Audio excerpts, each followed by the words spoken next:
King Solomon's Mines by H. Rider Haggard. Dedication. This faithful but unpretending record of a remarkable adventure is hereby respectfully dedicated by the narrator, Allan Quatermain, to all the big and little boys who read it. Preparer's note: this was typed from a 1907 edition published by Castle and Company Limited. Author's note: the author ventures to take this opportunity to thank his readers for the kind reception they have accorded to the successive editions of this tale during the last 12 years. He hopes that in its present form it will fall into the hands of an even wider public, and that in years to come it may continue to afford amusement to those who are still young enough at heart to love a story of treasure, war, and wild adventure. Ditchingham, 11 March, 1898. Postscriptum. Now, in 1907, on the occasion of the issue of this edition, I can only add how glad I am that my romance should continue to please so many readers. Imagination has been verified by fact. The King Solomon's mines I dreamed of have been discovered, and are putting out their gold once more, and, according to the latest reports, their diamonds also. The Kukuanas, or rather the Matabele, have been tamed by the white man's bullets, but still there seem to be many who find pleasure in these simple pages. That they may continue to do so even to the third and fourth generation, or perhaps longer still, would, I am sure, be the hope of our old and departed friend, Allan Quatermain. H. Rider Haggard. Ditchingham, 1907. Introduction. Now that this book is printed and about to be given to the world, a sense of its shortcomings both in style and content weighs very heavily upon me. As regards the latter, I can only say that it does not pretend to be a full account of everything we did and saw. There are many things connected with our journey into Kukuanaland that I should have liked to dwell upon at length, which, as it is, have been scarcely alluded to. Amongst these are the curious legends which I collected about the chain armour that saved us from destruction in the great battle of Loo, and also about the silent ones, or colossi, at the mouth of the stalactite cave. Again, if I had given way to my own impulses, I should have wished to go into the differences, some of which are to my mind very suggestive, between the Zulu and Kukuana dialects. Also, a few pages might have been given up profitably to the consideration of the indigenous flora and fauna of Kukuanaland. Note: I discovered 8 varieties of antelope with which I was previously totally unacquainted, and many new species of plants, for the most part of the bulbous tribe. A.Q. Then there remains the most interesting subject, that as it is has only been touched on incidentally, of the magnificent system of military organization in force in that country, which in my opinion is much superior to that inaugurated by Chaka in Zululand, and as much as it permits of even more rapid mobilization, and does not necessitate the employment of the pernicious system of enforced celibacy. Lastly, I have scarcely spoken of the domestic and family customs of the Kukuanas, many of which are exceedingly quaint, or of their proficiency in the art of smelting and welding metals. This science they carry to considerable perfection, of which a good example is to be seen in their tolas, or heavy throwing knives, the backs of these weapons being made of hammered iron, and the edges of beautiful steel, welded with great skill on the iron frame. The fact of the matter is, I thought, with Sir Henry Curtis and Captain Good, that the best plan would be to tell my story in a plain, straightforward manner, and to leave these matters to be dealt with subsequently in whatever way may ultimately appear to be desirable. In the meanwhile, I shall, of course, be delighted to give all information in my power to anybody interested in such things. And now it only remains for me to offer apologies for my blunt way of writing.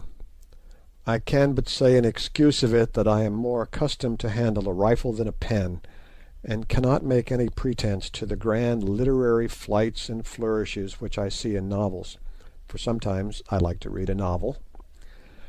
I suppose the flights and flourishes, are desirable, and I regret not being able to supply them. But at the same time I cannot help thinking that simple things are always the most impressive, and that books are easier to understand when they are written in plain language, though perhaps I have no right to set up an opinion on such a matter. A sharp spear, runs the Kukuana saying, needs no polish. And on the same principle I venture to hope that a true story, however strange it may be, does not require to be decked out in fine words. Allan Quatermain. King Solomon's Mines, Chapter 1. I Meet Henry Curtis. It is a curious thing that at my age, 55 last birthday, I should find myself taking up a pen to try and write a history. I wonder what sort of history it will be when I have finished it, if ever I come to the end of the trip. I have done a good many things in my life, which seems a long one to me, owing to my having begun work so young, perhaps. At an age when other boys are at school, I was earning my living as a trader in the old colony. I have been trading, hunting, fighting, or mining ever since, and yet it is only 8 months ago that I made my pile. It is a big pile now that I have got it. I don't yet know how big, but I do not think I would go through the last 15 or 16 months again for it. No, not if I knew that I should come out safe at the end, pile and all. But then I am a timid man and dislike violence. Moreover, I am almost sick of adventure. I wonder why I am going to write this book. It is not in my line. I am not a literary man, though very devoted to the Old Testament and also to the Ingoldsby Legends. Let me try to set down my reasons, just to see if I have any. First reason, because Sir Henry Curtis and Captain John Good asked me. Second reason, because I am laid up here at Durban with the pain in my left leg. Ever since that confounded lion got hold of me I have been liable to this trouble, and rather bad just now. It makes me limp more than ever. There must be some poison in a lion's teeth. Otherwise, how is it that when your wounds are healed they break out again, generally, mark you, at the same time of year that you got your mauling? It is a hard thing when one has shot 65 lions or more, as I have in the course of my life, that the 66th should chew your leg like a quid of tobacco. Breaks the routine of the thing, and putting other considerations aside, I am an orderly man and don't like that. This is by the way. Third reason, because I want my boy Harry, who is over there at the hospital in London studying to become a doctor, to have something to amuse him and keep him out of mischief for a week or so.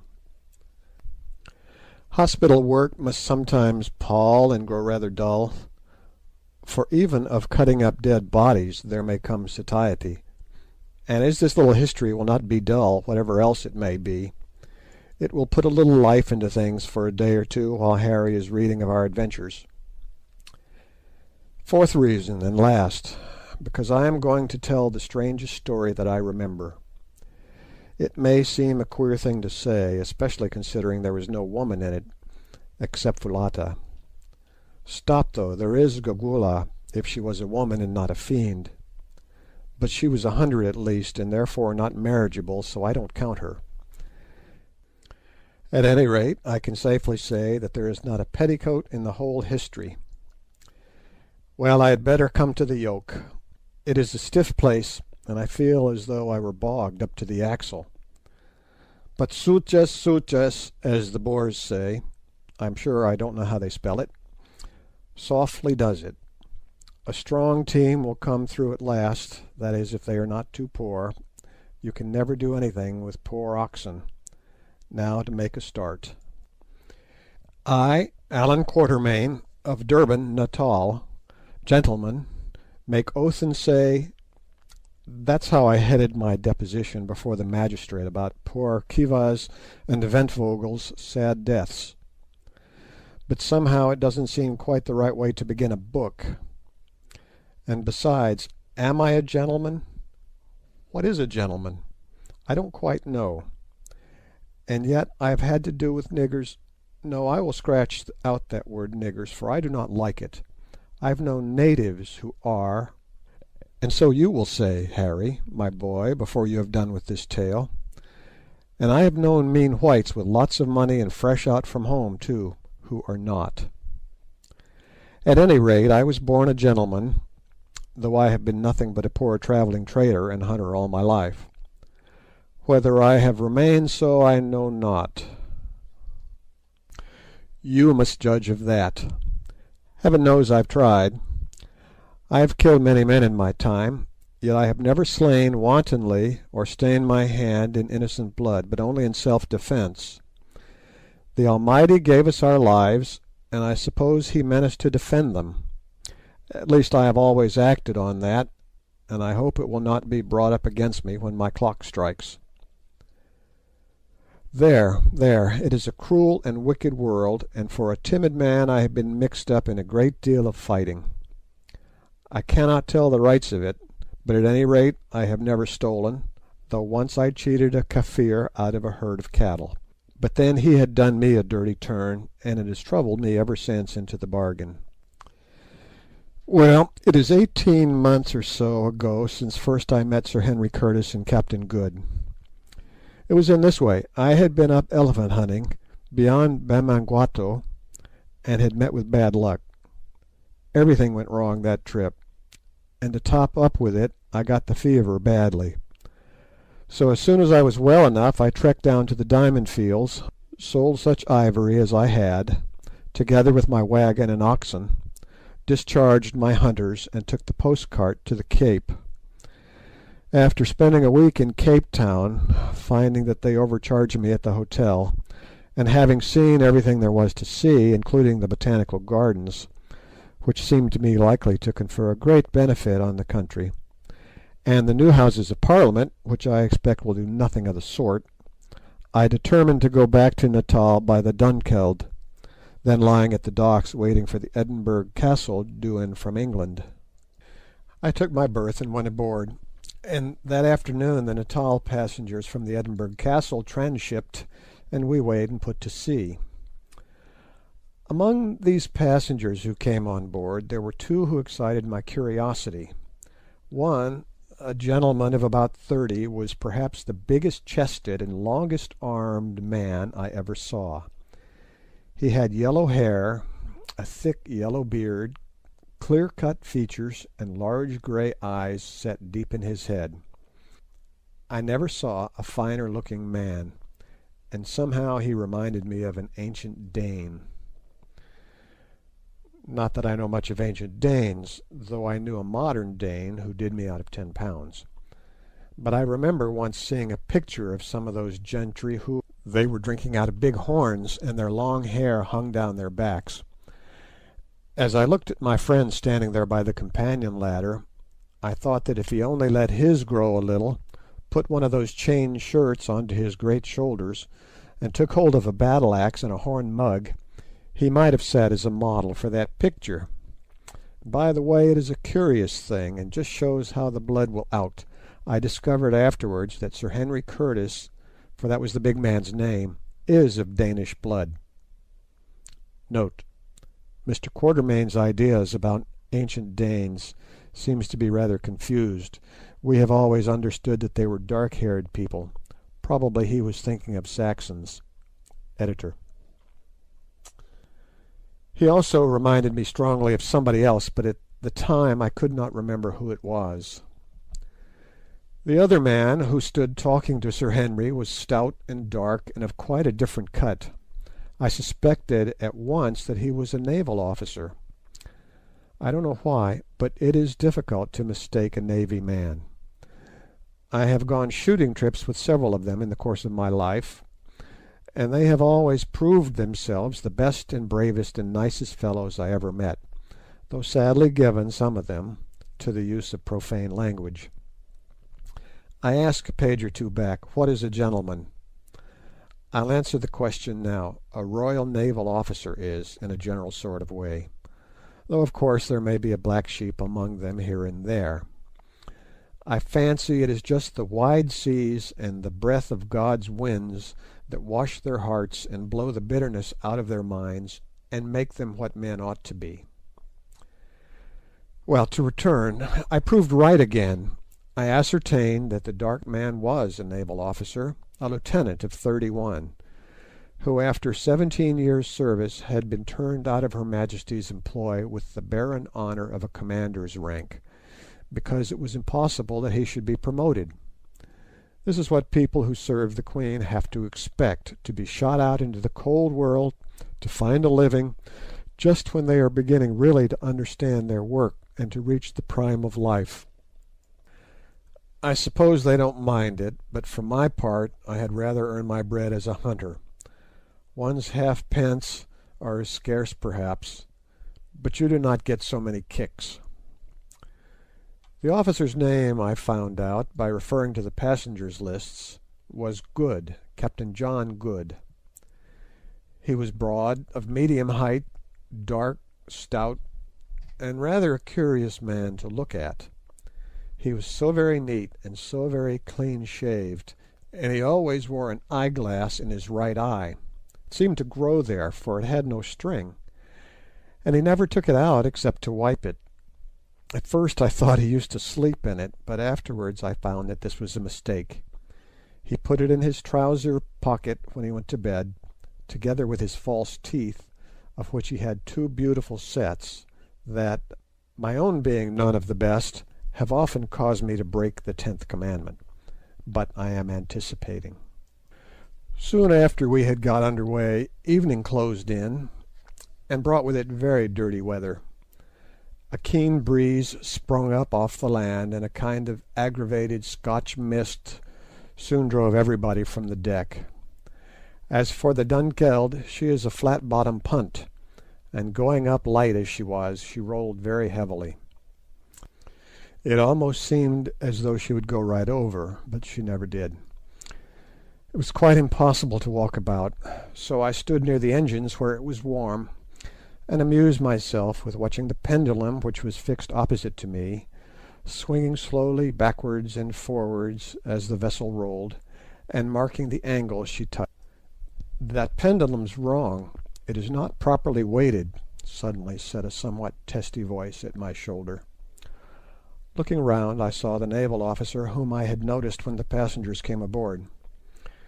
"Indeed, what makes you think so?" I asked. "Think so? I don't think at all. Why, there," as she righted herself after a roll. "If the ship had really rolled to the degree that thing pointed to, then she never would have rolled again, that's all.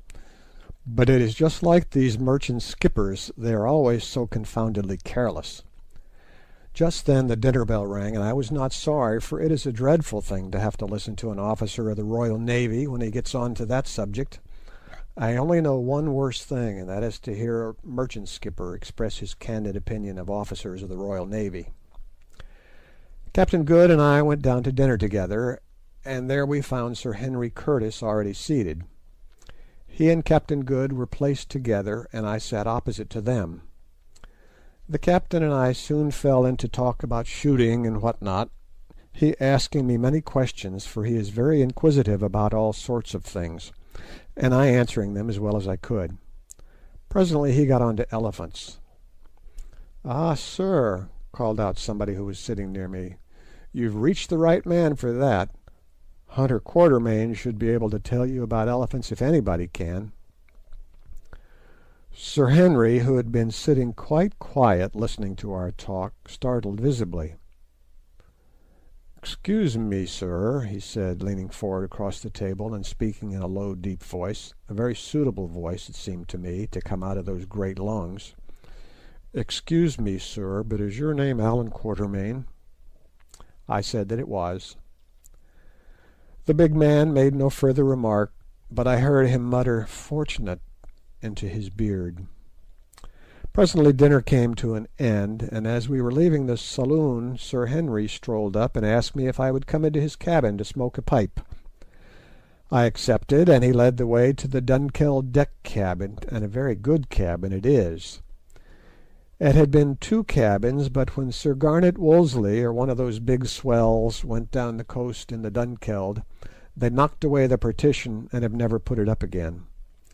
There was a sofa in the cabin and a little table in front of it. Sir Henry sent the steward for a bottle of whisky, and the three of us sat down and lit our pipes. "Mr. Quatermain," said Sir Henry Curtis, when the man had brought the whisky and lit the lamp, "the year before last, about this time, you were, I believe, at a place called Bamangwato, to the north of the Transvaal." "I was," I answered, rather surprised that this gentleman should be so well acquainted with my movements, which were not, so far as I was aware, considered of general interest. "You were trading up there, were you not?" put in Captain Good in his quick way. "I was. I took a wagon load of goods, made a camp outside the settlement, and stopped till I had sold them." Sir Henry was sitting opposite to me in a Madeira chair, his arms leaning on the table. He now looked up, fixing his large grey eyes full upon my face.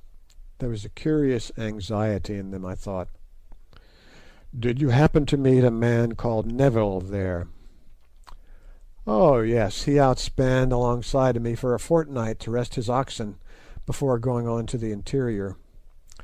I had a letter from a lawyer a few months back asking me if I knew what had become of him, which I answered to the best of my ability at the time." "Yes," said Sir Henry, "your letter was forwarded to me.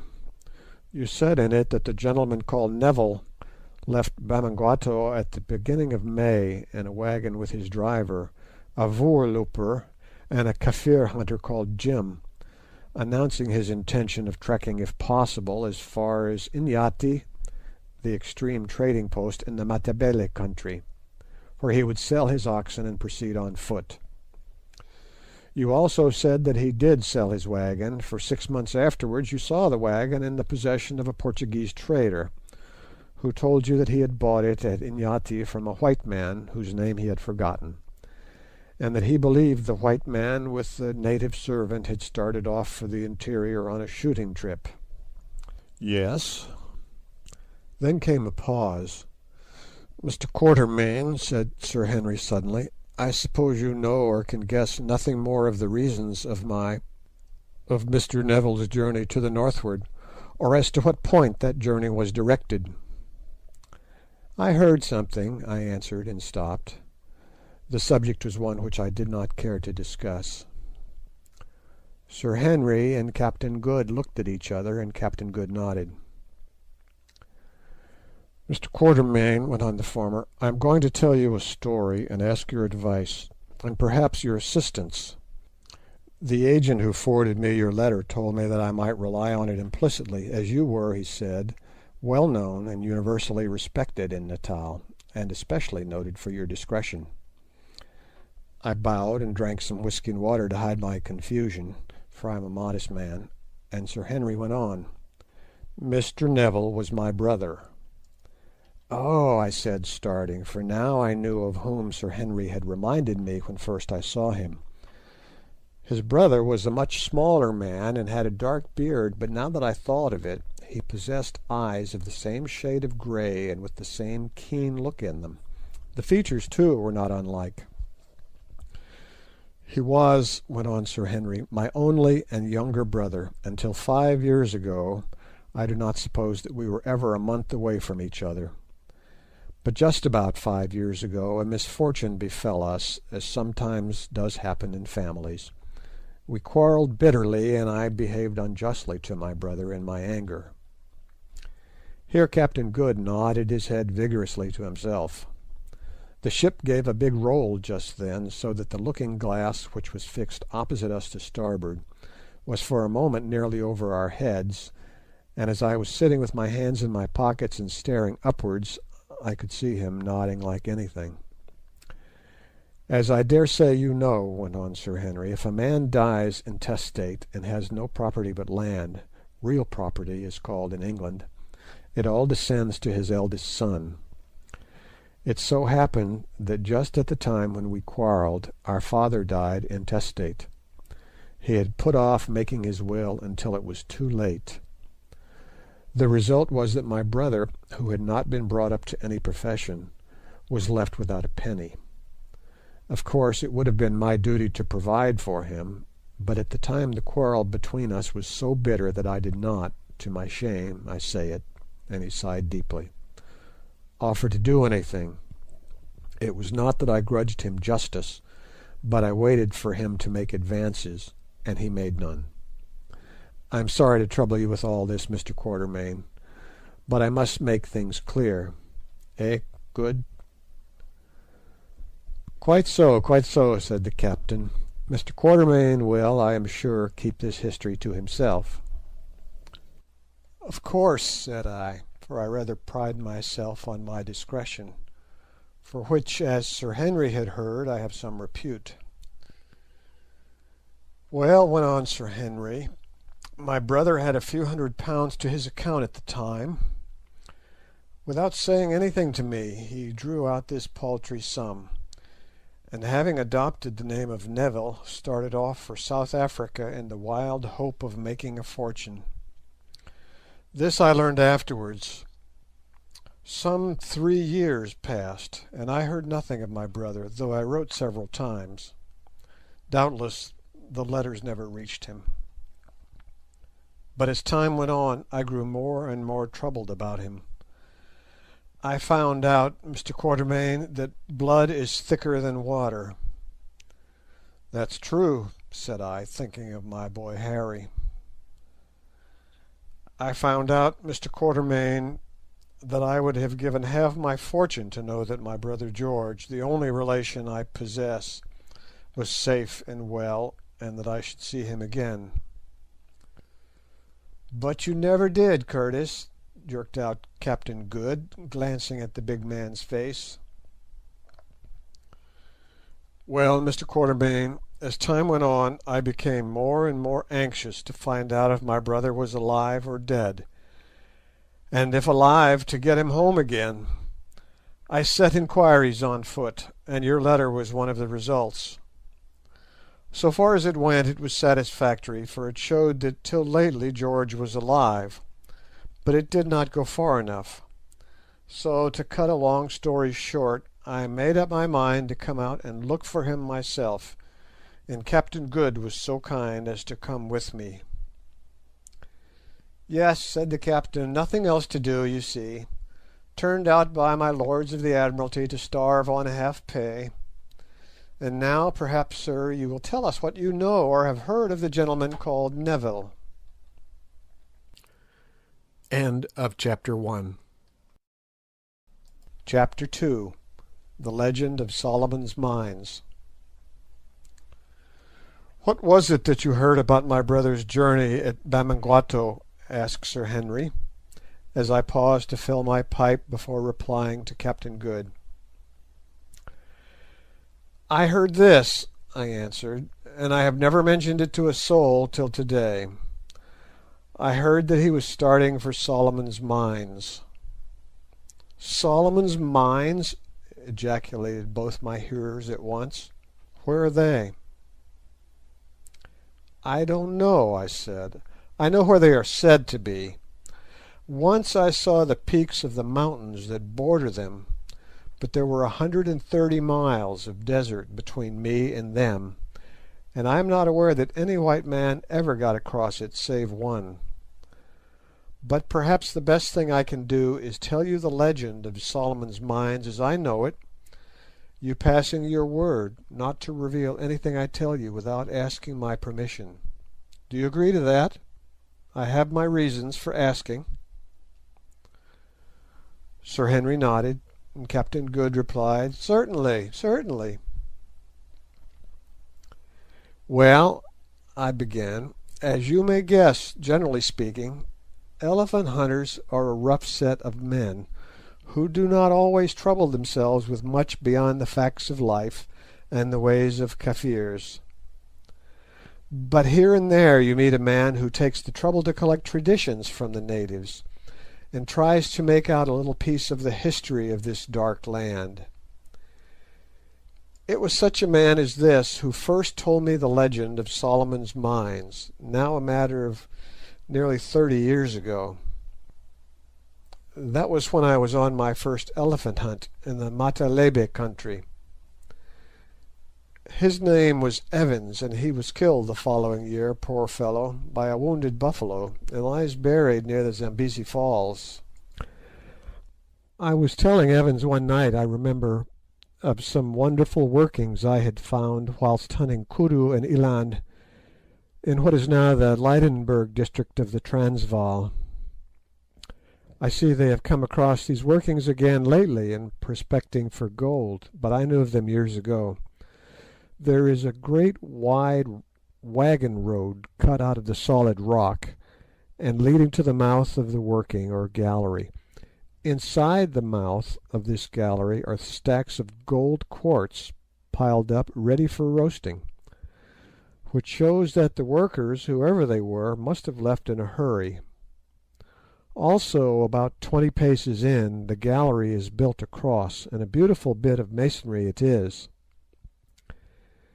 "Ay," said Evans, "but I will spin you a queerer yarn than that."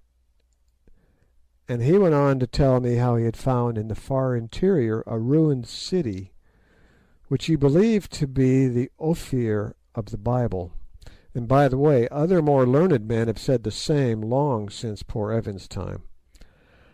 I was, I remember, listening open-eared to all these wonders, for I was young at the time, and this story of an ancient civilization and of the treasures which those old Jewish or Phoenician adventurers used to extract from a country long since lapsed into the darkest barbarism, took a great hold upon my imagination, when suddenly he said to me, "Lad, did you ever hear of the Suliman Mountains up to the northwest of the Mashakulumbwe country?"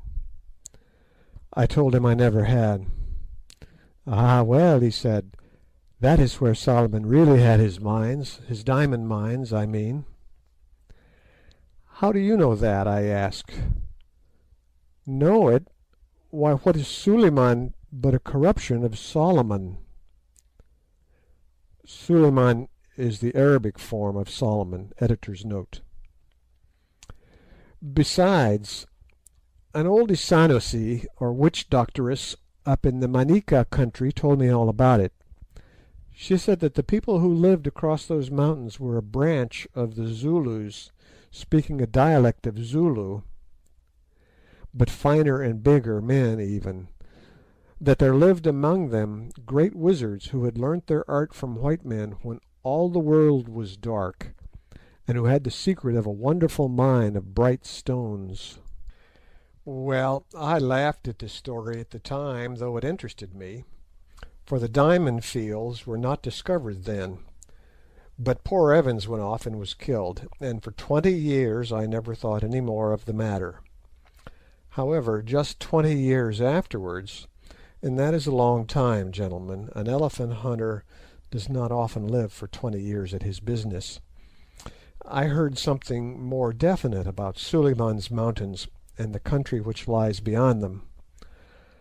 I was up beyond the Manica country at a place called Sitanda's Kraal, and a miserable place it was, for a man could get nothing to eat, and there was but little game about. I had an attack of fever, and was in a bad way generally, when one day a Portuguese arrived with a single companion, a half-breed. Now, I know your low-class Delago Portuguese well. There is no greater devil unhung in a general way, battening as he does upon human agony and flesh in the shape of slaves.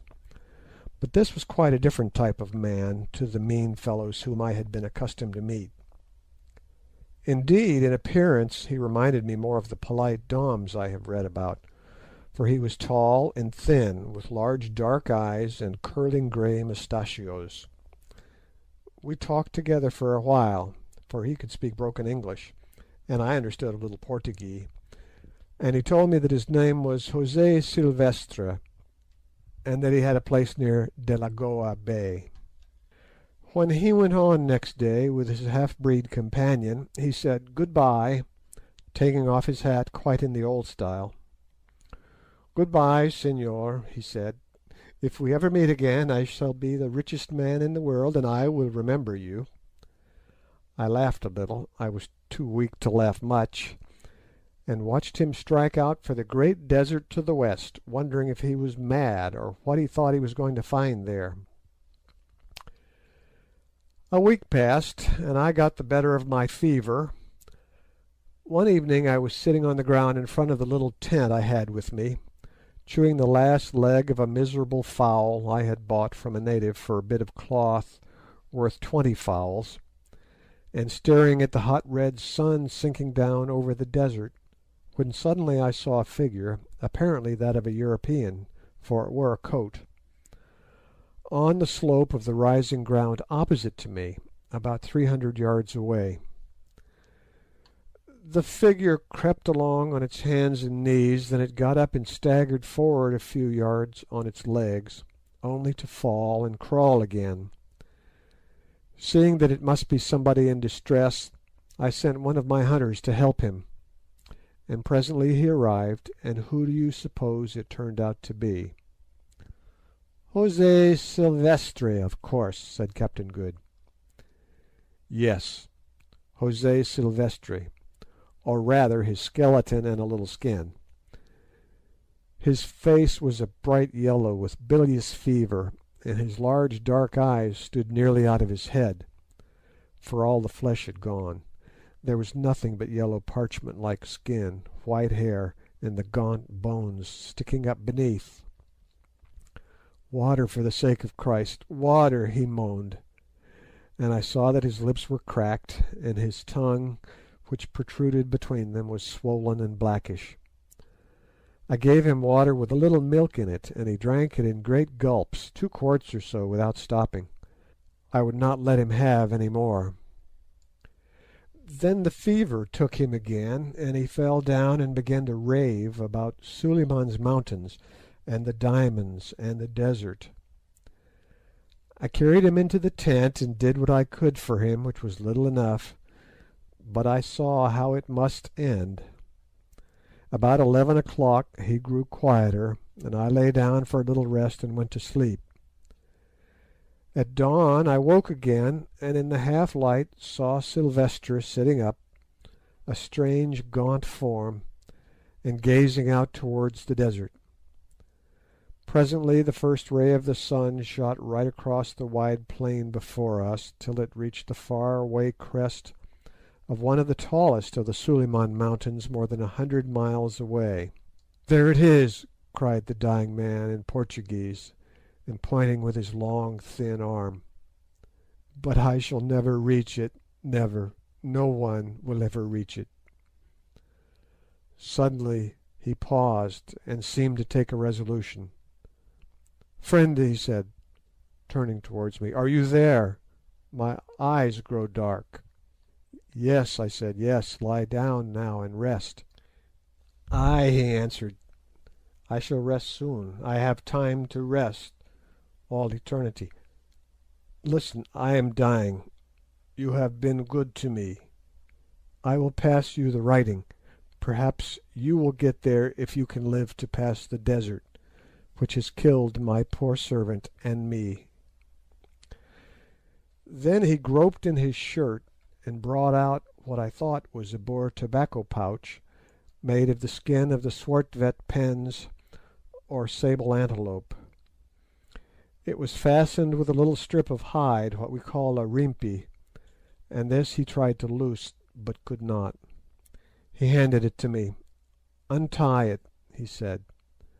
I did so, and extracted a bit of torn yellow linen, on which something was written in rusty letters. Inside this rag was a paper. Then he went on feebly, for he was growing weak. "The paper has all that is on the linen. It took me years to read. Listen, my ancestor, a political refugee from Lisbon, and one of the first Portuguese who landed on these shores, wrote that, when he was dying on those mountains, which no white foot ever pressed before or since. His name was José da Silvestra, and he lived 300 years ago. His slave, who waited for him on this side of the mountains, found him dead and brought the writing home to Delagoa. It has been in the family ever since, but none have cared to read it till at last I did, and I have lost my life over it. But another may succeed, and become the richest man in the world, the richest man in the world. Only give it to no one, señor. Go yourself." Then he began to wander again, and in an hour it was all over. God rest him, he died very quietly, and I buried him deep with big boulders on his breast, so I do not think that the jackals can have dug him up. And then I came away. "Ay, but the document?" said Sir Henry, in a tone of deep interest.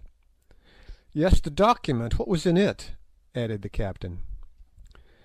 "Well, gentlemen, if you like, I will tell you. I have never showed it to anybody yet, except to a drunken old Portuguese trader who translated it for me and had forgotten all about it by the next morning. The original rag is at my home in Durban, together with poor Dom José's translation, but I have the English rendering in my pocket book and a facsimile of the map, if it can be called a map. Here it is. I, José da Silvestra, who am now dying of hunger in the little cave here. No snow is on the north side of the nipple of the southernmost of the two mountains I have named Sheba's Breasts.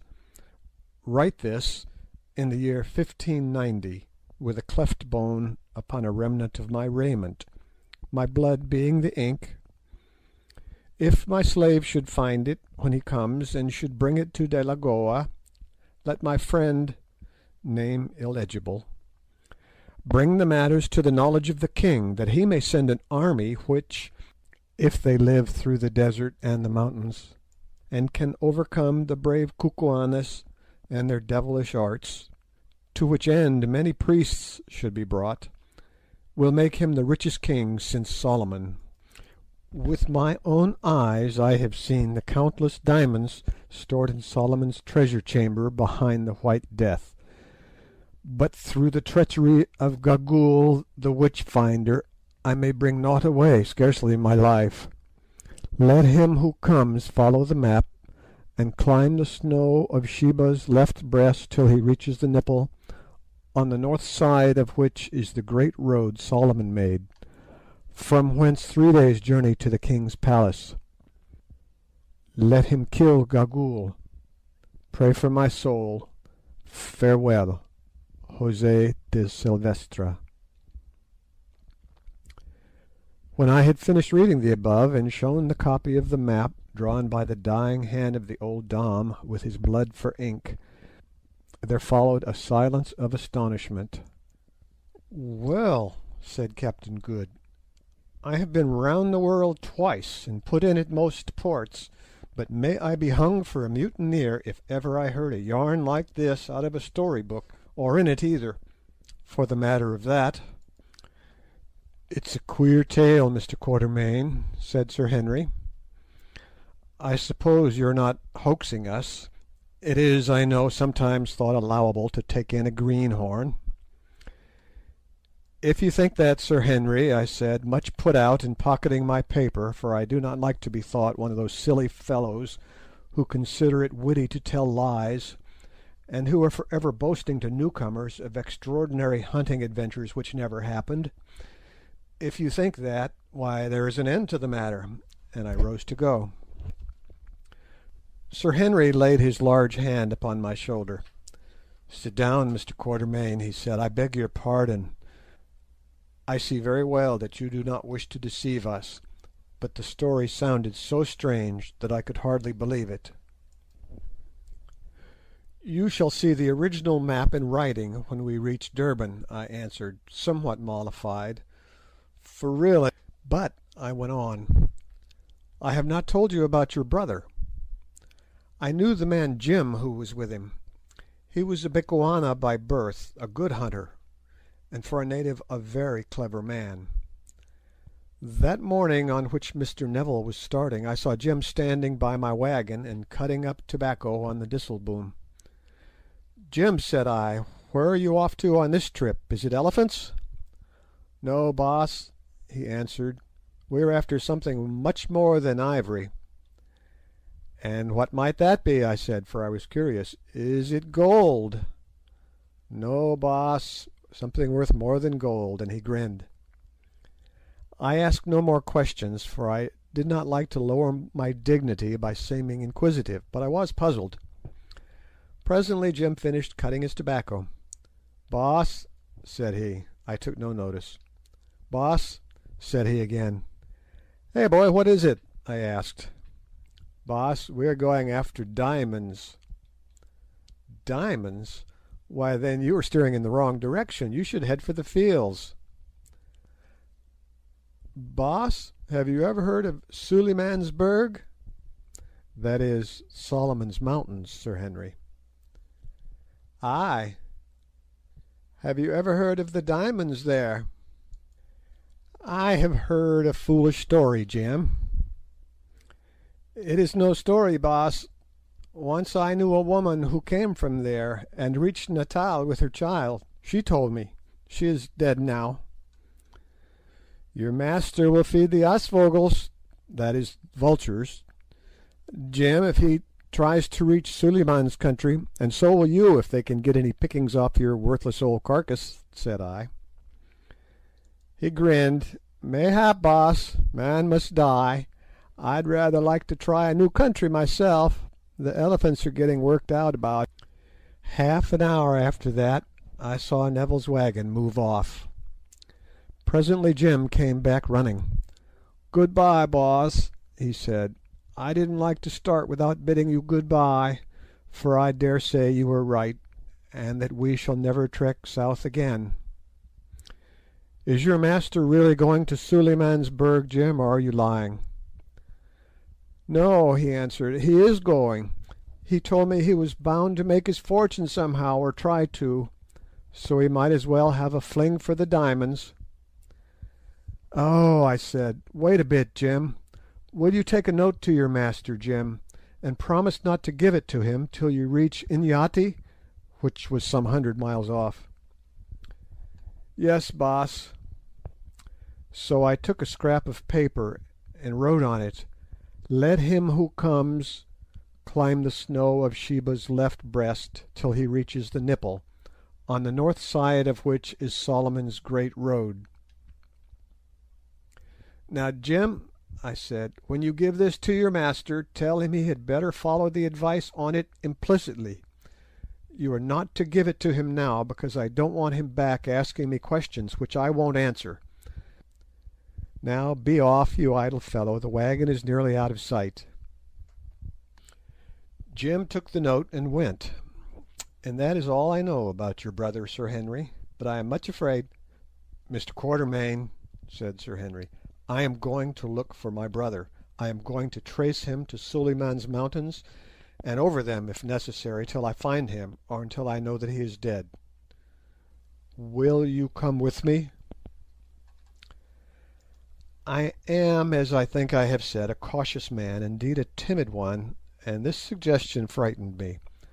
It seemed to me that to undertake such a journey would be to go to certain death, and putting other considerations aside, as I had a son to support, I could not afford to die just then.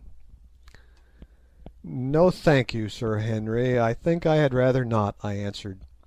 "I am too old for wild goose chases of that sort, and we should only end up like my poor friend Silvestre.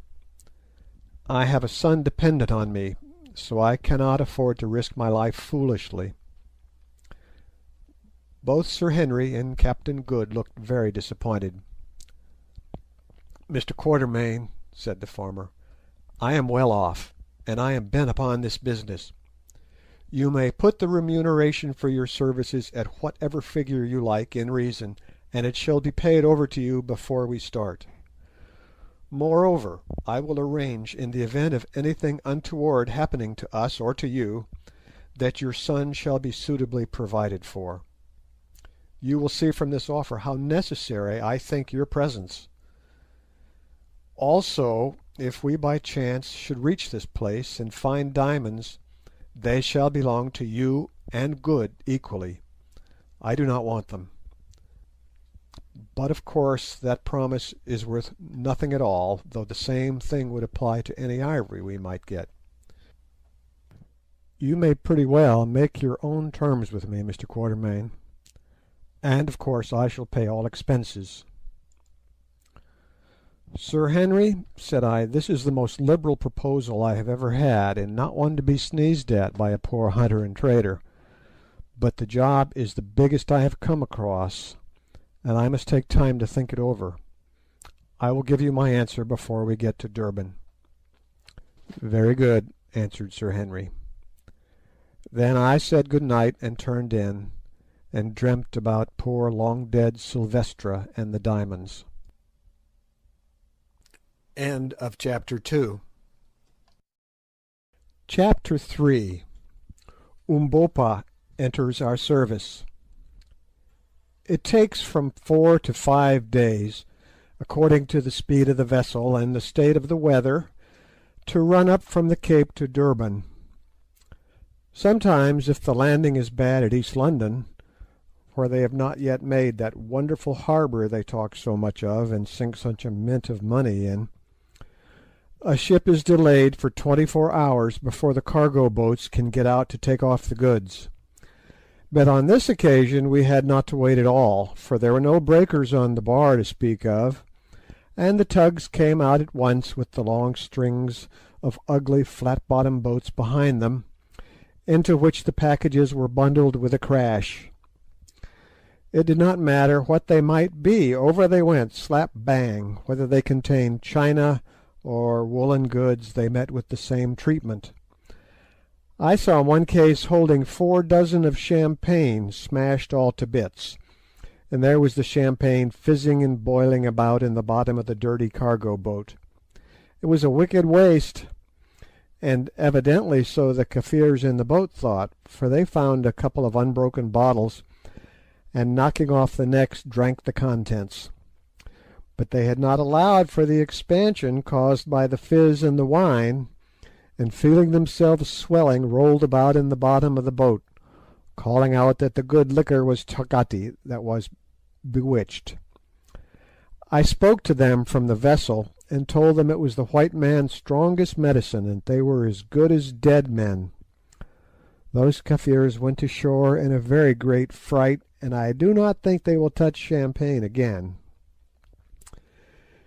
Well, all the time that we were steaming up to Natal I was thinking over Sir Henry Curtis's offer.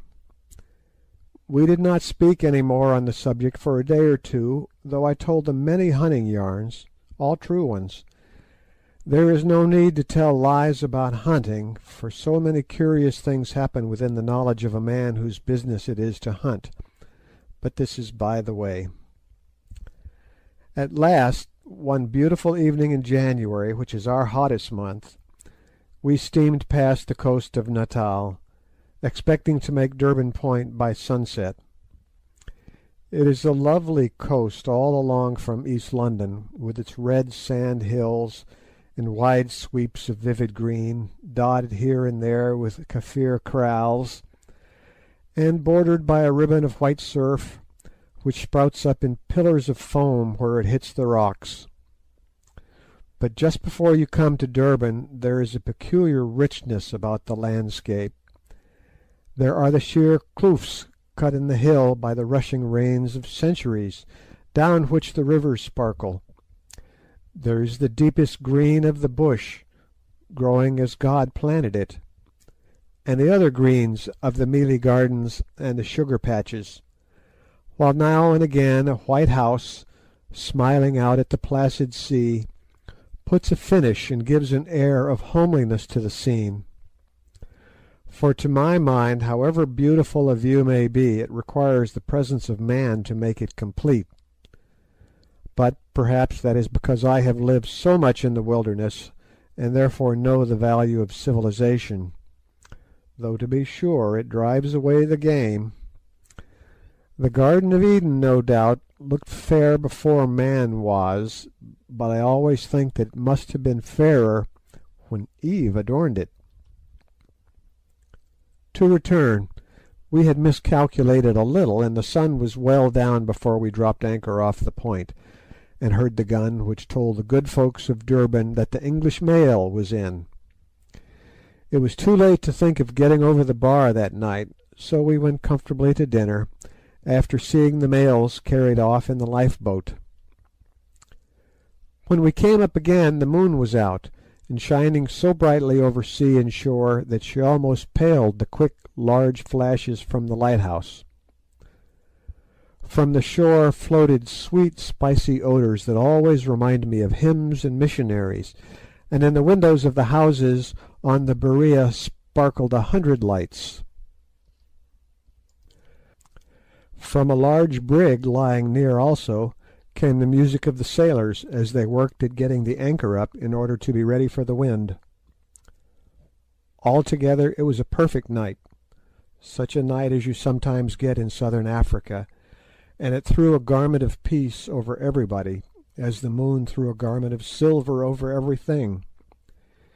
Even the great bulldog belonging to a sporting passenger seemed to yield to its gentle influence, and forgetting his yearning to come to close quarters with the baboon in a cage on the forecastle, snored happily at the door of the cabin, dreaming no doubt that he had finished him, and happy in his dream.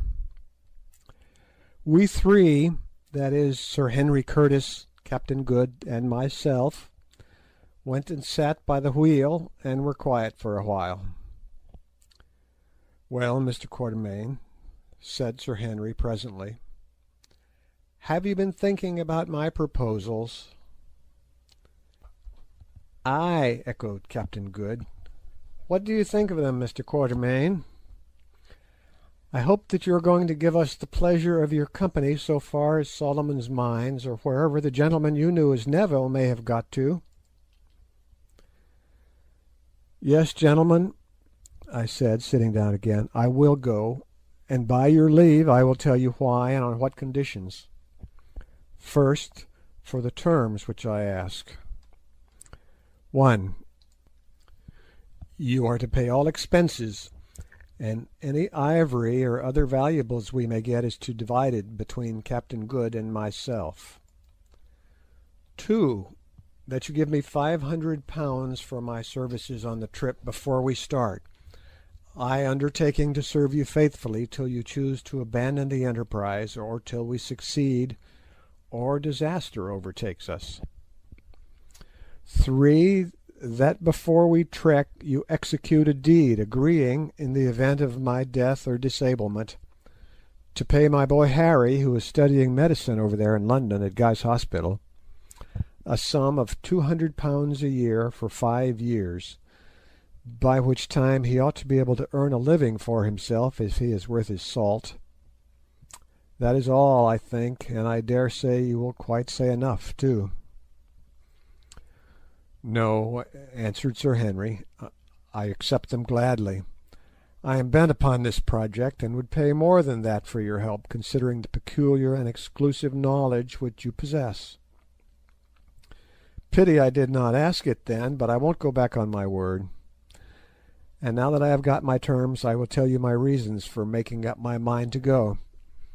First of all, gentlemen, I have been observing you both for the last few days, and if you will not think me impertinent, I may say that I like you, and believe that we shall come up well to the yoke together. That is something, let me tell you, when one has a long journey like this before one. And now as to the journey itself, I tell you flatly, Sir Henry and Captain Good, that I do not think it probable we can come out of it alive, that is, if we attempt to cross the Suliman Mountains. What was the fate of the old Dom da Silvestre 300 years ago? What was the fate of his descendant 20 years ago? What has been your brother's fate?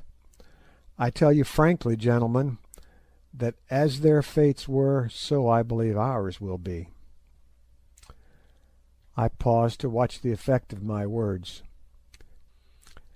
Captain Good looked a little uncomfortable, but Sir Henry's face did not change. "We must take our chance," he said.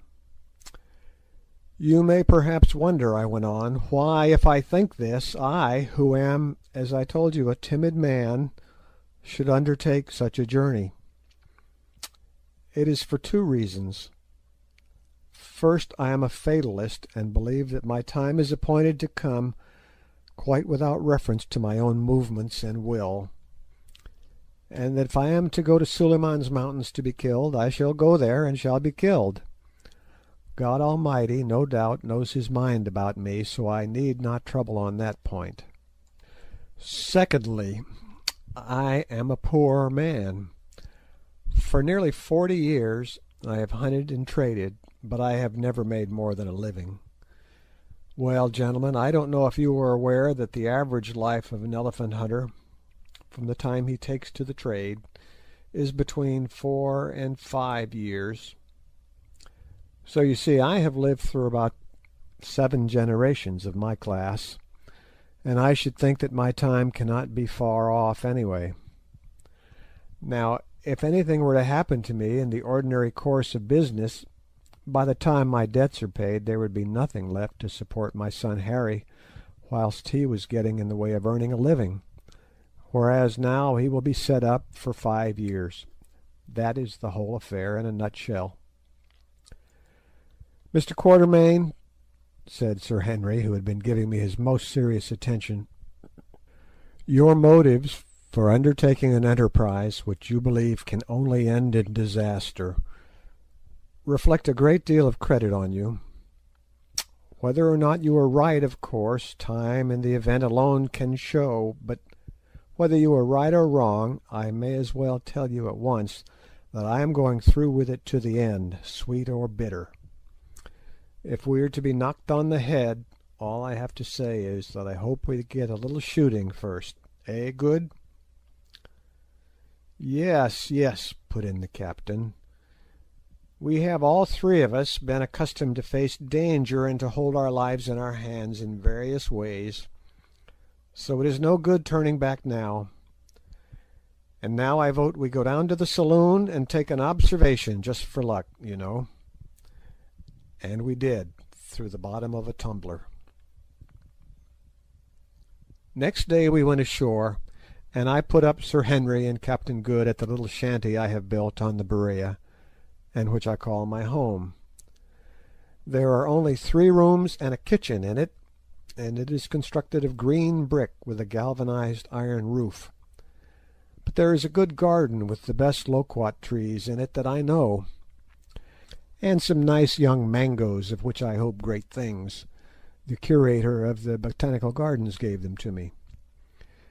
It is looked after by an old hunter of mine named Jack, whose thigh was so badly broken by a buffalo cow in Sikukunis country that he will never hunt again. But he can potter about and garden, being a Griqua by birth. You will never persuade a Zulu to take much interest in gardening. It is a peaceful art, and peaceful arts are not in his line. Sir Henry and Good slept in a tent pitched in my little grove of orange trees at the end of the garden, for there was no room for them in the house, and what with the smell of the bloom and the sight of the green and golden fruit, in Durban you will see all 3 on the tree together, I dare say it is a pleasant place enough, for we have few mosquitoes here on the Berea, unless there happens to come an unusually heavy rain. Well, to get on, for if I do not, Harry, you will be tired of my story before we ever fetch up at Suliman's Mountains. Having once made up my mind to go, I set about making the necessary preparations. First I secured the deed from Sir Henry, providing for you, my boy, in case of accidents. There was some difficulty about its legal execution, as Sir Henry was a stranger here, and the property to be charged is over the water. But it was ultimately got over with the help of a lawyer, who charged £20 for the job, a price that I thought outrageous. Then I pocketed my cheque for £500. Having paid this tribute to my bump of caution, I purchased a wagon and a span of oxen on Sir Henry's behalf, and beauties they were. It was a 22-foot wagon with iron axles, very strong, very light, and built throughout of stinkwood. Not quite a new one, having been to the diamond fields and back, but in my opinion all the better for that, for I could see that the wood was well seasoned. If anything is going to give in a wagon, or if there is green wood in it, it will show out on the first trip. This particular vehicle was what we call a half-tented wagon, that is to say, only covered in over the after 12 feet, leaving all the front part free for the necessaries we had to carry with us. In this after part were a hide cartle or bed, on which 2 people could sleep, also racks for rifles, and many other little conveniences. I gave £125 for it, and think that it was cheap at the price. Then I bought a beautiful team of 20 Zulu oxen, which I had kept my eye on for a year or two. 16 oxen is the usual number for a team, but I took 4 extra to allow for casualties. These Zulu cattle are small and light, not more than half the size of the Afrikander oxen, which are generally used for transport purposes.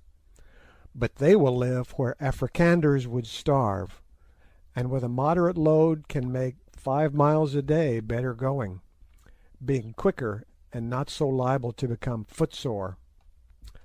What is more, this lot were thoroughly salted, that is, they had worked all over South Africa, and so had become proof, comparatively speaking, against red water, which so frequently destroys whole teams of oxen when they get on to strange veldt or grass country. As for lung sick, which is a dreadful form of pneumonia, very prevalent in this country, they had all been inoculated against it. This is done by cutting a slit in the tail of an ox and binding in a piece of the diseased lung of an animal which has died of the sickness. The result is that the ox sickens, takes the disease in a mild form, which causes its tail to drop off, as a rule about a foot from the root, and becomes proof against future attacks. It seems cruel to rob the animal of his tail, especially in a country where there are so many flies, but it is better to sacrifice the tail and keep the ox than to lose both tail and ox, for a tail without an ox is not much good except to dust with. Still, it does look odd to trek along behind 20 stumps where there ought to be tails. It seems as though nature made a trifling mistake and stuck the stern ornaments of a lot of prized bulldogs onto the rumps of the oxen. Next came the question of provisioning and medicines, one which required the most careful consideration, for what we had to do was to avoid lumbering the wagon, and yet to take everything absolutely necessary. Fortunately, it turned out that Good is a bit of a doctor, having at some point in his previous career managed to pass through a course of medical and surgical instruction, which he has more or less kept up. He is not, of course, qualified, but he knows more about it than many a man who can write M.D. after his name, as we found out afterwards. And he had a splendid travelling medicine chest and a set of instruments. While we at Durban, he cut off a Kafir's big toe in a way which it was a pleasure to see. But he was quite nonplussed when the Kafir, who had sat stolidly watching the operation, asked him to put on another, saying that a white one would do in a pinch. There remained, when these questions were satisfactorily settled, 2 further important points for consideration, namely, that of arms and that of servants. As to the arms, I cannot do better than put down a list of those which we finally decided on, from among the ample store that Sir Henry had brought with him from England, and those which I owned. I copy it from my pocket-book, where I made the entry at the time. 3 heavy breech-loading double-eight elephant guns, weighing about 15 pounds each, to carry a charge of 11 drams of black powder. 2 of these were by a well-known London firm, most excellent makers, but I do not know by whom mine, which is not so highly finished, was made. I have used it on several trips and shot a good many elephants with it, and it has always proved a most superior weapon, thoroughly to be relied on. 3 double 500 expresses, constructed to stand a charge of 6 drams, sweet weapons, and admirable for medium-sized game such as eland or sable antelope, or for men, especially in an open country and with the semi-hollow bullet. 1 double No. 12 central firekeeper's shotgun, full choke, both barrels. This gun proved of the greatest service to afterwards in shooting game for the pot. 3 Winchester repeating rifles, not carbines, spare guns.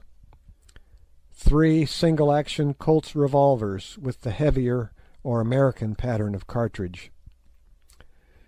This was our total armament, and doubtless the reader will observe that the weapons of each class were of the same make and calibre, so that the cartridges were interchangeable, a very important point.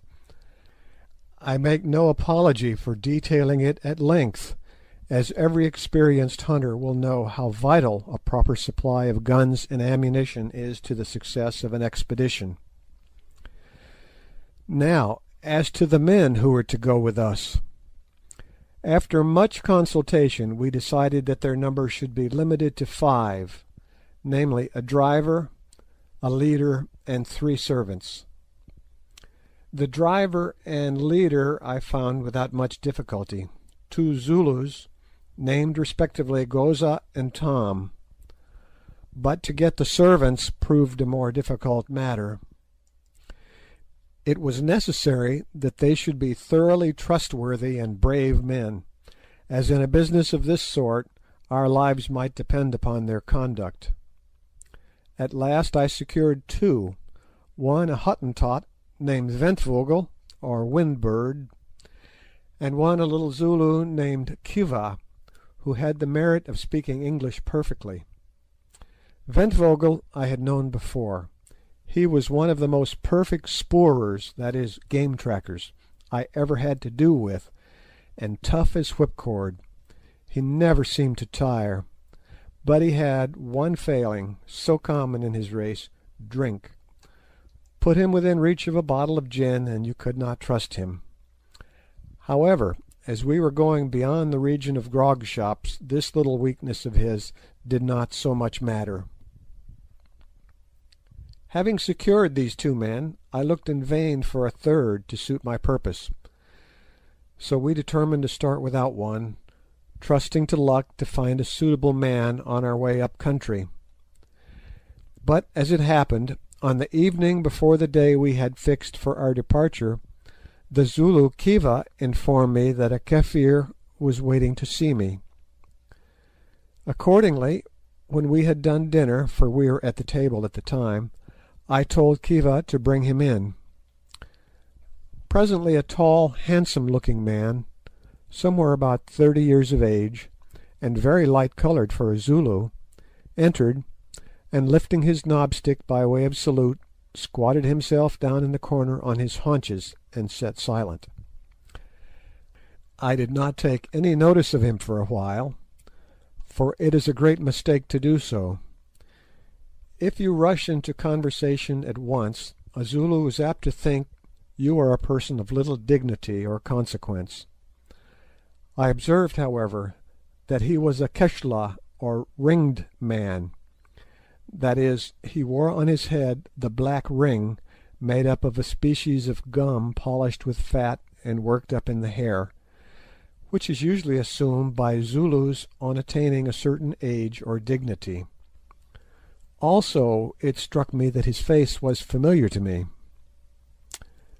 "Well," I said at last, "what is your name?" "Umbopa," answered the man in a slow, deep voice. "I have seen your face before." "Yes, the Inkosi, the chief, my father, saw my face at the place of the little hand, that is, Isandwana, on the day before the battle." Then I remembered.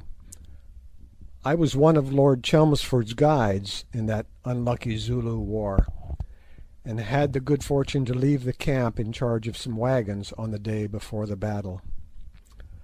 While I was waiting for the cattle to be inspanned, I fell into conversation with this man, who held some small command among the native auxiliaries, and he had expressed to me his doubts as to the safety of the camp.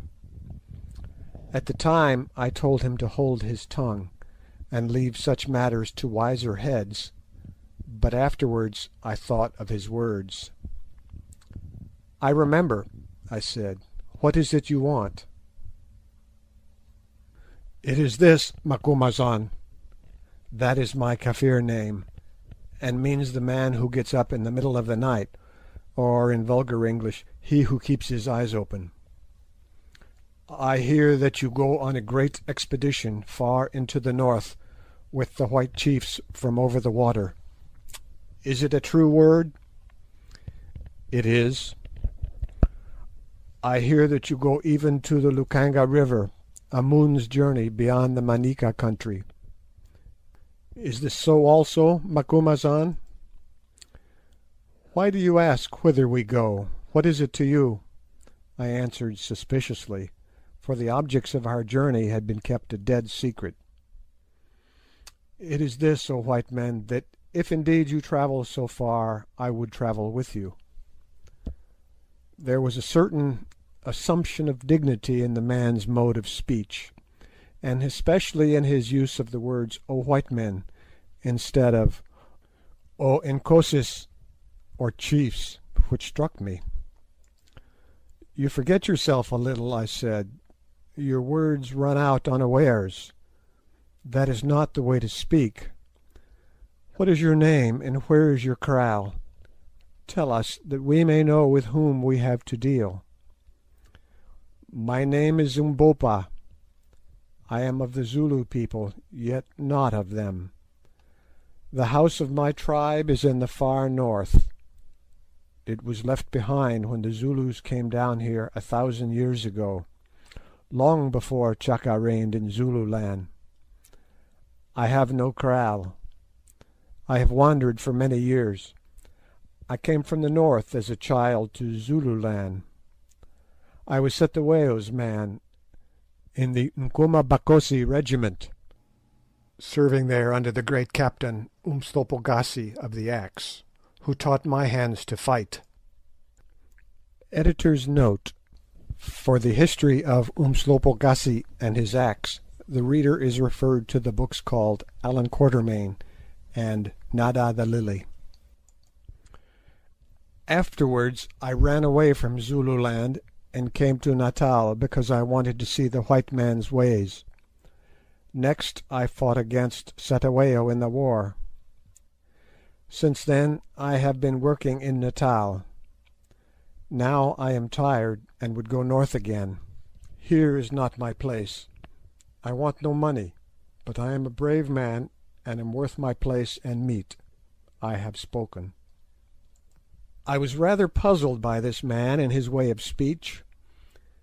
It was evident to me from his manner that in the main he was telling the truth, but somehow he seemed different from the ordinary run of Zulus, and I rather mistrusted his offer to come without pay.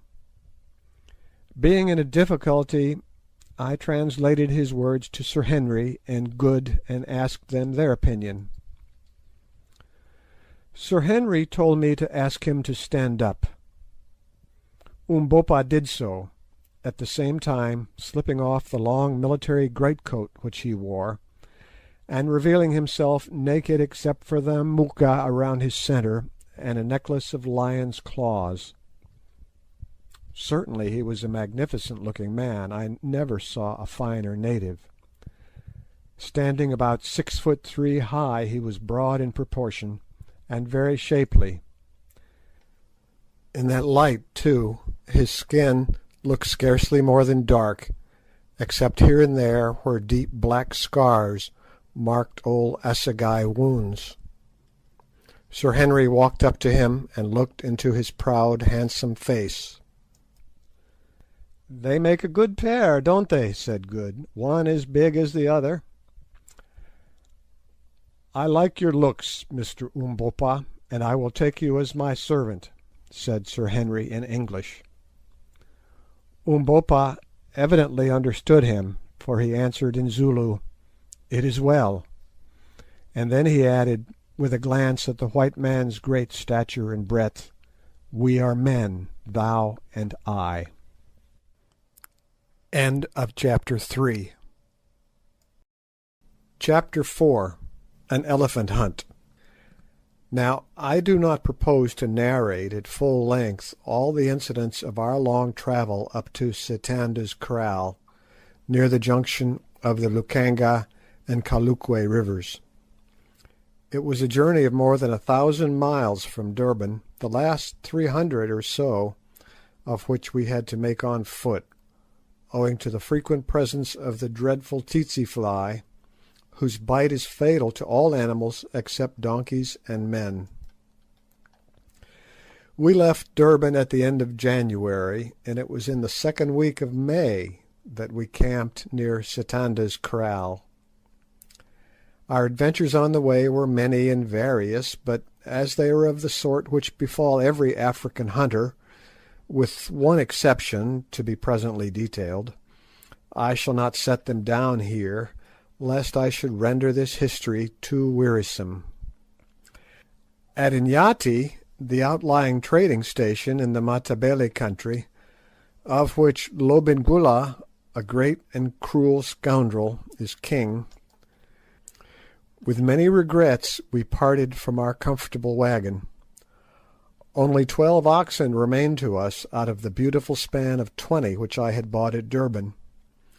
One we lost from the bite of a cobra, 3 had perished from poverty and the want of water, 1 strayed, and the other 3 died from eating the poisonous herb called tulip. 5 more sickened from this cause, but we managed to cure them with doses of an infusion made by boiling down the tulip leaves. If administered in time, this is a very effective antidote. The wagon and the oxen we left in the immediate charge of Goza and Tom, our driver and leader, both trustworthy boys, requesting a worthy Scotch missionary who lived in this distant place to keep an eye on them. Then, accompanied by Umbopa, Kiva, Ventvogel, and half a dozen bearers whom we hired on the spot, we started off on foot upon our wild quest. I remember we were all a little silent on the occasion of this departure, and I think that each of us was wondering if we should ever see our wagon again. For my part, I never expected to do so. For a while we tramped on in silence, till Umbopa, who was marching in front, broke into a Zulu chant about how some brave men, tired of life and the tameness of things, started off into a vast wilderness to find new things or die, and how, lo and behold, when they had travelled far into the wilderness, they found that it was not a wilderness at all, but a beautiful place, full of young wives and fat cattle, of game to hunt and enemies to kill. Then we all laughed and took it for a good omen. Umbopa was a cheerful savage in a dignified sort of way, when he was not suffering from one of his fits of brooding, and he had a wonderful knack of keeping up our spirits. We all grew very fond of him. And now for the one adventure to which I am going to treat myself, for I do dearly love a hunting yarn. About a fortnight's march from Inyati, we came across a peculiarly beautiful bit of well-watered woodland country. The kloofs and the hills were covered with dense bush, idoro bush, as the natives call it, and in some places with the little wachin becha, or wait a little thorn. And there were great quantities of the lovely machabel tree, laden with refreshing yellow fruit having enormous stones. This tree is the elephant's favourite food, and there were not wanting signs that the great brutes had been about. For not only was their spoor frequent, but in many places the trees were broken down and even uprooted. The elephant is a destructive feeder. One evening, after a long day's march, we came to a spot of great loveliness. At the foot of a bush-clad hill lay a dry river-bed, in which, however, were to be found pools of crystal water all trodden round with the hoof-prints of game. Facing this hill was a park-like plain, which grew clumps of flat-topped mimosa, varied with occasional glossy-leaved machabels, and all round stretched the sea of pathless, silent bush. As we emerged into this river-bed path, suddenly we started a troop of tall giraffes, who galloped, or rather sailed off, in their strange gait, their tails screwed up over their backs, and their hoofs rattling like castanets. They were about 300 yards from us, and therefore practically out of shot, but Good, who was walking ahead, and who had an express loaded with solid ball in his hand, could not resist temptation. Lifting his gun, he let drive at the last a young cow. By some extraordinary chance, the ball struck it full on the back of the head, shattering the spinal column, and that giraffe went rolling head over heels just like a rabbit. I never saw a more curious thing. "Curse it," said Good, for I am sorry to say he had a habit of using strong language when excited. Contracted, no doubt, in the course of his nautical career. "Curse it, I've killed him." "Oh, Bougwan!" ejaculated the Kafirs. "Oh, oh!" They called Good Bougwan, or glass eye, because of his glass eye. "Oh, Bougwan!" re-echoed Sir Henry and I, and from that day Good's reputation as a marvellous shot was established, at any rate among the Kafirs. Really he was a bad one, but whenever he missed we overlooked it for the sake of that giraffe. Having set some of the boys to cut off the best of the giraffe's meat, we went to work to build a scherm near one of the pools, and about 100 yards to its right. This is done by cutting a quantity of thorn bushes and piling them in the shape of a circular hedge. Then the space enclosed is smoothed, and dry tambuki grass, if obtainable, is made into a bed in the centre, and a fire or fires lighted. By the time the scherm was finished, the moon peeped up, and our dinners of giraffe steaks and roasted marrow bones were ready. How we enjoyed those marrow bones, though it was rather a job to crack them. I know of no greater luxury than giraffe marrow, unless it is elephant's heart, and we had that on the morrow. We ate our simple meal by the light of the moon, pausing at times to thank Good for his wonderful shot. Then we began to smoke and yarn, and a curious picture we must have made squatting there round the fire. I, with my short grizzled hair sticking up straight, and Sir Henry, with his yellow locks, which were getting rather long, were rather a contrast, especially as I am thin and short and dark, weighing only 9 stone and a half, and Sir Henry is tall and broad and fair and weighs 15. But perhaps the most curious looking of the three, taking all the circumstances of the case into consideration, was Captain John Good, R.N. There he sat upon a leather bag, looking just as though he had come in from a comfortable day's shooting in a civilized country, absolutely clean, tidy, and well dressed. He wore a shooting suit of brown tweed, with a hat to match, and neat gaiters. As usual, he was beautifully shaved. His eyeglass and his false teeth appeared to be in perfect order, and altogether he looked the neatest man I have ever had to do with in the wilderness.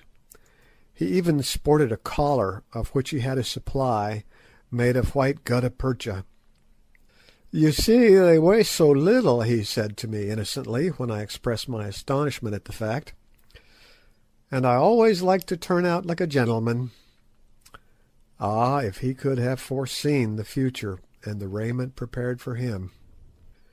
Well, there we three sat, yarning away in the beautiful moonlight, and watching the Kafirs a few yards off, sucking their intoxicating dakka from a pipe, of which the mouthpiece was made of the horn of an eland, till one by one they rolled themselves up in their blankets and went to sleep by the fire, that is, all except Umbopa, who was a little apart, his chin resting on his hand, and thinking deeply.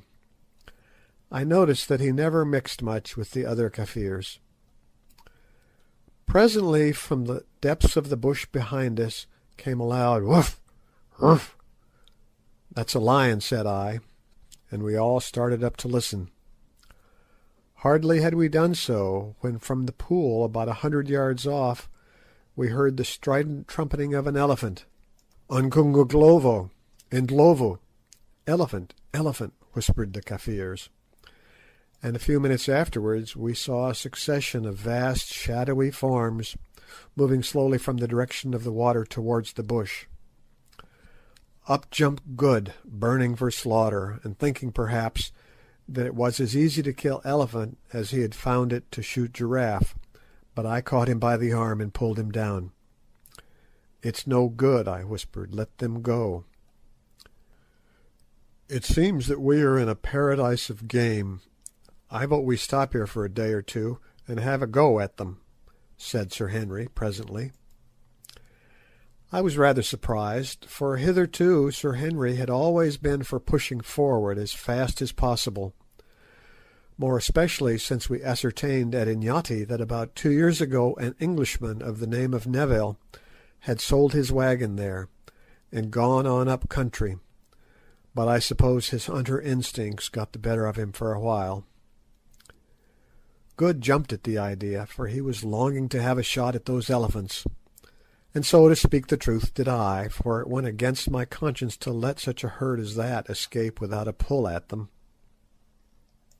"All right, my hearties," said I, "I think we want a little recreation, and now let's turn in, for we ought to be off by dawn, and then perhaps we may catch them feeding before they move on." The others agreed, and we proceeded to make our preparations. Good took off his clothes, shook them, put his eyeglass and his false teeth into his trousers pocket, and folding each article neatly, placed it out of the view under a corner of his mackintosh sheet. Sir Henry and I contented ourselves with rougher arrangements, and soon were curled up in our blankets and dropping off into the dreamless sleep that rewards the traveller. Going, what was that? Suddenly from the direction of the water came sounds of violent scuffling, and next instant there broke upon our ears a succession of the most awful roars. There was no mistaking their origin. Only a lion could make such a noise as that. We all jumped up and looked towards the water, in the direction of which we saw a confused mass, yellow and black in colour, staggering and struggling towards us. We seized our rifles, and slipping on our veldschoons, that is, shoes made of untanned hide, ran out of the scherm. By this time the mass had fallen, and was rolling over and over on the ground, and when we reached the spot it struggled no longer, but lay quite still. Now we saw what it was. On the grass there lay a sable antelope bull, the most beautiful of all the African antelopes, quite dead, and transfixed by its great curved horns was a magnificent black-maned lion, also dead. Evidently what had happened was this: the sable antelope had come down to drink at the pool where the lion, no doubt the same which we had heard, was lying in wait. While the antelope drank, the lion had sprung upon him, only to be received upon the sharp curved horns and transfixed. Once before I saw a similar thing happen. Then the lion, unable to free himself, had torn and bitten at the back and neck of the bull, which, maddened with fear and pain, had rushed on until it dropped dead. As soon as we had examined the beasts sufficiently, we called the Kafirs, and between us managed to drag their carcasses up to the skerm. After that we went in and lay down, to wake no more till dawn. With the first light we were up and making ready for the fray. We took with us the 3 8-bore rifles, a good supply of ammunition, and our large water bottles, filled with weak cold tea, which I have always found the best stuff to shoot on. After swallowing a little breakfast we started, Umbopa, Kiva, and Ventvogel accompanying us. The other Kafirs we left with instructions to skin the lion and the sable antelope, and cut up the latter. We had no difficulty in finding the broad elephant trail which Ventvogel, after examination, pronounced to have been made by between 20 and 30 elephants, most of them full-grown bulls. But the herd had moved on some way during the night, and it was 9 o'clock and already very hot, before, by the broken trees, bruised leaves and bark, and smoking droppings, we knew that we could not be far from them. Presently we caught sight of the herd, which numbered, as Ventvogel had said, between 20 and 30, standing in a great hollow, having finished their morning meal, and flapping their great ears. It was a splendid sight, for they were only about 200 yards from us. Taking a handful of dry grass, I threw it into the air to see how the wind was, for if once they winded us I knew they would be off before we could get a shot. Finding that, if anything, it blew from the elephants to us, we crept on stealthily, and thanks to the cover managed to get within 40 yards or so of the great brutes. Just in front of them and broadside on stood 3 splendid bulls, one of them with enormous tusks. I whispered to the other that I would take the middle one, Sir Henry covering the elephant to the left, and Good the bull with the big tusks. "Now," I whispered. Boom, boom, boom, went the 3 heavy rifles, and down came Sir Henry's elephant dead as a hammer, shot right through the heart. Mine fell onto its knees, and I thought that he was going to die, but in another moment he was up and off, tearing along straight past me. As he went I gave him the second barrel in the ribs, and this brought him down in good earnest. Hastily slipping in 2 fresh cartridges, I ran close to him, and a ball through the brain put an end to the poor brute's struggles. Then I turned to see how Good had fared with the big bull, which I had heard screaming with rage and pain as I gave mine its quietus. On reaching the captain, I found him in a great state of excitement. It appeared that on receiving the bullet the bull had turned and come straight for his assailant, who had barely time to get out of his way, and then charged on blindly past him in the direction of our encampment. Meanwhile the herd had crashed off in wild alarm in the other direction. For a while we debated whether to go after the wounded bull or to follow the herd, and finally deciding for the latter alternative, departed, thinking that we had seen the last of those big tusks. I have often wished since that we had. It was easy work to follow the elephants, for they had left a trail like a carriage road behind them, crushing down the thick bush in their furious flight as though it were tambouki grass. But to come up with them was another matter, and we had struggled on under the broiling sun for over 2 hours before we found them. With the exception of one bull they were standing together, and I could see from their unquiet way and the manner in which they kept lifting their trunks to test the air that they were on the lookout for mischief. The solitary bull stood 50 yards or so to this side of the herd, over which he was evidently keeping sentry, and about 60 yards from us. Thinking that he would see or wind us, and that would probably start them off again if we tried to get nearer, especially as the ground was rather open, we all aimed at this bull, and at my whispered word we fired. The 3 shots took effect, and down he went dead. Again the herd started, but unfortunately for them, about 100 yards further on was a nullah, or dried-out water track, with steep banks, a place very much resembling the one where the Prince Imperial was killed in Zululand. Into this the elephants plunged, and when we reached the edge we found them struggling in wild confusion to get up the other bank, filling the air with their screams and trumpeting as they pushed one another aside in their selfish panic, just like so many human beings.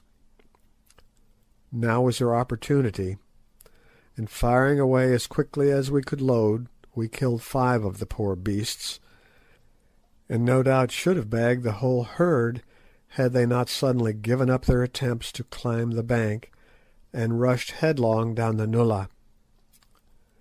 We were too tired to follow them, and perhaps also a little sick of slaughter, 8 elephants being a pretty good bag for one day. So after we were rested a little, and the Kafirs had cut out the hearts of 2 of the dead elephants for supper, we started homewards, very well pleased with our day's work, having made up our minds to send the bearers on the morrow to chop away the tusks.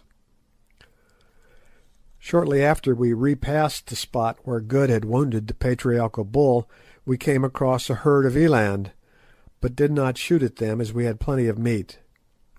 They trotted past us and then stopped behind a little patch of bush about 100 yards away, wheeling round to look at us. As Good was anxious to get a near view of them, never having seen an eland close, he handed his rifle to Umbopa, and followed by Kiva, strolled up to the patch of bush. We sat down and waited for him, not sorry of the excuse for a little rest. The sun was just going down in its reddest glory, and Sir Henry and I were admiring the lovely scene, when suddenly we heard an elephant scream, and saw its huge and rushing form, with uplifted trunk and tail, silhouetted against the great fiery globe of the sun. Next second we saw something else, and that was Good and Kiva tearing back towards us with the wounded bull, for it was he, charging after them. For a moment we did not dare to fire, though at that distance it would have been of little use if we had done so, for fear of hitting one of them. And the next a dreadful thing happened. Good fell a victim to his passion for civilized dress. Had he consented to discard his trousers and gaiters like the rest of us, and to hunt in a flannel shirt and pair of veldt-schoons, it would have been all right, but as it was, his trousers cumbered him in that desperate race, and presently, when he was about 60 yards from us, his boot, polished by the dry grass, slipped, and down he went on his face right in front of the elephant. We gave a gasp, for we knew that he must die, and ran as hard as we could towards him. In 3 seconds it had ended, but not as we thought. Kiva, the Zulu boy, saw his master fall, and brave lad as he was, turned and flung his assegai straight into the elephant's face. It stuck in his trunk. With a scream of pain, the brute seized the poor Zulu, hurled him to the earth, and placing one huge foot onto his body about the middle, twined its trunk round his upper part, and tore him in 2. We rushed up mad with horror, and fired again and again, till presently the elephant fell upon the fragments of the Zulu. As for Good, he rose and wrung his hands over the brave man who had given his life to save him, and though I am an old hand, I felt a lump grow in my throat. Umbopa stood contemplating the huge dead elephant and the mangled remains of poor Kiva. "Ah, well," he said presently, "he's dead, but he died like a man." End of chapter 4. Chapter 5. Our March into the Desert. We had killed 9 elephants, and it took us 2 days to cut out the tusks, and having brought them into camp, to bury them carefully in the sand under a large tree, which made a conspicuous mark for miles round. It was a wonderfully fine lot of ivory. I never saw a better, averaging as it did between 40 and 50 pounds a tusk. The tusks of the great bull that killed poor Kiva scaled 170 pounds the pair, so nearly as we could judge. As for Kiva himself, we buried what remained of him in an ant-bear hole, together with an assegai to protect himself with on his journey to a better world. On the 3rd day we marched again, hoping that we might live to return to dig up our buried ivory.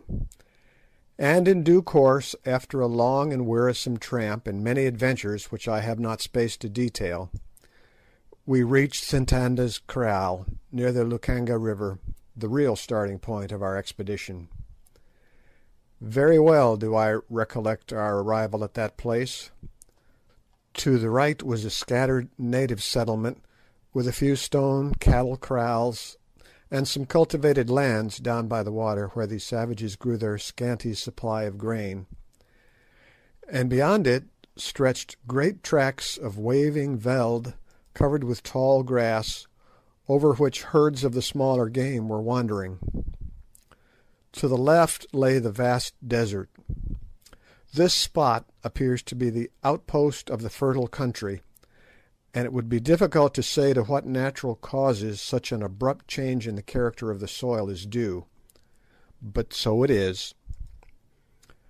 Just below our encampment flowed a little stream, on the farther side of which is a stony slope, the same down which, 20 years before, I had seen poor Silvestre creeping back after his attempt to reach Solomon's Mines, and beyond that slope begins the waterless desert, covered with a species of karoo shrub. It was evening when we pitched our camp, and the great ball of the sun was sinking into the desert, sending glorious rays of many-coloured light flying all over its vast expense. Leaving Good to superintend the arrangement of our little camp, I took Sir Henry with me, and walking to the top of the slope opposite, we gazed across the desert. The air was very clear, and far, far away I could distinguish the faint blue outlines, here and there capped with white, of the Suliman Berg. "There," I said, "there is the wall round Solomon's Mines, but God knows if we shall ever climb it." "My brother should be there, and if he is, I shall reach him somehow," said Sir Henry, in that tone of quiet confidence which marked the man. "I hope so," I answered, and turned to go back to the camp, when I saw that we were not alone. Behind us, also gazing earnestly towards the far-off mountain, stood the great Kafir Umbopa. The Zulu spoke when he saw that I had observed him, addressing Sir Henry, to whom he had attached himself. "Is it to that land that thou wouldst journey, Incubu?" A native word, meaning, I believe, an elephant, and the name given to Sir Henry by the Kafirs, he said, pointing toward the mountain with his broad assegai. I asked him sharply what he meant by addressing his master in that familiar way. It is very well for natives to have a name for one among themselves, but it is not decent that they should call a white man by their heathenish appellations to his face. The Zulu laughed a quiet little laugh which angered me.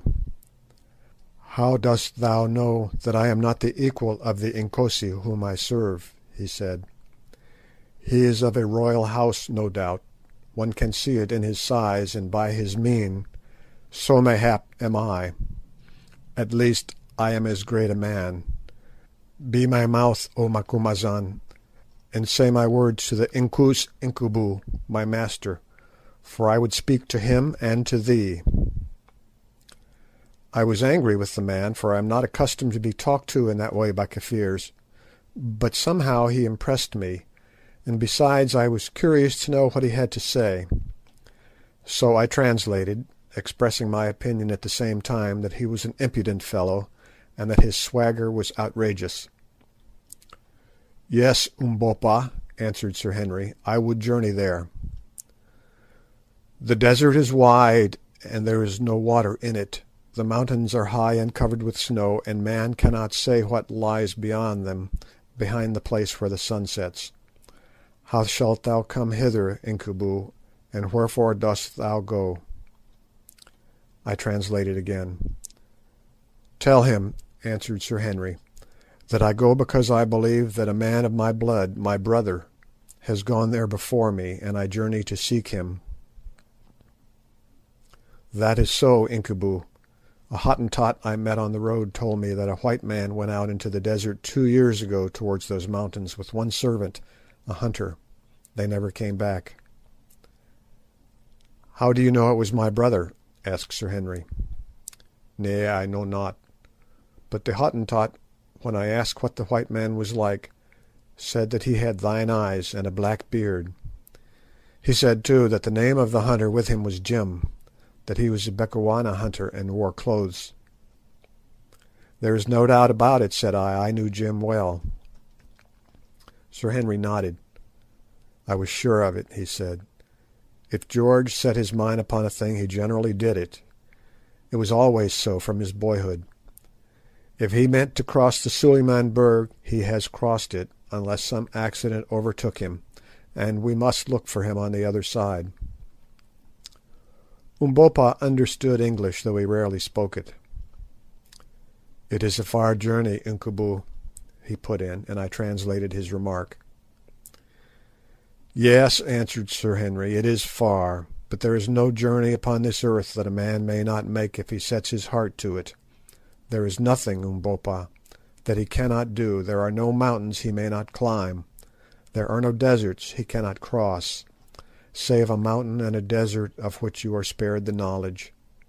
If love leads him, and he holds his life in his hands, counting it as nothing, ready to keep it or lose it, as heaven above may order." I translated. "Great words, my father," answered the Zulu. I always called him a Zulu, though he was not really one. "Great swelling words, fit to fill the mouth of a man. Thou art right, my father Incubu. Listen, what is life? It is a feather. It is the seed of the grass, blown hither and thither, sometimes multiplying itself and dying in the act, sometimes carried away into the heavens. But if that seed be good and heavy, it may perchance travel a little way on the road it wills. It is well to try and journey one's road, and to fight with the air. Man must die. At the worst he can but die a little sooner. I will go with thee across the desert and over the mountains, unless perchance I fall to the ground on the way, my father." He paused a while, and then went on with one of those strange bursts of rhetorical eloquence that Zulus sometimes indulge in, which to my mind, full though they are of vain repetitions, show that the race is by no means devoid of poetic instinct and of intellectual power. "What is life? Tell me, O white men who are wise, who know the secrets of the world, and of the world of stars, and the world that lies above and around the stars, who flash your words from afar without a voice. Tell me, white men, the secret of our life, whither it goes, and whence it comes. You cannot answer me, you know not. Listen, I will answer. Out of the dark we came, into the dark we go. Like a storm-driven bird at night we fly out of the nowhere. For a moment our wings are seen in the light of the fire, and lo, we are gone again into the nowhere. Life is nothing, life is all, It is the hand with which we hold off death. It is the glow-worm that shines in the night time and is black in the morning. It is the white breath of the oxen in winter. It is the little shadow that runs across the grass and loses itself at sunset. "You are a strange man," said Sir Henry, when he had ceased. Umbopa laughed. "It seems to me that we are much alike, Incubu. Perhaps I seek a brother over the mountains." I looked at him suspiciously. "What dost thou mean?" I asked. "What dost thou know of those mountains?" "A little, a very little. There is a strange land yonder, a land of witchcraft and beautiful things, a land of brave people, and of trees and streams, and snowy peaks, and of a great white road. I have heard of it. But what is the good of talking? It grows dark. Those who live to see will see." Again I looked at him doubtfully. The man knew too much. "You need not fear me, Macumazahn," he said, interpreting my look. "I dig no holes for you to fall in. I make no plots. If we ever cross these mountains behind the sun, I will tell what I know. But death sits upon them. Be wise and turn back. Go and hunt elephants, my masters. I have spoken." And without another word he lifted his spear in salutation, and returned towards the camp, where shortly afterwards we found him cleaning a gun like any other Kafir. "That is an odd man," said Sir Henry. "Yes," I answered, "too odd by half. I don't like his little ways. He knows something, and he will not speak out. But I suppose it is no use quarrelling with him. We were in for a curious trip, and a mysterious Zulu won't make much difference one way or another." Next day we made our arrangements for starting. Of course it was impossible to drag our heavy elephant rifles and other kit with us across the desert, so, dismissing our bearers, we made an arrangement with an old native who had a kraal close by to take care of them till we returned.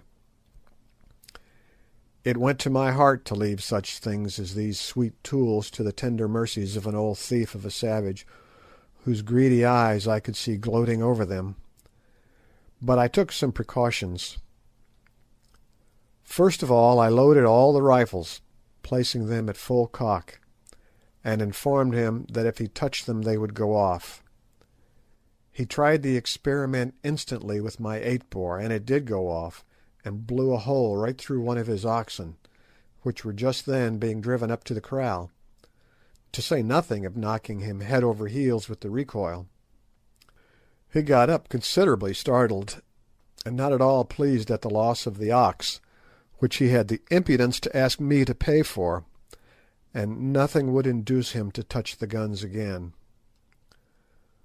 "Put the live devils out of the way up there in the thatch," he said, "or they will murder us all." Then I told him that when we came back, if one of those things was missing, I would kill him and his people by witchcraft, and if we died and he tried to steal the rifles, I would come and haunt him and turn his cattle mad and his milk sour, till life was a weariness, and he would make the devils in the guns come out and talk to him in a way he did not like, and generally gave him a good idea of judgment to come. After that he promised to look after them as though they were his father's spirit. He was a very superstitious old Kafir, and a great villain. Having thus disposed of our superfluous gear, we arranged the kit we five, Sir Henry, Good, myself, Umbopa, and the Hottentot Ventvögel, were to take with us on our journey. It was small enough, but do what we would, we could not get its weight down under about 40 pounds a man.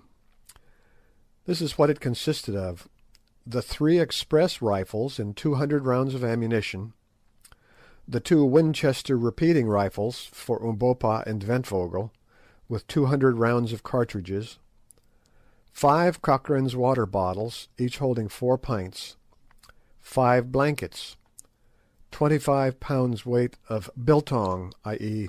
sun-dried game flesh, 10 pounds weight of best mixed beads for gifts, a selection of medicine, including an ounce of quinine and 1 or 2 small surgical instruments, our knives, a few sundries such as a compass, matches, a pocket filter, tobacco, a trowel, a bottle of brandy, and the clothes we stood in.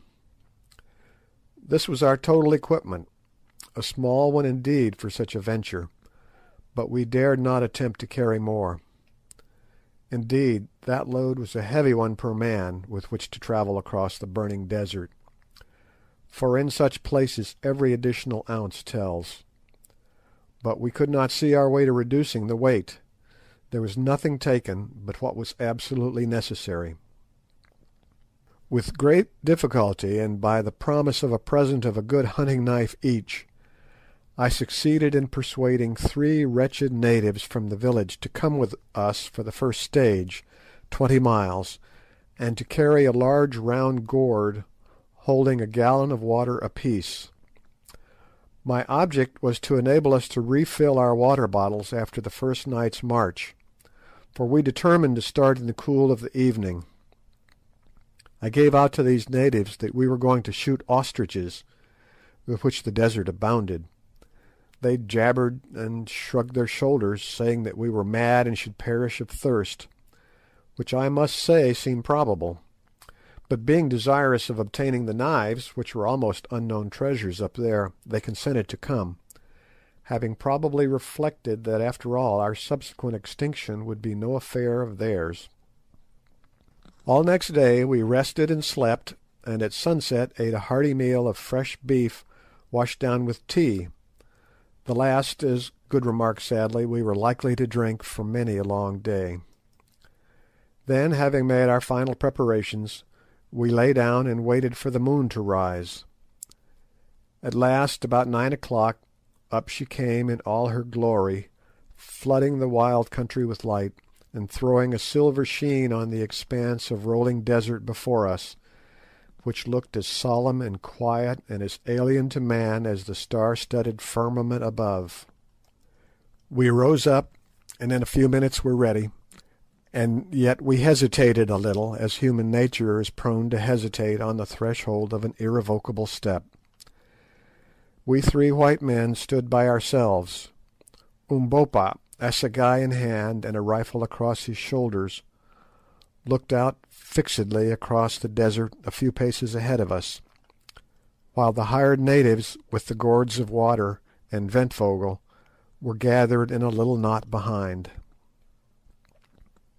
"Gentlemen," said Sir Henry presently in his deep voice, "we are going on about as strange a journey as men can make in this world. It is very doubtful if we can succeed in it. But we are 3 men who will stand together for good or for evil to the last. Now, before we start, let us for a moment pray to the Power who shapes the destinies of men, and who ages since has marked out our paths, that it may please him to direct our steps in accordance with his will." Taking off his hat, for the space of a minute or so he covered his face with his hands, and Good and I did likewise. I do not say that I am a first-rate praying man, few hunters are, and as for Sir Henry, I never heard him speak like that before, and only once since, though deep down in his heart I believe he is very religious. Good, too, is pious, though apt to swear. Anyhow, I do not remember, excepting on one single occasion, ever putting up a better prayer in my life than I did during that minute, and somehow I felt the happier for it. Our future was so completely unknown, and I think that the unknown and the awful always bring a man nearer to his Maker. "And now," said Sir Henry, "trek." So we started. We had nothing to guide ourselves by except the distant mountains and old José da Silvestra's chart, which, considering that it was drawn by a dying and half-distraught man on a fragment of linen 3 centuries ago, was not a very satisfactory sort of thing to work with. Still, our sole hope of success depended upon it, such as it was. If we failed in finding that pool of bad water which the old Dom marked as being situated in the middle of the desert, about 60 miles from our starting point, and as far from the mountains, in all probability we must perish miserably of thirst. But to my mind the chances of our finding it in that great sea of sand and karoo scrub seemed almost infinitesimal. Even supposing that da Silvestra had marked the pool correctly, what was there to prevent its having been dried up by the sun generations ago, or trampled in by game, or filled in with the drifting sand? On we tramped, silently as shades, through the night and in the heavy sand. The karoo brushes caught our feet and retarded us, and the sand worked into our veldschoons and good shooting boots, so that every few miles we had to stop and empty them. But still the night kept fairly cool, though the atmosphere was thick and heavy, giving a sort of creamy feel to the air, and we made fair progress. It was very silent and lonely there in the desert, oppressively so indeed. Good felt this, and once began to whistle "The Girl I Left Behind Me," but the notes sounded lugubrious in that vast place, and he gave it up. Shortly afterwards a little incident occurred which, though it startled us at the time, gave rise to a laugh.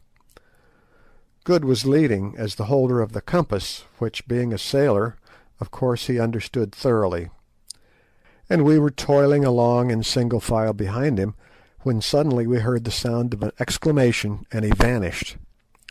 Next second there arose all around us a most extraordinary hubbub, snorts, groans, and wild sounds of rushing feet.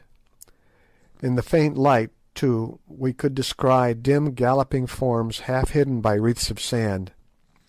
The natives threw down their loads and prepared to bolt, but remembering there was nowhere to run to, they cast themselves upon the ground and howled out that it was ghosts. As for Sir Henry and myself, we stood amazed, nor was our amazement lessened when we perceived the form of Good careening off in the direction of the mountains, apparently mounted on the back of a horse, and hallooing wildly. In another second he threw up his arms, and we heard him come to the earth with a thud. Then I saw what had happened. We had stumbled upon a herd of sleeping guaga, onto the back of one of which Good had actually fallen, and the brute, naturally enough, got up and made off with him. Calling out to the others that it was all right, I ran towards Good, much afraid lest he should be hurt, but to my great relief I found him sitting in the sand, his eyeglass still fixed firmly in his eye, rather shaken and very much frightened, but not in any way injured. After this we travelled on without any further misadventure till about 1 o'clock, when we called a halt, and having drunk a little water, not much, for water was precious, and rested for half an hour, we started again. On we went, till at last the east began to blush like the cheek of a girl. Then there came faint rays of primrose light, that changed presently to golden bars, through which the dawn glided out across the desert. The stars grew pale, and paler still, till at last they vanished. The golden moon waxed wan, and her mountain ridges stood out against her sickly face like the bones on the cheek of a dying man. Then came spear upon spear of light flashing far away across the boundless wilderness, piercing and firing the veils of mist, till the desert was draped in a tremulous golden glow, and it was day. Still we did not halt, though by this time we should have been glad enough to do so, for we knew that when once the sun was fully up it would be almost impossible for us to travel. At length, about an hour later, we spied a little pile of boulders rising out of the plain, and to this we dragged ourselves. As luck would have it, here we found an overhanging slab of rock, carpeted beneath with smooth sand, which afforded a most grateful shelter from the heat. Underneath this we crept, and each of us, having drunk some water and eaten a bit of biltong, we lay down and were soon sound asleep. It was 3 o'clock in the afternoon before we woke, to find our bearers preparing to return. They had seen enough of the desert already, and no number of knives would have tempted them to come a step farther. So we took a hearty drink, and having emptied our water bottles, filled them up again from the gourds that they had brought with them, and then we watched them depart on their 20 miles tramp home. At 4:30 we also started.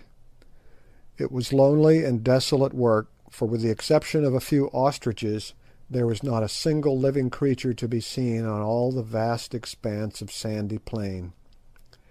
Evidently it was too dry for game, and with the exception of a deadly-looking cobra or two, we saw no reptiles. One insect, however, we found abundant, and that was the common or house-fly.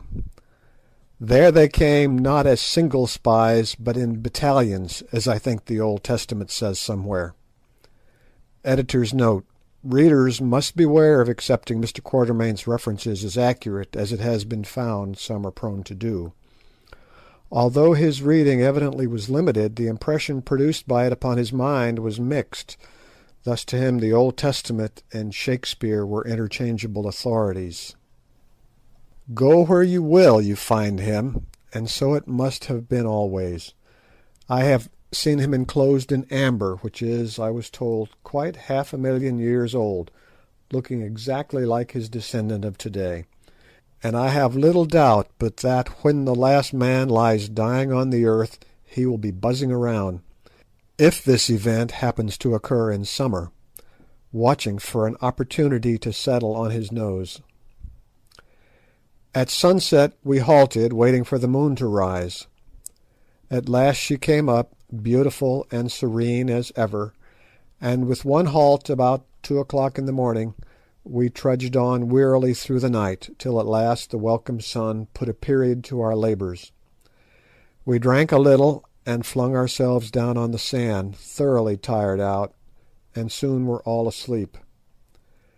There was no need to set a watch, for we had nothing to fear from anybody or anything in that vast, untenanted plain.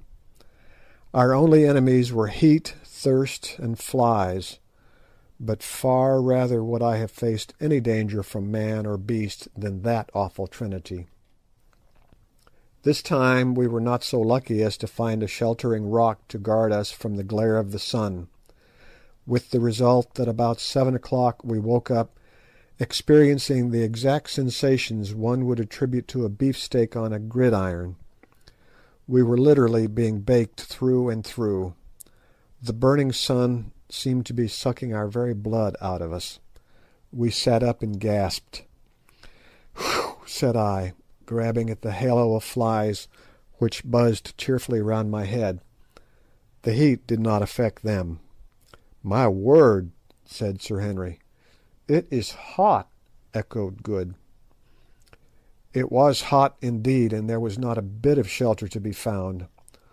Look where we would, there was no rock or tree, nothing but an unending glare, rendered dazzling by the heated air that danced over the surface of the desert as it dances over a red-hot stove. "What is to be done?"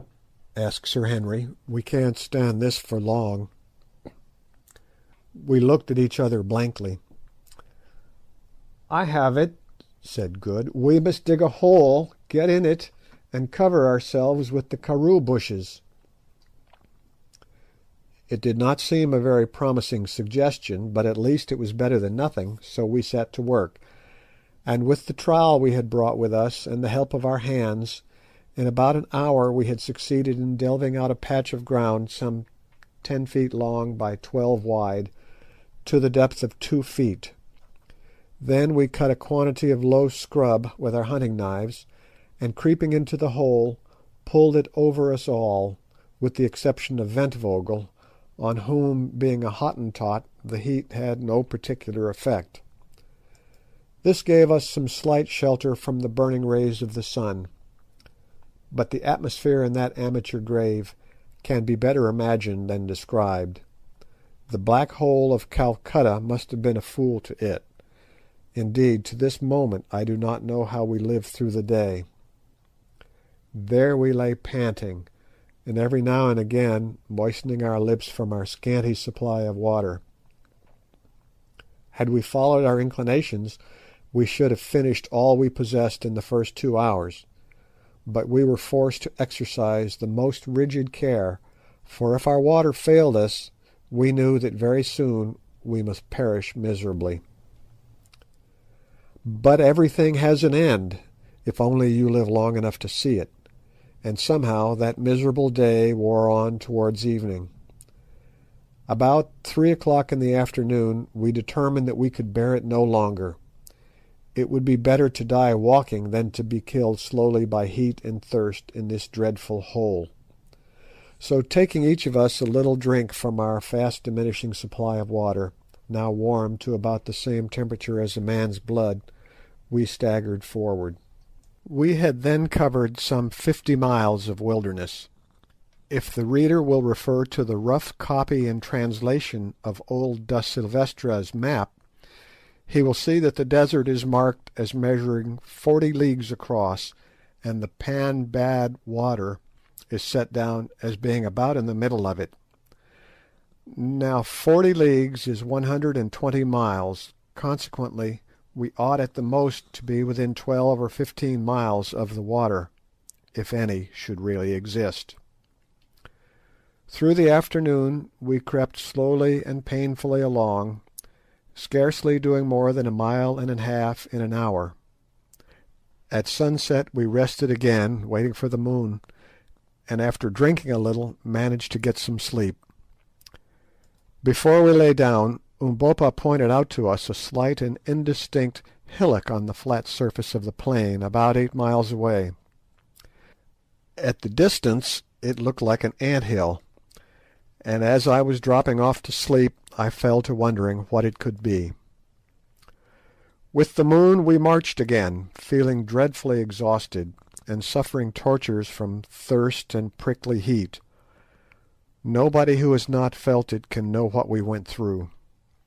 We walked no longer, we staggered, now and again falling from exhaustion, and being obliged to call a halt every hour or so.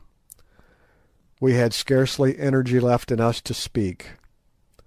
Up to this Good had chatted and joked, for he is a merry fellow, but now he had not a joke in him. At last, about 2 o'clock, utterly worn out in body and mind, we came to the foot of the queer hill, or sand kopje, which at first sight resembled a gigantic ant-heap about 100 feet high, and covering at the base nearly 2 acres of ground.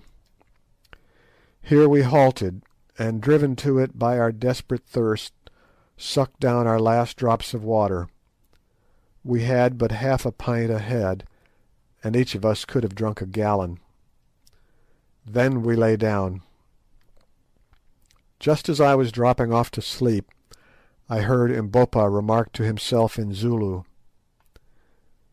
"If we cannot find water, we shall all be dead before the moon rises tomorrow."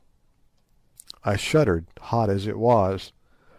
The near prospect of such an awful death is not pleasant, but even the thought of it could not keep me from sleeping. End of chapter 5. Chapter 6. Water, water. 2 hours later, that is, about 4 o'clock, I woke up, for so soon as the first heavy demand of bodily fatigue had been satisfied, the torturing thirst from which I was suffering asserted itself. I could sleep no more. I had been dreaming that I was bathing in a running stream, with green banks and trees upon them, and I awoke to find myself in this arid wilderness, and to remember, as Umbopa had said, that if we did not find water this day we must perish miserably.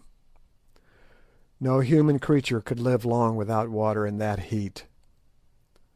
I sat up and rubbed my grimy face with my dry and horny hands, as my lips and eyelids were stuck together, and it was only after some friction and with an effort that I was able to open them. It was not far from dawn, but there was none of the bright feel of dawn in the air, which was thick with a hot murkiness that I cannot describe. The others were still sleeping. Presently it began to grow light enough to read, so I drew out a little pocket copy of the Ingoldsby Legends which I had brought with me, and read "The Jackdaw of Rheims." When I got to where "a nice little boy held a golden ewer, embossed and filled with water as pure as any that flows between Rheims and Namur," literally I smacked my cracking lips, or rather tried to smack them. The mere thought of that pure water made me mad. If the Cardinal had been there with his bell, book, and candle, I would have whipped in and drunk his water up. Yes, even if he had filled it already with the suds of soap worthy of washing the hands of the Pope, and I knew that the whole consecrated curse of the Catholic Church should fall upon me for so doing. I almost think that I must have been a little light-headed with thirst, weariness, and the want of food, for I fell to thinking how astonished the Cardinal and his nice little boy and the jackdaw would have looked to see a burnt-up, brown-eyed, grizzly-haired little elephant hunter, suddenly bound between them, put his dirty face into the basin and swallow every drop of the precious water. The idea amused me so much that I laughed, or rather cackled, aloud, which woke the others, and they began to rub their dirty faces and drag their gummed-up lips and eyelids apart. As soon as we were all well awake, we began to discuss the situation, which was serious enough. Not a drop of water was left. We turned the bottles upside down and licked the tops, but it was a failure. They were dry as a bone. Good, who had charge of the flask of brandy, got it out and looked at it longingly, but Sir Henry promptly took it away from him, for to drink raw spirit would only have been to precipitate the end. "If we do not find water we shall die," he said. "If we can trust to the old Dom's map, there should be some about," I said, but nobody seemed to derive much satisfaction from this remark. It was so evident that no great faith could be put in the map. Now it was gradually growing light, and as we sat staring blankly at each other, I observed the Hottentot Ventvögel rise and began to walk about with his eyes on the ground. Presently he stopped short, and uttering a guttural exclamation, pointed to the earth. "What is it?" we exclaimed, and rising simultaneously, we went to where he was standing staring at the sand. "Well," I said, "it is fresh springbok spoor. What of it?" "Springboks do not go far from water," he answered in Dutch. "No," I answered, "I forgot, and thank God for it." This little discovery put new life into us, for it is wonderful when a man is in a desperate position how he catches at the slightest hope, and feels almost happy. On a dark night a single star is better than nothing. Meanwhile Ventvögel was lifting his snub nose and sniffing the hot air for all the world like an old impala ram who scents danger. Presently he spoke again. "I smell water," he said. Then we felt quite jubilant, for we knew what a wonderful instinct these wild-bred men possess. Just at that moment the sun came up gloriously, and revealed so grand a sight to our astonished eyes that for a moment or two we even forgot our thirst. There, not more than 40 or 50 miles from us, glittering like silver in the early rays of the morning sun, soared Sheba's breasts, and stretching away for hundreds of miles on either side of them ran the great Suliman Berg. Now that sitting here I attempt to describe the extraordinary grandeur and beauty of that sight, language seems to fail me. I am impotent even before its memory. Straight before us rose two enormous mountains, the likes of which are not, I believe, to be seen in Africa, if indeed there are any other such in the world, measuring each of them at least 15,000 feet in height, standing not more than a dozen miles apart, linked together by a precipitous cliff of rock, and towering in awful white solemnity straight into the sky. These mountains, placed thus, like the pillars of a gigantic gateway, are shaped after the fashion of a woman's breasts, and at times the mists and shadows beneath them take the form of a recumbent woman, veiled mysteriously in sleep. Their bases swell gently from the plain, looking at that distance perfectly round and smooth, and upon the top of each is a vast hillock covered with snow exactly corresponding to the nipple on the female breast. The stretch of cliff that connects them appears to be some thousands of feet in height, and perfectly precipitous, and on each flank of them, so far as the eye can reach, extend similar lines of cliff, broken only here and there by flat table-topped mountains, something like the world-famed one at Cape Town, a formation, by the way, that is very common in Africa. To describe the comprehensive grandeur of that view is beyond my powers. There was something so inexpressibly solemn and overpowering about those huge volcanoes, for doubtless they are extinct volcanoes, that it quite awed us. For a while the morning lights played upon the snow and the brown and swelling masses beneath, and then, as though to veil the majestic sight from our curious eyes, strange vapours and clouds gathered and increased around the mountains, till presently we could only trace their pure and gigantic outlines, showing ghost-like through the fleecy envelope.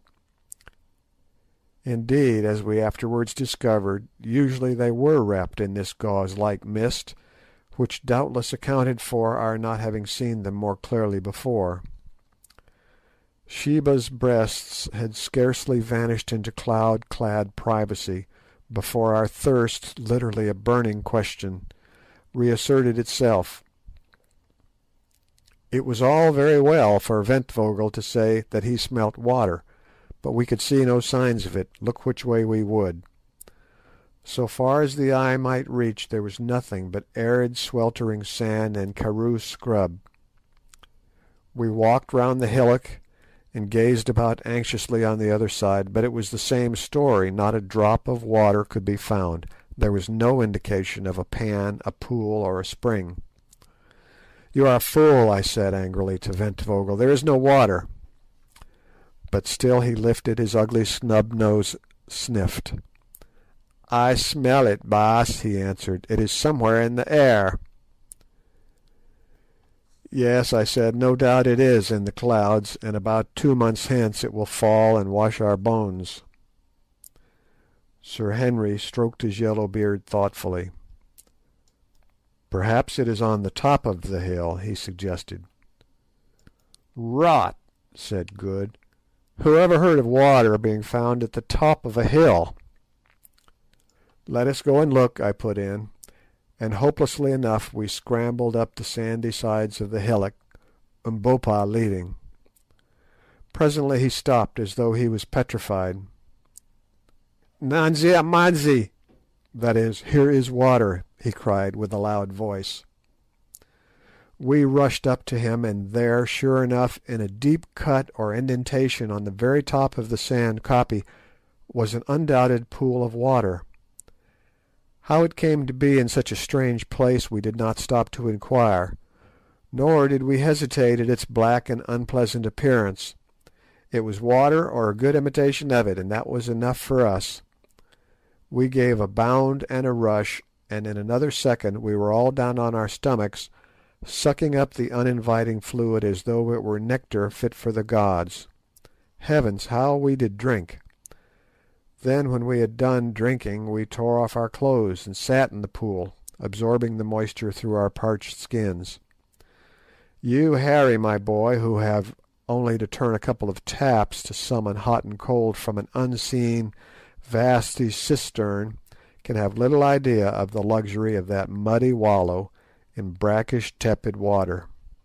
After a while we rose from it, refreshed indeed, and fell to on our biltong, of which we had scarcely been able to touch a mouthful for 24 hours, and ate our fill.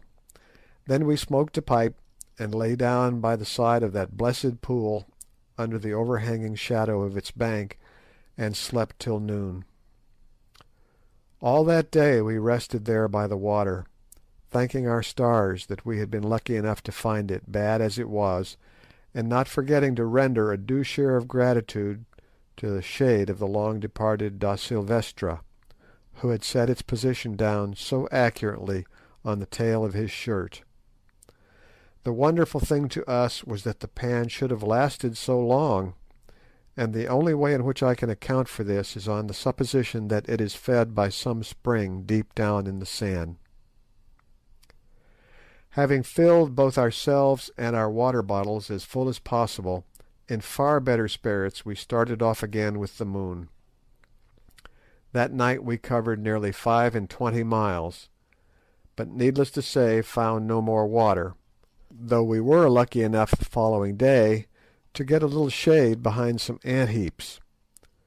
When the sun rose and for a while cleared away the mysterious mists, Suliman's Berg, with the two majestic breasts, now only about 20 miles off, seemed to be towering right above us, and looked grander than ever. At the approach of evening we marched again, and to cut a long story short, by daylight next morning found ourselves upon the lowest slopes of Sheba's left breast, for which we had been steadily steering. By this time our water was exhausted once more, and we were suffering severely from thirst, nor indeed could we see any chance of relieving it till we reached the snow line far, far above us.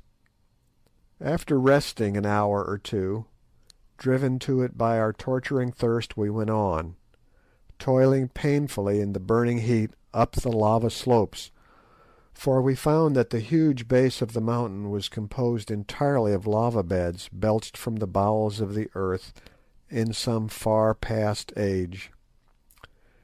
By 11 o'clock we were utterly exhausted, and generally speaking in a very bad state indeed. The lava clinker over which we must drag ourselves, though smooth compared with some clinker I have heard of, such as that on the island of Ascension, for instance, was yet rough enough to make our feet very sore, and this, together with our other miseries, had pretty well finished us. A few hundred yards above us were some large lumps of lava, and toward these we steered with the intention of lying down beneath their shade. We reached them, and to our surprise, so far as we had a capacity for surprise left in us, on a little plateau or ridge close by we saw that the clinker was covered with a dense green growth. Evidently soil formed of decomposed lava had rested there, and in due course had become the receptacle of seeds deposited by birds. But we did not take much further interest in that green growth, for one cannot live on grass like Nebuchadnezzar. That requires a special dispensation of Providence and peculiar digestive organs. So we sat down under the rocks and groaned, and for one I wish heartily that we had never started on this fool's errand. As we were sitting there I saw Umbopa get up and hobble towards the patch of green, and a few minutes afterwards, to my great astonishment, I perceived that usually very dignified individual dancing and shouting like a maniac, and waving something green. Off we all scrambled towards him as fast as our wearied limbs would carry us, hoping that he had found water. "What is it, Umbopa, son of a fool?" I shouted in Zulu. "It is food and water, Macumazahn," and again he waved the green thing. Then I saw what he had found. It was a melon. We had hit upon a patch of wild melons, thousands of them, and dead ripe. "Melons!" I yelled to Good, who was next to me, and in another minute his false teeth were fixed in one of them. I think we ate about six each before we had done, and poor fruit as they were, I doubt if I ever thought anything nicer. But melons are not very nutritious, and when we had satisfied our thirst with their pulpy substance, and put a stock to cool by the simple process of cutting them in two and setting them end on in the hot sun to grow cold by evaporation, we began to feel exceedingly hungry. We had still some biltong left, but our stomachs turned from biltong, and besides, we were obliged to be very sparing of it, for we could not say when we should find more food. Just at this moment a lucky thing chanced. Looking across the desert, I saw a flock of about 10 large birds flying straight towards us. "Skit, boss, skit!" "Shoot, master, shoot!" whispered the Hottentot, throwing himself on his face, an example which we all followed. Then I saw that the birds were a flock of pow, or bustards, and that they would pass within 50 yards of my head. Taking one of the repeating Winchesters, I waited till they were very nearly over us, and then jumped to my feet. On seeing me the pow bunched up together, as I expected that they would, and I fired 2 shots straight into the thick of them, and as luck would have it, brought down one, a fine fellow that weighed about 20 pounds. In half an hour we had a fire made of dry melon stalks, and he was toasting over it, and we made such a feed as we had not tasted for a week. We ate that pow, nothing was left of him but his leg bones and his beak, and we felt not a little the better afterwards. That night we went on again with the moon, carrying as many melons as we could with us. As we ascended we found the air grew cooler and cooler, which was a great relief to us, and at dawn, so far as we could judge, we were not more than about a dozen miles from the snow line. Here we discovered more melons, and so had no longer any anxiety about water, for we knew that we should soon get plenty of snow. But the ascent had now become very precipitous, and we made but slow progress, not more than a mile an hour. Also that night we ate our last morsel of biltong. As yet, with the exception of the pow, we had seen no living thing on the mountain, nor had we come across a single spring or stream of water, which struck us as very odd, considering the expanse of snow above us, which must, we thought, melt sometimes. But as we afterwards discovered, owing to a cause which is quite beyond my power to explain, all the streams flowed down upon the north side of the mountain. Now we began to grow very anxious about food. We had escaped death by thirst, but it seemed probable that it was only to die of hunger. The events of the next 3 miserable days are best described by copying the entries made at the time in my notebook. 21st May. Started 11 a.m. Finding the atmosphere quite cold enough to travel by day, and carrying some watermelons with us, struggled on all day, but found no more melons, having evidently passed out of their district. Saw no game of any sort. Halted for the night at sundown, having had no food for many hours. Suffered much during the night from cold. 22nd. Started at sunrise again, feeling very faint and weak. Only made about 5 miles all day. Found some patches of snow, of which we ate, but nothing else. Camped at night under the edge of a great plateau. Cold, bitter. Drank a little brandy each, and huddled ourselves together, each wrapped up in his blanket, to keep ourselves alive. Are now suffering frightfully from starvation and weariness. Thought that Ventvogel would have died during the night. 23rd. Struggled forward once more as soon as the sun was well up, and had thawed our limbs a little. We are now in a dreadful plight, and I fear that unless we get food this will be our last day's journey. But little brandy left.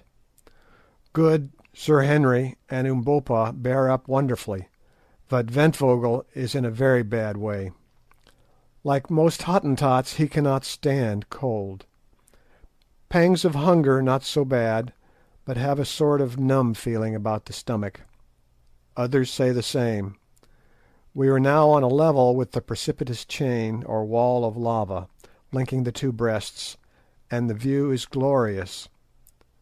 Behind us the glowing desert rolls away to the horizon, and before us lie mile upon mile of smooth hard snow, almost level, but swelling gently upwards, out of the centre of which the nipple of the mountain, that appears to be some miles in circumference, rises about 4,000 feet into the sky. Not a living thing is to be seen. God help us, I fear that our time has come. And now I will drop the journal, partly because it is not very interesting reading. Also, what follows requires telling rather more fully. All that day, the 23rd May, we struggled slowly up the incline of snow, lying down from time to time to rest. A strange gaunt crew we must have looked, while, laden as we were, we dragged our weary feet over the dazzling plain, glaring round us with hungry eyes. Not that there was much use in glaring, for we could see nothing to eat. We did not accomplish more than 7 miles that day. Just before sunset we found ourselves exactly under the nipple of Sheba's left breast, which towered thousands of feet into the air, a vast smooth hillock of frozen snow. Weak as we were, we could not but appreciate the wonderful scene, made even more splendid by the flying rays of light from the setting sun, which here and there stained the snow blood red, and crowned the great dome above us with a diadem of glory. "I say," gasped Good presently, "we ought to be somewhere near that cave the old gentleman wrote about." "Yes," said I, "if there is a cave." "Come, Quatermain," groaned Sir Henry, "don't talk like that. I have every faith in the Dom. Remember the water. We shall find the place soon." "If we don't find it before dark we are dead men. That is all about it," was my consolatory reply. For the next 10 minutes we trudged in silence, when suddenly Umbopa, who was marching along beside me, wrapped in his blanket, and with a leather belt strapped so tightly round his stomach to make his hunger small, as he said, that his waist looked like a girl's, caught me by the arm. "Look," he said, pointing towards the springing slope of the nipple. I followed his glance, and some 200 yards from us perceived what appeared to be a hole in the snow. "It is the cave," said Umbopa. We made the best of our way to the spot, and found sure enough that the hole was the mouth of a cavern, no doubt the same as that of which Da Silvestra wrote. We were not too soon, for just as we reached shelter the sun went down with startling rapidity, leaving the world nearly dark, for in these latitudes there is but little twilight. So we crept into the cave, which did not appear to be very big, and huddling ourselves together for warmth, swallowed what remained of our brandy, barely a mouthful each, and tried to forget our miseries in sleep. But the cold was too intense to allow us to do so, for I am convinced that at this great altitude the thermometer cannot have marked less than 14 or 15 degrees below freezing point. What such a temperature meant to us, enervated as we were by hardship, want of food, and the great heat of the desert, the reader may imagine better than I can describe. Suffice it to say that it was something as near death from exposure as I have ever felt. There we sat hour after hour through the still and bitter night, feeling the frost wander round and nip us now in the finger, now in the foot, now in the face. In vain we did huddle up closer and closer. There was no warmth in our miserable starved carcasses.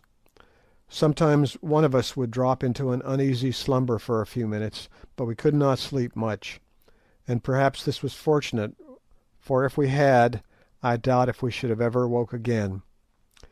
Indeed, I believe that it was only by force of will that we kept ourselves alive at all. Not very long before dawn I heard the Hottentot Ventvogel, whose teeth had been chattering all night like castanets, give a deep sigh. Then his teeth stopped chattering. I did not think anything of it at the time, concluding that he had gone to sleep. His back was resting against mine, and it seemed to grow colder and colder, till at last it felt like ice. At length the air began to grow grey with light, then golden arrows sped across the snow, and at last the glorious sun peeped above the lava wall and looked in upon our half-frozen forms. Also it looked upon Ventvogel, sitting there amongst us, stone dead. No wonder his back felt cold, poor fellow.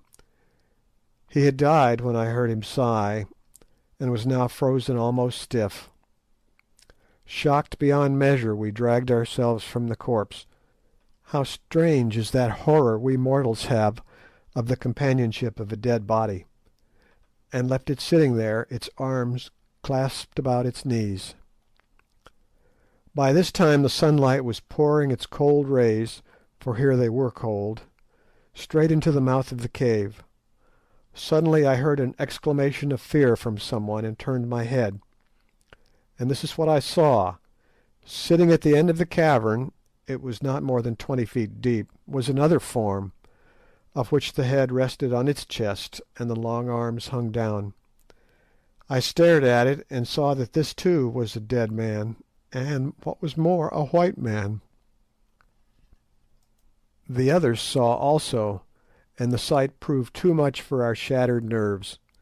One and all we scrambled out of the cave as fast as our half-frozen limbs would carry us. End of chapter 6. Chapter 7. Solomon's Road. Outside the cavern we halted, feeling rather foolish. "I am going back," said Sir Henry. "Why?" asked Good. "Because it has struck me that what we saw may be my brother." This was a new idea, and we re-entered the place to put it to the proof. After the bright light outside, our eyes, weak as they were with staring at the snow, could not pierce the gloom of the cave for a while. Presently, however, they grew accustomed to the semi-darkness, and we advanced towards the dead man.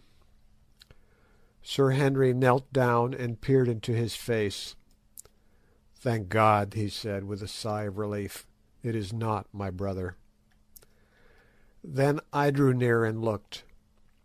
The body was that of a tall man in middle life, with aquiline features, grizzled hair, and a long black moustache. The skin was perfectly yellow, and stretched tightly over the bones.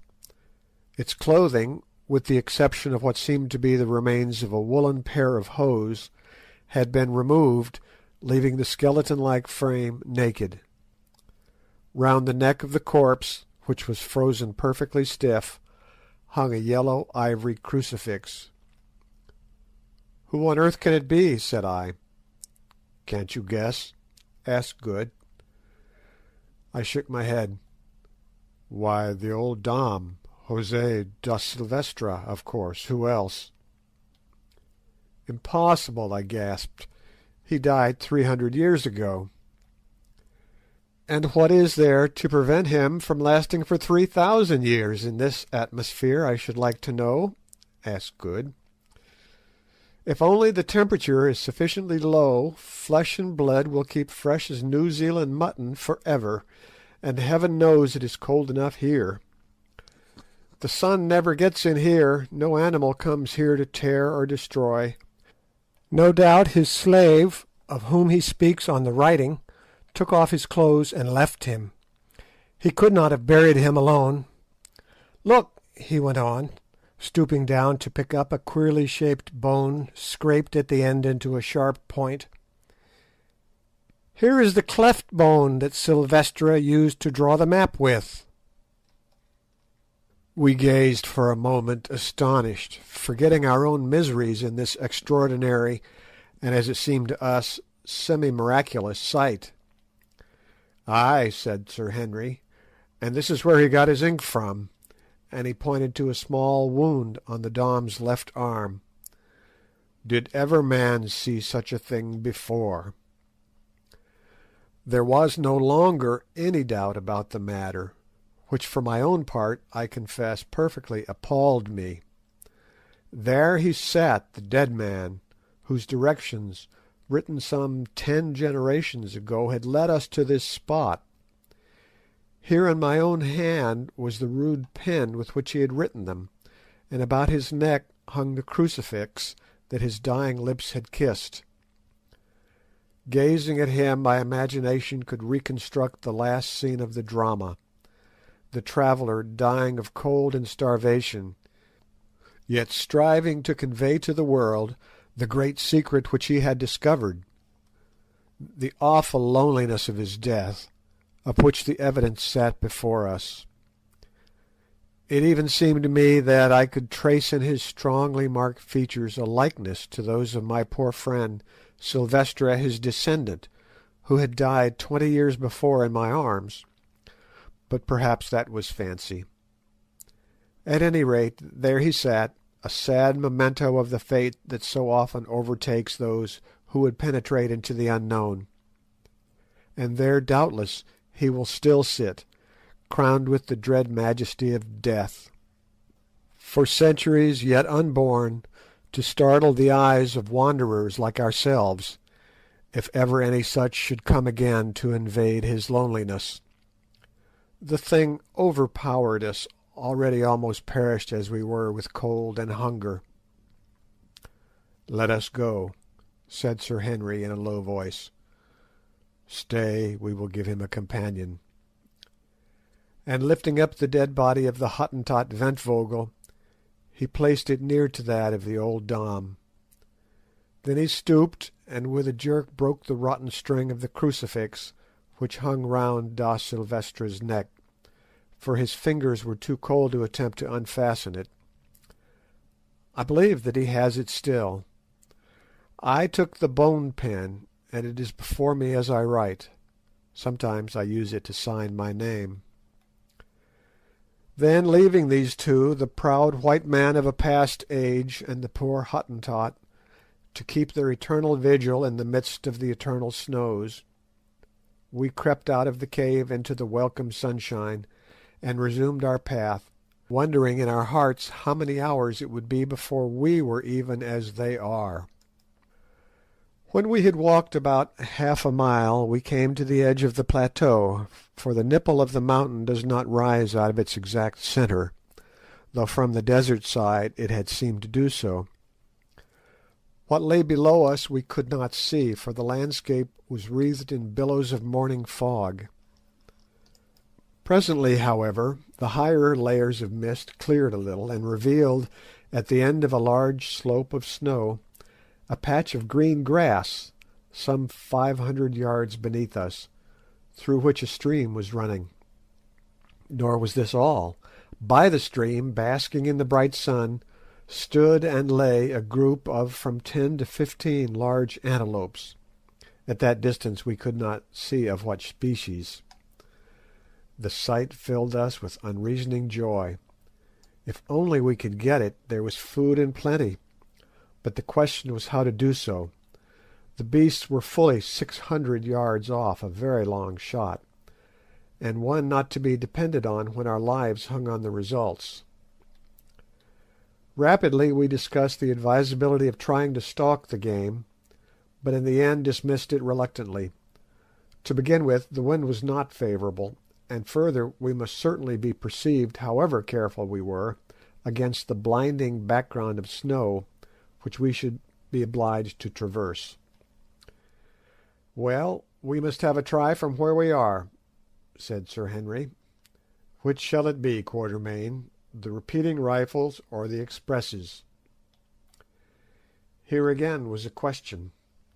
The Winchester repeaters, of which we had 2, Umbopa carrying poor Ventvögel's as well as his own, were sighted up to 1,000 yards, whereas the expresses were only sighted to 350, beyond which shooting with them was more or less guesswork. On the other hand, if they did hit, the express bullets, being expanding, were much more likely to bring the game down. It was a knotty point, but I made up my mind that we must risk it and use the expresses. Let each of us take the buck opposite to him. Aim well at the point of the shoulder and high up, said I, and Umbopa, do you give the word, so that we may all fire together. Then came a pause, each of us aiming his level best, as indeed a man is likely to do when he knows that life itself depends upon the shot. Fire, said Umbopa in Zulu, and at almost the same instant the three rifles rang out loudly. 3 clouds of smoke hung for a moment before us, and 100 echoes went flying over the silent snow. Presently the smoke cleared and revealed, oh joy, a great buck lying on its back and kicking furiously in its death agony. We gave a yell of triumph. We were saved. We should not starve. Weak as we were, we rushed down the intervening slope of snow, and in 10 minutes from the time of shooting, that animal's heart and liver were lying before us. But now a new difficulty arose. We had no fuel, and therefore could make no fire to cook them. We gazed at each other in dismay. Starving men should not be fanciful, said Good. We must eat raw meat. There was no other way out of the dilemma, and our gnawing hunger made the proposition less distasteful than it would otherwise have been. So we took the heart and liver and buried them for a few minutes in a patch of snow to cool them. Then we washed them in the ice-cold water of the stream, and lastly ate them greedily. It sounds horrible enough, but honestly I never tasted anything so good as that raw meat. In a quarter of an hour we were changed men. Our life and vigour came back to us, our feeble pulses grew strong again, and the blood went coursing through our veins. But mindful of the results of overfeeding on starved stomachs, we were careful not to eat too much, stopping whilst we were still hungry. Thank heavens, said Sir Henry, that brute has saved our lives. What is it, Quatermain? I rose and went to look at the antelope, for I was not certain. It was about the size of a donkey, with large curved horns. I had never seen one like it before. The species was new to me. It was brown in colour, with faint red stripes, and grew a thick coat. I afterwards discovered that the natives of that wonderful country call these bucks inco.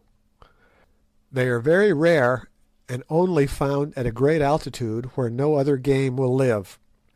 This animal was fairly hit, high up in the shoulder, though whose bullet brought it down we could not, of course, discover. I believe that Good, mindful of his marvellous shot at the giraffe, secretly set it down to his own prowess, and we did not contradict him. We had been so busy satisfying our hunger that hitherto we had not found time to look about us. But now, having set Umbopa to cut off as much of the best meat as we were likely to be able to carry, we began to inspect our surroundings. The mist had cleared away, for it was 8 o'clock, and the sun had sucked it up, so we were able to take in all the country before us at a glance. I know not how to describe the glorious panorama which unfolded itself to our gaze. I have never seen anything like it before, nor shall, I suppose, again. Behind and over us towered Sheba's snowy breasts, and below, some 5,000 feet beneath where we stood, lay league on league of the most lovely champaign country. Here were dense patches of lofty forest, there a great river wound its silvery way. To the left stretched a vast expanse of rich undulating veld or grassland, whereon we could just make out countless herds of game or cattle. At that distance we could not tell which. This expanse appeared to be ringed in by a wall of distant mountains. To the right the country was more or less mountainous, that is, solitary hills stood up from its level, with stretches of cultivated land between, amongst which we could see groups of dome-shaped huts. The landscape lay before us as a map, wherein rivers flashed like silver snakes, and Alp-like peaks, crowned with wildly twisted snow wreaths, rose in grandeur, whilst over all was the glad sunlight and the breath of nature's happy life. Two curious things struck us as we gazed. First, that the country before us must lie at least 3,000 feet higher than the desert we had crossed, and secondly, that all the rivers flowed from south to north. As we had painful reason to know, there was no water upon the southern side of the vast range on which we stood, but on the northern face were many streams, most of which appeared to unite with the great river we could see winding away farther than our eyes could follow. We sat down for a while and gazed in silence at this wonderful view. Presently Sir Henry spoke. "Isn't there something on the map about Solomon's Great Road?" he said. I nodded, for I was still gazing out over the far country. "Well, look, there it is," and he pointed a little to our right. Good and I looked accordingly, and there, winding away towards the plain, was what appeared to be a wide turnpike road. We had not seen it at first, because on reaching the plain it turned behind some broken country. We did not say anything, at least not much. We were beginning to lose the sense of wonder. Somehow it did not seem particularly unnatural that we should find a sort of Roman road in this strange land. We accepted the fact, that was all. "Well," said Good, "must be quite near us if we cut off to the right. Hadn't we better be making a start?" This was sound advice, and so soon as we had washed our faces and hands in the stream, we acted on it. For a mile or more we made our way over boulders and across patches of snow, till suddenly, on reaching the top of the little rise, we found the road at our feet. It was a splendid road, cut out of the solid rock, at least 50 feet wide, and apparently well kept, though the odd thing was that it seemed to begin there. We walked down and stood on it, but one single 100 paces behind us, in the direction of Sheba's Breasts, it vanished, the entire surface of the mountain being strewn with boulders interspaced with patches of snow. "What do you make of this, Quatermain?" asked Sir Henry. I shook my head. I could make nothing of the thing. "I have it," said Good. "The road no doubt ran right over the range and across the desert on the other side, but the sand there has covered it up, and above us it has been obliterated by some volcanic eruption of molten lava." This seemed a good suggestion. At any rate, we accepted it, and proceeded down the mountain. It proved a very different business, travelling along downhill on that magnificent pathway with full stomachs, from what it was travelling uphill over the snow quite starved and almost frozen. Indeed, had it not been for melancholy recollections of poor Ventvogel's sad fate, and of that grim cave where he kept company with the old Dom, we should have felt positively cheerful, notwithstanding the sense of unknown dangers before us. Every mile we walked the atmosphere grew softer and balmier, and the country before us shone with a yet more luminous beauty. As for the road itself, I never saw such an engineering work, though Sir Henry said that the great road over the St. Gothard in Switzerland is very similar. No difficulty had been too great for the old world engineer who laid it out. At one place we came to a ravine 300 feet broad and at least 100 feet deep. This vast gulf was actually filled in with huge blocks of dressed stone, having arches pierced through them at the bottom for a waterway, over which the road went on sublimely. At another place it was cut in zigzags out of the side of a precipice 500 feet deep, and in a third it tunnelled through the base of an intervening ridge, a space of 30 yards or more. Here we noticed that the sides of the tunnel were covered with quaint sculptures, mostly of mailed figures driving in chariots. One, which was exceedingly beautiful, represented a whole battle scene with a convoy of captives being marched off in the distance. "Well," said Sir Henry, after inspecting this ancient work of art, "it is very well to call this Solomon's Road, but my humble opinion is that the Egyptians had been here before Solomon's people ever set a foot on it. If this isn't Egyptian or Phoenician handiwork, I must say that it is very like it." By midday we had advanced sufficiently down the mountain to search the region where wood was to be met with. First we came to scattered bushes, which grew more and more frequent, till at last we found the road winding through a vast grove of silver trees similar to those which are to be seen on the slopes of Table Mountain at Cape Town. I had never before met with them in all my wanderings, except at the Cape, and their appearance here astonished me greatly. "Ah," said Good, surveying these shining-leaved trees with evident enthusiasm, "here is lots of wood. Let us stop and cook some dinner. I have about digested that raw heart." Nobody objected to this, so leaving the road we made our way to a stream which was babbling away not far off, and soon had a goodly fire of dry boughs blazing. Cutting off some substantial hunks from the flesh of the inco which we had brought with us, we proceeded to toast them on the end of sharp sticks, as one sees the Kafirs do, and ate them with relish. After filling ourselves, we lit our pipes and gave ourselves up to enjoyment that, compared with the hardships we had recently undergone, seemed almost heavenly. The brook, of which the banks were clothed with dense masses of a gigantic species of maidenhair fern, interspersed with feathery tufts of wild asparagus, sung merrily at our side.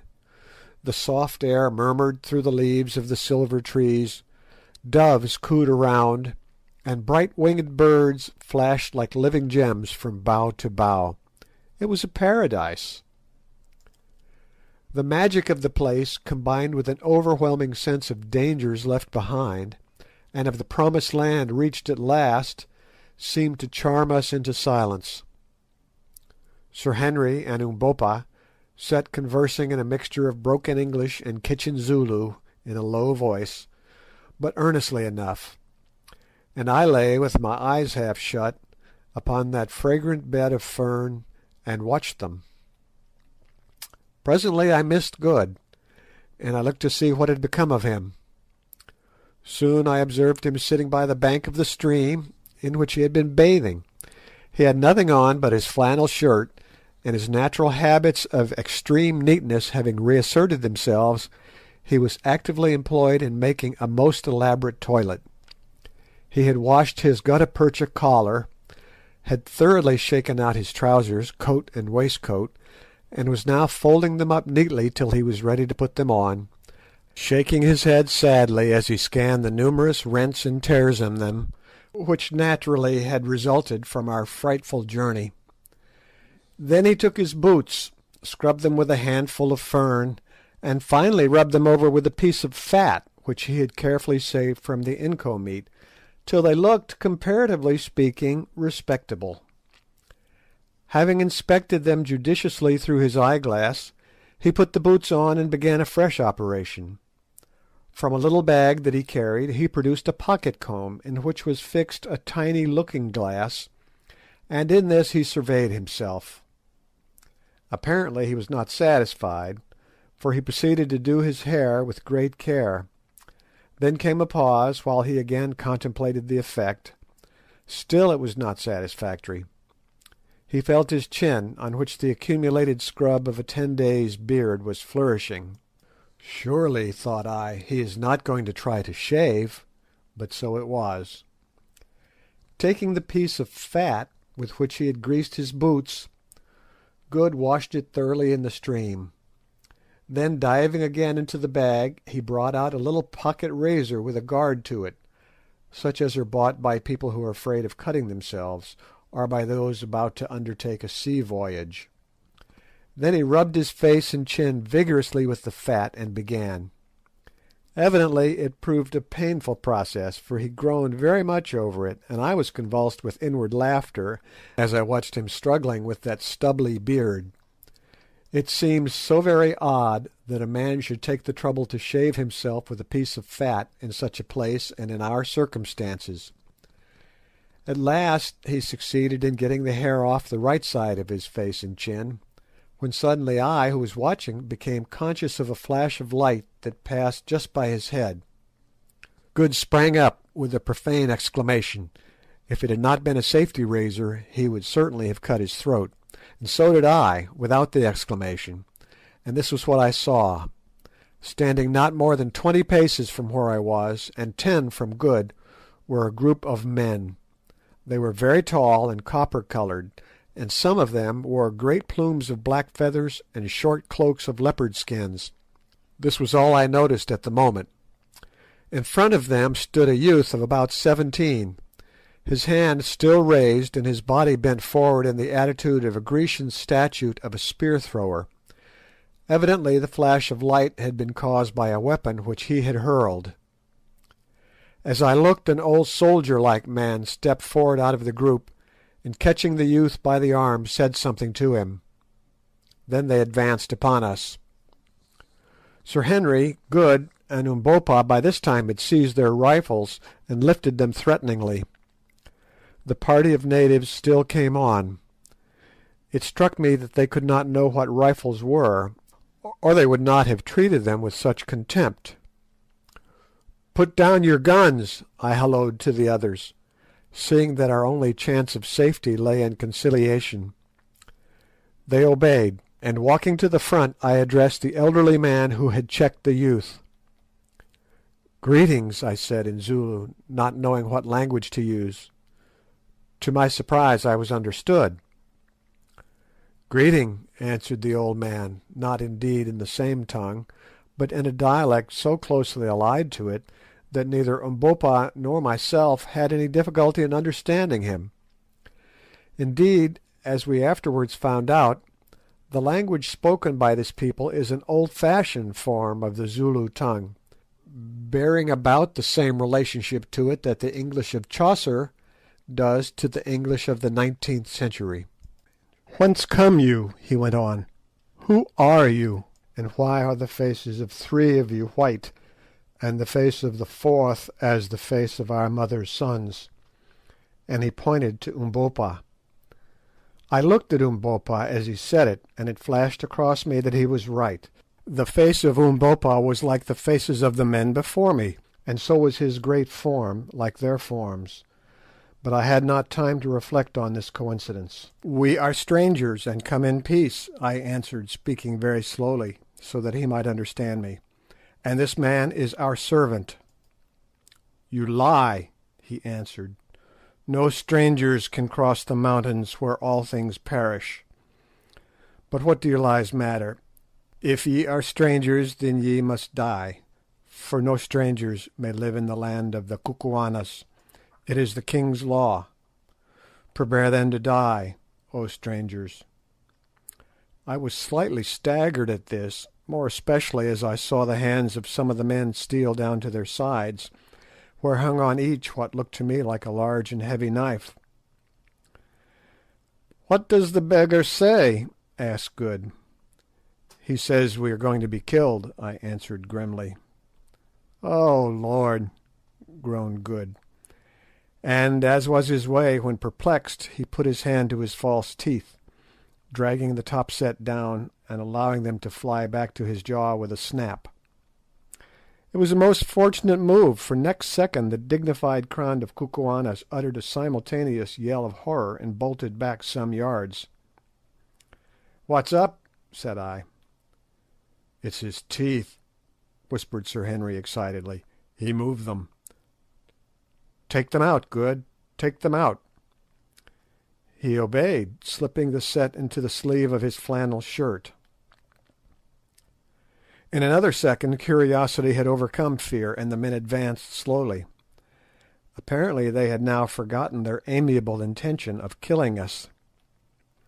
"How is it, O strangers," asked the old man solemnly, "that this fat man," pointing to Good, who was clad in nothing but boots and a flannel shirt, and had only half finished his shaving, "whose body is clothed and whose legs are bare, who grows hair on one side of his sickly face and not on the other, and who wears one shining and transparent eye, how is it, I ask, that he has teeth which move of themselves, coming away from the jaws and returning of their own will?" "Open your mouth," I said to Good, who promptly curled up his lips and grinned at the old gentleman like an angry dog, revealing to his astonished gaze two thin red lines of gum as utterly innocent of ivories as a newborn elephant. The audience gasped. "Where are his teeth?" they shouted. "With our eyes we saw them." Turning his head slowly and with a gesture of ineffable contempt, Good swept his hand across his mouth. Then he grinned again, and lo! there were two rows of lovely teeth. Now the young man who had flung the knife threw himself down on the grass and gave vent to a prolonged howl of terror, and as for the old gentleman, his knees knocked together with fear. "I see that ye are spirits," he said falteringly. "Did ever man born of woman have hair on one side of his face and not on the other, or a round and transparent eye, or teeth which moved and melted away and grew again? Pardon us, O my lords." Here was luck indeed, and needless to say I jumped at the chance. "It is granted," I said with an imperial smile. "Nay, ye shall know the truth. We come from another world, though we are men such as ye. We come," I went on, "from the biggest star that shines at night." "Oh! Oh!" groaned the chorus of astonished aborigines.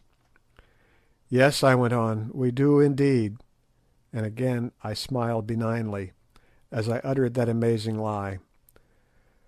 "We come to stay with you a little while, and to bless you by our sojourn. Ye will see, O friends, that I have prepared myself for this visit by the learning of your language." "It is so, it is so," said the chorus. "Only, my lord," put in the old gentleman, "thou hast learned it very badly." I cast an indignant glance at him, and he quailed. "Now, friends," I continued, "ye might think that after so long a journey we should find it in our hearts to avenge such a reception, mayhap to strike cold in death the imperious hand that in short threw a knife at the head of him whose teeth come and go." "Spare him, my lords," said the old man in supplication. "He is the king's son, and I am his uncle. If anything befalls him, his blood will be required at my hands." "Yes, that is certainly so," put in the young man with great emphasis. "Ye may perhaps doubt our power to avenge," I went on, heedless of this by-play. "Stay, I will show you. Here, thou dog and slave," addressing Umbopa in a savage tone, "give me the magic tube that speaks," and I tipped a wink towards my express rifle. Umbopa rose to the occasion, and with something as nearly resembling a grin as I have ever seen on his dignified face, he handed me the gun. "It is here, O Lord of Lords," he said, with a deep obeisance. Now, just before I had asked for the rifle, I had perceived a little klipspringer antelope standing on a mass of rock about 70 yards away, and determined to risk the shot. "You see that buck?" I said, pointing the animal out to the party before me. "Tell me, is it possible for man born of woman to kill it from here with a noise?" "It is not possible, my lord," answered the old man. "Yet shall I kill it," I said quietly. The old man smiled. "That my lord cannot do," he answered.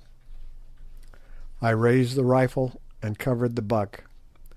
It was a small animal, and one which a man might well be excused for missing, but I knew that it would not do to miss. I drew a deep breath and slowly pressed on the trigger. The buck stood still as a stone. Bang! Thud!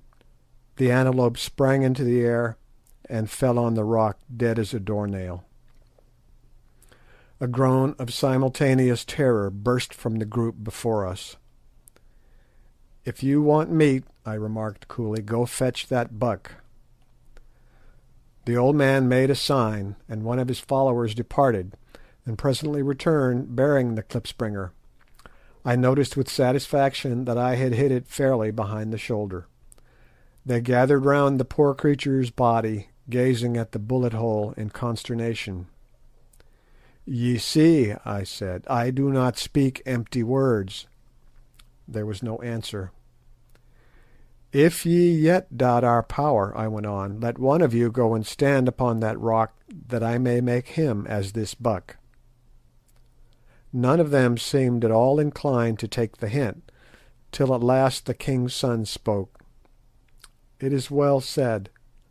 Do thou, my uncle, go stand upon the rock. It is but a buck that the magic has killed. Surely it cannot kill a man." The old gentleman did not take the suggestion in good part. Indeed, he seemed hurt. "No, no," he ejaculated hastily. "My old eyes have seen enough. These are wizards indeed. Let us bring them to the king. Yet if any should wish a further proof, let him stand upon the rock, that the magic tube may speak with him."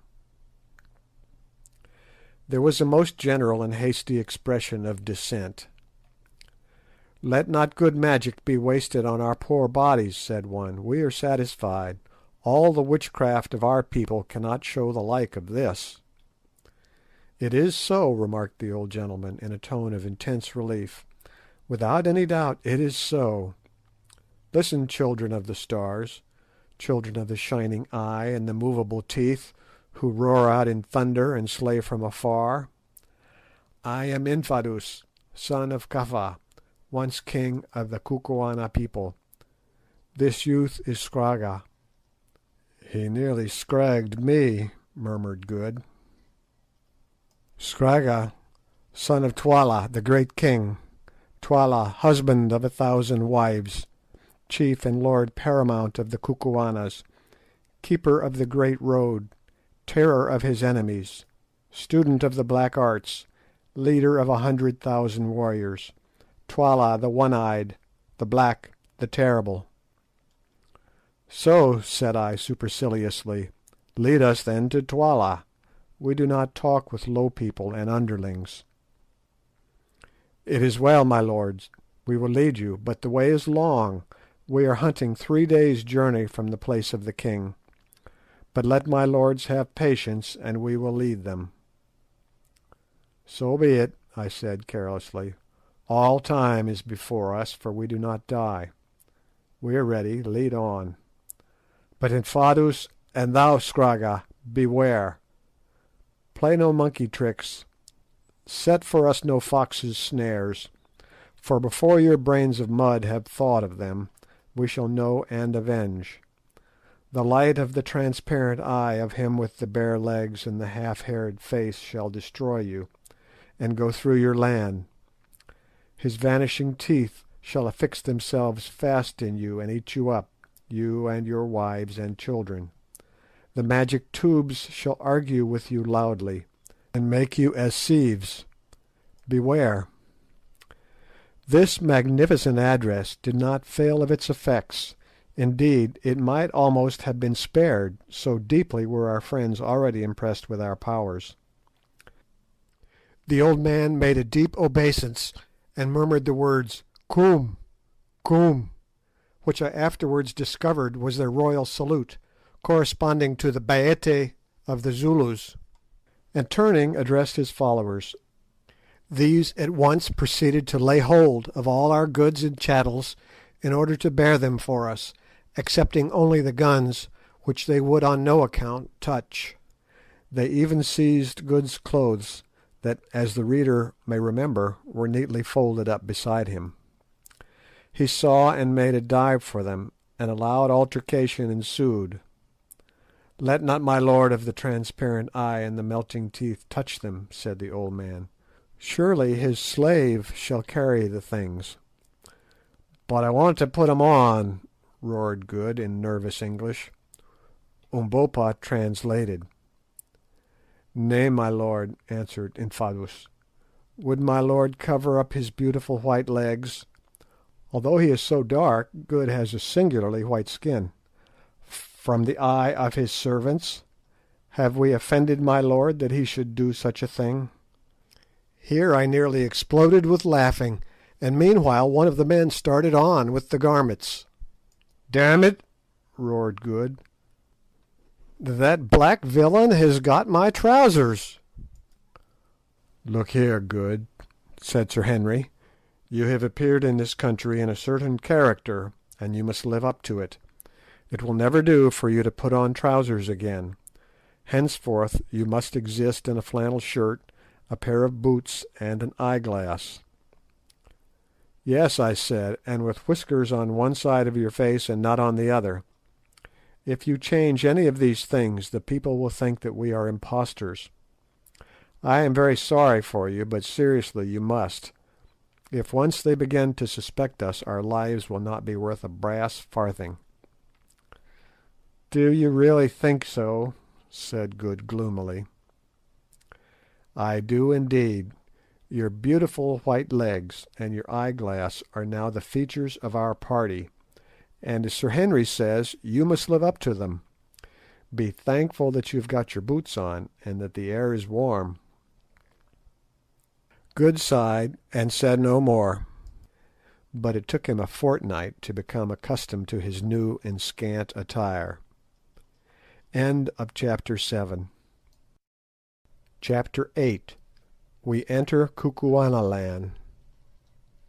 All that afternoon we travelled along the magnificent roadway, which trended steadily in the northwesterly direction. Infadoos and Scragga walked with us, but their followers marched about 100 paces ahead. "Infadoos," I said at length, "who made this road?" "It was made, my lord, of old time, none know how or when, not even the wise woman Gagool, who has lived for generations. We are not old enough to remember its making. None can fashion such roads now, but the king suffers no grass to grow upon it." "And whose are the writings on the wall of the caves through which we have passed on the road?" I asked, referring to the Egyptian-like sculptures that we had seen. "My lord, the hands that made the road wrote the wonderful writings. We know not who wrote them." "When did the Kukuana people come into this country?" "My lord, the race came down here like the breath of a storm 10,000 moons ago, from the great lands which lie there beyond," and he pointed to the north. "They could travel no further because of the high mountains which ring in the land.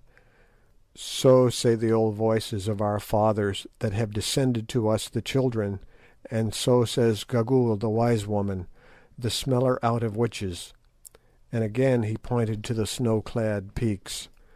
"The country, too, was good, so they settled here, and grew strong and powerful, and now our numbers are like the sea sand, and when Twala the king calls up his regiments, their plumes cover the plain so far as the eye of man can reach."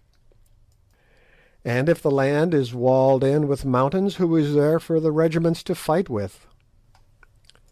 "Nay, my lord, the country is open there towards the north, and now and again warriors sweep down upon us in clouds from a land we know not, and we slay them. It is the third part of the life of a man since there was a war. Many thousands died in it, but we destroyed those who came to eat us up. So since then there has been no war." "Your warriors must grow weary of resting on their spears, Infadoos." "My lord, there was one war just after we destroyed the people that came down upon us. But it was a civil war. Dog ate dog. How was that? My lord the king, my half-brother, had a brother born at the same birth and of the same woman. It is not our custom, my lord, to suffer twins to live. The weaker always must die. But the mother of the king hid away the feeble child, which was born the last, for her heart yearned over it, and that child is Twala the king. I am his younger brother, born of another wife. Well? My lord, Kafa, our father, died when we came to manhood, and my brother Imotu was made king in his place, and for a space reigned and had a son by his favourite wife. When the babe was 3 years old, just after the great war, during which no man could sow or reap, a famine came upon the land, and the people murmured because of the famine, and looked round like a starved lion for something to rend. Then it was that Gagool, the wise and terrible woman who does not die, made a proclamation to the people, saying, "The king Imotu is no king." And at the time Imotu was sick with a wound and lay in his kraal, not able to move. Then Gagool went into a hut and led out Twala, my half-brother and twin brother to the king, whom she had hidden among the caves and rocks since he was born, and stripping the moocha waistcloth off his loins, showed the people of the Kukuanas the mark of the sacred snake coiled round his middle, wherewith the eldest son of the king is marked at birth, and cried out loud, "Behold your king, whom I have saved for you even to this day." Now the people, being mad with hunger, and altogether bereft of reason and the knowledge of truth, cried out, "The king! The king!" But I knew that it was not so, for Imotu my brother was the elder of the twins, and our lawful king. Then, just as the tumult was at its height, Imotu the king, though he was very sick, crawled from his hut, holding his wife by the hand, and followed by his little son Ignosi, that is, by interpretation, the lightning. "What is this noise?" he asked. "Why cry ye, 'The king, the king'?" Then Twala, his twin brother, born of the same woman and in the same hour, ran to him, and taking him by the hair, stabbed him through the heart with his knife. And the people, being fickle and ever ready to worship the rising sun, clapped their hands and cried, "Twala is king! Now we know that Twala is king!" "And what became of Imotu's wife and her son Ignosi? Did Twala kill them too?" "Nay, my lord. When she saw that her lord was dead, the queen seized the child with a cry and ran away. 2 days afterwards she came to a kraal very hungry, and none would give her milk or food now that her lord the king was dead, for all men hate the unfortunate. But at nightfall a little child, a girl, crept out and brought her corn to eat, and she blessed the child, and went on towards the mountains with her boy before the sun rose again. And there she must have perished, for none have seen her since, nor the child Ignosi." "Then if this child Ignosi had lived, he would be the true king of the Kukuana people?" "That is so, my lord. The sacred snake is round his middle. If he lives, he is king.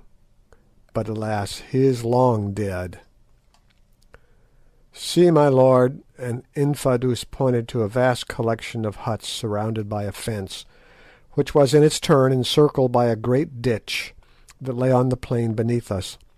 "That is the kraal where the wife of Imotu was last seen with the child Ignosi.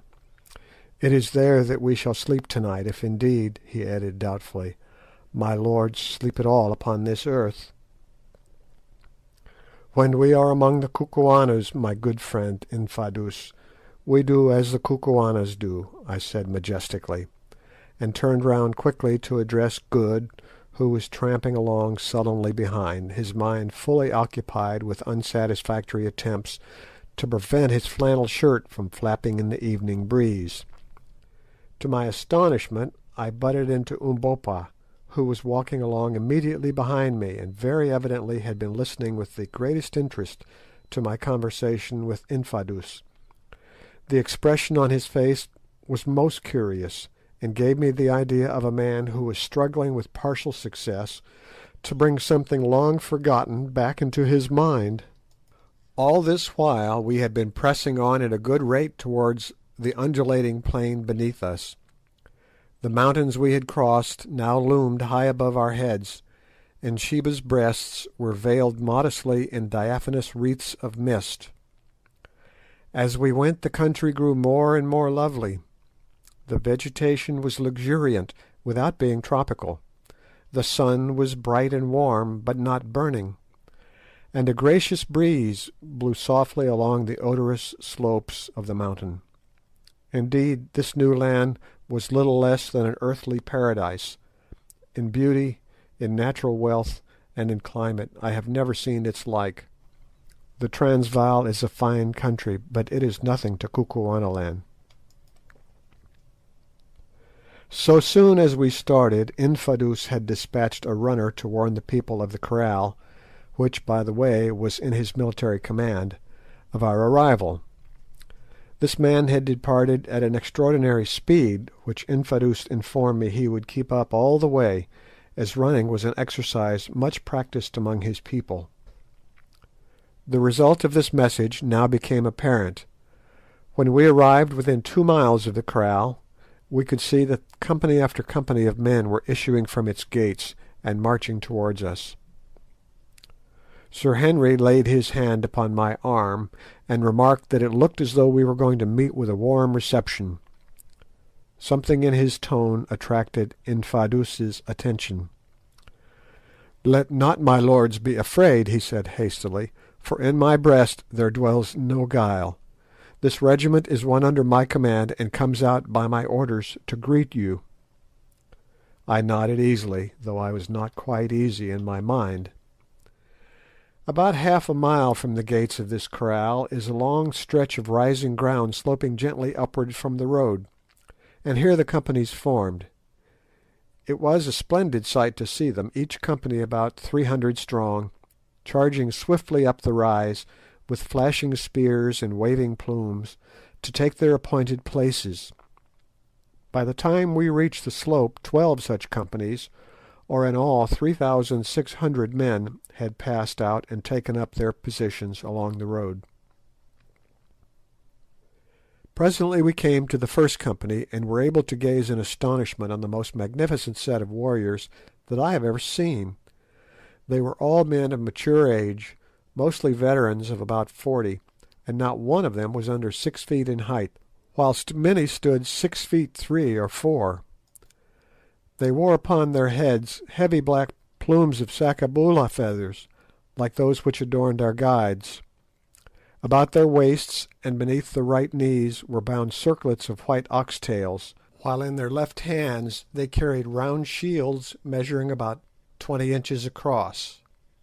These shields are very curious.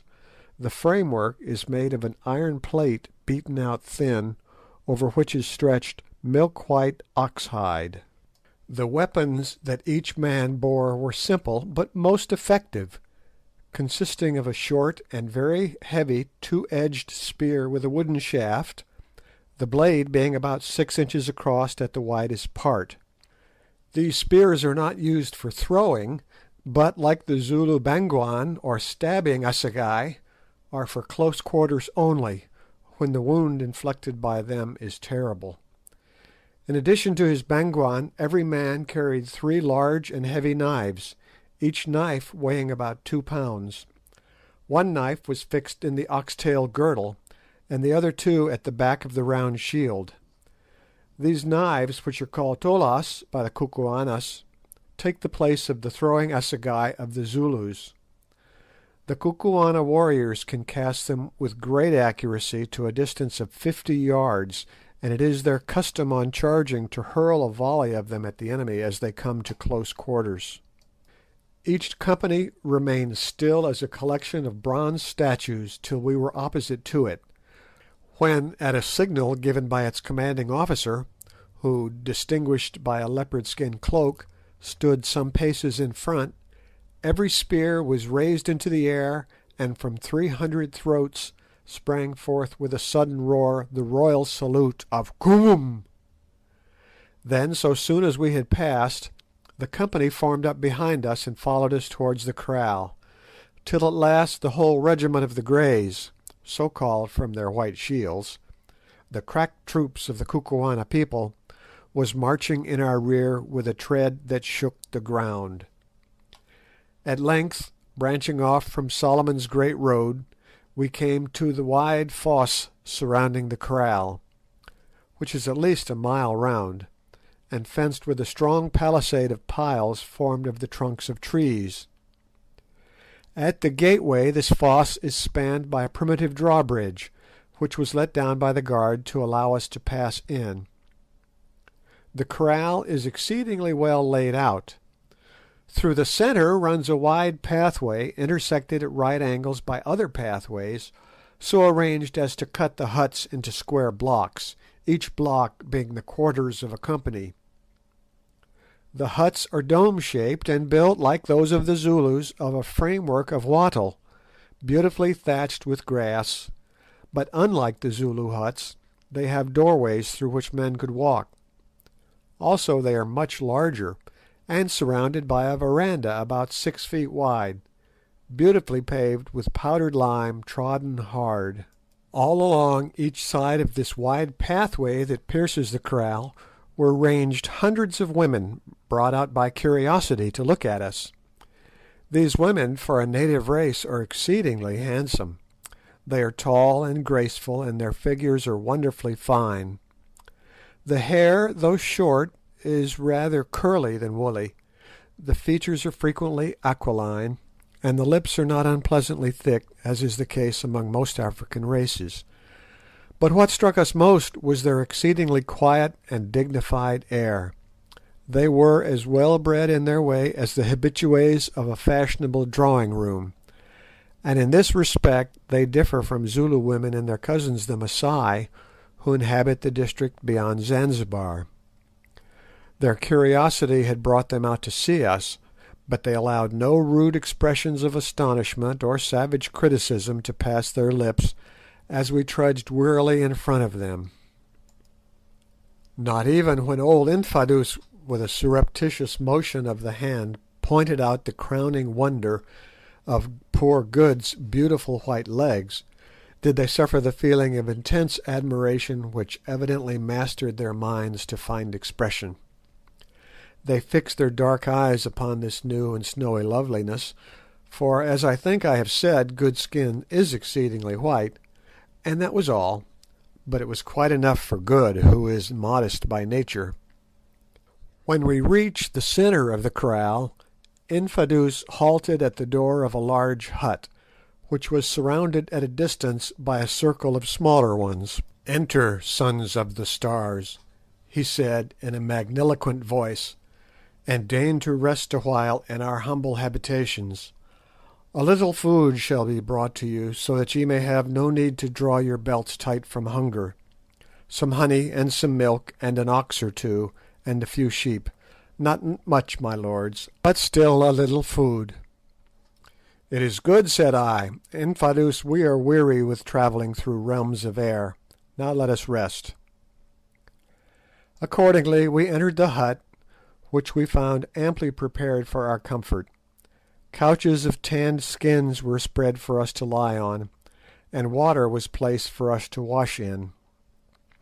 Presently we heard a shouting outside, and stepping to the door saw a line of damsels bearing milk and roasted mealies and honey in a pot.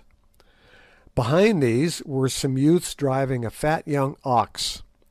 We received the gifts, and then one of the young men drew the knife from his girdle and dexterously cut the ox's throat.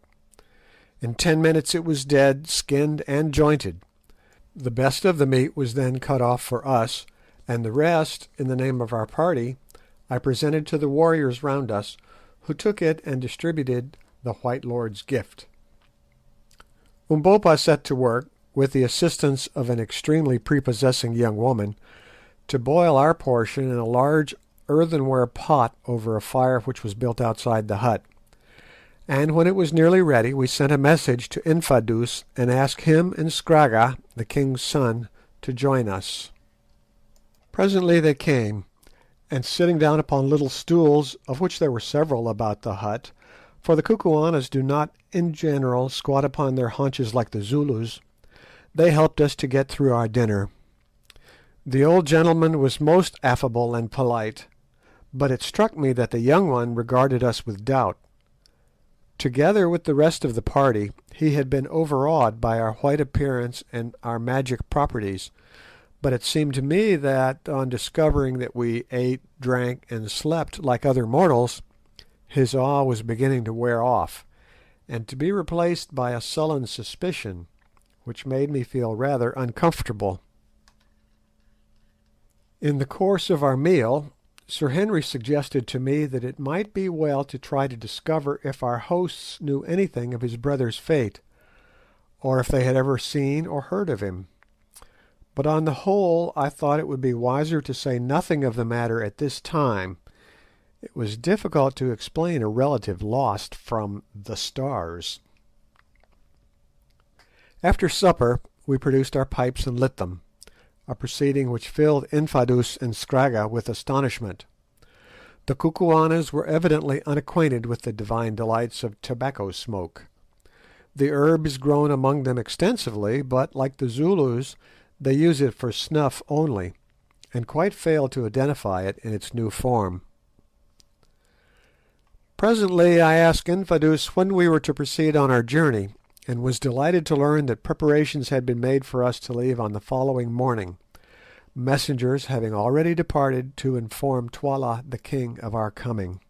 It appeared that Twala was at his principal place, known as Loo, making ready for the great annual feast which was to be held in the first week of June. At this gathering all the regiments, with the exception of certain detachments left behind for garrison purposes, are brought up and paraded before the king, and the great annual witch hunt, of which more by and by, is held.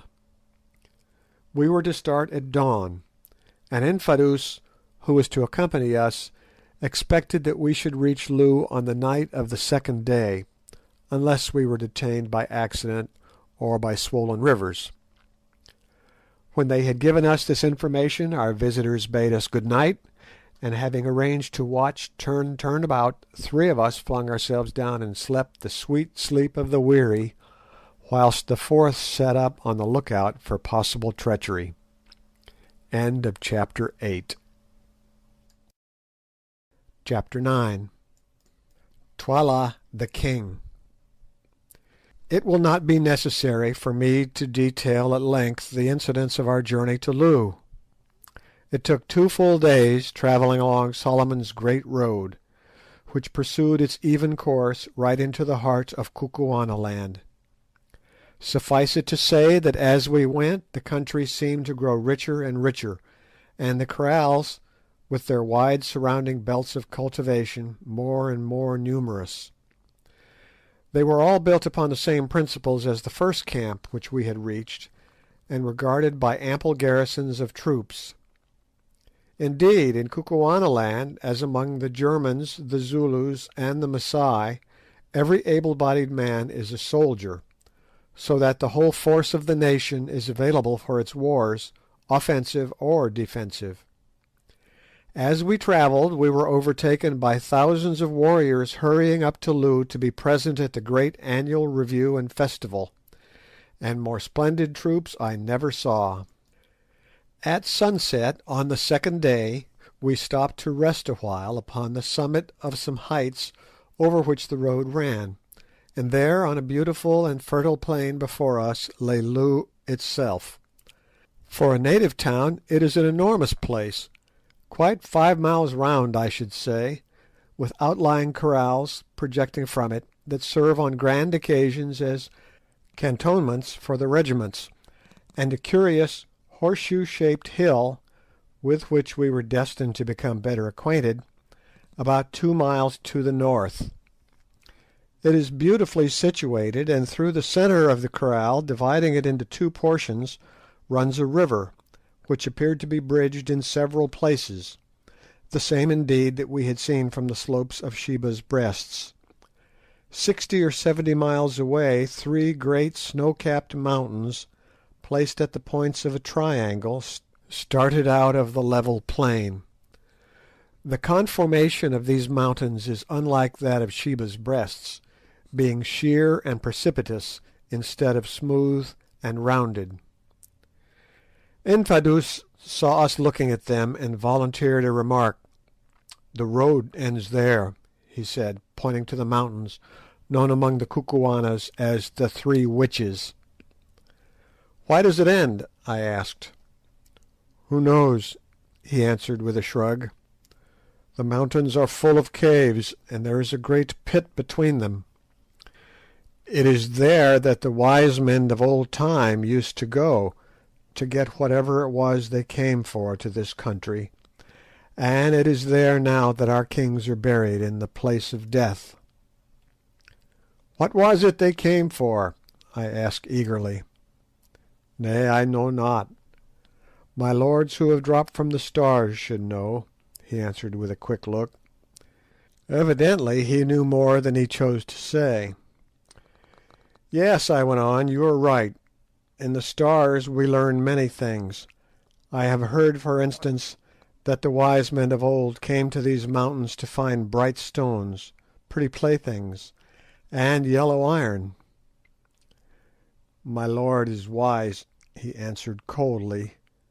"I am but a child, and cannot talk with my lord on such matters. My lord must speak with Gagool the old at the king's place, who is wise even as my lord," and he went away. So soon as he was gone I turned to the others and pointed out the mountains.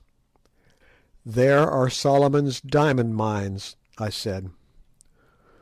Umbopa was standing with them, apparently plunged in one of the fits of abstraction which were common to him, and caught my words.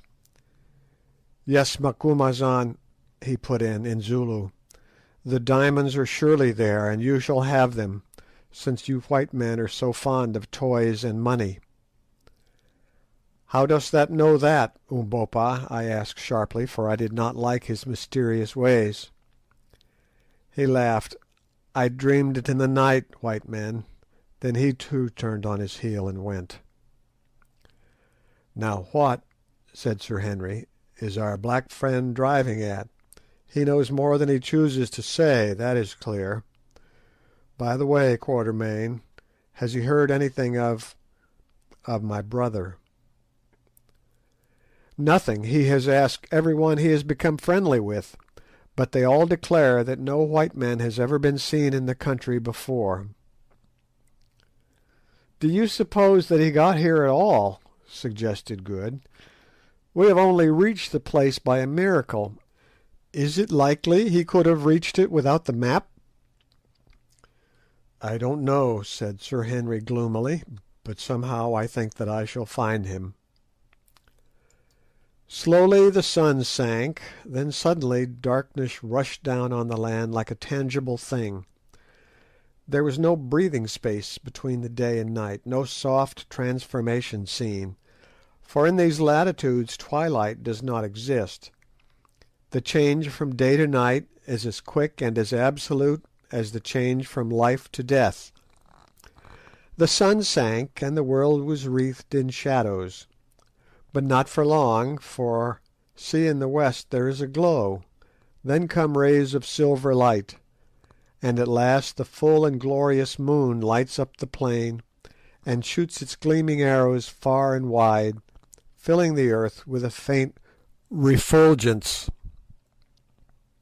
We stood and watched the lovely sight, whilst the stars grew pale before this chastened majesty, and felt our hearts lifted up in the presence of a beauty that I cannot describe. Mine has been a rough life, but there are a few things I am thankful to have lived for, and one of them is to have seen that moon shine over Kukuanaland. Presently our meditations were broken in upon by our polite friend Infadoos. "If my lords are rested, we will journey on to Loo, where a hut is made ready for my lords to-night. The moon is now bright, so that we shall not fall by the way." We assented, and in an hour's time were at the outskirts of the town, of which the extent, mapped out as it was by thousands of campfires, appeared absolutely endless. Indeed, Good, who is always fond of a bad joke, christened it Unlimited Loo. Soon we came to a moat with a drawbridge, where we were met by the rattling of arms and the hoarse challenge of a sentry. Infadoos gave some password that I could not catch, which was met with a salute, and we passed on through the central street of the great grass city. After nearly half an hour's tramp past endless lines of huts, Infadoos halted at last by the gate of a little group of huts which surrounded a small courtyard of powdered limestone, and informed us that these were to be our poor quarters. We entered and found that a hut had been assigned to each of us. These huts were superior to any that we had yet seen, and in each was a most comfortable bed made of tanned skins, spread upon mattresses of aromatic grass. Food, too, was ready for us, and so soon as we had washed ourselves with water, which stood ready in earthenware jars, some young women of handsome appearance brought us roasted meats and mealy cobs daintily served on wooden platters, and presented them to us with deep obeisances. We ate and drank, and then, the beds having been all moved into one hut by our request, a precaution at which the amiable young ladies smiled, we flung ourselves down to sleep, thoroughly wearied with our long journey. When we woke it was to find the sun high in the heavens, and the female attendants, who did not seem to be troubled by any false shame, already standing inside the hut, having been ordered to attend and help us to make ready. "Make ready, indeed," growled Good. "When one has only a flannel shirt and a pair of trousers, that does not take long. I wish you would ask them for my trousers, Quatermain." I asked accordingly, but was informed that these sacred relics had already been taken to the king, who would see us in the forenoon. Somewhat to their astonishment and disappointment, having requested the young ladies to step outside, we proceeded to make the best toilet of which the circumstances admitted.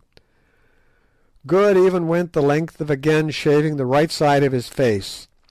The left, on which now appeared a very fair crop of whiskers, we impressed upon him he must on no account touch.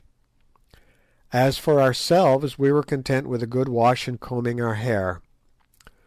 Sir Henry's yellow locks were now almost upon his shoulders, and he looked more like an ancient Dane than ever, while my grizzled scrub was fully an inch long instead of half an inch, which is the general way I considered my maximum length. By the time that we had eaten our breakfast and smoked a pipe, a message was brought to us by no less a personage than Infadoos himself that Twala the king was ready to see us, if we would be pleased to come. We remarked in reply that we should prefer to wait till the sun was a little higher. We were yet weary with our journey, etc., etc. It is always well, when dealing with uncivilized people, not to be in too great a hurry. They are apt to mistake politeness for awe or servility. So, although we were quite as anxious to see Twala as Twala could be to see us, we sat down and waited for an hour, employing the interval in preparing such presents as our slender stock of goods permitted, namely, the Winchester rifle, which had been used by poor Ventvögel, and some beads. The rifle and ammunition we determined to present to His Royal Highness, and the beads were for his wives and courtiers. We had already given a few to Infadoos and Scragga, and found that they were delighted with them, never having seen such things before. At length we declared that we were ready, and guided by Infadoos started off to the audience, Umbopa carrying the rifle and beads. After walking a few hundred yards we came to an enclosure, something like that surrounding the huts which had been allotted to us, only 50 times as big, for it could not have covered less than 6 or 7 acres of ground. All round the outside fence stood a row of huts which were the habitations of the king's wives. Exactly opposite the gateway, on the further side of the open space, was a very large hut, built by itself, in which His Majesty resided. All the rest was open ground, that is to say, it would have been open had it not been filled by company after company of warriors, who were mustered there to the number of 7,000 or 8,000. These men stood still as statues as we advanced through them, and it would be impossible to give an adequate idea of the grandeur of the spectacle which they presented, with their waving plumes, their glancing spears, and iron-backed ox-hide shields. The space in front of the large hut was empty, but before it were placed several stools.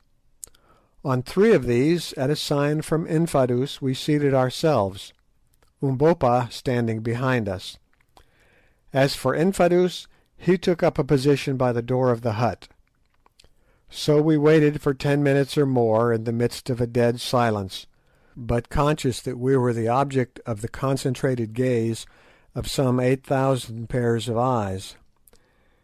It was a somewhat trying ordeal, but we carried it off as best we could. At length the door of the hut opened, and a gigantic figure, with a splendid tiger-skin kaross flung over its shoulders, stepped out, followed by the boy Scragga, and what appeared to us to be a withered-up monkey wrapped in a fur cloak. The figure seated itself upon a stool. Scragga took his stand behind it, and the withered-up monkey crept on all fours into the shade of the hut and squatted down. Still there was silence. Then the gigantic figure slipped off the kaross and stood up before us, a truly alarming spectacle. It was that of an enormous man, with the most entirely repulsive countenance we had ever beheld. This man's lips were as thick as a negro's. The nose was flat. He had but one gleaming black eye, for the other was represented by a hollow in the face, and his whole expression was cruel and sensual to a degree. From the large head rose a magnificent plume of white ostrich feathers. His body was clad in a shirt of shining chain armour, whilst round the waist and right knee were the usual garnishes of white oxtail. In his right hand was a huge spear, about the neck a thick torque of gold, and bound on the forehead shone dully a single and enormous uncut diamond. Still there was silence, but not for long. Presently the man, whom we rightly guessed to be the king, raised the great javelin in his hand. Instantly 8,000 spears were lifted in answer, and from 8,000 throats rang out the royal salute of "Koom!" 3 times this was repeated, and each time the earth shook with the noise that can only be compared to the deepest notes of thunder.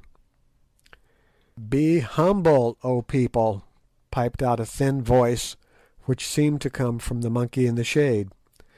"It is the king."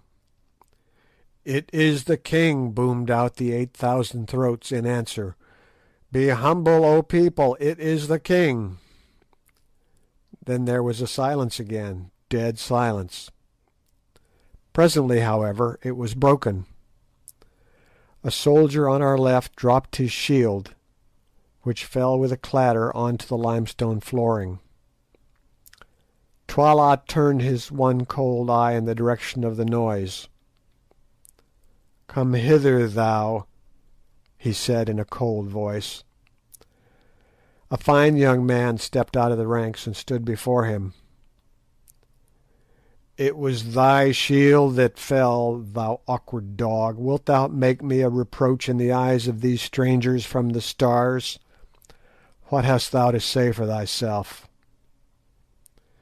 We saw the poor fellow turn pale under his dusty skin. "It was by chance, O calf of the black cow," he murmured. "Then it is a chance for which thou must pay. Thou hast made me foolish. Prepare for death." "I am the king's ox," was the low answer. "Scragga," roared the king, "let me see how thou canst use thy spear. Kill me this blundering fool." Scragga stepped forward with an ill-favoured grin, and lifted his spear. The poor victim covered his eyes with his hand and stood still. As for us, we were petrified with horror. Once, twice he waved the spear, and then struck. Ah, right home! The spear stood out a foot behind the soldier's back. He flung up his hands and dropped dead. From the multitude about us rose something like a murmur. It rolled round and died away. The tragedy was finished. There lay the corpse, and we had not yet realised that it had been enacted. Sir Henry sprang up and swore a great oath, then, overpowered by the sense of silence, sat down again. "The thrust was a good one," said the king. "Take him away." 4 men stepped out of the ranks, and lifting the body of the murdered man, carried it thence.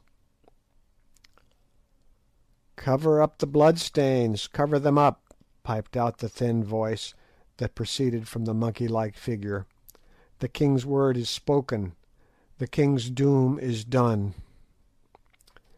Thereupon a girl came forward from behind the hut, bearing a jar filled with powdered lime, which she scattered over the red mark, blotting it from sight. Sir Henry meanwhile was boiling with rage at what had happened. Indeed, it was with difficulty that we could keep him still. "Sit down, for heaven's sake," I whispered; "our lives depend on it." He yielded and remained quiet. Twala sat silent until the traces of the tragedy had been removed. Then he addressed us. "White people," he said, "who come hither whence I know not, and why I know not, greeting." "Greeting, Twala, king of the Kukuanas," I answered.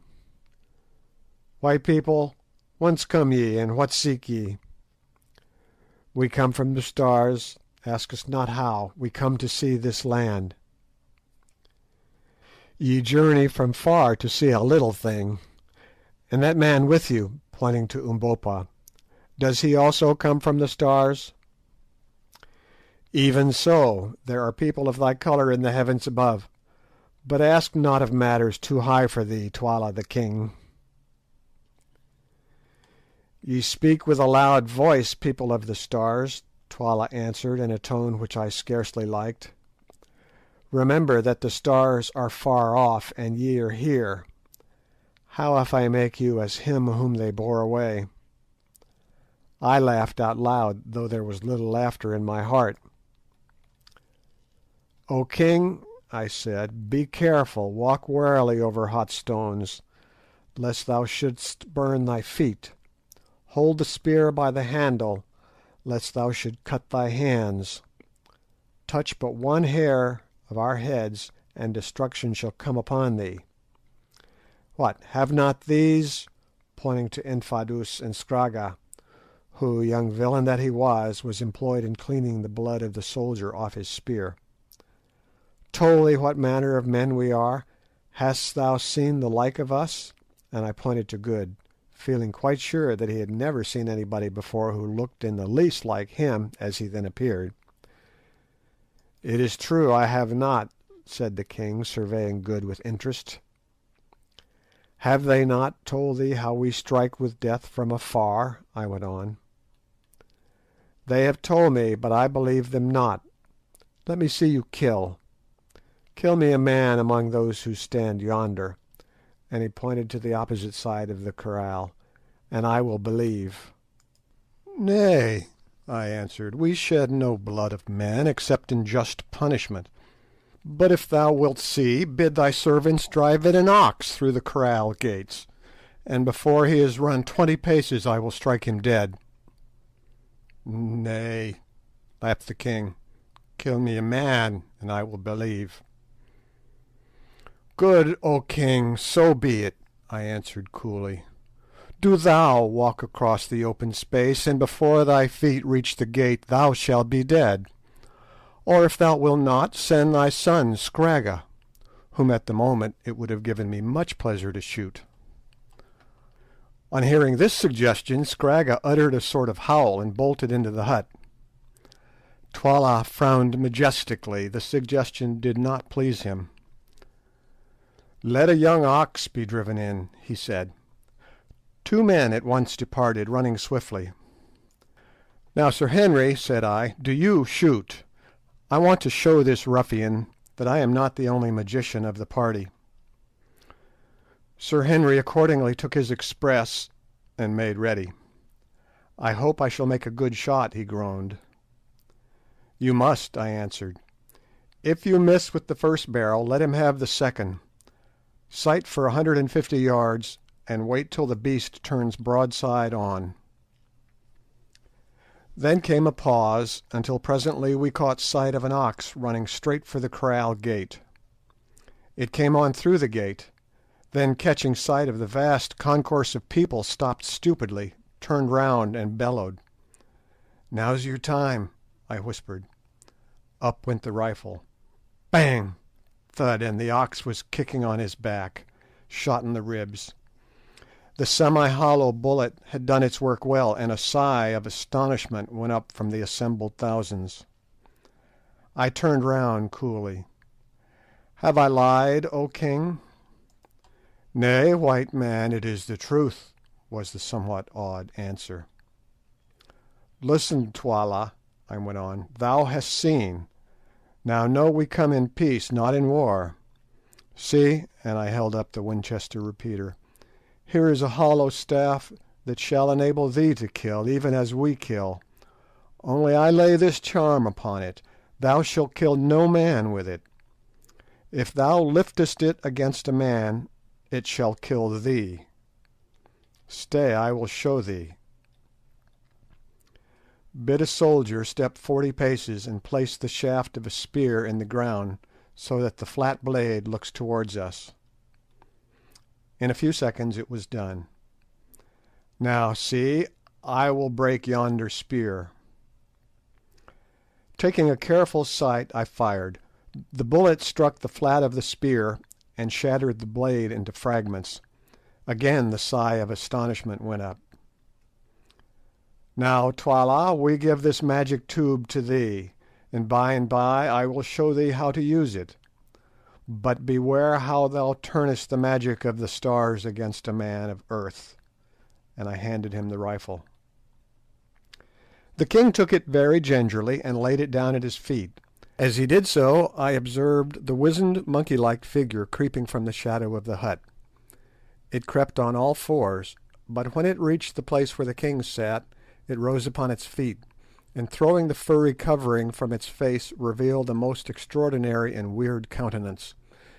Apparently it was that of a woman of great age, so shrunken that in size it seemed no larger than the face of a year-old child, although made up of a number of deep and yellow wrinkles.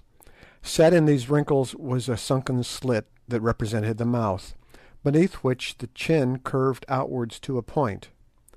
There was no nose to speak of. Indeed, the visage might have been taken for that of a sun-dried corpse, had it not been for a pair of large black eyes, still full of fire and intelligence, which gleamed and played under the snow-white eyebrows, and the projecting parchment-coloured skull, like jewels in a charnel house.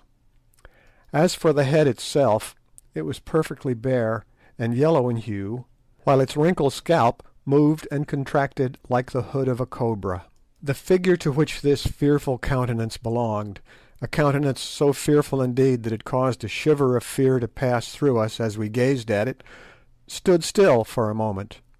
Then suddenly it projected a skinny claw armed with nails nearly an inch long, and laying it on the shoulder of Twala the king, began to speak in a thin and piercing voice. "Listen, O king! Listen, O warriors! Listen, O mountains and plains and rivers, home of the Kukuana race! Listen, O skies and sun, O rain and storm and mist! Listen, O men and women, O youths and maidens, and O ye babes unborn! Listen, all things that live and must die! Listen, all dead things that shall live again, again to die! Listen, the spirit of life is in me, and I prophesy, I prophesy, I prophesy!" The words died away in a faint wail, and dread seemed to seize upon the hearts of all who heard them, including our own. This old woman was very terrible. "Blood, blood, blood, rivers of blood, blood everywhere. I see it, I smell it, I taste it. It is salt. It runs red upon the ground. It rains down from the skies.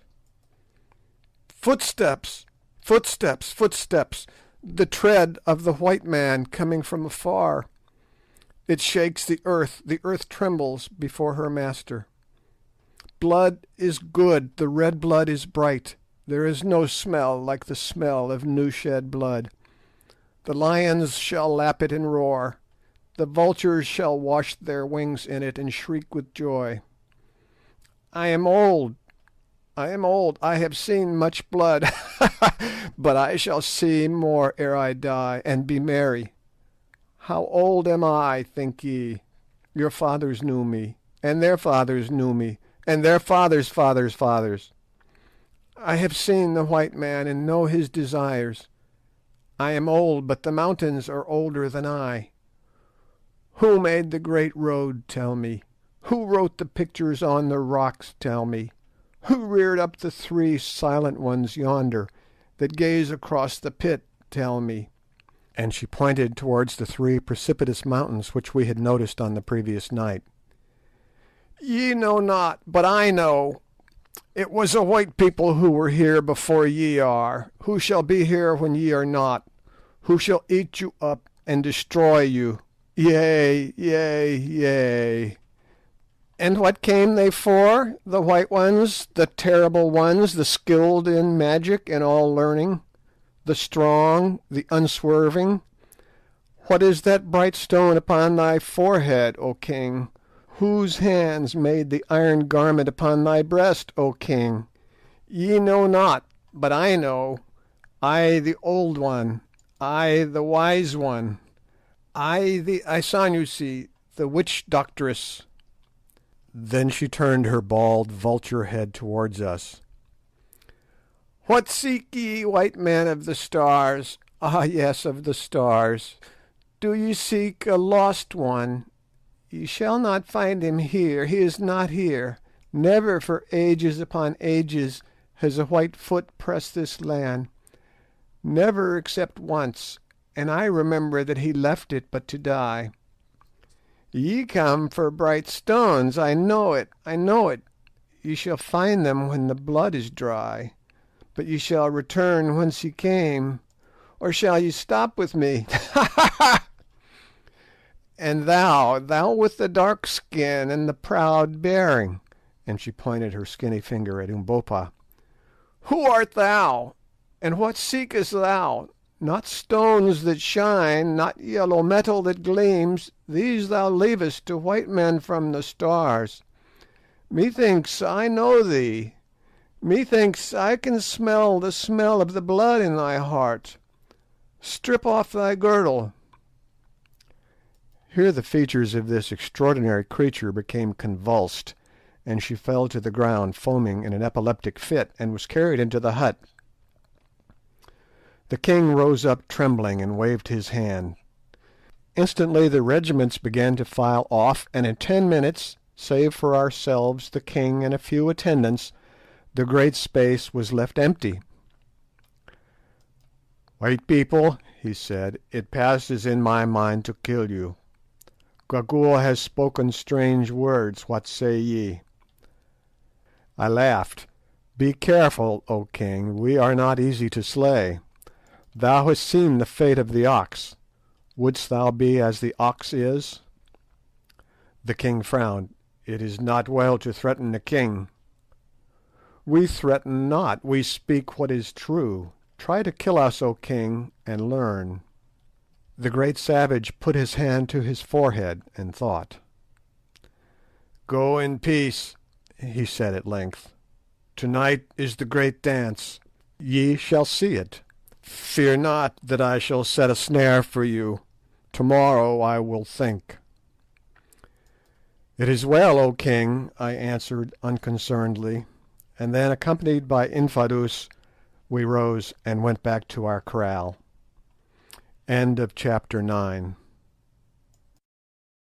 Chapter 10. The Witch Hunt. On reaching our tent I motioned to Infadoos to enter with us. "Now, Infadoos," I said, "we would speak with thee." "Let my lord say on." "It seems to us, Infadoos, that Twala the king is a cruel man." "It is so, my lords. Alas, the land cries out because of his cruelties. To-night ye shall see. It is the great witch hunt, and many will be smelt out as wizards and slain. No man's life is safe.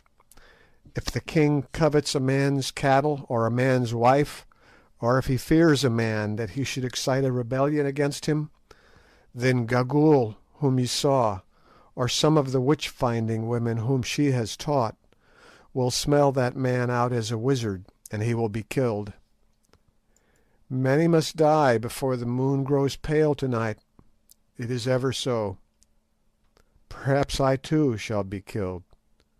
As yet I have been spared because I am skilled in war, and am beloved by the soldiers, but I know not how long I have to live. The land groans at the cruelties of Twala the king. It is wearied of him and his red ways. Then why is it, Infadoos, that the people do not cast him down?" "Nay, my lords, he is the king, and if he were killed Scragga would reign in his place, and the heart of Scragga is blacker than the heart of Twala his father.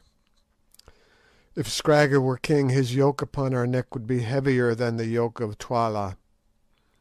If Imotu had never been slain, or if Ignosi his son had lived, it might have been otherwise, but they are both dead."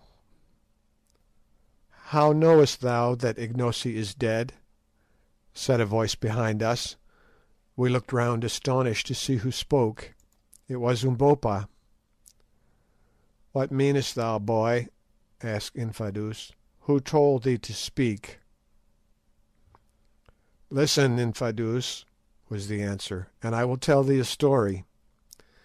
Years ago the king Imotu was killed in this country, and his wife fled with the boy Ignosi. Is it not so?" "It is so." "It was said that the woman and her son died upon the mountains. Is it not so?" "It is even so." "Well, it came to pass that the mother and the boy Ignosi did not die. They crossed the mountains, and were led by a tribe of wandering desert men across the sands beyond, till at last they came to water and grass and trees again. How knowest thou this?" "Listen. They travelled on and on, many months' journey, till they reached a land where a people called the Amazulu, who are also of the Kukuana stock, live by war, and with them they tarried many years, till at length the mother died. Then the son Ignosi became a wanderer again, and journeyed into a land of wonders where white people live, and for many more years he learned the wisdom of the white people." "It is a pretty story," said Infadoos incredulously. "For years he lived there, working as a servant and a soldier, but holding in his heart all that his mother had told him of his own place, and casting about in his mind to find how he might journey thither, to see his people and his father's house before he died. For long years he lived and waited, and at last the time came, as it ever comes to him who can wait for it, and he met some white men who would seek this unknown land, and joined himself to them. The white men started and travelled on, seeking for one who was lost. They crossed the burning desert, they crossed the snow-clad mountains, and at last reached the land of the Kukuanas, and there they found thee, O Infadoos. "Surely thou art mad to talk thus," said the astonished old soldier. "Thou thinkest so. See, I will show thee, O my uncle. I am Ignosi, rightful king of the Kukuanas." Then with a single movement Umbopa slipped off his moocha or girdle, and stood naked before us. "Look," he said, "what is this?" And he pointed to the picture of a great snake tattooed in blue round his middle, its tail disappearing into its open mouth just above where the thighs are set into the body. Infadoos looked, his eyes starting nearly out of his head. Then he fell upon his knees. "Koom! Koom!" he ejaculated. "It is my brother's son. It is the king." "Did I not tell thee so, my uncle? Rise, I am not yet the king, but with thy help, and with the help of these brave white men, who are my friends, I shall be. Yet the old witch Gagool was right, the land shall run with blood first, and hers shall run with it, if she has any, and can die, for she killed my father with her words, and drove my mother forth. And now, Infadoos, choose now. Wilt thou put thy hands between my hands and be my man? Wilt thou share the dangers that lie before me, and help me to overthrow this tyrant and murderer, or wilt thou not? Choose thou." The old man put his hand to his head and thought. Then he rose, and advancing to where Umbopa, or rather Ignosi, stood, he knelt before him and took his hand. "Ignosi, rightful king of the Kukuanas, I put my hand between thy hands, and am thy man till death. When thou wast a babe I dandled thee upon my knees. Now shall my old arm strike for thee and freedom." "It is well, Infadoos. If I conquer, thou shalt be the greatest man in the kingdom after the king. If I fail, thou canst only die, and death is not far off from thee. Rise, my uncle. And ye, you white men, will ye help me? What have I to offer you? The white stones. If I conquer and can find them, ye shall have as many as ye can carry hence. Will that suffice you?" I translated this remark. "Tell him," answered Sir Henry, "that he mistakes an Englishman. Wealth is good, and if it comes in our way we will take it, but a gentleman does not sell himself for wealth. Still, speaking for myself, I say this: I have always liked Umbopa, and so far as lies in me I will stand by him in this business. It will be very pleasant to me to try to square matters with that cruel devil Twala. What do you say, Good, and you, Quatermain?" "Well," said Good, "to adopt the language of hyperbole, in which all these people seem to indulge, you can tell that a row is surely good, and warms the cockles of the heart, and that so far as I am concerned I am his boy. My only stipulation is that he allows me to wear trousers." I translated the substance of these answers. "It is well, my friends," said Ignosi, late Umbopa. "And what sayest thou, Macumazahn?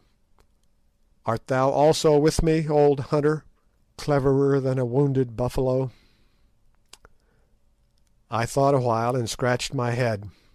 "Umbopa, or Ignosi," I said, "I don't like revolutions. I am a man of peace and a bit of a coward." Here Umbopa smiled. "But on the other hand, I stick up for my friends, Ignosi.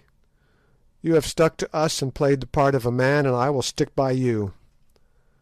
But mind you, I am a trader and have to make my living, so I accept your offer about those diamonds in case we should ever be in position to avail ourselves of it.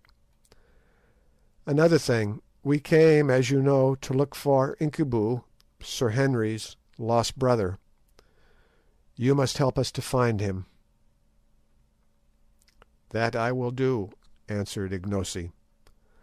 "Stay, Infadoos, by the sign of the snake about my middle, tell me the truth. Has any white man, to thy knowledge, set his foot within the land?" "None, O Ignosi." "If any white man had been seen or heard of, wouldst thou have known?" "I should certainly have known." "Thou hearest, Incubu," said Ignosi to Sir Henry. "He has not been here." "Well, well," said Sir Henry with a sigh. "There it is. I suppose that he never got so far. Poor fellow, poor fellow. So it has all been for nothing. God's will be done." "Now for business," I put in, anxious to escape from a painful subject. "It is very well to be a king by right divine, Ignosi, but how dost thou propose to become a king indeed?" "Nay, I know not, Infadoos. Hast thou a plan?" "Ignosi, son of the lightning," answered his uncle, "to-night is the great dance and witch hunt. Many shall be smelt out and perish, and in the hearts of many others there will be grief and anguish and fury against the King Twala. When the dance is over, then I will speak to some of the great chiefs, who in turn, if I can win them over, will speak to their regiments. I shall speak to the chiefs softly at first, and bring them to see that thou art indeed the king, and I think that by tomorrow's light thou shalt have 20,000 spears at thy command. And now I must go and think, and hear, and make ready. After the dance is done, if I am yet alive, and we are all alive, I will meet thee here, and we can talk. At best there must be war." At this moment our conference was interrupted by the cry that messengers had come from the king.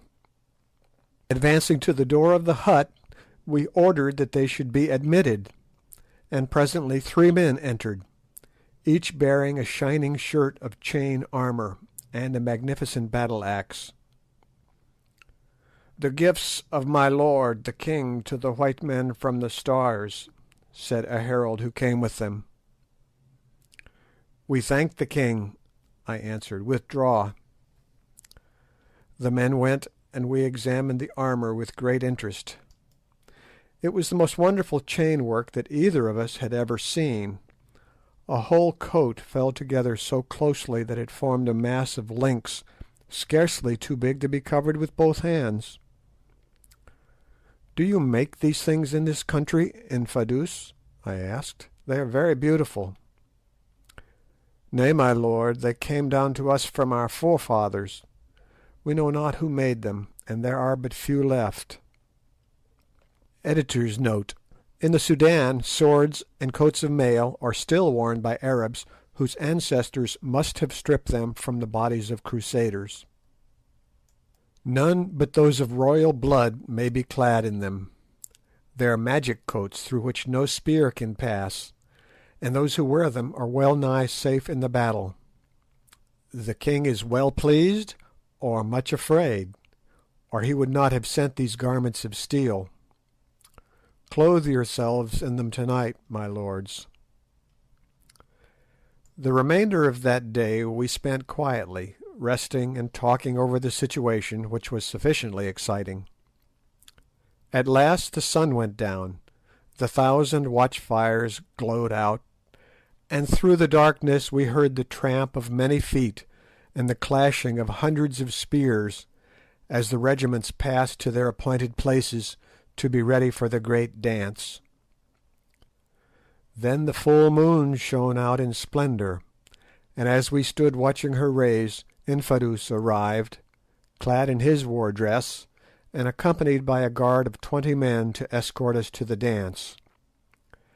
As he recommended, we had already donned the shirts of chain armour which the king had sent us, putting them on under our ordinary clothing, and finding to our surprise that they were neither very heavy nor uncomfortable.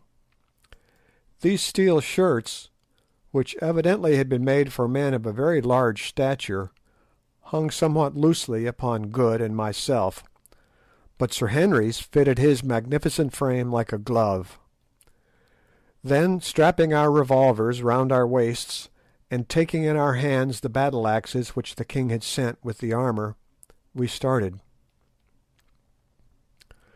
On arriving at the great kraal, where we had that morning been received by the king, we found that it was closely packed with some 20,000 men arranged round it in regiments.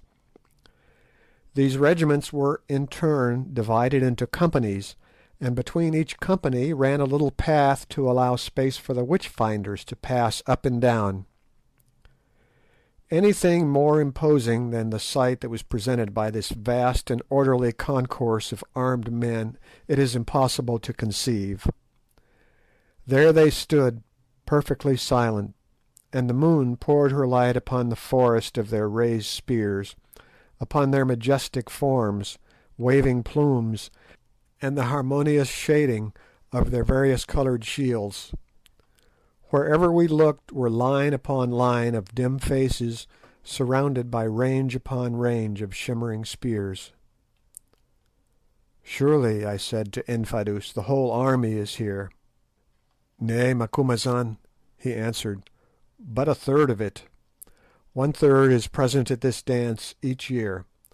Another third is mustered outside in case there should be trouble when the killing begins. 10,000 more garrison the outposts round Loo, and the rest watch at the kraals in the country. Thou seest it is a great people." "They are very silent," said Good, and indeed the intense stillness among such a vast concourse of living men was almost overpowering. "What says Bougwan?"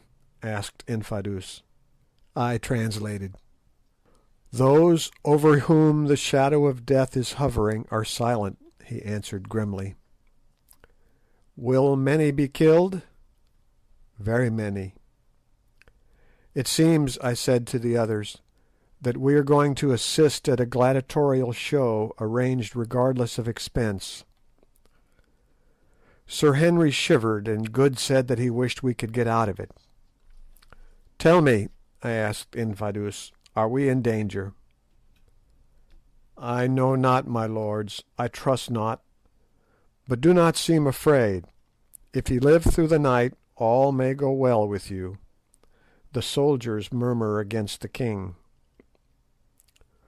All this while we had been advancing steadily towards the centre of the open space, in the midst of which were placed some stools. As we proceeded, we perceived another small party coming from the direction of the royal hut. It is the king, Twala, Scragga his son, and Gagool the old. "And see, with them are those who slay," said Infadoos, pointing to a little group of about a dozen gigantic and savage-looking men, armed with spears in one hand and heavy kerries in the other. The king seated himself upon the centre stool. Gagool crouched at his feet, and the others stood behind him.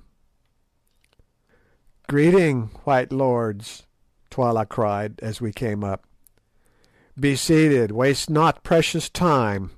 The night is all too short for the deeds that must be done. Ye come in a good hour, and shall see a glorious show. Look round, white lords, look round, and he rolled his one wicked eye from regiment to regiment.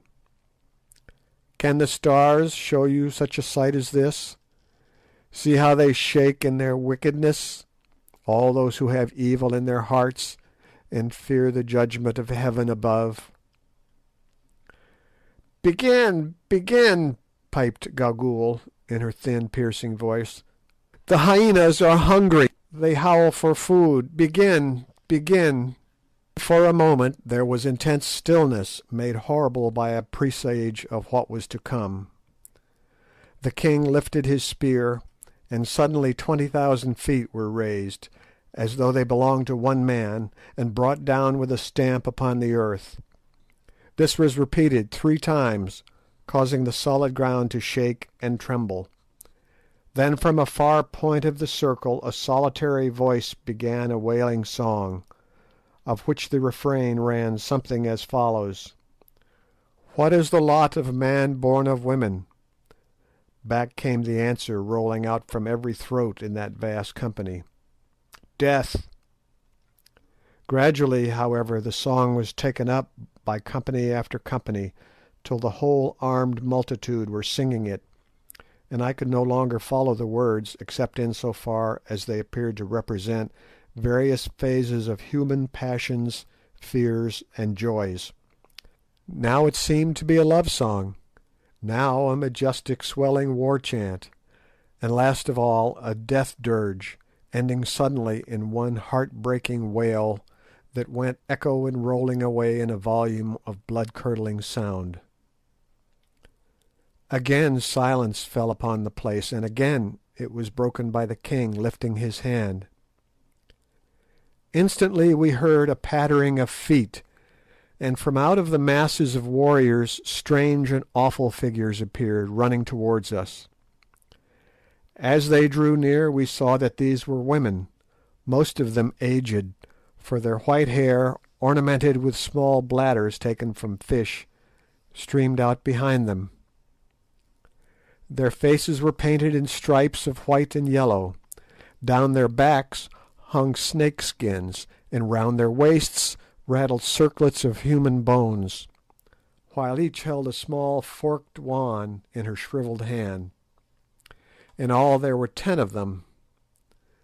When they arrived in front of us they halted, and one of them, pointing with her wand towards the crouching figure of Gagool, cried out, "Mother, oh mother, we are here." "Good, good, good," answered that aged iniquity. "Are your eyes keen, Isanusis (witch doctresses), ye seers in dark places?" "Mother, they are keen." "Good, good, good. Are your ears open, Isanusis, ye who hear words that come not from the tongue?" "Mother, they are open." "Good, good, good. Are your senses awake, Isanusis? Can ye smell blood? Can ye purge the land of the wicked ones who compass evil against the king and against their neighbours? Are ye ready to do justice of heaven above, ye whom I have taught, who have eaten of the bread of my wisdom and drunk of the water of my magic?" "Mother, we can." "Then go. Tarry not, ye vultures. See, the slayers," pointing to the ominous group of executioners behind. "Make sharp their spears. The white men from afar are hungry to see. Go." With a wild yell, Gagool's horrid ministers broke away in every direction, like fragments from a shell, the dry bones round their waists rattling as they ran, and headed for various points of the dense human circle. We could not watch them all, so we fixed our eyes upon the Isanusi nearest to us. When she came to within a few paces of the warriors, she halted and began to dance wildly, turning round and round with an almost incredible rapidity, and shrieking out sentences such as, "I smell him, the evil doer! He is near, he who poisoned his mother! I hear the thoughts of him who thought evil of the king!" Quicker and quicker she danced, till she lashed herself into such a frenzy of excitement that the foam flew in specks from her gnashing jaws, till her eyes seemed to start from her head, and her flesh to quiver visibly. Suddenly she stopped dead, and stiffened all over, like a pointed dog when he scents game, and then with outstretched wand she began to creep stealthily towards the soldiers before her. It seemed to us that as she came their stoicism gave way, and that they shrank from her. As for ourselves, we followed her movements with a horrible fascination. Presently, still creeping and crouching like a dog, the Isanusi was before them. Then she halted and pointed, and again crept on a pace or two. Suddenly the end came. With a shriek she sprang in and touched a tall warrior with her forked wand. Instantly two of his comrades, those standing immediately next to him, seized the doomed man, each by one arm, and advanced with him towards the king. He did not resist, but we saw that he dragged his limbs as though they were paralysed, and that his fingers, from which the spear had fallen, were limp like those of a man newly dead. As he came, two of the villainous executioners stepped forward to meet him. Presently they met, and the executioners turned round, looking towards the king as though for orders. "Kill," said the king. "Kill," squeaked Gagool. "Kill," re-echoed Scragga with a hollow chuckle. Almost before the words were uttered the horrible deed was done. One man had driven his spear into the victim's heart, and to make assurance double sure, the other had dashed out his brains with a great club. "One," counted Twala the king, just like a black Madame Defarge, as Good said, and the body was dragged a few paces away and stretched out. Hardly was the thing done before another poor wretch was brought up like an ox to the slaughter. This time we could see, from the leopard skin cloak which he wore, that the man was a victim of rank. Again the awful syllables were spoken, and the victim fell. "Two," counted the king. And so the deadly game went on, till about 100 bodies were stretched in rows behind us. I have heard of the gladiatorial shows of the Caesars, and of the Spanish bullfights, but I take the liberty of doubting if either of them could be half so horrible as this Kukuana witch hunt. Gladiatorial shows and Spanish bullfights at any rate contributed to the public amusement, which certainly was not the case here. The most confirmed sensation monger would fight shy of sensation if he knew that it was well on the cards that he would, in his own proper person, be the subject of the next event. Once we rose and tried to remonstrate, but were sternly repressed by Twala. "Let the law take its course, white men. These dogs are magicians and evildoers. It is well that they should die," was the only answer vouchsafed to us. About 10:30 there was a pause. The witch-finders gathered themselves together, apparently exhausted with their bloody work, and we thought that the performance was done with. But it was not so, for presently, to our surprise, the ancient woman Gagool rose from her crouching position, and supporting herself with a stick, staggered off into the open space. It was an extraordinary sight to see this frightful vulture-headed old creature, bent nearly double with extreme age, gather strength by degrees, until at last she rushed about almost as actively as her ill-omened pupils. To and fro she ran, chanting to herself, till suddenly she made a dash at a tall man standing in front of one of the regiments, and touched him. As she did this a sort of groan went up from the regiment, which evidently he commanded, but two of its officers seized him all the same, and brought him up for execution. We learned afterwards that he was a man of great wealth and importance, being indeed a cousin of the king. He was slain, and Twala counted 103. Then Gagool again sprang to and fro, gradually drawing nearer and nearer to ourselves. "Hang me if I don't believe she is going to try her games on us," ejaculated Good in horror. "Nonsense," said Sir Henry. As for myself, when I saw that old fiend dancing nearer and nearer, my heart positively sank into my boots. I glanced behind us at the long row of corpses and shivered. Nearer and nearer waltzed Gagool, looking for all the world like an animated crooked stick or comma, her horrid eyes gleaming and glowing with a most unholy lustre.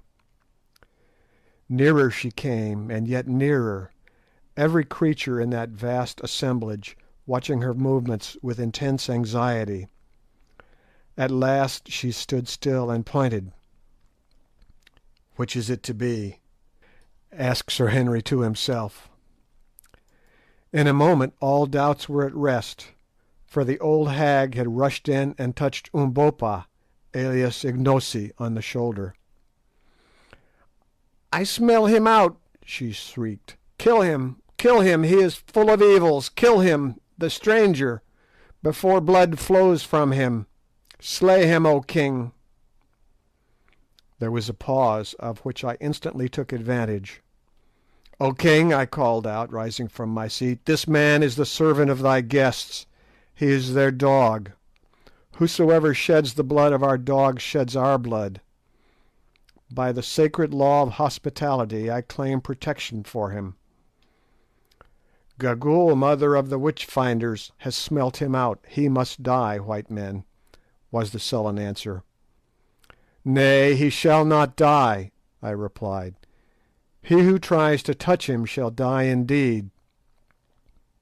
"Seize him!"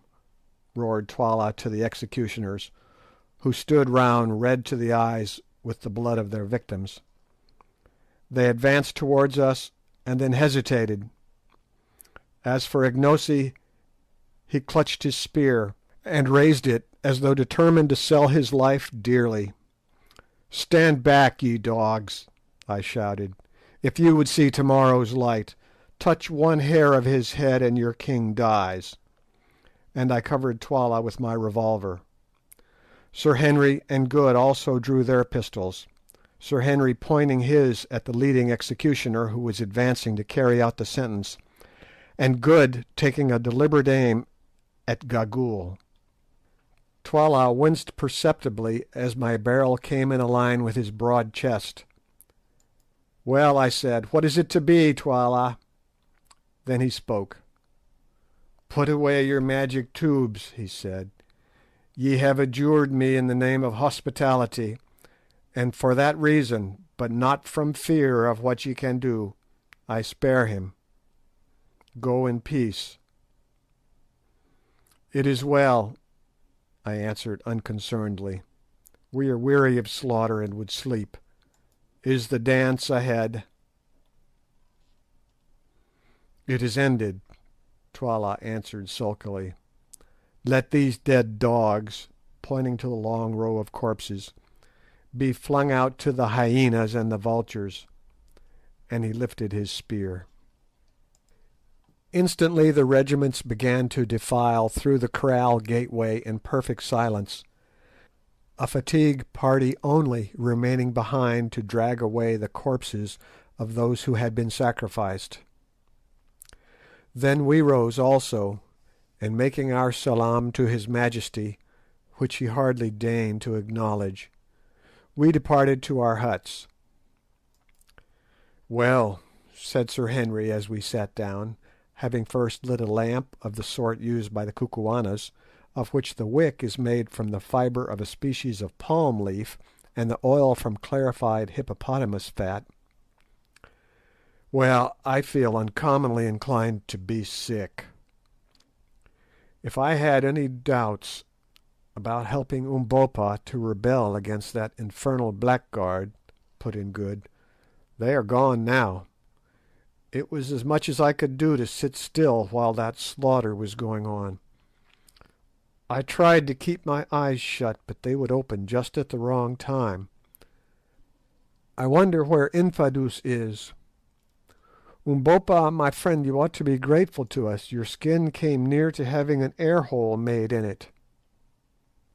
I am grateful, Bougwan, was Umbopa's answer when I had translated, and I shall not forget. As for Infadoos, he will be here by and by. We must wait. So we lit our pipes and waited. End of chapter 10. Chapter 11. We give a sign. For a long while, 2 hours I should think, we sat there in silence, being too much overwhelmed by the recollection of the horrors we had seen to talk. At last, just as we were thinking of turning in, drew nigh to dawn, we heard a sound of steps. Then came the challenge of a sentry posted at the kraal gate, which apparently was answered, though not in an audible tone, for the steps still advanced, and in another second Infadoos had entered the hut, followed by some half-dozen stately-looking chiefs. "My lords," he said, "I have come according to my word. My lords and Ignosi, rightful king of the Kukuanas, I have brought with me these men," pointing to the row of chiefs, "who are great men among us, having each one of them the command of 3,000 soldiers that live but to do their bidding under the kings.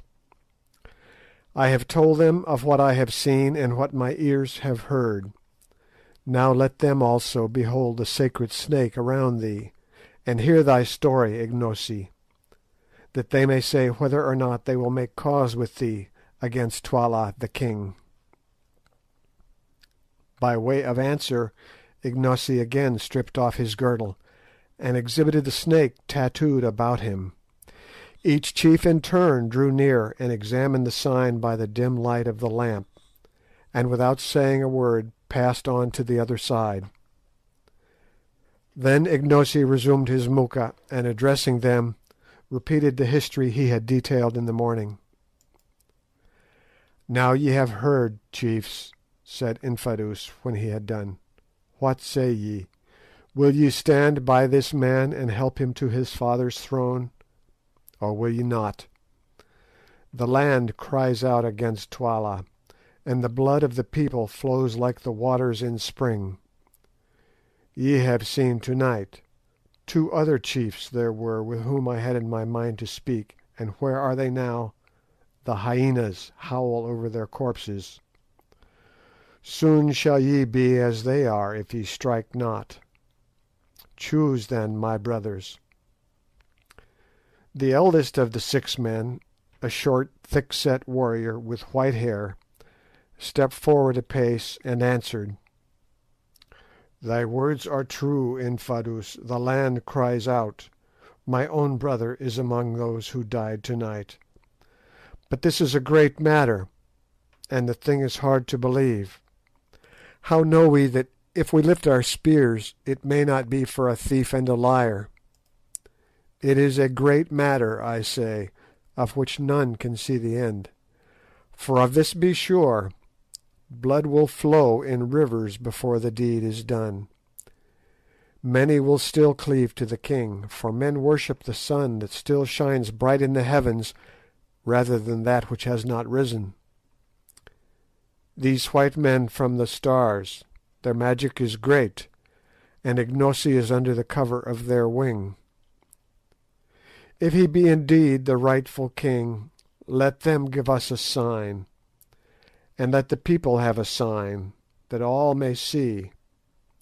So shall men cleave to us, knowing of a truth that the white men's magic is with them." "Ye have the sign of the snake," I answered. "My lord, it is not enough. The snake may have been placed there since the man's childhood. Show us a sign, and it will suffice. but we will not move without a sign." The others gave a decided assent, and I turned in perplexity to Sir Henry and Good, and explained the situation. "I think I have it," said Good exultingly. "Ask them to give us a moment to think." I did so, and the chiefs withdrew. So soon as they had gone, Good went to the little box where he kept his medicines, unlocked it, and took out a notebook, in the fly leaves of which was an almanac. "Now look here, you fellows, isn't tomorrow the 4th of June?" he answered. We had kept a careful note of the days, so were able to answer that it was. "Very good, then here we have it. 4 June. Total eclipse of the moon commences at 8:15 Greenwich time. Visible in Tenerife, South Africa, etc. There's a sign for you. Tell them we will darken the moon tomorrow night." The idea was a splendid one. Indeed, the only weak spot about it was a fear lest Good's almanac might be incorrect. If we made a false prophecy on such a subject, our prestige would be gone for ever, and so would Ignosi's chance of the throne of the Kukuanas. "Suppose that the almanac is wrong," suggested Sir Henry to Good, who was busily employed in working out something on a blank page of the book. "I see no reason to suppose anything of the sort," was his answer. "Eclipses always come up to time, at least that is my experience of them, and it especially states that this one will be visible in South Africa. I have worked out the reckonings as well as I can without knowing our exact position, and I make out that the eclipse should begin here about 10 o'clock tomorrow night, and last till 12:30. For an hour and a half or so there should be almost total darkness." "Well," said Sir Henry, "I suppose we had better risk it." I acquiesced, though doubtfully, for eclipses are queer cattle to deal with. It might be a cloudy night, for instance, or our dates might be wrong, and sent Umbopa to summon the chiefs back. Presently they came, and I addressed them thus: "Great men of the Kukuanas, and thou, Infadoos, listen. We love not to show our powers, for to do so is to interfere with the course of nature, and to plunge the world into fear and confusion. But since this matter is a great one, and as we are angered against the king because of the slaughter we have seen, and because of the act of the Isanusi, Gagool, who would have put our friend Ignosi to death, we have determined to break a rule, and to give such a sign as all men may see. Come hither." And I led them to the door of the hut and pointed to the red ball of the moon. "What see ye there?" "We see the sinking moon," answered the spokesman of the party. "It is so. Now tell me, can any mortal man put out that moon before her hour of setting, and bring the curtain of black light down upon the land?" The chief laughed a little at the question. "No, my lord, that no man can do. The moon is stronger than man who looks on her, nor can she vary in her course." "Ye say so. Yet I tell you that tomorrow night, about 2 hours before midnight, we will cause the moon to be eaten up for a space of an hour and half an hour. Yes, deep darkness shall cover the earth, and it shall be for a sign that Ignosi is indeed king of the Kukuanas. If we do this thing, will ye be satisfied?" "Yea, my lords," answered the old chief with a smile, which was reflected on the faces of his companions. "If ye do this thing, we will be satisfied indeed." "It shall be done. We three, Incubu, Bougwan, and Macumazahn, have said it, and it shall be done. Dost thou hear, Infadoos?" "I hear, my lord, but it is a wonderful thing that ye promise, to put out the moon, the mother of the world, when she is at her full." "Yet shall we do it, Infadoos." "It is well, my lords.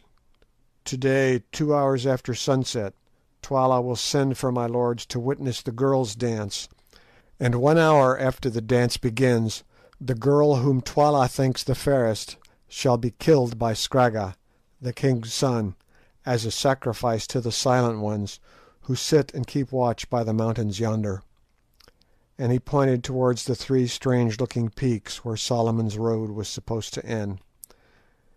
"Then let my lords darken the moon and save the maiden's life, and the people will believe indeed." "Ay," said the old chief, still smiling a little, "the people will believe indeed." "2 miles from Loo," went on Infadoos, "there is a hill curved like a new moon, a stronghold, where my regiment and 3 other regiments which these chiefs command are stationed. This morning we will make a plan whereby 2 or 3 other regiments may be moved there also. Then, if in truth my lords can darken the moon, in the darkness I will take my lords by the hand and lead them out of Loo to this place, where they shall be safe, and thence we can make war upon Twala the king." "It is good," said I. "Leave us to sleep a while and to make ready our magic." Infadoos rose, and having saluted us, departed with the chiefs. "My friends," said Ignosi, as soon as they were gone, "can ye do this wonderful thing, or were ye speaking empty words to the captains?" "We believe that we can do it, Umbopa, Ignosi, I mean." "It is strange," he answered, "and had ye not been Englishmen I would not have believed it. But I have learned that English gentlemen tell no lies. If we live through the matter, be sure that I will repay you." "Ignosi," said Sir Henry, "promise me one thing." "I will promise, Incubu, my friend, even before I hear it," answered the big man with a smile. "What is it?" "This: that if ever you come to be king of this people, you will do away with the smelling out of wizards such as we saw last night, and that the killing of men without trial shall no longer take place in the land." Ignosi thought for a moment after I had translated this request, and then answered— "The ways of black people are not as the ways of white men, Incubu, nor do we value life so highly. Yet I will promise. If it be in my power to hold them back, the witch finders shall hunt no more, nor shall any man die the death without trial or judgment." "That's a bargain, then," said Sir Henry. "And now let us get a little rest." Thoroughly wearied out, we were soon sound asleep, and slept till Ignosi woke us about 11 o'clock. Then we rose, washed, and ate a hearty breakfast. After that we went outside the hut and walked about, amusing ourselves with examining the structure of the Kukuana huts and observing the customs of the women. "I hope that eclipse will come off," said Sir Henry presently. "If it does not, it will soon be all up with us," I answered mournfully, "for so sure as we are living men some of those chiefs will tell the whole story to the king, and then there will be another sort of eclipse, and one that we shall certainly not like." Returning to the hut, we ate some dinner, and passed the rest of the day in receiving visits of ceremony and curiosity. At length the sun set, and we enjoyed a couple of hours of such quiet as our melancholy forebodings would allow to us. Finally, about 8:30, a messenger came from Twala to bid us to the great annual dance of girls which was about to be celebrated. Hastily we put on the changed shirts that the king had sent us, and taking our rifles and ammunition with us, so as to have them handy in case we had to fly, as suggested by Infadoos, we started boldly enough, though with inward fear and trembling. The great space in front of the king's kraal bore a very different appearance from that which it had presented on the previous evening. In place of the grim ranks of serried warriors were company after company of Kukuana girls, not overdressed so far as clothing went, but each crowned with a wreath of flowers, and holding a palm leaf in one hand and a white arum lily in the other. In the centre of the open moonlit space sat Twala the king, with old Gagool at his feet, attended by Infadoos, the boy Scragga, and 12 guards. There were also present about a score of chiefs, among whom I recognised most of our friends of the night before. Twala greeted us with much apparent cordiality, though I saw him fix his one eye viciously on Umbopa. "Welcome, white men from the Stars," he said.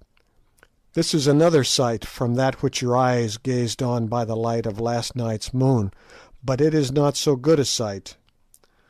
Girls are pleasant, and were it not for such as these," and he pointed round him, "we should none of us be here this day, but men are better. Kisses and the tender words of women are sweet, but the sound of the clashing of the spears of warriors and the smell of men's blood are sweeter far. Would ye have wives from among our people, white men? If so, choose the fairest here, and ye shall have them, as many as ye will," and he paused for an answer.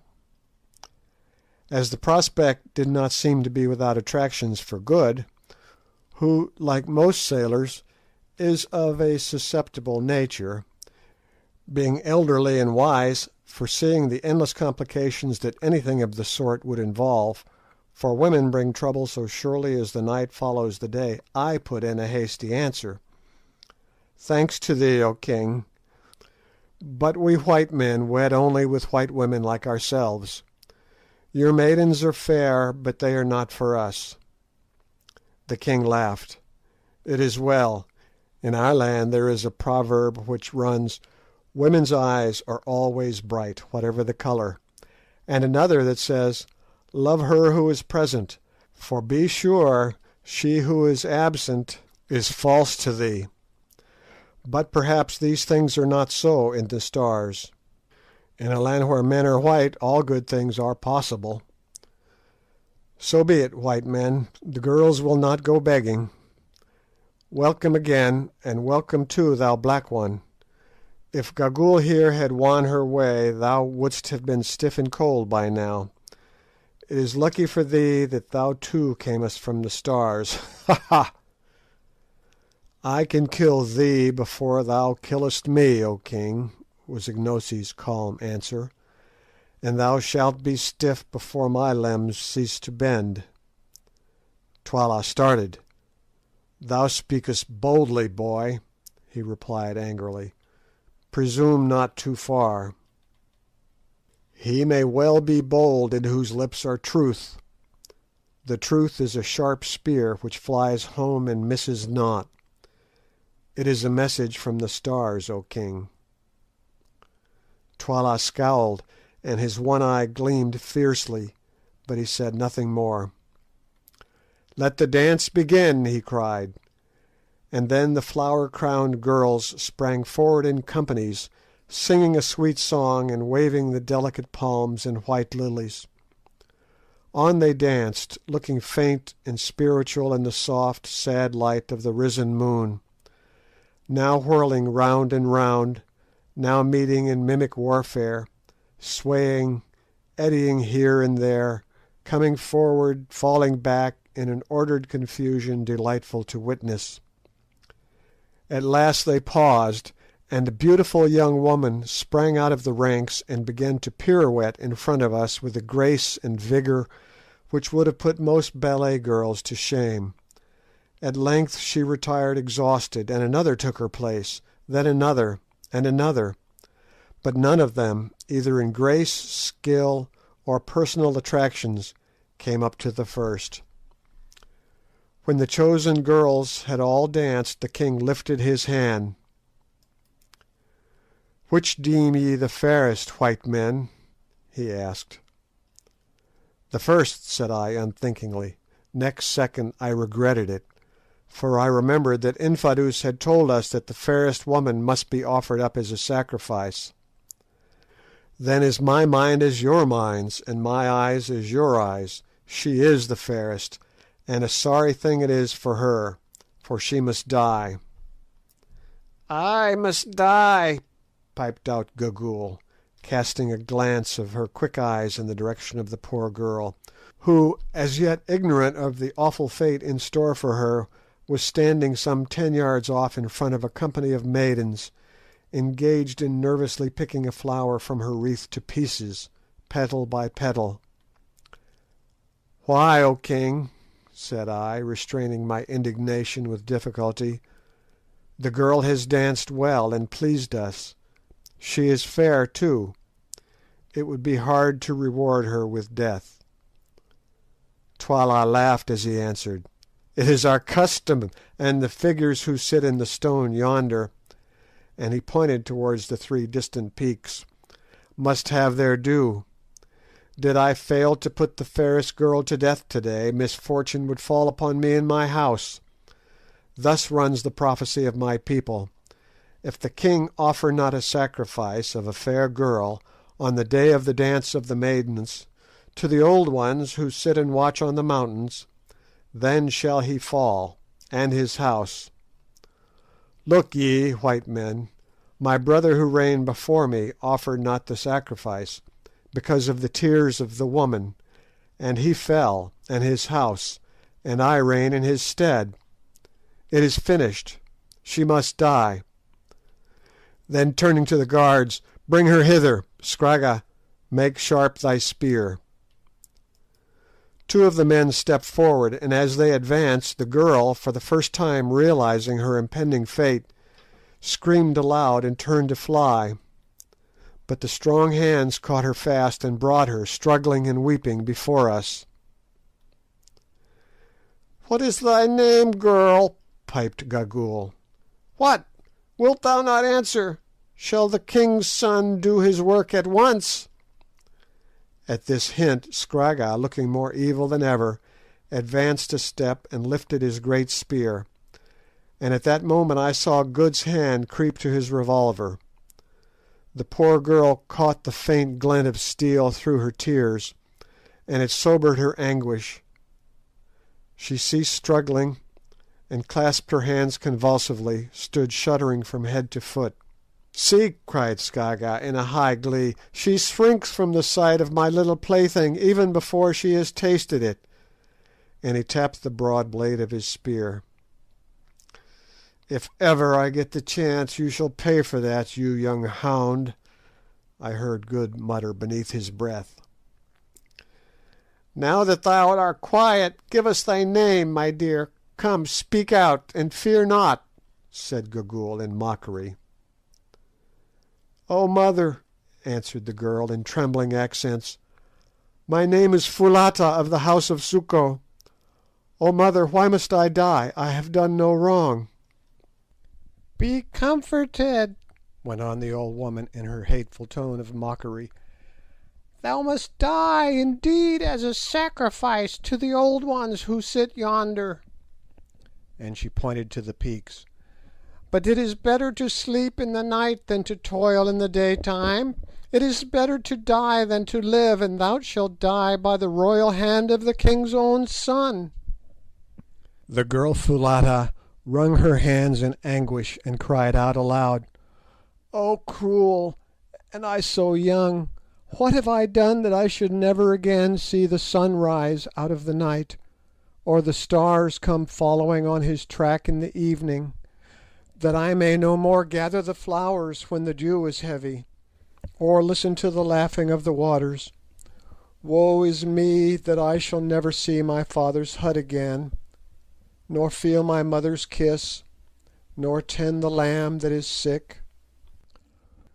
Woe is me, that no lover shall put his arm around me and look into my eyes, nor shall men children be born of me.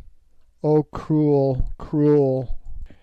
And again she wrung her hands and turned her tear-stained, flower-crowned face to heaven, looking so lovely in her despair, for she was indeed a beautiful woman, that assuredly the sight of her would have melted the hearts of any less cruel than were the three fiends before us.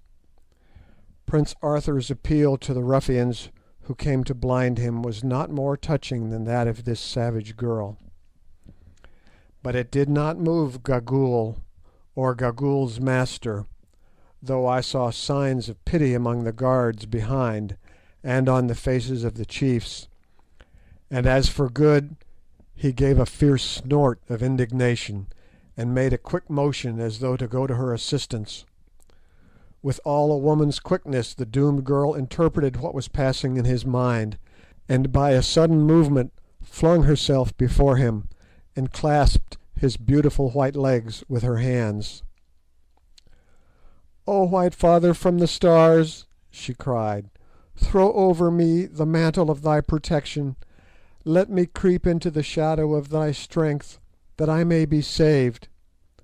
Oh, keep me from these cruel men and from the mercies of Gagool." "All right, my hearty, I'll look after you," sang out Good in nervous Saxon. "Come on, get up, there's a good girl," and he stooped and caught her hand. Twala turned and motioned to his son, who advanced with his spear lifted. "Now's your time," whispered Sir Henry to me. "What are you waiting for?"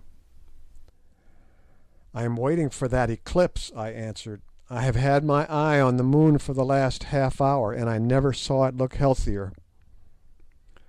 "Well, you must risk it now, or the girl will be killed. Twala is losing patience." Recognising the force of the argument, and having cast one more despairing look at the bright face of the moon, for never did the most ardent astronomer with a theory to prove await a celestial event with such anxiety, I stepped with all the dignity that I could command between the prostrate girl and the advancing spear of Scragga. "King," I said, "it shall not be. We will not endure this thing. Let the girl go in safety." Twala rose from his seat in wrath and astonishment, and from the chiefs and serried ranks of maidens who had closed in slowly upon us in anticipation of the tragedy came a murmur of amazement. "Shall not be, thou white dog, that yappest at the lion in his cave? Shall not be? Art thou mad? Be careful, lest this chicken's fate overtake thee, and those with thee. How canst thou save her or thyself? Who art thou that thou settest thyself between me and my will? Back, I say. Scragga, kill her. No, guards, seize these men." At his cry armed men ran swiftly from behind the hut, where they had evidently been placed beforehand. Sir Henry, Good, and Umbopa ranged themselves alongside of me and lifted their rifles. "Stop!" I shouted boldly, though at the moment my heart was in my boots. "Stop! We, the white men from the stars, say that it shall not be. Come but one pace nearer, and we will put out the moon like a wind-blown lamp, as we who dwell in her house can do, and plunge the land in darkness. Dare to disobey, and ye shall taste of our magic." My threat produced an effect. The men halted, and Scragga stood still before us, his spear lifted. "Hear him! Hear him!" piped Gagool. "Hear the liar who says that he will put out the moon like a lamp. Let him do it, and the girl shall be speared. Yes, let him do it, or die by the girl, he and those with him." I glanced up at the moon despairingly, and now to my intense joy and relief saw that we, or rather the almanac, had made no mistake. On the edge of the great orb lay a faint rim of shadow, while a smoky hue grew and gathered upon its bright surface. Never shall I forget that supreme, that superb moment of relief. Then I lifted my hand solemnly towards the sky, an example which Sir Henry and Good followed, and quoted a line or two from the Ingoldsby Legends at it in the most impressive tones that I could command. Sir Henry followed suit with a verse out of the Old Testament and something about Balbus building a wall in Latin, whilst Good addressed the Queen of Night in a volume of the most classical bad language which he could think of. Slowly the penumbra, the shadow of a shadow, crept on over the bright surface, and as it crept I heard deep gasps of fear rising from the multitude around. "Look, O king!" I cried. "Look, Gagool! Look, chiefs and people and women, and see if the white men from the stars keep their word, or if they be but empty liars. The moon grows black before your eyes. Soon there will be darkness, ay, darkness in the hour of the full moon. Ye have asked for a sign, it is given to you. Grow dark, O moon. Withdraw thy light, thou pure and holy one. Bring the proud heart of usurping murderers to the dust, and eat up the world with shadows." A groan of terror burst from the onlookers. Some stood petrified with dread, others threw themselves upon their knees and cried aloud. As for the king, he sat still and turned pale beneath his dusky skin. Only Gagool kept her courage. "It will pass," she cried. "I have often seen the like before. No man can put out the moon. Lose not heart. Sit still. The shadow will pass." "Wait, and ye shall see," I replied, hopping with excitement. "O moon, moon, moon, wherefore art thou so cold and fickle?" This appropriate quotation was from the pages of a popular romance that I chanced to have read recently, though now I come to think of it, it was ungrateful of me to abuse the Lady of the Heavens, who was showing herself to be the truest of friends to us, however she may have behaved to the impassioned lover in the novel. Then I added, "Keep it up, Good. I can't remember any more poetry. Curse away, there's a good fellow." Good responded nobly to this tax upon his inventive faculties. Never before had I the faintest conception of the breadth and depth and height of a naval officer's objurgatory powers. For 10 minutes he went on in several languages without stopping, and he scarcely ever repeated himself.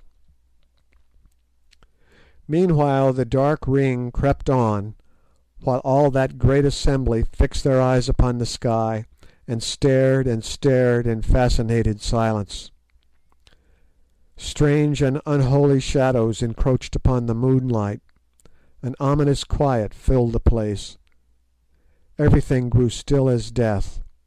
Slowly, and in the midst of this most solemn silence, the minutes sped away, and while they sped the full moon passed deeper and deeper into the shadow of the earth, as the inky segment of its circle slid in awful majesty across the lunar craters.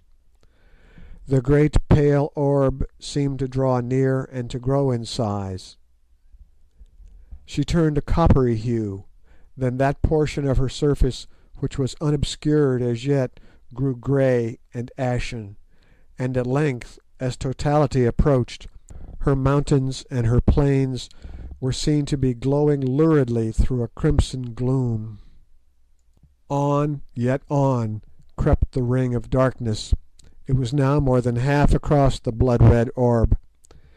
The air grew thick and still more deeply tinged with dusky crimson, and yet on, till we could scarcely see the fierce faces of the group before us.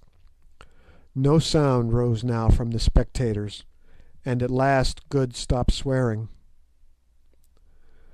"The moon is dying! The white wizards have killed the moon!" yelled the Prince Scragga at last. "We shall all perish in the dark!" And animated by fear or fury, or by both, he lifted his spear and drove it with all his force at Sir Henry's breast. But he forgot the mail shirts that the king had given us, and which we wore beneath our clothing. The steel rebounded harmless, and before he could repeat the blow, Curtis had snatched the spear from his hand and sent it straight through him. Scragga dropped dead. At the sight, and driven mad with fear of the gathering darkness, and of the unholy shadow which, as they believed, was swallowing the moon, the companies of girls broke up in wild confusion, and ran screeching for the gateways. Nor did the panic stop there.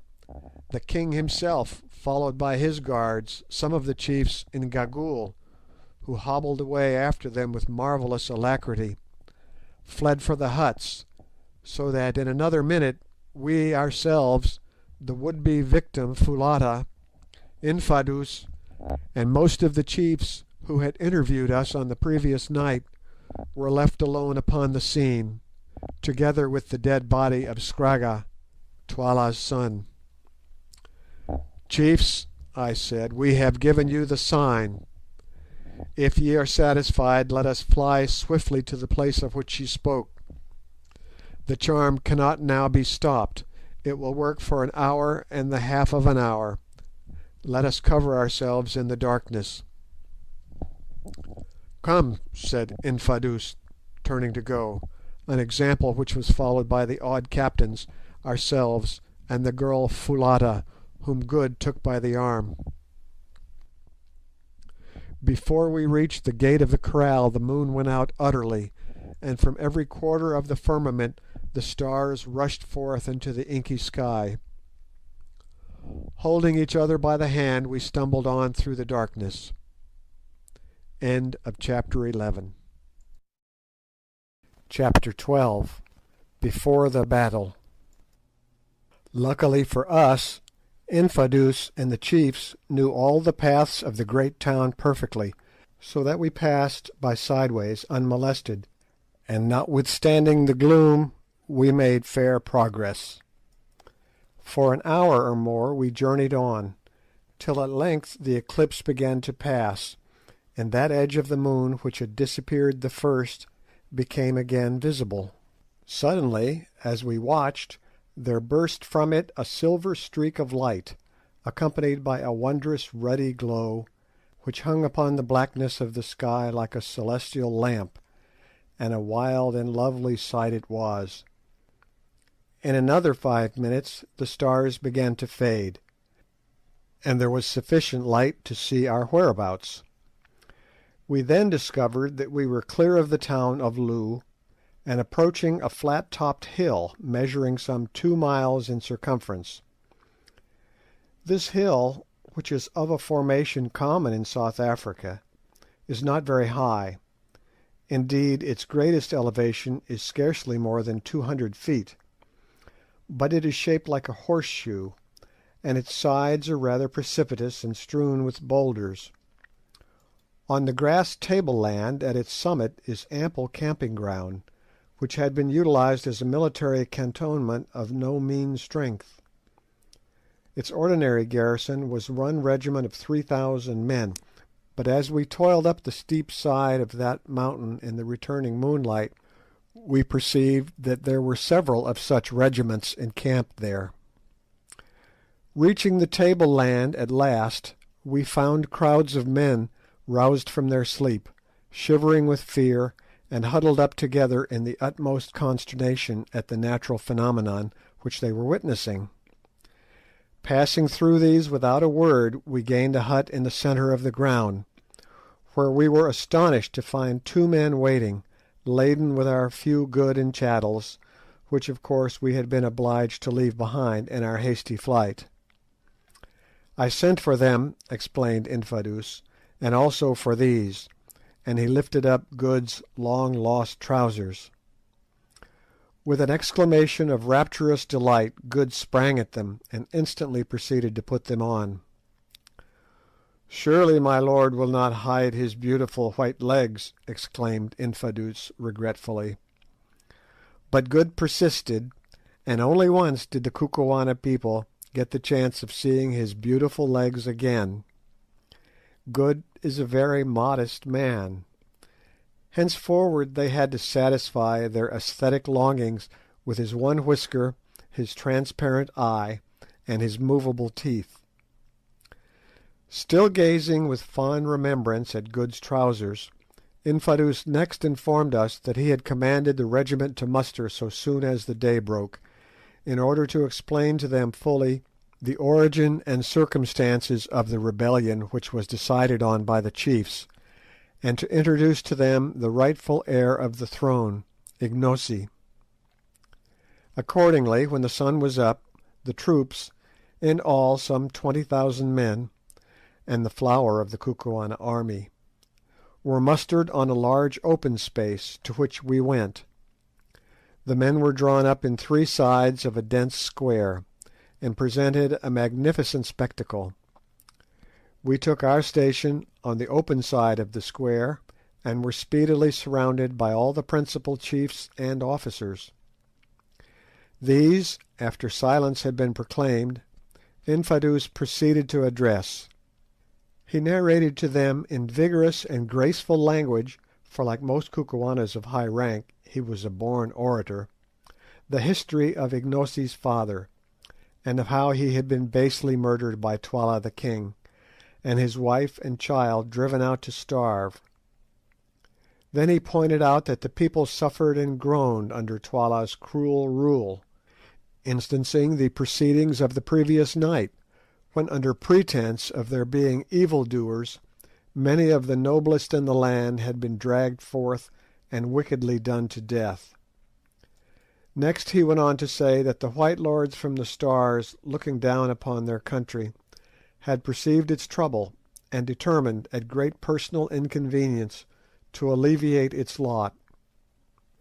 That they had accordingly taken the real king of the Kukuanas, Ignosi, who was languishing in exile, by the hand, and led him over the mountains; that they had seen the wickedness of Twala's doings, and for a sign to the wavering and to save the life of the girl Foulata, actually by the exercise of their high magic had put out the moon and slain the young fiend Scragga, and that they were prepared to stand by them, and assist them to overthrow Twala, and set up the rightful king, Ignosi, in his place. He finished his discourse amidst a murmur of approbation. Then Ignosi stepped forward and began to speak.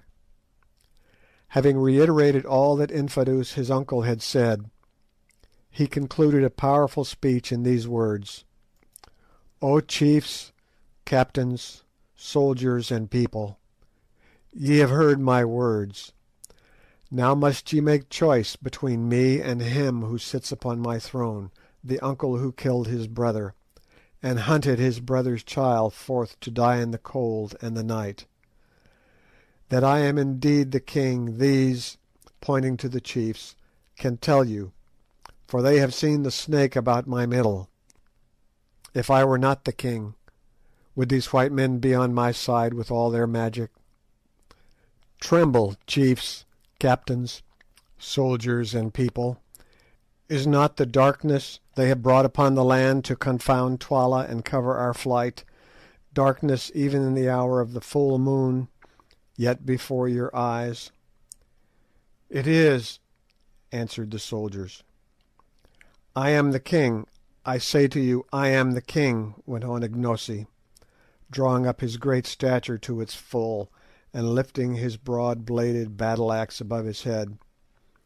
"If there be any man among you who says that it is not so, let him stand forth, and I will fight him now, and his blood shall be a red token that I tell you true.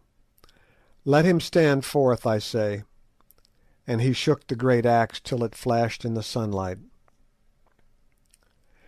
As nobody seemed inclined to respond to this heroic version of "Dilly Dilly, come and be killed," our late henchman proceeded with his address. "I am indeed the king, and should ye stand by my side in the battle, if I win the day, ye shall go with me to victory and honour. I will give you oxen and wives, and ye shall take place of all the regiments, and if ye fall, I will fall with you. And behold, I give you this promise, that when I sit upon the seat of my fathers, bloodshed shall cease in the land. No longer shall ye cry for justice to find slaughter. No longer shall the witch-finder hunt you out so that ye may be slain without a cause. No man shall die, save he who offends against the law. The eating up of your kraals shall cease. Each one of you shall sleep secure in his own hut, and fear naught, and justice shall walk blindfold throughout the land. Have ye chosen chiefs, captains, soldiers, and people? We have chosen, O king, came back the answer. It is well. Turn your heads and see how Twala's messengers go forth from the great town, east and west, and north and south, to gather a mighty army to slay me and you, and these my friends and protectors. Tomorrow, or perchance the next day, he will come against us with all who are faithful to him.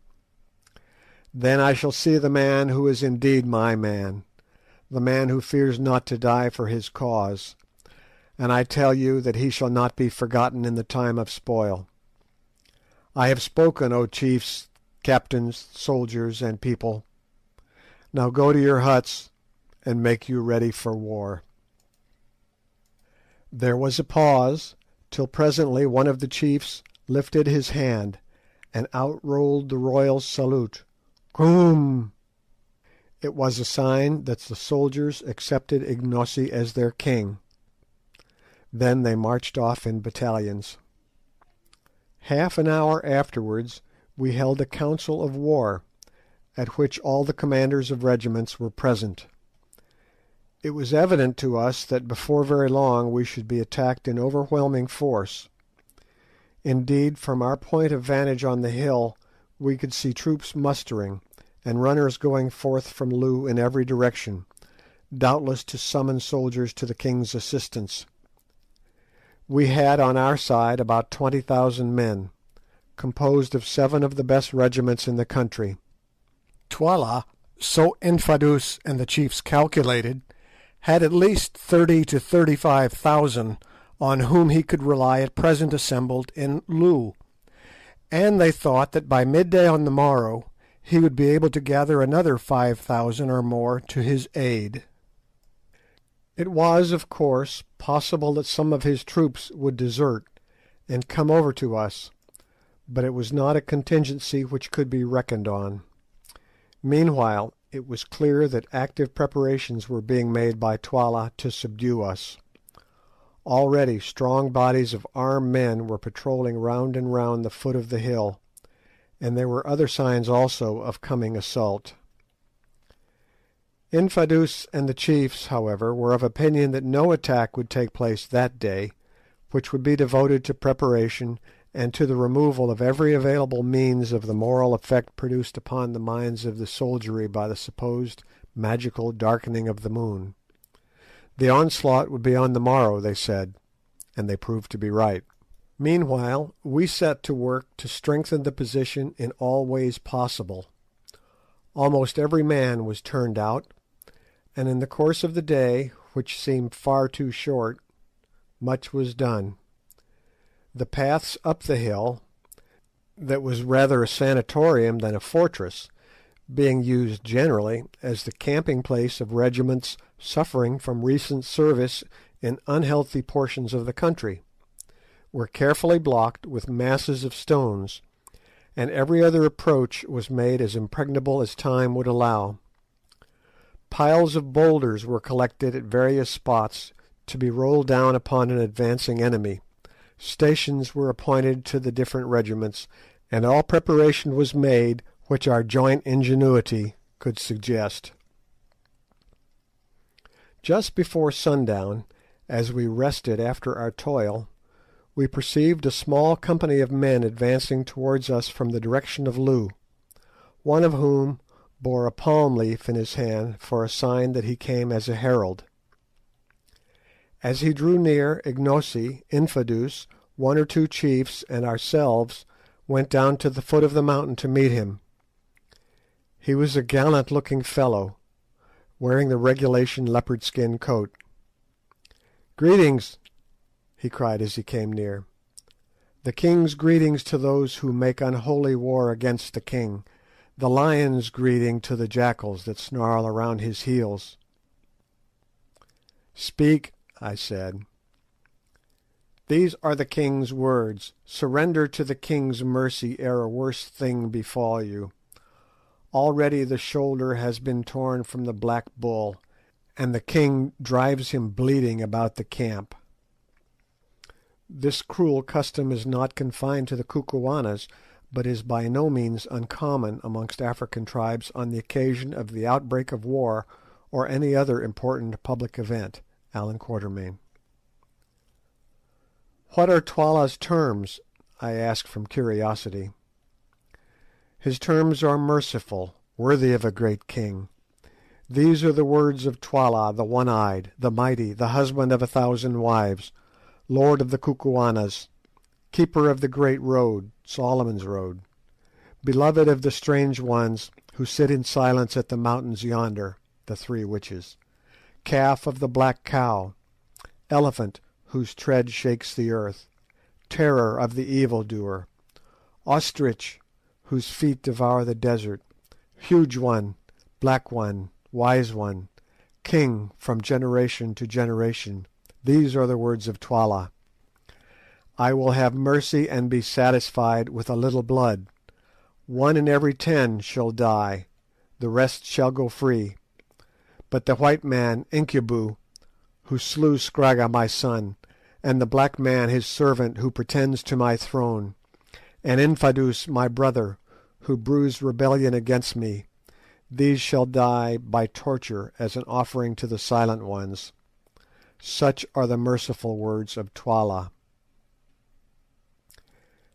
After consulting with the others a little, I answered him in a loud voice, so that the soldiers might hear, thus: "Go back, thou dog, to Twala, who sent thee, and say that we, Ignosi, veritable king of the Kukuanas, Incubu, Bougwan, and Macumazahn, the wise ones from the stars, who make dark the moon, Infadus of the royal house, and the chiefs, captains, and people here gathered, make answer and say that we will not surrender, that before the sun has gone down twice, Twala's corpse shall stiffen at Twala's gate, and Ignosi, whose father Twala slew, shall reign in his stead. Now go, ere we whip thee away, and beware how thou dost lift a hand against such as we are." The herald laughed loudly. "Ye frighten not men with such swelling words," he cried out. "Show yourselves as bold tomorrow, O ye who darken the moon. Be bold, fight and be merry. Before the crows pick your bones till they are whiter than your faces. Farewell. Perhaps we may meet in the fight. Fly not to the stars, but wait for me, I pray, white men." With this shaft of sarcasm he retired, and almost immediately the sun sank. That night was a busy one, for, weary as we were, so far as was possible by the moonlight all preparations for the morrow's fight were continued, and messengers were constantly coming and going from the place where we sat in council. At last, about an hour after midnight, everything that could be done was done, and the camp, save for the occasional challenge of a sentry, sank into silence. Sir Henry and I, accompanied by Ignosi and one of the chiefs, descended the hill and made a round of the pickets. As we went, suddenly, from all sorts of unexpected places, spears gleamed out in the moonlight, only to vanish again when we uttered the password. It was clear to us that none were sleeping at their posts. Then we returned, picking our way warily through thousands of sleeping warriors, many of whom were taking their last earthly rest. The moonlight, flickering along their spears, played upon their features and made them ghastly.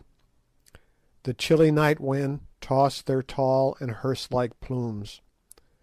There they lay in wild confusion, with arms outstretched and twisted limbs, their stern, stalwart forms looking weird and unhuman in the moonlight. "How many of these do you suppose will be alive at this time tomorrow?" asked Sir Henry. I shook my head and looked again at the sleeping men, and to my tired and yet excited imagination it seemed as though death had already touched them. My mind's eye singled out those who were sealed to slaughter, and there rushed in upon my heart a great sense of the mystery of human life, and an overwhelming sorrow at its futility and sadness. To-night these thousands slept their healthy sleep. To-morrow they, and many others with them, ourselves perhaps among them, would be stiffening in the cold, their wives would be widows, their children fatherless, and their place know them no more for ever. Only the old moon would shine on serenely, the night wind would stir the grasses, and the wide earth would take its rest, even as it did eons before we were, and will do eons after we have been forgotten. Yet man dies not, whilst the world, at once his mother and his monument, remains. His name is lost, indeed, but the breath he breathed still stirs the pine tops on the mountains. The sound of the words he spoke yet echoes on through space. The thoughts his brain gave birth to we have inherited today. His passions are our cause of life. The joys and sorrows that he knew are our familiar friends. The end from which he fled aghast will surely overtake us also. Truly the universe is full of ghosts, not sheeted churchyard spectres, but the inextinguishable elements of individual life, which having been can never die, though they blend and change again for ever. All sorts of reflections of this nature pass through my mind, for as I grow older I regret to say that a detestable habit of thinking seems to be getting a hold of me.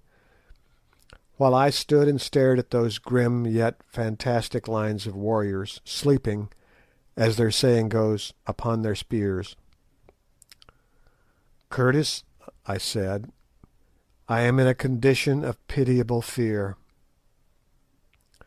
Sir Henry stroked his yellow beard and laughed, and he answered, "I have heard you make that sort of remark before, Quatermain." "Well, I mean it now. Do you know, I doubt very much if one of us will be alive to-morrow night. We shall be attacked in overwhelming force, and it is quite a chance if we can hold this place." "We'll give a good account of some of them, at any rate. Look here, Quatermain, this business is nasty, and one with which, properly speaking, we ought not to be mixed up, but we are in for it, so we must make the best of our job. Speaking personally, I had rather be killed fighting than any other way, and now that there seems little chance of our finding my poor brother, it makes the idea easier to me. But fortune favours the brave, and we may succeed. Anyway, the battle will be awful, and having a reputation to keep up, we shall need to be in the thick of the thing." He made this last remark in a mournful voice, but there was a gleam in his eye which belied its melancholy. I have an idea Sir Henry Curtis actually likes fighting. After this we went to sleep for a couple of hours or so. Just about dawn we were awakened by Infadoos, who came to say that great activity was to be observed in Loo, and that parties of the king's skirmishers were driving in our outposts. We rose and dressed ourselves for the fray, each putting on his chain armour shirt, for which garments at the present juncture we felt exceedingly thankful. Sir Henry went the whole length about the matter and dressed himself like a native warrior. "When you are in Kukuanaland, do as the Kukuanas do," he remarked, as he drew the shining steel over his broad breast, which it fitted like a glove. Nor did he stop there. At his request, Infadoos had provided him with a complete set of native war uniform. Round his throat he fastened the leopard-skin cloak of a commanding officer. On his brows he bound the plume of black ostrich feathers worn only by generals of high rank, and about his middle a magnificent moocha of white ox-tails.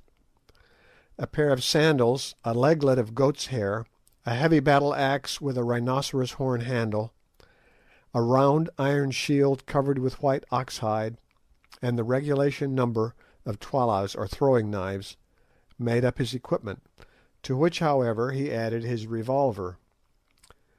The dress was no doubt a savage one, but I am bound to say that I seldom saw a finer sight than Sir Henry Curtis presented in this guise. It showed off his magnificent physique to the greatest advantage, and when Ignosi arrived presently arrayed in a similar costume, I thought to myself that I had never before seen two such splendid men. As for Good and myself, the armour did not suit us nearly so well. To begin with, Good insisted upon keeping on his new-found trousers, and a stout, short gentleman with an eyeglass, and one half of his face shaved, arrayed in a mail shirt, carefully tucked into a very seedy pair of corduroys, looks more remarkable than imposing. In my case, the chain shirt being too big for me, I put it on over all my clothes, which caused it to bulge in a somewhat ungainly fashion. I discarded my trousers, however, retaining only my veldschoons, having determined to go into battle with bare legs in order to be the lighter for running, in case it became necessary to retire quickly. The mail coat, a spear, a shield that I did not know how to use, a couple of twalas, a revolver, and a huge plume, which I pinned into the top of my shooting hat in order to give a bloodthirsty finish to my appearance, completed my modest equipment. In addition to all these articles, of course, we had our rifles, but as ammunition was scarce, and as they would be useless in case of a charge, we arranged that they should be carried behind us by bearers. When at length we had equipped ourselves, we swallowed some food hastily, and then started out to see how things were going on. At one point in the tableland of the mountain there was a little copy of brown stone, which served the double purpose of headquarters and of a conning tower. Here we found Infadoos surrounded by his own regiment, the Greys, which was undoubtedly the finest in the Kukuana army, and the same that we had first seen at the outlying kraal. This regiment, now 3,500 strong, was being held in reserve, and the men were lying down on the grass in companies and watching the king's forces creep out of Loo in long, ant-like columns. There seemed to be no end to the length of these columns, 3 in all, and each of them numbering, as we judged, at least 11,000 or 12,000 men. As soon as they were clear of the town, the regiments formed up. Then one body marched off to the right, one to the left, and the third came on slowly towards us. "Ah," said Infadoos, "they are going to attack us on 3 sides at once." This seemed rather serious news, for our position on the top of the mountain, which measured 1.5 miles in circumference, being an extended one, it was important to us to concentrate our comparatively small defending force as much as possible. But since it was impossible for us to dictate in what way we should be assailed, we had to make the best of it, and accordingly sent orders to the various regiments to prepare to receive the separate onslaughts. End of chapter 12. Chapter 13. The Attack. Slowly, and without the slightest appearance of haste or excitement the three columns crept on. When within about 500 yards of us, the main or centre column halted at the root of a tongue of open plain which ran up into the hill, to give time to the other divisions to circumvent our position, which was shaped more or less in the form of a horseshoe, with its 2 points facing towards the town of Loo. The object of this manoeuvre was that the threefold assault should be delivered simultaneously. "Oh, for a Gatling!" groaned Good, as he contemplated the serried phalanxes beneath us. "I would clear that plain in 20 minutes." "We have not got one, so it is no use yearning for it. But suppose you try a shot, Quatermain," said Sir Henry. "See how near you can go to that tall fellow who appears to be in command. 2 to 1 you miss him, and an even sovereign to be honestly paid if we ever get out of this, that you don't drop that bullet within 5 yards." This piqued me, so loading the express with solid ball, I waited till my friend walked some 10 yards out from his force, in order to get a better view of our position, accompanied only by an orderly. Then, lying down and resting the express on a rock, I covered him. The rifle, like all expresses, was only sighted to 350 yards, so to allow for the drop in trajectory I took him halfway down the neck, which ought, I calculated, to find him in the chest. He stood quite still and gave me every opportunity, but whether it was the excitement or the wind or the fact of the man being a long shot, I don't know, but this was what happened.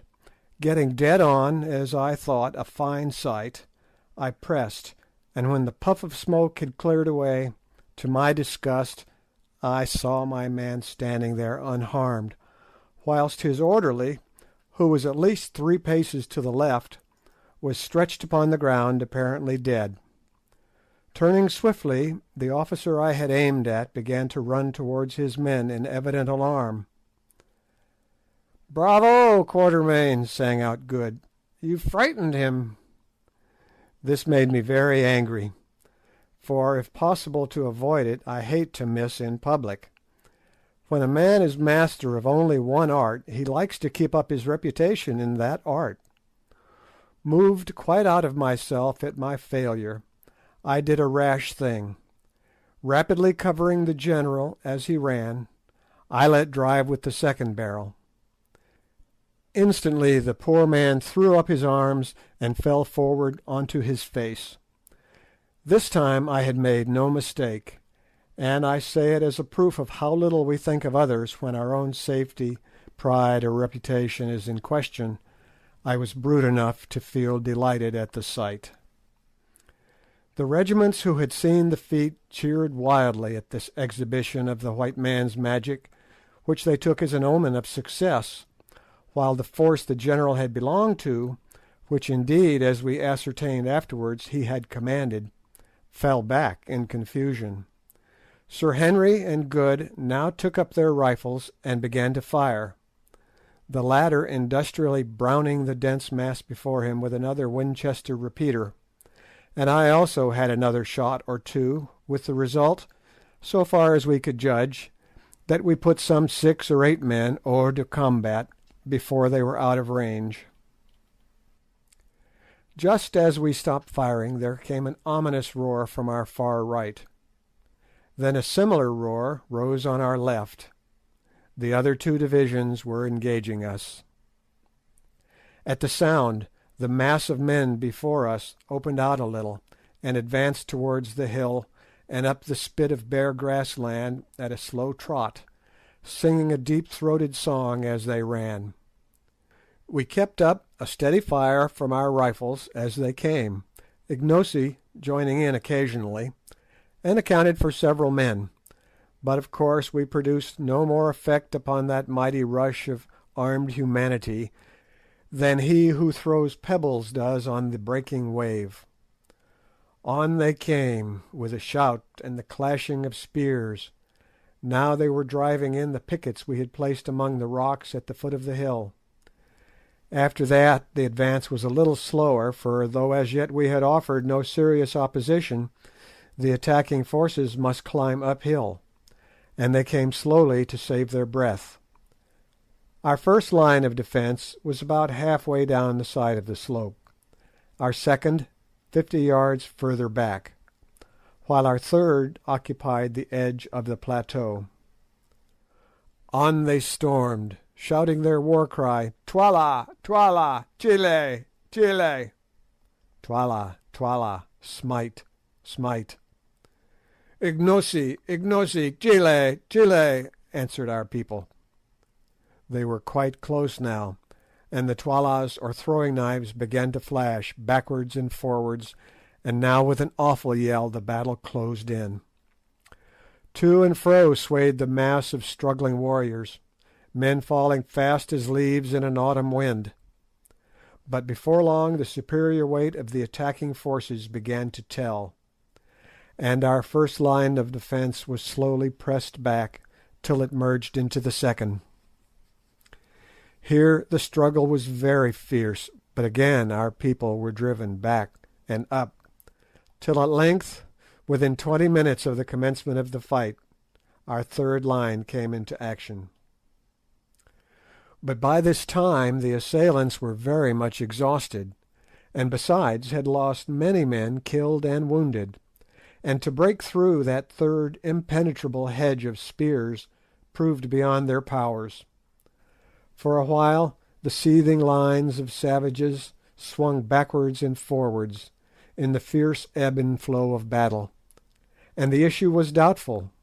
Sir Henry watched the desperate struggle with a kindling eye, and then without a word he rushed off, followed by Good, and flung himself into the hottest of the fray. As for myself, I stopped where I was. The soldiers caught sight of his tall form as he plunged into battle, and there rose a cry of "Nanzia incubu, Nanzia uncungoglovo!" Here is the elephant. "Chile, Chile!" From that moment the end was no longer in doubt.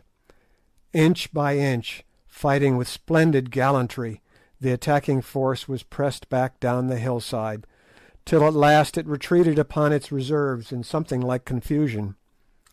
At that instant, too, a messenger arrived to say that the left attack had been repulsed, and I was just beginning to congratulate myself, believing that the affair was over for the present, when to our horror we perceived our men who had been engaged in the right defence being driven towards us across the plain, followed by swarms of the enemy who had evidently succeeded at this point. Ignosi, who was standing by me, took in the situation at a glance and issued a rapid order. Instantly the reserve regiment around us, the Greys, extended itself. Again Ignosi gave a word of command, which was taken up and repeated by the captains, and in another second, to my intense disgust, I found myself involved in a furious onslaught upon the advancing foe.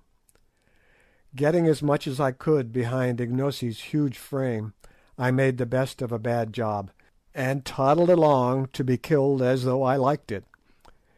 In a minute or two we were plunging through the flying groups of our men, who at once began to reform behind us, and then I am sure I do not know what happened. All I can remember is a dreadful rolling noise of the meeting of shields, and the sudden apparition of a huge ruffian whose eyes seemed literally to be staring out of his head, making straight at me with a bloody spear. But, I say it with pride, I rose, or rather sank, to the occasion. It was one before which most people would have collapsed once and for all. Seeing that if I stood where I was I must be killed, as the horrid apparition came I flung myself down in front of him so cleverly that, being unable to stop himself, he took a header right over my prostrate form. Before he could rise again, I had risen and settled the matter from behind with my revolver. Shortly after this somebody knocked me down, and I remember no more of that charge. When I came to, I found myself back at the koppie, with Good bending over me holding some water in a gourd. "How do you feel, old fellow?" he asked anxiously. I got up and shook myself before replying. "Pretty well, thank you," I answered. "Thank heavens! When I saw them carry you in I felt quite sick. I thought you were done for." "Not this time, my boy. I fancy I only got a rap on the head, which knocked me stupid. How has it ended?" "They are repulsed at every point for a while. The loss is dreadfully heavy. We have quite 2,000 killed and wounded, and they must have lost 3. Look, there's a sight," and he pointed to the long lines of men advancing by fours. In the centre of every group of 4, and being borne by it, was a kind of hide tray, of which a Kukuana force always carries a quantity, with a loop for a handle at each end. On these trays, and their number seemed endless, lay wounded men, who as they arrived were hastily examined by the medicine men, of whom 10 were attached to a regiment. If the wound was not of a fatal character, the sufferer was taken away and attended to as carefully as circumstances would allow. But if, on the other hand, the injured man's condition proved hopeless, what followed was very dreadful, though doubtless it may have been the truest mercy. One of the doctors, under pretence of carrying out an examination, swiftly opened an artery with a sharp knife, and in a minute or two the sufferer expired painlessly. There were many cases that day in which this was done. In fact, it was done in the majority of cases when the wound was in the body, for the gash made by the entry of the enormously broad spears used by the Kukuanas generally rendered recovery impossible. In most instances the poor sufferers were already unconscious, and in others the fatal nick of the artery was inflicted so swiftly and painlessly that they did not seem to notice it. Still, it was a ghastly sight, and one from which we were glad to escape. Indeed, I never remember anything of the kind that affected me more than seeing these gallant soldiers thus put out of pain by the red-handed medicine men, except, indeed, on one occasion when, after an attack, I saw a force of Swazis burying their hopelessly wounded alive.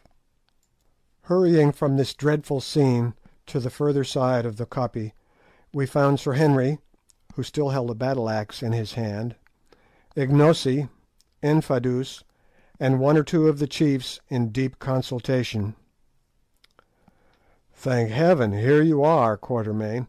I can't quite make out what Ignosi wants to do. It seems that though we have beaten off the attack, Twala is now receiving large reinforcements, and is showing a disposition to invest us with the view of starving us out." "That's awkward." "Yes, especially as Infadoos says that the water supply has given out." "My lord, that is so," said Infadoos. "The spring cannot supply the wants of so great a multitude, and it is failing rapidly. Before night we shall all be thirsty. Listen, Macumazahn, thou art wise, and hast doubtless seen many wars in the lands from whence thou camest, that is, if indeed they make wars in the Stars. Now tell us, what shall we do? Twala has brought up many fresh men to take the place of those who have fallen. Yet Twala has learnt his lesson. The hawk did not think to find the heron ready, but our beak has pierced his breast. He fears to strike at us again. We too are wounded, and he will wait for us to die. He will wind himself round us like a snake round a buck, and fight the fight of sit down." "I hear thee," I said. "So, Macumazahn, thou seest we have no water here, and but a little food, and we must choose between these 3 things: to languish like a starving lion in his den, or to strive to break away towards the north, or," and here he rose and pointed towards the dense mass of our foes, "to launch ourselves straight at Twala's throat. Incubu, the great warrior, for today he fought like a buffalo in a net, and Twala's soldiers went down before his axe like young corn before the hail, and with these eyes I saw it. Incubu says charge, but the elephant is ever prone to charge. Now what says Macumazahn, the wily old fox, who has seen much, and loves to bite his enemy from behind? The last word is in Ignosi, the king, for it is a king's right to speak of war. But let us hear thy voice, O Macumazahn, who watches by night, and the voice too of him of the transparent eye. What sayest thou, Ignosi? I asked. Nay, my father, answered our quondam servant, who now, clad as he was in the full panoply of savage war, looked every inch a warrior king. Do thou speak, and let me, who am but a child in wisdom besides thee, hearken to thy words. Thus adjured, after taking hasty counsel with Good and Sir Henry, I delivered my opinion briefly to the effect that, being trapped, our best chance, especially in view of the failure of our water supply, was to initiate an attack upon Twala's forces. Then I recommended that the attack should be delivered at once, before our wounds grew stiff, and also before the sight of Twala's overpowering force caused the hearts of our soldiers to wax small like fat before a fire. Otherwise, I pointed out, some of the captains might change their minds, and making peace with Twala, desert to him, or even betray us into his hands. This expression of opinion seemed, on the whole, to be favourably received. Indeed, among the Kukuanas my utterances met with a respect which has never been accorded to them before or since. But the real decision as to our plans lay with Ignosi, who, since he had been recognised as rightful king, could exercise the almost unbounded rights of sovereignty, including, of course, the final decision on matters of generalship, and it was to him that all eyes were now turned. At length, after a pause, during which he appeared to be thinking deeply, he spoke. Incubu, Macumazahn, and Bougwan, brave white men, and my friends, Infadoos, my uncle, and chiefs, my heart is fixed. I will strike at Twala this day, and set my fortunes on the blow, I and my life and your lives also. Listen, thus will I strike. Ye see how the hill curves round like the half moon, and how the plain runs like a green tongue towards us within the curve. We see, I answered. Good. It is now midday, and the men eat and rest after the toil of battle. When the sun has turned and travelled a little way towards the darkness, let thy regiment, my uncle, advance with one other down to the great tongue, and it shall be that when Twala sees it, he will hurl his force against it to crush it. But the spot is narrow, and the regiments can come against thee one at a time only. So may they be destroyed one by one, and the eyes of all Twala's army shall be fixed upon a struggle the like of which has not been seen by living man. And with thee, my uncle, shall go Incubu, my friend, that when Twala sees his battle-axe flashing in the first rank of the Greys, his heart may grow faint. And I will come with the second regiment, that which follows thee, so that if ye are destroyed, as it might happen, there may yet be a king left to fight for, and with me shall come Macumazahn the wise." "It is well, O king," said Infadoos, apparently contemplating the certainty of the complete annihilation of his regiment with perfect calmness. "Truly these Kukuanas are a wonderful people. Death has no terror for them when it is incurred in the course of duty." "And whilst the eyes of the magnitude of Twala's soldiers are thus fixed upon the fight," went on Ignosi, "behold, 1/3 of the men who are left alive to us, that is about 6,000, shall creep along the right horn of the hill, and fall upon the left flank of Twala's forces, and 1/3 shall creep along the left horn, and fall upon Twala's right flank.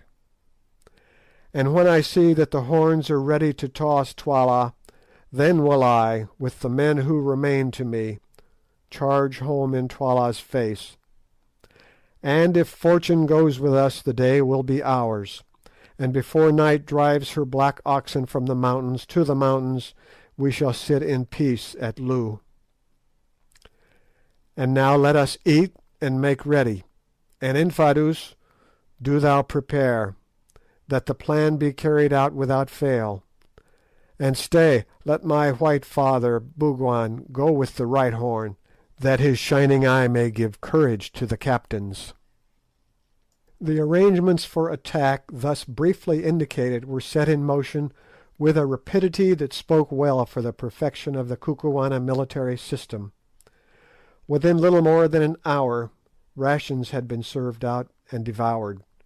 The divisions were formed, the scheme of onslaught was explained to the leaders, and the whole force, numbering about 18,000 men, was ready to move, with the exception of a guard left in charge of the wounded. Presently Good came up to Sir Henry and myself. "Good-bye, you fellows," he said. "I am off with the right wing according to orders, and so I have come to shake hands in case we should not meet again, you know," he added significantly. We shook hands in silence, and not without the exhibition of as much emotion as Anglo-Saxons are wont to show. "It is a queer business," said Sir Henry, his deep voice shaking a little, "and I confess I never expect to see tomorrow's sun. So far as I can make out, the Greys, with whom I am to go, are to fight until they are wiped out, in order to enable the wings to slip around unawares and outflank Twala. Well, so be it. At any rate, it will be a man's death. Good-bye, old fellow. God bless you. I hope you will pull through and live to collar the diamonds. But if you do, take my advice and don't have anything more to do with pretenders." In another second Good had wrung us both by the hand and gone, and then Infadoos came up and led off Sir Henry to his place in the forefront of the Greys, whilst with many misgivings I departed with Ignosi to my station in the 2nd attacking regiment. End of chapter 13. Chapter 14. The Last Stand of the Greys.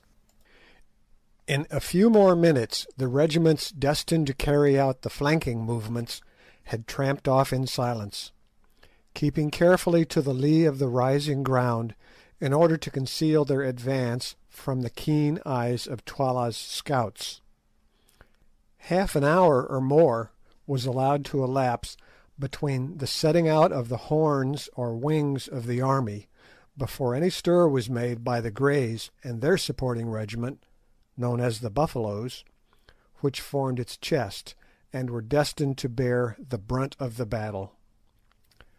Both of these regiments were almost perfectly fresh and of full strength, the Greys having been in reserve in the morning, and having lost but a small number of men in sweeping back that part of the attack which had proved successful in breaking the line of defence on the occasion when I charged with them and was stunned for my pains.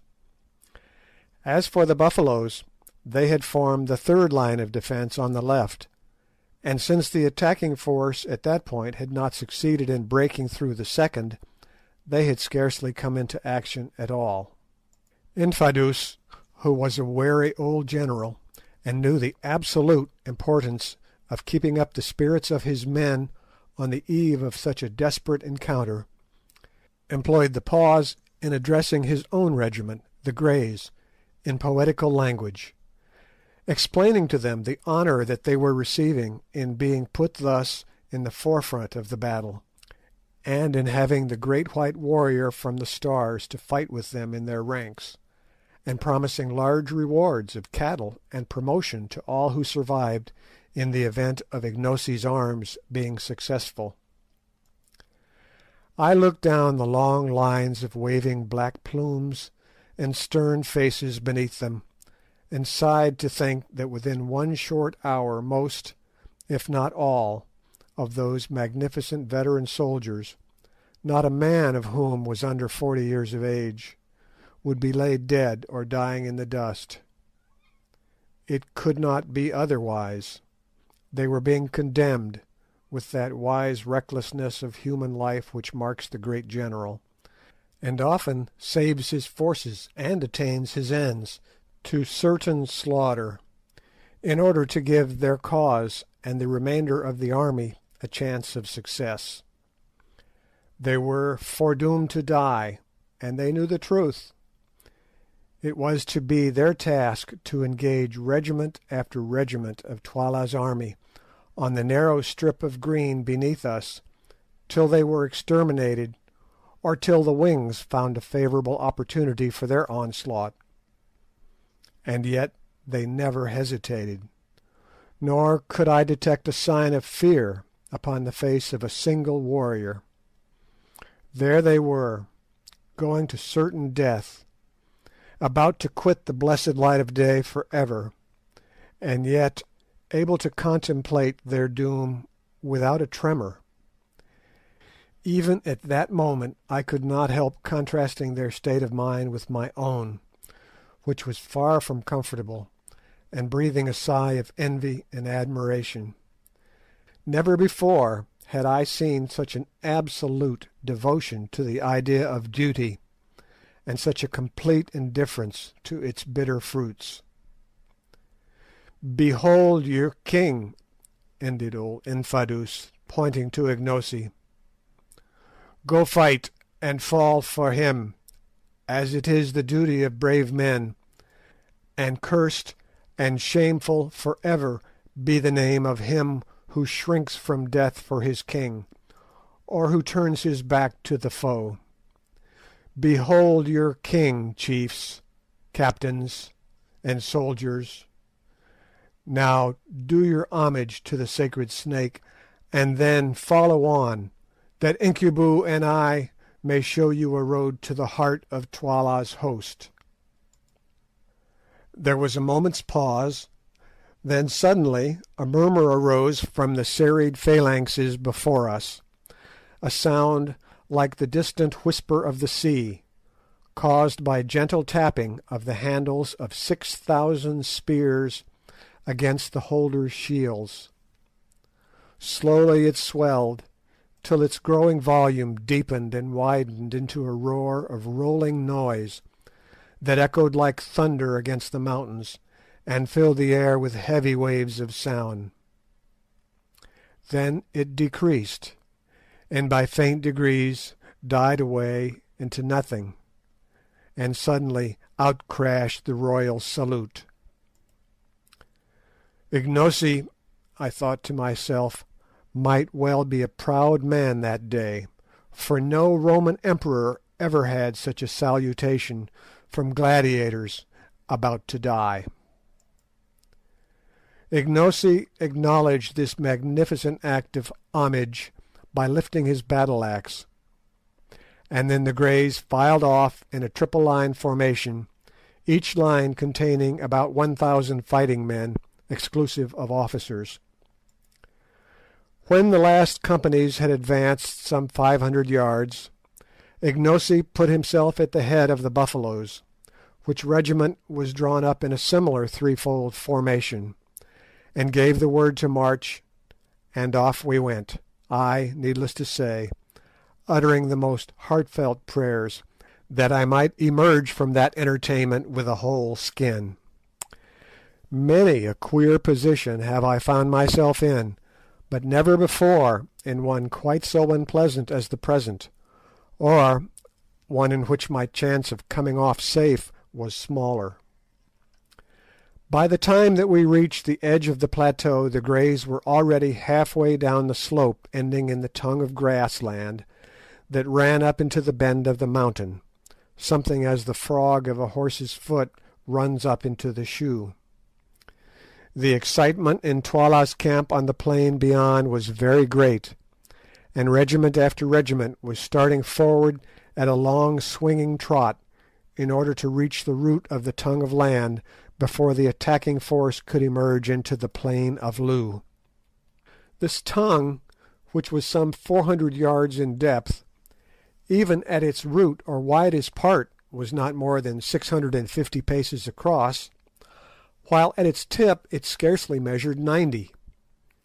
The Greys, who, in passing down the side of the hill and on to the tip of the tongue, had formed into a column, on reaching the spot where it broadened out again, reassumed their triple-line formation, and halted dead.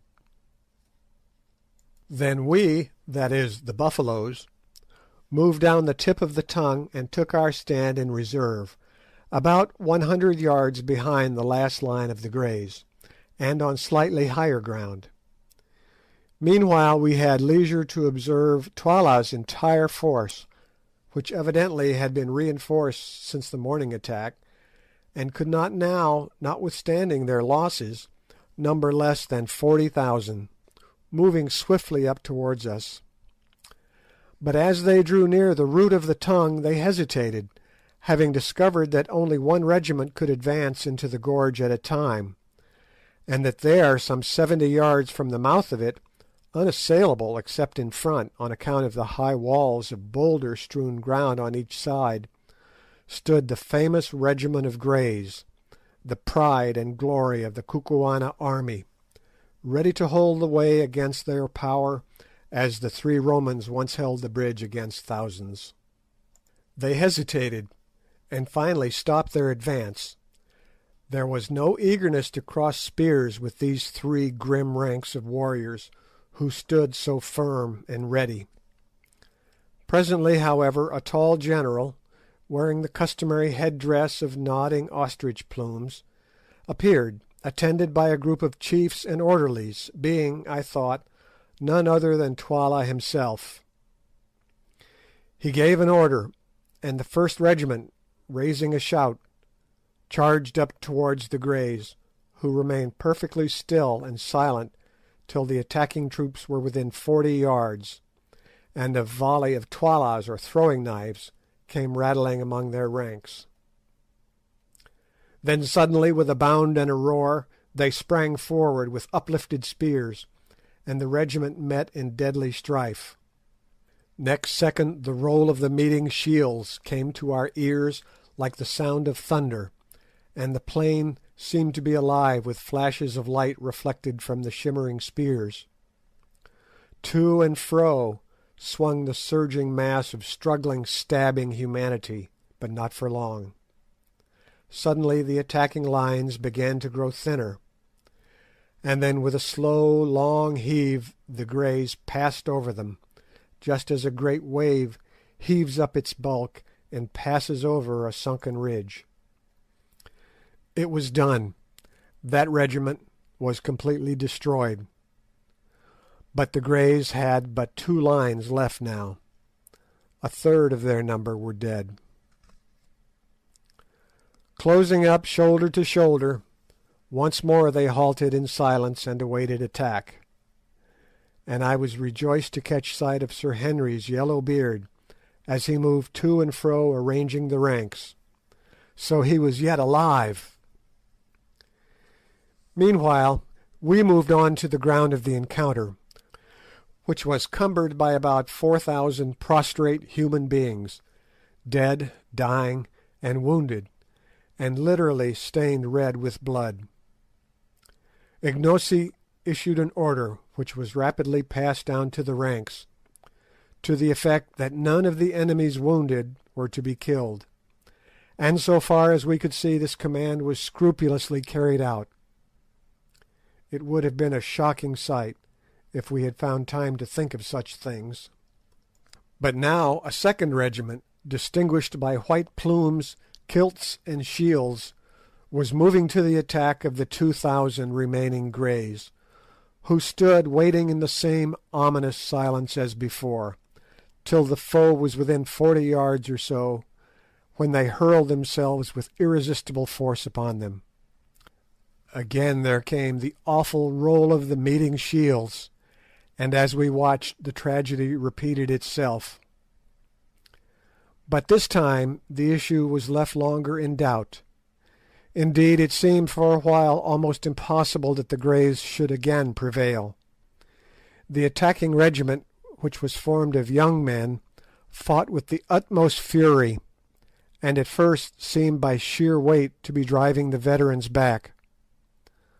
The slaughter was truly awful, hundreds falling every minute, and from among the shouts of the warriors and the groans of the dying, set to the music of clashing spears, came a continuous hissing undertone of "Sji, Sji," the note of triumph of each victor as he passed his assegai through and through the body of his fallen foe.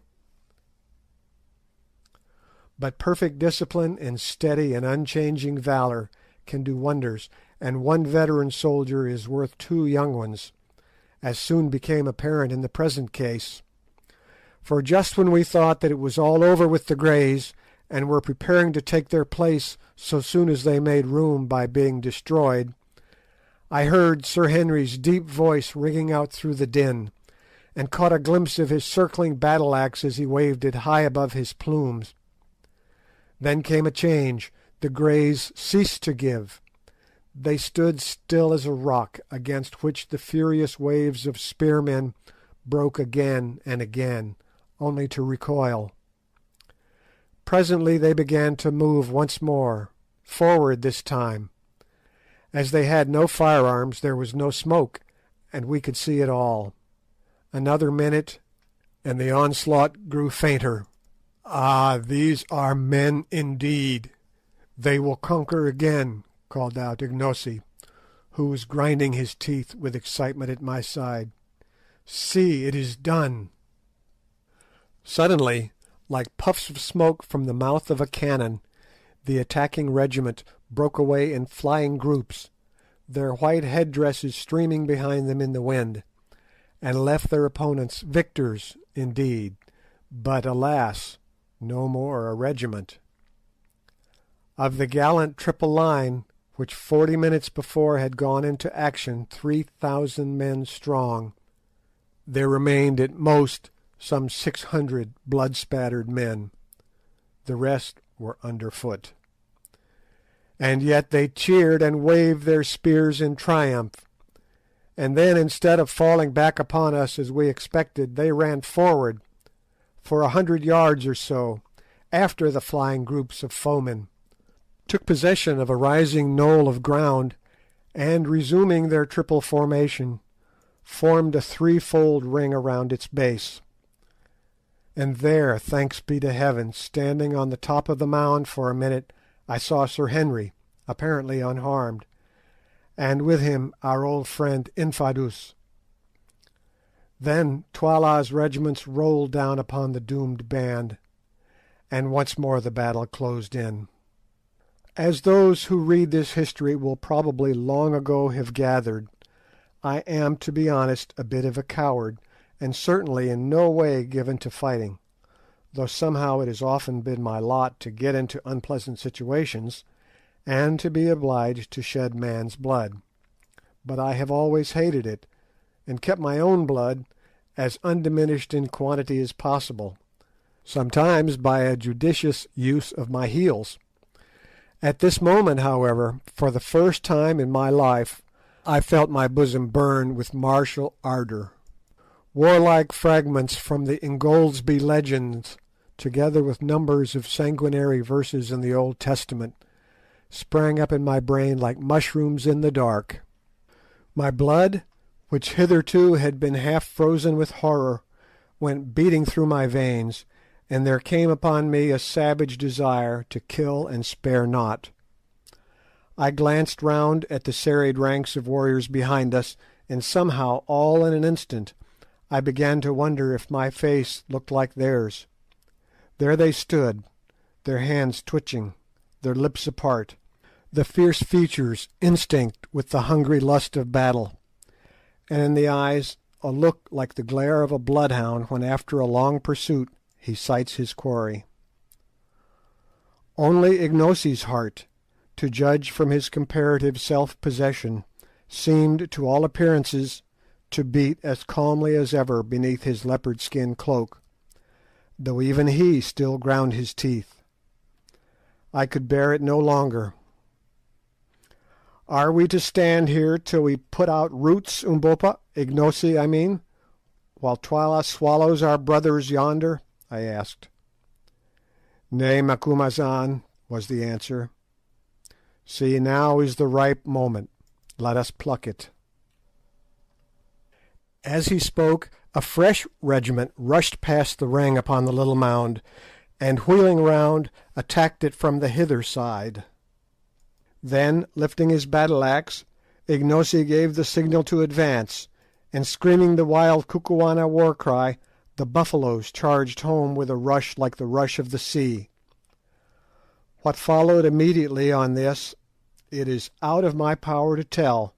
All I can remember is an irregular yet ordered advance that seemed to shake the ground, a sudden change of front and forming up on the part of the regiment against which the charge was directed, then an awful shock, a dull roar of voices, and a continuous flashing of spears, seen through a red mist of blood. When my mind cleared, I found myself standing inside the remnant of the Greys near the top of the mound, and just behind no less a person than Sir Henry himself. How I got there I had at the moment no idea, but Sir Henry afterwards told me that I was borne up by the first furious charge of the Buffaloes almost to his feet, and then left, as they in turn were pressed back. Thereon he dashed out of the circle and dragged me into shelter. As for the fight that followed, who can describe it? Again and again the multitudes surged against our momentarily lessening circle, and again we beat them back. The stubborn spearmen still made good the dark impenetrable wood, each stepping where his comrade stood the instant that he fell, as someone or other beautifully says. It was a splendid thing to see those brave battalions come on time after time over the barriers of their dead, sometimes lifting corpses before them to receive our spear thrusts, only to leave their own corpses to swell the rising piles. It was a gallant sight to see that old warrior Infadoos, as cool as though he were on parade, shouting out orders, taunts, and even jests, to keep up the spirit of his few remaining men, and then, as each charge rolled on, stepping forward to wherever the fighting was thickest, to bear his share in its repulse. And yet more gallant was the vision of Sir Henry, whose ostrich plumes had been shorn off by a spear thrust, so that his long yellow hair streamed out in the breeze behind him. There he stood, the great Dane, for he was nothing else, his hands, his axe, and his armour all red with blood, and none could live before his stroke. Time after time I saw it sweeping down, as some great warrior ventured to give him battle, and as he struck it he shouted, "Ahoy! Ahoy!" like his berserkir forefathers, and the blow went crashing through shield and spear, through head-dress, hair, and skull, till at last none would of their own will come near the great white Umtagati, the wizard who killed and failed not. But suddenly there rose a cry of "Twala! Itwala!" and out of the press sprang forward none other than the gigantic one-eyed king himself, also armed with battle-axe and shield, and clad in chain armour. "Where art thou, Incubu, thou white man, who slewest Scragga my son? See if thou canst slay me," he shouted, and at the same time hurled a tolla straight at Sir Henry, who fortunately saw it coming, and caught it on his shield, which it transfixed, remaining wedged in the iron plate behind the hide. Then with a cry, Twala sprang forward straight at him, and with his battle axe struck him such a blow upon the shield that the mere force and shock of it brought Sir Henry, strong man as he is, down upon his knees. But at this time the matter went no further, for that instant there rose from the regiments pressing round us something like a shout of dismay, and on looking up I saw the cause. To the right and to the left the plain was alive with the plumes of charging warriors. The outflanking squadrons had come to our relief. The time could not have been better chosen. All Twala's army, as Ignosi predicted would be the case, had fixed their attention on the bloody struggle which was raging round the remnant of the Greys and that of the Buffaloes, who were now carrying on a battle of their own at a little distance, which two regiments had formed the chest of our army. It was not until our horns were about to close upon them that they had dreamed of their approach, for they believed these forces to be hidden in reserve upon the crest of the moon-shaped hill. And now, before they could even assume a proper formation for defence, the outflanking impis had leapt like greyhounds on their flanks. In 5 minutes the fate of the battle was decided. Taken on both flanks, and dismayed at the awful slaughter inflicted upon them by the Greys and Buffaloes, Twala's regiments broke into flight, and soon the whole plain between us and Loo was scattered with groups of running soldiers making good their retreat. As for the hosts that had so recently surrounded us and the Buffaloes, they melted away as though by magic, and presently we were left standing there like a rock from which the sea has retreated. But what a sight it was! Around us the dead and dying lay in heaped up masses, and of the gallant Greys there remained but 95 men upon their feet. More than 3,400 had fallen in this one regiment, most of them never to rise again. "Men," said Infadoos calmly, as between the intervals of binding a wound on his arm he surveyed what remained to him of his corps, "ye have kept up the reputation of your regiment, and this day's fighting will be well spoken of by your children's children." Then he turned round and shook Sir Henry Curtis by the hand. "Thou art a great captain, Incubu," he said simply. "I have lived a long time among warriors, and have known many a brave one, yet have I never seen a man like unto thee."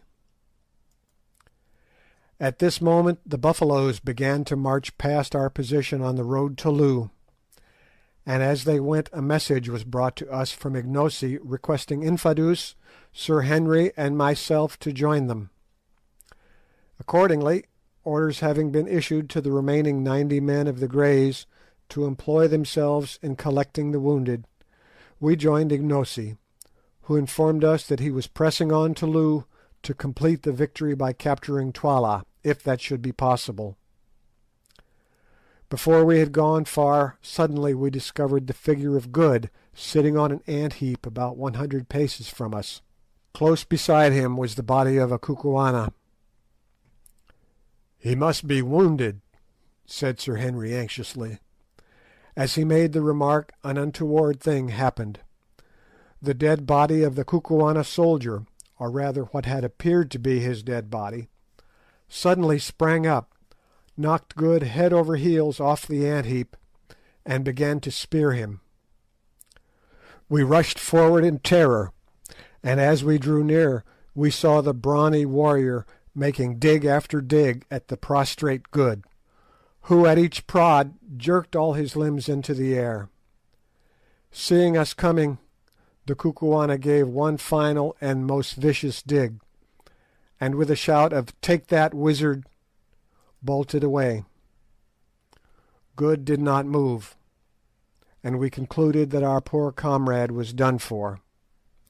Sadly we came towards him, and were astonished to find him pale and faint indeed, but with a serene smile upon his face, and his eyeglass still fixed in his eye. "Capital armour this," he murmured, on catching sight of our faces bending over him. "How sold that beggar must have been!" And then he fainted. On examination we discovered that he had been seriously wounded in the leg by Atolla in the course of the pursuit, but that the chain armour had prevented his last assailant's spear from doing anything more than bruise him badly. It was a merciful escape. As nothing could be done for him at the moment, he was placed on one of the wicker shields used for the wounded, and carried along with us. On arriving before the nearest gate of Loo, we found one of our regiments watching it in obedience to orders received from Ignosi. The other regiments were in the same way guarding the different exits to the town. The officer in command of this regiment saluted Ignosi as king, and informed him that Twala's army had taken refuge in the town, whither Twala himself had also escaped. But he thought that they were thoroughly demoralised and would surrender. Thereupon Ignosi, after taking counsel with us, sent forward heralds to each gate, ordering the defenders to open, and promising on his royal word life and forgiveness to every soldier who laid down his arms, but saying that if they did not do so before nightfall, he would certainly burn the town and all within its gates. This message was not without its effect. Half an hour later, amid the shouts and cheers of the Buffaloes, the bridge was dropped across the fosse, and the gates upon the further side were flung open. Taking due precautions against treachery, we marched on into the town. All along the roadways stood thousands of dejected warriors, their heads drooping, and their shields and spears at their feet, who, headed by their officers, saluted Ignosi as king as he passed. On we marched, straight to Twala's kraal. When we reached the great space where a day or two previously we had seen the review and the witch hut, we found it deserted. No, not quite deserted, for there on the further side, in front of his hut, sat Twala himself, with but one attendant, Gagool. It was a melancholy sight to see him seated, his battle axe and shield by his side, his chin upon his mailed breast, with but one old crone for companion, and notwithstanding his crimes and misdeeds, a pang of compassion shot through me as I looked upon Twala, thus fallen from his high estate. Not a soldier of all his armies, not a courtier out of the hundreds who had cringed round him, not even a solitary wife, remained to share his fate or have the bitterness of his fall. Poor savage, he was learning the lesson which fate teaches to most of us who live long enough, that the eyes of mankind are blind to the discredited, and that he who is defenceless and fallen finds few friends and little mercy. Nor indeed in this case did he deserve any. Filing through the kraal gate, we marched across the open space to where the ex-king sat.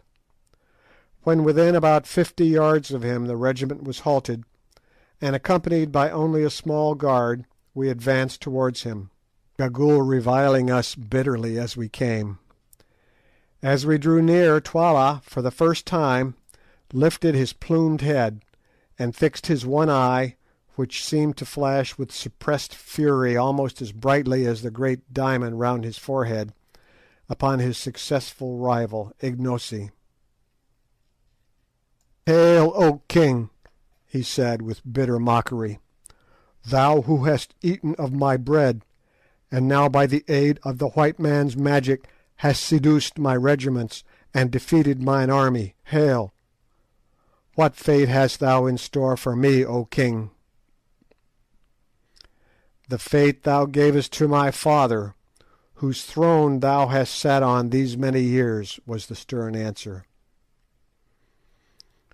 "It is good. I will show thee how to die, that thou mayest remember it against thine own time. See, the sun sinks in blood," and he pointed with his battle axe towards the setting orb. "It is well that my son should go down in its company. And now, O king, I am ready to die, but I crave the boon of the Kukuana royal house, to die fighting." Note: it is a law amongst the Kukuanas that no man of the direct royal blood can be put to death unless by his own consent, which is, however, never refused. He is allowed to choose a succession of antagonists to be approved by the king, with whom he fights, till one of them kills him. Allan Quatermain. Thou canst refuse it, or even those cowards who fled today will hold thee shamed. It is granted. Choose, with whom wilt thou fight? Myself, I cannot fight with thee, for the king fights not except in war. Twala's sombre eye ran up and down our ranks, and I felt, as for a moment it rested on myself, that the position had developed a new horror. What if he chose to begin by fighting me? What chance should I have against a desperate savage 6 feet 5 high and broad in proportion? I might as well commit suicide at once. Hastily I made up my mind to decline the combat, even if I were hooted out of Kukuana land as a consequence. It is, I think, better to be hooted than to be quartered with a battle axe. Presently Twala spoke. "Incubu, what sayest thou? Shall we end what we began today, or shall I call thee coward, white even to the liver?" "Nay," interposed Ignosi hastily, "thou shalt not fight with Incubu." "Not if he is afraid," said Twala. Unfortunately Sir Henry understood this remark, and the blood flamed up in his cheeks. "I will fight him," he said. "He shall see if I am afraid." "For heaven's sake," I entreated, "don't risk your life against that of a desperate man. Anybody who saw you today will know that you are brave enough." "I will fight him," was the sullen answer. "No living man shall call me a coward. I am ready now," and he stepped forward and lifted his axe. I wrung my hands over this absurd piece of Quixotism, but if he was determined on this deed, of course I could not stop him. "Fight not, my white brother," said Ignosi, laying his hand affectionately on Sir Henry's arm. "Thou hast fought enough, and if aught befell thee at his hands it would cut my heart in twain." "I will fight, Ignosi," was Sir Henry's answer. "It is well, Incubu. Thou art a brave man. It will be a good fray. Behold, Twala, the elephant is ready for thee."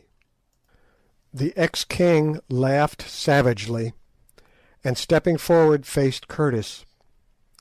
For a moment they stood thus, and the light of the sinking sun caught their stalwart frames and clothed them both in fire.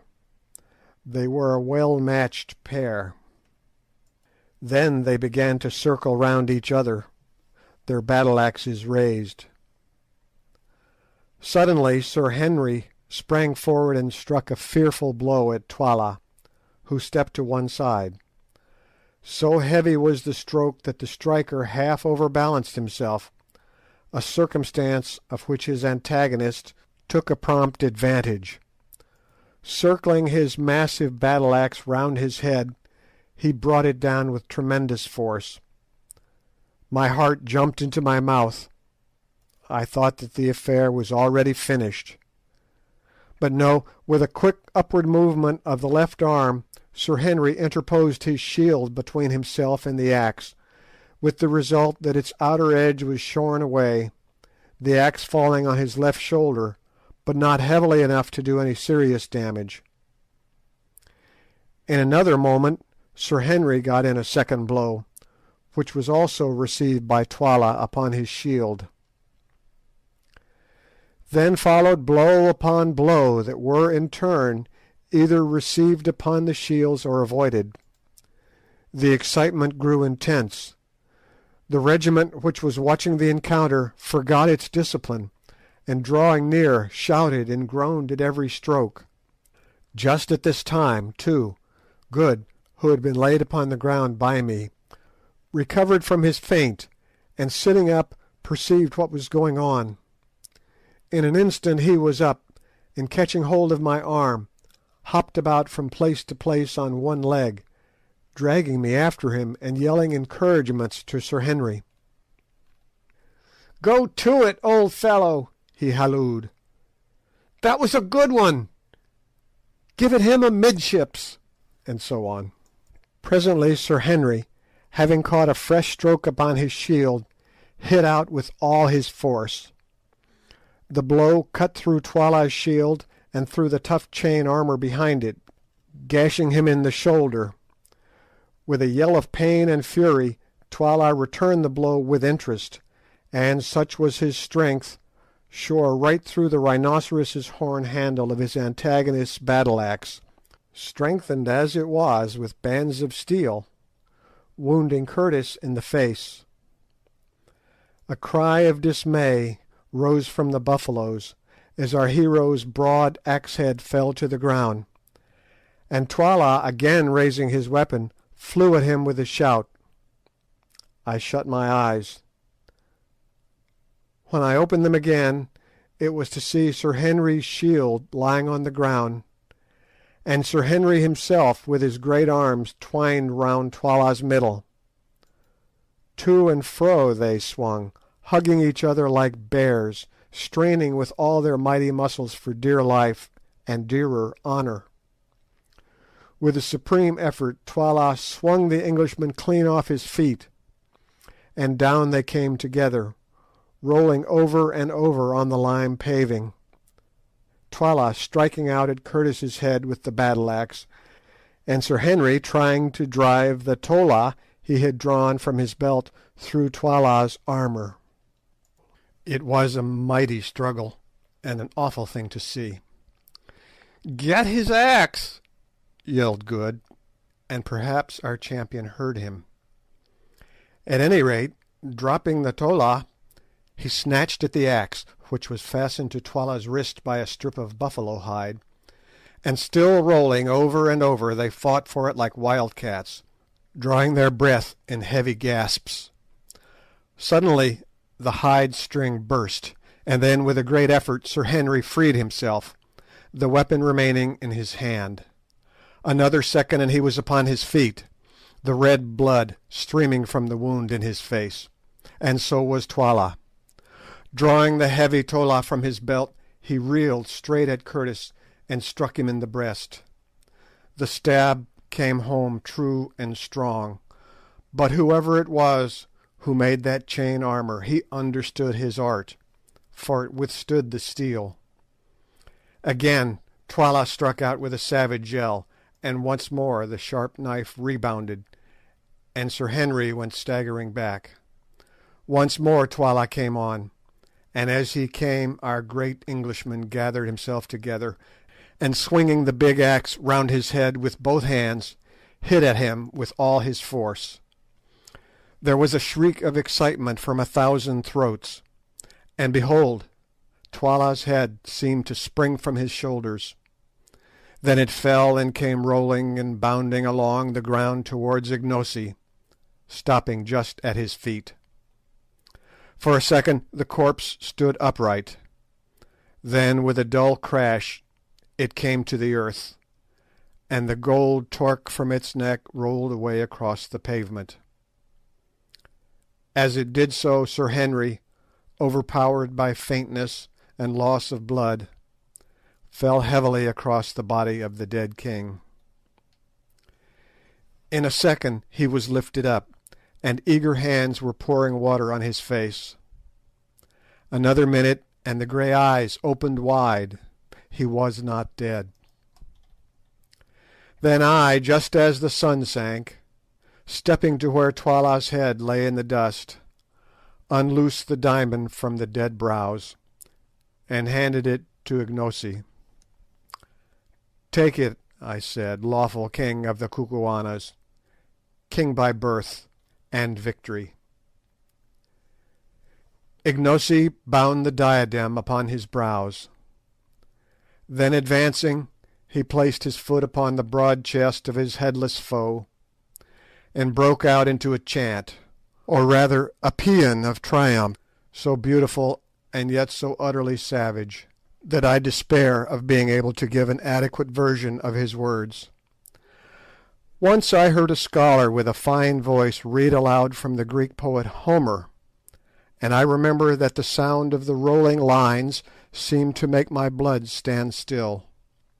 Ignosi's chant, uttered as it was in a language as beautiful and sonorous as the old Greek, produced exactly the same effect on me, although I was exhausted with toil and many emotions. "Now," he began, "now our rebellion is swallowed up in victory, and our evil doing is justified by strength. In the morning the oppressors arose and stretched themselves. They bound on their harnesses and made them ready to war. They rose up and tossed their spears. The soldiers called to the captains, 'Come, lead us,' and the captains cried to the king, 'Direct thou the battle.' They laughed in their pride, 20,000 men, and yet a 20,000. Their plumes covered the valleys as the plumes of a bird cover her nest. They shook their shields and shouted, yea, they shook their shields in the sunlight. They lusted for battle and were glad. They came up against me.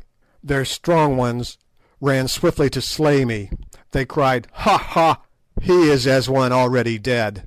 Then I breathed on them, and my breath was as the breath of a wind, and lo, they were not.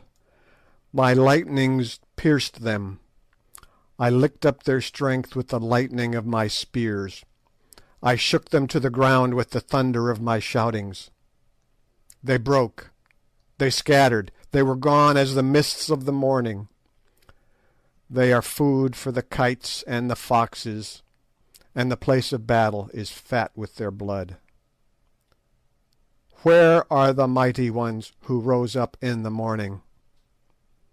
Where are the proud ones who tossed their spears and cried, 'He is as a man already dead'? They bow their heads, but not in sleep. They are stretched out, but not in sleep. They are forgotten. They have gone into the blackness. They dwell in the dead moons. Yea, others shall lead away their wives, and their children shall remember them no more. And I, the king, like an eagle, I have found my eyrie. Behold, far have I flown in the night season, yet have I returned to my young at the daybreak. Shelter ye under the shadow of my wings, O people, and I will comfort you, and ye shall not be dismayed. Now is the good time, the time of spoil. Mine are the cattle on the mountains, mine are the virgins in the kraals. The winter is overpast with storms, the summer is ready to come with flowers. Now evil shall cover up her face, now mercy and gladness shall dwell in the land. Rejoice, rejoice, my people. Let all the stars rejoice in that this tyranny is trodden down, in that I am the king." Ignosi ceased his song, and out of the gathering gloom came back the deep reply, "Thou art the king."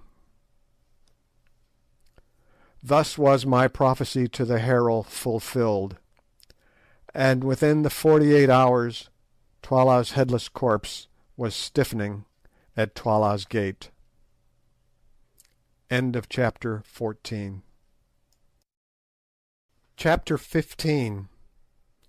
Good falls sick. After the fight was ended, Sir Henry and Good were carried into Twala's hut, where I joined them. They were both utterly exhausted by exertion and loss of blood, and indeed my own condition was little better. I am very wiry, and can stand more fatigue than most men, probably on account of my light weight and long training. But that night I was quite done up, and, as is always the case when exhausted, that old wound which the lion gave me began to pain. Also my head was aching violently from the blow I had received in the morning, when I was knocked senseless. Altogether a more miserable trio than we were that evening it would have been difficult to discover, and our only comfort lay in the reflection that we were exceedingly fortunate to be there to feel miserable, instead of being stretched dead upon the plain, as so many thousands of brave men were that night, who had risen well and strong in the morning. Somehow, with the assistance of the beautiful Foulata, who, since we had been the means of saving her life, had constituted herself our handmaiden, and especially Good's, we managed to get off the chain shirts, which had certainly saved the lives of two of us that day. As I expected, we found that the flesh underneath was terribly contused, for though the steel links had kept the weapons from entering, they had not prevented them from bruising. Both Sir Henry and Good were a mass of contusions, and I was by no means free. As a remedy, Foulata brought us some pounded green leaves with an aromatic odour, which, when applied as a plaster, gave us considerable relief. But though the bruises were painful, they did not give us such anxiety as Sir Henry's and Good's wounds. Good had a hole right through the fleshy part of his beautiful white leg, from which he had lost a great deal of blood, and Sir Henry, with other hurts, had a deep cut over the jaw, inflicted by Twala's battle axe. Luckily Good is a very decent surgeon, and so soon as his small box of medicines was forthcoming, having thoroughly cleansed the wounds, he managed to stitch up first Sir Henry's and then his own pretty satisfactorily, considering the imperfect light given by the primitive Kukuana lamp in the hut. Afterwards he plentifully smeared the injured places with some antiseptic ointment, of which there was a pot in the little box, and we covered them with the remains of a pocket handkerchief which we possessed. Meanwhile Foulata had prepared us some strong broth, for we were too weary to eat. This we swallowed, and then threw ourselves down on the piles of magnificent karrosses, or fur rugs, which were scattered about the dead king's great hut. By a very strange instance of the irony of fate, it was on Twala's own couch, and wrapped in Twala's own particular karross, that Sir Henry, the man who had slain him, slept that night. I say slept, but after that day's work, sleep was indeed difficult. To begin with, in truth, the air was full of farewells to the dying and mournings for the dead. From every direction came the sound of the wailing of women whose husbands, sons, and brothers had perished in the battle. No wonder that they wailed, for over 12,000 men, or nearly a fifth of the Kukuana army, had been destroyed in that awful struggle.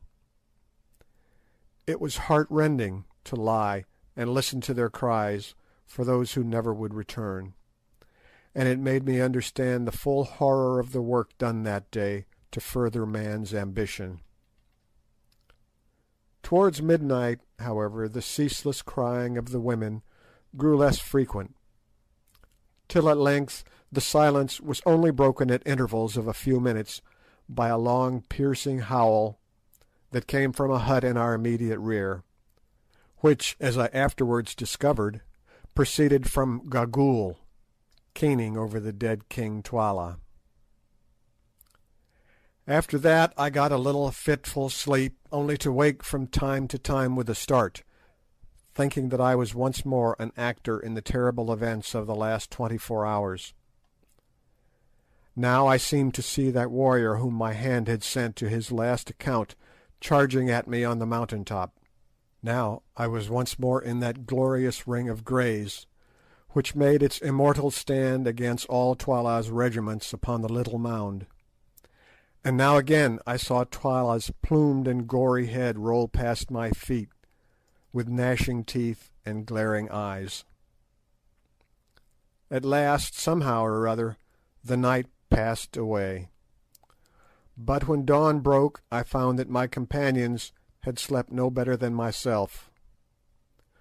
Good indeed was in a high fever, and very soon afterwards began to grow light-headed, and also, to my alarm, to spit blood, the result, no doubt, of some internal injury inflicted during the desperate efforts made by the Kukuana warrior on the previous day to force his big spear through the chain armour. Sir Henry, however, seemed pretty fresh, notwithstanding his wound on the face, which made eating difficult and laughter an impossibility, though he was so sore and stiff that he could scarcely stir. About 8 o'clock we had a visit from Infadoos, who appeared but little the worse, tough old warrior that he was, for his exertions in the battle, although he informed us that he had been up all night. He was delighted to see us, but much grieved at Good's condition, and shook our hands cordially. I noticed, however, that he addressed Sir Henry with a kind of reverence, as though he were something more than man, and indeed, as we afterwards found out, the great Englishman was looked on throughout Kukuanaland as a supernatural being. No man, the soldiers said, could have fought as he fought, or, at the end of a day of such toil and bloodshed, could have slain Twala, who, in addition to being the king, was supposed to be the strongest warrior in the country, in single combat, shearing through his bull neck at a stroke. Indeed, that stroke became proverbial in Kukuanaland, and any extraordinary blow or feat of strength was henceforth known as Incubu's blow.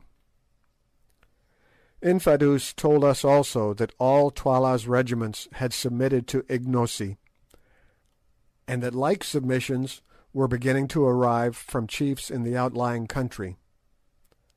Twala's death at the hands of Sir Henry had put an end to all further chances of disturbances, for Scragga had been his only legitimate son, so there was no rival claimant to the throne left alive. I remarked that Ignosi had swum to power through blood. The old chief shrugged his shoulders.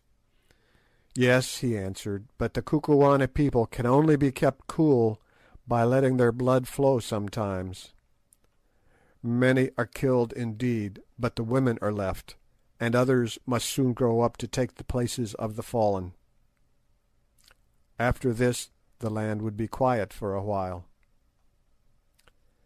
Afterwards, in the course of the morning, we had a short visit from Ignosi, on whose brows the royal diadem was now bound. As I contemplated him advancing with kingly dignity, an obsequious guard following his steps, I could not help recalling to my mind the tall Zulu who had presented himself to us at Durban some months back, asking to be taken into our service, and reflecting on the strange revolutions of the wheel of fortune. "Hail, O king," I said, rising. "Yes, Macumazahn, king at last, by the might of your 3 right hands," was the ready answer. All was, he said, going well, and he hoped to arrange a great feast in 2 weeks' time, in order to show himself to the people. I asked him what he had settled to do with Gagool. "She is the evil genius of the land," he answered, "and I shall kill her, and all the witch doctors with her. She has lived so long that none can remember when she was not very old. And she it is who has always trained the witch hunters, and made the land wicked in the sight of the heavens above." "Yet she knows much," I replied. "It is easier to destroy knowledge, Ignosi, than to gather it." "That is so," he said thoughtfully. "She, and only she, knows the secret of the three witches yonder, whither the great road runs, where the kings are buried and the silent ones sit. Yes, and the diamonds are.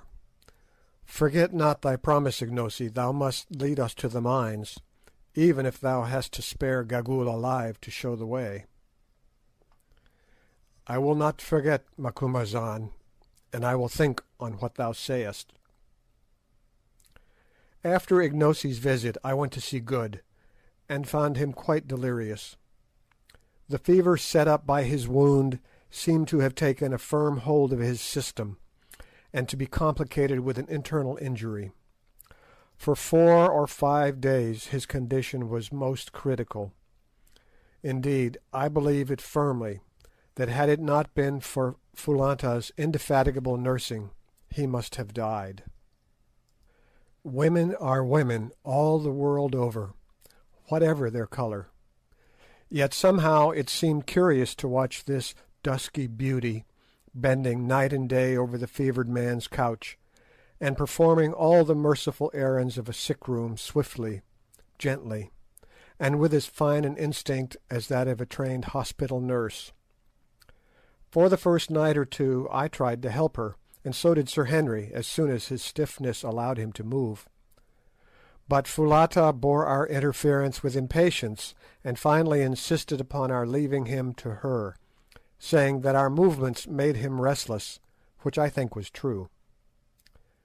Day and night she watched him and tended him, giving him his only medicine, a native cooling drink made of milk, in which was infused juice from the bulb of a species of tulip, and keeping the flies from settling on him. I can see the whole picture now as it appeared night after night by the light of our primitive lamp. Good, tossing to and fro, his features emaciated, his eyes shining large and luminous, and jabbering nonsense by the yard, and seated on the ground by his side, her back resting against the wall of the hut, the soft-eyed, shapely Kukuana beauty, her face, weary as it was with her long vigil, animated by a look of infinite compassion, or was it something more than compassion? For 2 days we thought that he must die, and crept about with heavy hearts. Only Foulata would not believe it. "He will live," she said. For 300 yards or more around Twala's chief hut, where the sufferer lay, there was silence, for by the king's order all who lived in the habitations behind it, except Sir Henry and myself, had been removed, lest any noise should come to the sick man's ears. One night, it was the 5th of Good's illness, as was my habit, I went across to see how he was doing before turning in for a few hours. I entered the hut carefully. The lamp placed upon the floor showed the figure of Good tossing no more, but lying quite still. So it had come at last. In the bitterness of my heart I gave something like a sob. "Hush!" came from the patch of dark shadow behind Good's head. Then, creeping closer, I saw that he was not dead, but sleeping soundly, with Foulata's taper fingers clasped tightly in his poor white hand. The crisis had passed, and he would live. He slept like that for 18 hours, and I scarcely like to say it, for I fear I should not be believed, But during the entire period did this devoted girl sit by him, fearing that if she moved and drew away her hand it would wake him. What she must have suffered from cramp and weariness, to say nothing of want of food, nobody will ever know. But it is the fact that, when at last he woke, she had to be carried away. Her limbs were so stiff that she could not move them.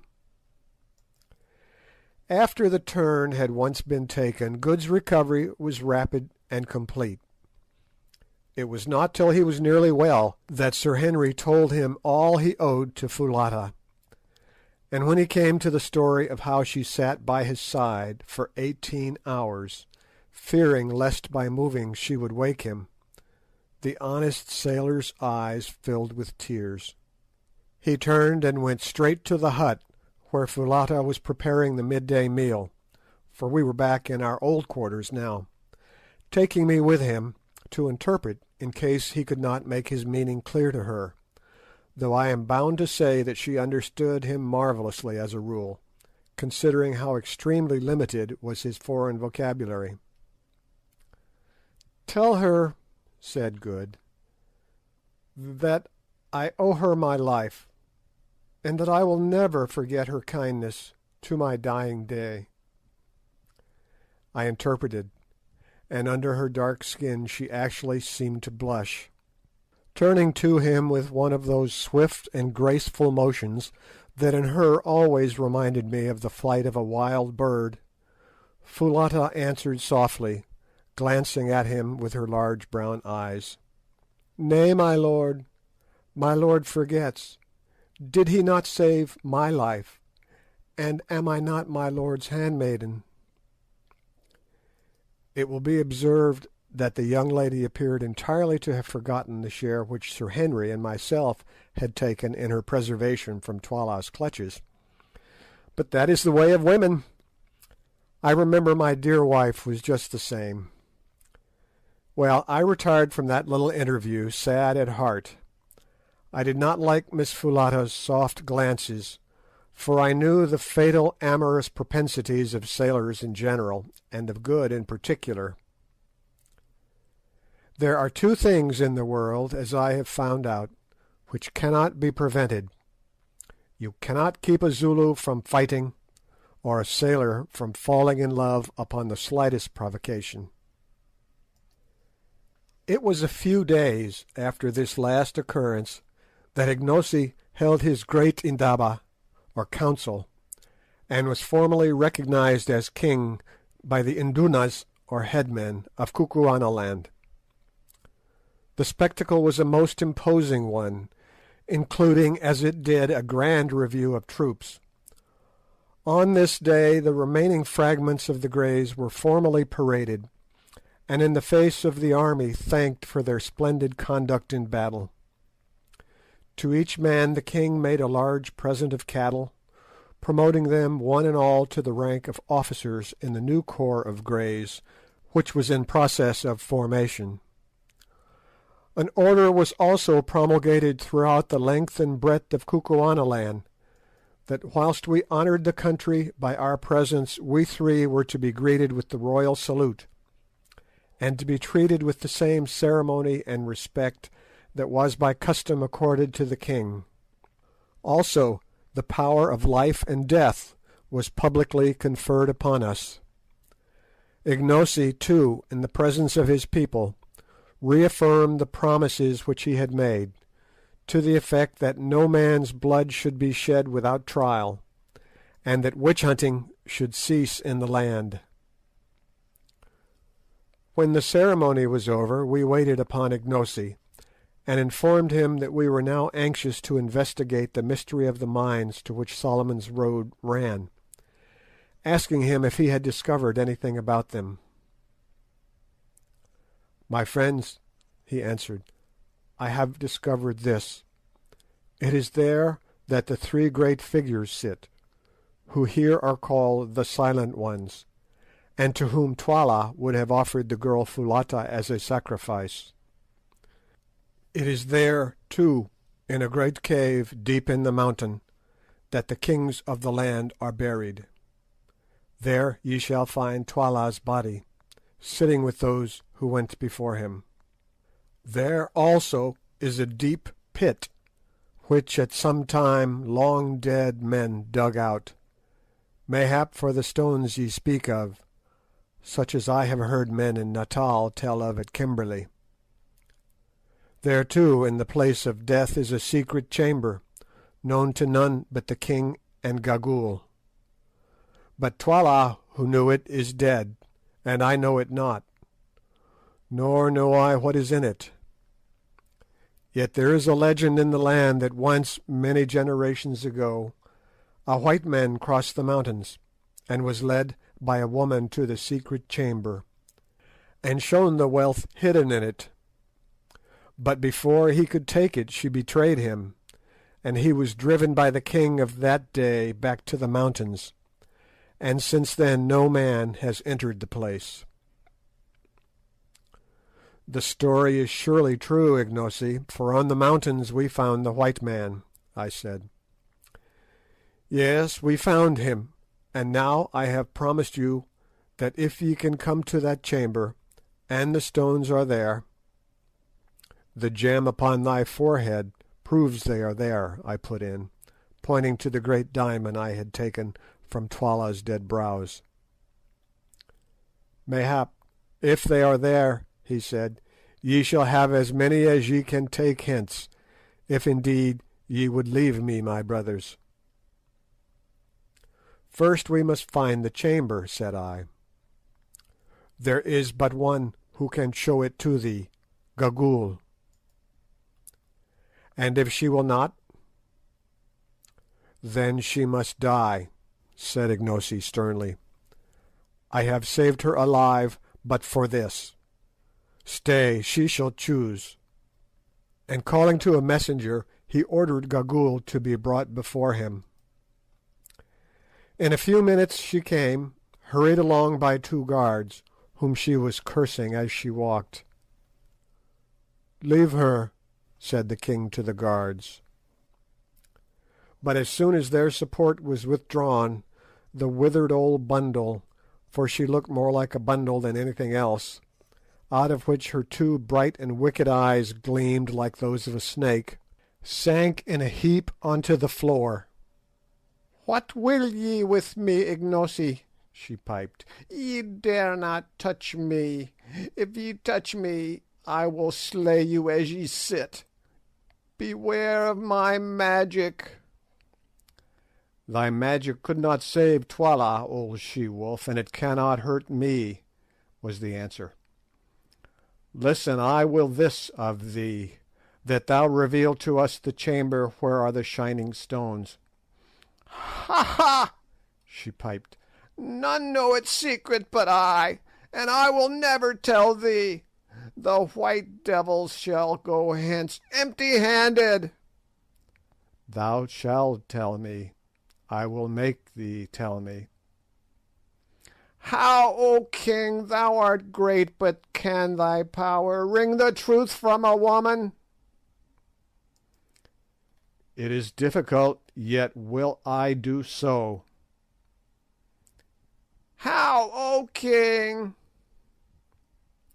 "Nay, thus: if thou tellest not, thou shalt slowly die." "Die!" she shrieked in terror and fury. "Ye dare not touch me! Man, ye know not who I am. How old, think ye, am I? I knew your fathers, and your fathers' fathers' fathers. When the country was young I was here. When the country grows old I shall still be here. I cannot die unless I be killed by chance, for none dare slay me." "Yet will I slay thee. See, Gagool, mother of evil, thou art so old that thou canst no longer love thy life. What can life be to such a hag as thou, who hast no shape, nor form, nor hair, nor teeth, hast naught save wickedness and evil eyes? It will be mercy to make an end of thee, Gagool." "Thou fool!" shrieked the old fiend. "Thou accursed fool! Deemest thou that life is sweet only to the young? It is not so, and naught thou knowest of the heart of man to think it. To the young, indeed, death is sometimes welcome, for the young can feel. They love and suffer, and it wrings them to see their beloved pass to the land of shadows. But the old feel not, they love not, and they laugh to see another go out into the dark. They laugh to see the evil that is done under the stars. All they love is life, the warm, warm sun, and the sweet, sweet air. They are afraid of the cold and the dark. And the old hag writhed in ghastly merriment on the ground. "Cease thine evil talk and answer me," said Ignosi angrily. "Wilt thou show the place where the stones are, or wilt thou not? If thou wilt not, thou diest even now." And he seized a spear and held it over her. "I will not show it. Thou darest not kill me, darest not. He who slays me will be accursed for ever." Slowly Ignosi brought down the spear till it pricked the prostrate heap of rags. With a wild yell Gagool sprang to her feet, then fell again and rolled upon the floor. "Nay, I will show thee, only let me live. Let me sit in the sun and have a bit of meat to suck, and I will show thee." "It is well. I thought that I should find a way to reason with thee. Tomorrow shalt thou go with Infadoos and my white brothers to the place. And beware how thou failest, for if thou showest it not, then thou shalt slowly die. I have spoken." "I will not fail, Ignosi. I always keep my word. Once before a woman showed the chamber to a white man, and behold, evil befell him." And here her wicked eyes glinted. "Her name was Gagool also. Perchance I was that woman." "Thou liest," I said. "That was 10 generations ago." "Mayhap, mayhap. When one lives long, one forgets. Perhaps it was my mother's mother who told me. Surely her name was Gagool also. But mark, ye will find in the place where the bright things are a bag of hide full of stones. The man filled that bag, but he never took it away. Evil befell him. I say evil befell him. Perhaps it was my mother's mother who told me. It will be a merry journey. We can see the bodies of those who died in the battle as we go. Their eyes will be gone by now, and their ribs will be hollow." End of chapter 15. Chapter 16. The Place of Death.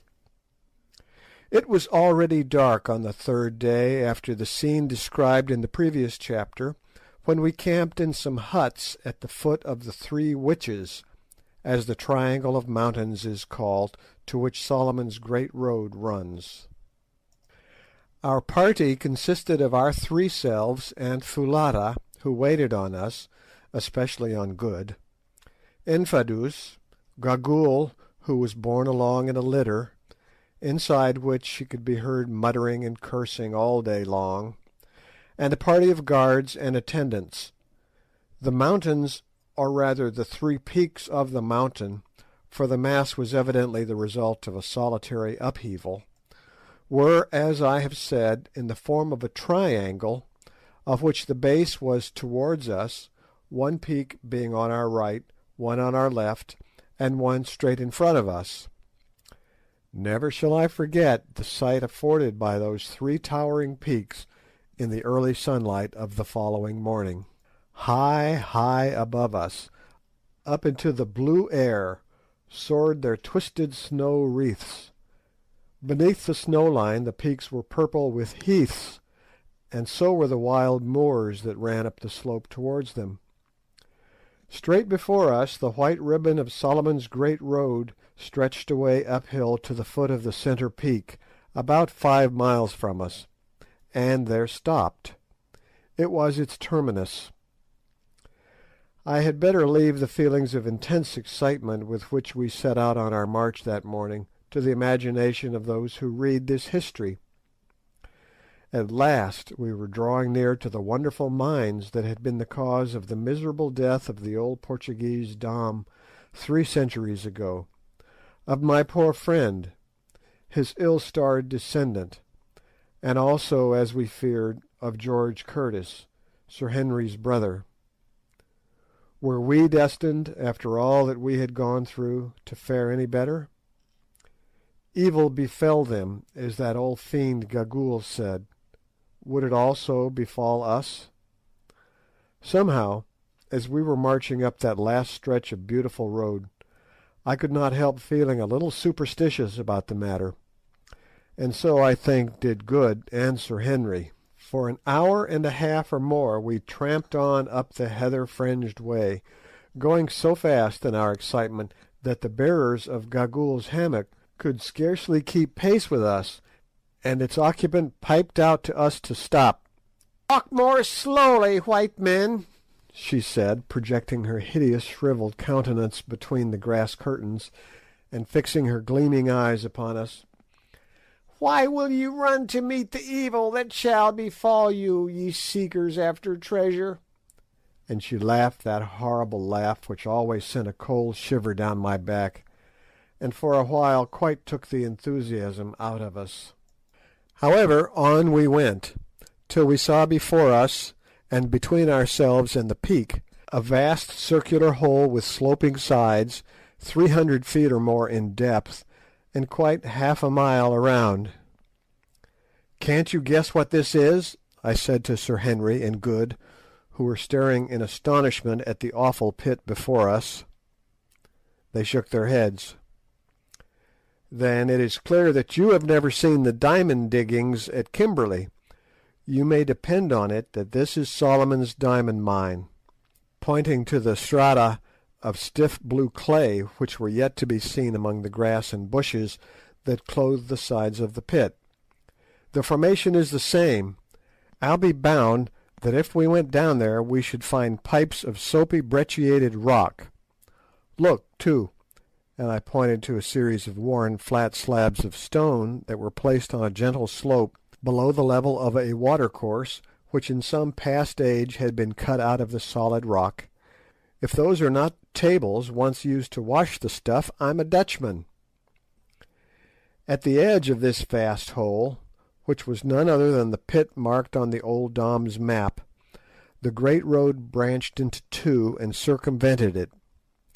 In many places, by the way, this surrounding road was built entirely out of blocks of stone, apparently with the object of supporting the edges of the pit and preventing falls of reef.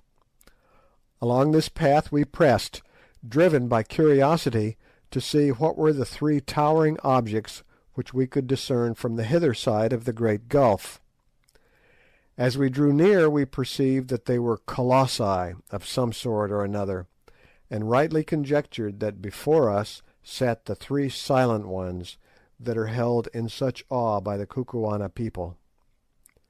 But it was not until we were quite close to them that we recognized the full majesty of these silent ones. There, upon huge pedestals of dark rock, sculptured with rude emblems of the phallic worship, separated from each other by a distance of 40 paces, and looking down the road which crossed some 60 miles of plain to Loo, were three colossal seated forms, two male and one female, each measuring about 30 feet from the crown of its head to the pedestal.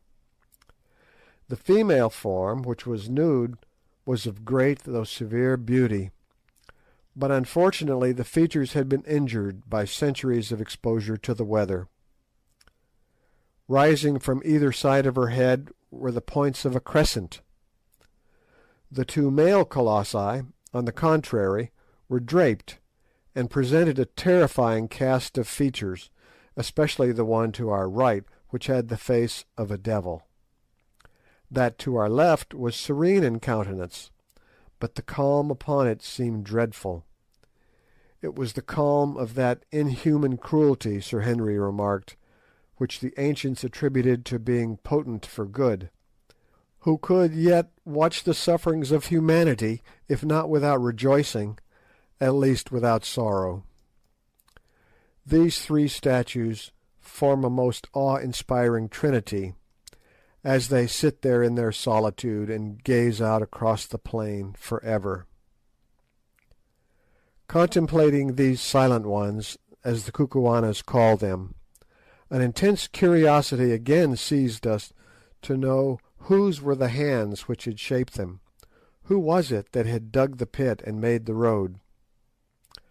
Whilst I was gazing and wondering, suddenly it occurred to me, being familiar with the Old Testament, that Solomon went astray after strange gods, the names of three of whom I remembered: Ashtoreth, the goddess of the Zidonians; Chemosh, the god of the Moabites; and Milcom, the god of the children of Ammon.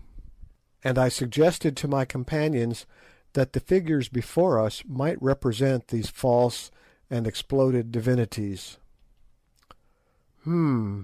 Said Sir Henry, who is a scholar, having taken a high degree in classics at college. There may be something in that. Ashtoreth of the Hebrews was the Astarte of the Phoenicians, who were the great traders of Solomon's time. Astarte, who afterwards became the Aphrodite of the Greeks, was represented with horns like the half moon, and there on the brow of the female figure are distinct horns. Perhaps these colossi were designed by some Phoenician official who managed the mines. Who can say? Note: compare Milton, Paradise Lost, Book 1. With these in troop came Ashtoreth, whom the Phoenicians called Astarte, Queen of Heaven, with crescent horns, to whose bright image nightly by the moon Sidonian virgins paid their vows and songs. Before we had finished examining these extraordinary relics of remote antiquity, Infadoos came up, and having saluted the silent ones by lifting his spear, asked us if we intended entering the place of death at once, or if we would wait till after we had taken food at midday.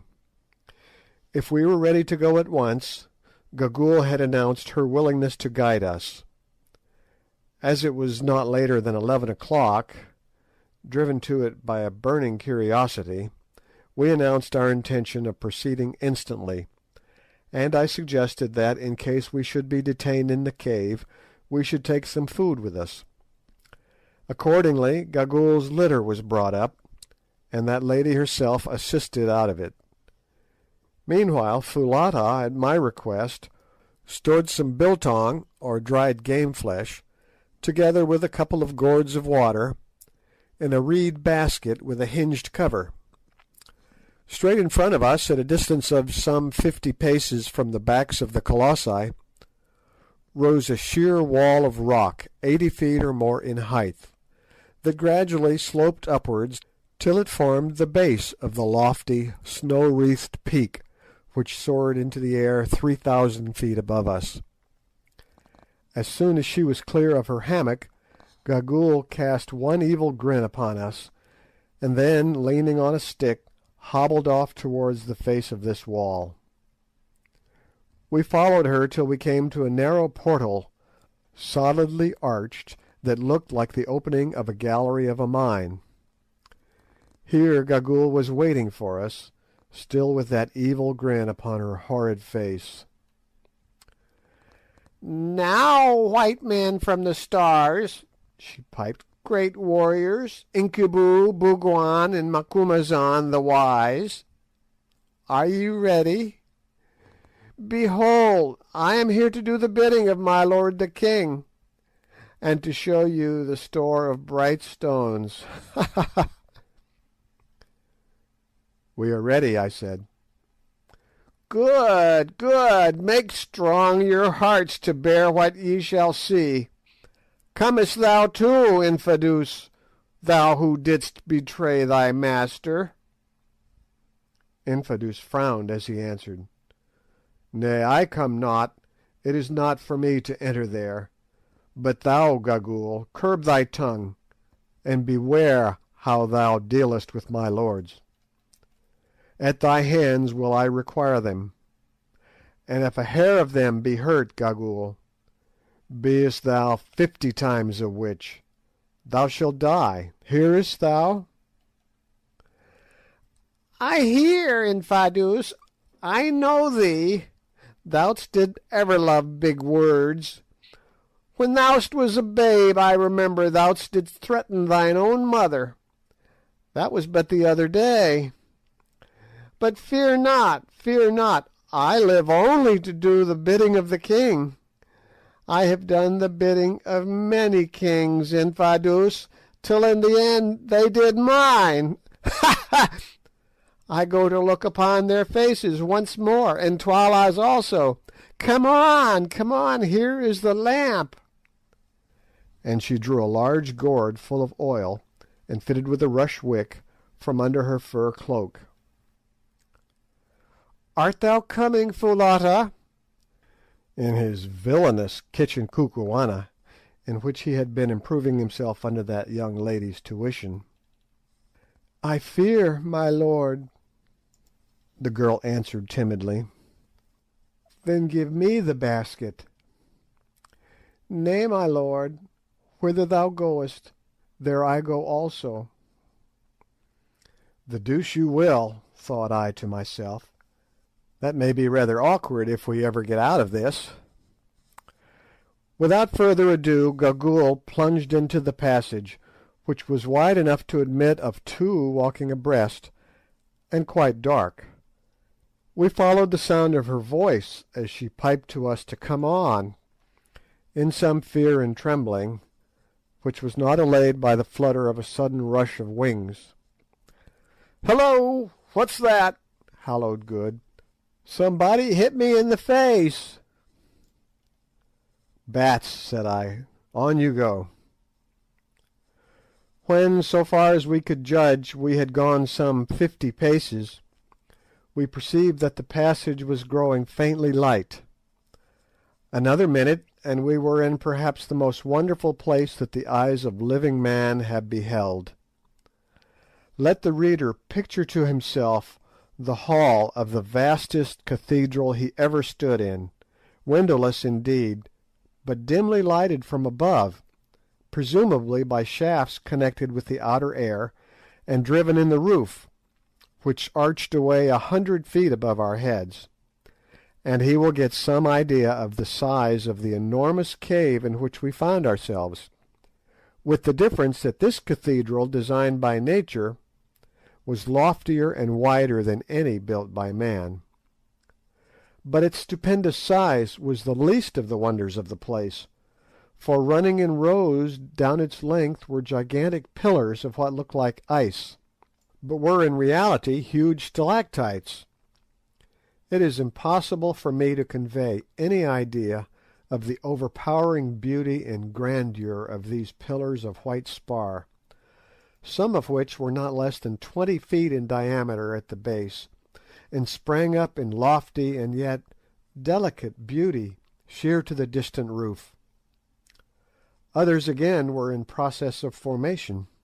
On the rock floor there was in these cases what looked, Sir Henry said, exactly like a broken column in an old Grecian temple, whilst high above, depending from the roof, the point of a huge icicle could be dimly seen. Even as we gazed we could hear the process going on, for presently with a tiny splash a drop of water would fall from the far-off icicle on to the column below. On some columns the drops only fell once in 2 or 3 minutes, and in these cases it would be an interesting calculation to discover how long, at that rate of dripping, it would take to form a pillar, say 80 feet by 10 in diameter. That the process, in at least one instance, was incalculably slow, the following example will suffice to show. Cut on one of these pillars, we discovered the crude likeness of a mummy, by the head of which sat what appeared to be the figure of an Egyptian god, doubtless the handiwork of some old-world labourer in the mine. This work of art was executed at the natural height at which an idle fellow, be he Phoenician workman or British cad, is in the habit of trying to immortalise himself at the expense of nature's masterpieces, namely about 5 feet from the ground. Yet at the time that we saw it, which must have been nearly 3,000 years after the date of the execution of the carving, the column was only 8 feet high, and was still in process of formation, which gives a rate of growth of a foot to 1,000 years, or an inch and a fraction to a century. This we knew because, as we were standing by it, we heard a drop of water fall. Sometimes the stalagmites took strange forms, presumably where the dropping of the water had not always been on the same spot. Thus one huge mass, which must have weighed 100 tons or so, was in the shape of a pulpit, beautifully fretted over outside with a design that looked like lace. Others resembled strange beasts, and on the sides of the cave were fan-like ivory tracings, such as the frost leaves upon a pane. Out of the vast main aisle there opened here and there smaller caves, exactly, Sir Henry said, as chapels open out of great cathedrals. Some were large, but one or two, and this is a wonderful instance of how nature carries out her handiwork by the same unvarying laws, utterly irrespective of size, were tiny. One little nook, for instance, was no larger than an unusually big doll's house, and yet it might have been a model for the whole place, for the water dropped, tiny icicles hung, and spar columns were forming in just the same way. We had not, however, enough time to examine this beautiful cavern so thoroughly as we should have liked to do, since unfortunately Gagool seemed to be indifferent as to stalactites, and only anxious to get her business over. This annoyed me the more, as I was particularly anxious to discover, if possible, by what system the light was admitted into the cave, and whether it was done by the hand of man or by that of nature that this was done. Also, if the place had been used in any way in ancient times, as seemed probable. However, we consoled ourselves with the idea that we would investigate it thoroughly on our way back, and followed on at the heels of our uncanny guide.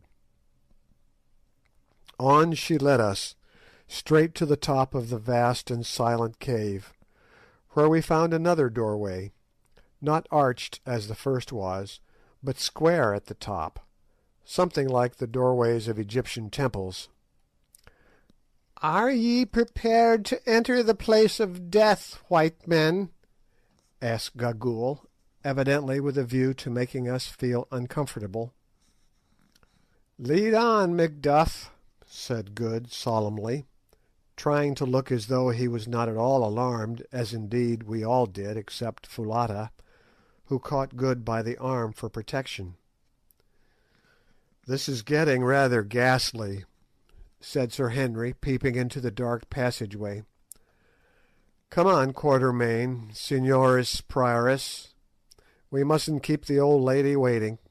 And he politely made way for me to lead the van, for which inwardly I did not bless him. Tap, tap went old Gagool's stick down the passage, as she trotted along, chuckling hideously, and still overcome by some unaccountable presentiment of evil, I hung back. "Come, get on, old fellow," said Good, "or we shall lose our fair guide." Thus adjured, I started down the passage, and after about 20 paces found myself in a gloomy apartment some 40 feet long by 30 broad and 30 high, which in some past age evidently had been hollowed by hand labour out of the mountain. This apartment was not nearly so well lighted as the vast stalactite ante-cave, and at the first glance all I could discern was a massive stone table running down its length, with a colossal white figure at its head, and life-sized white figures all round it.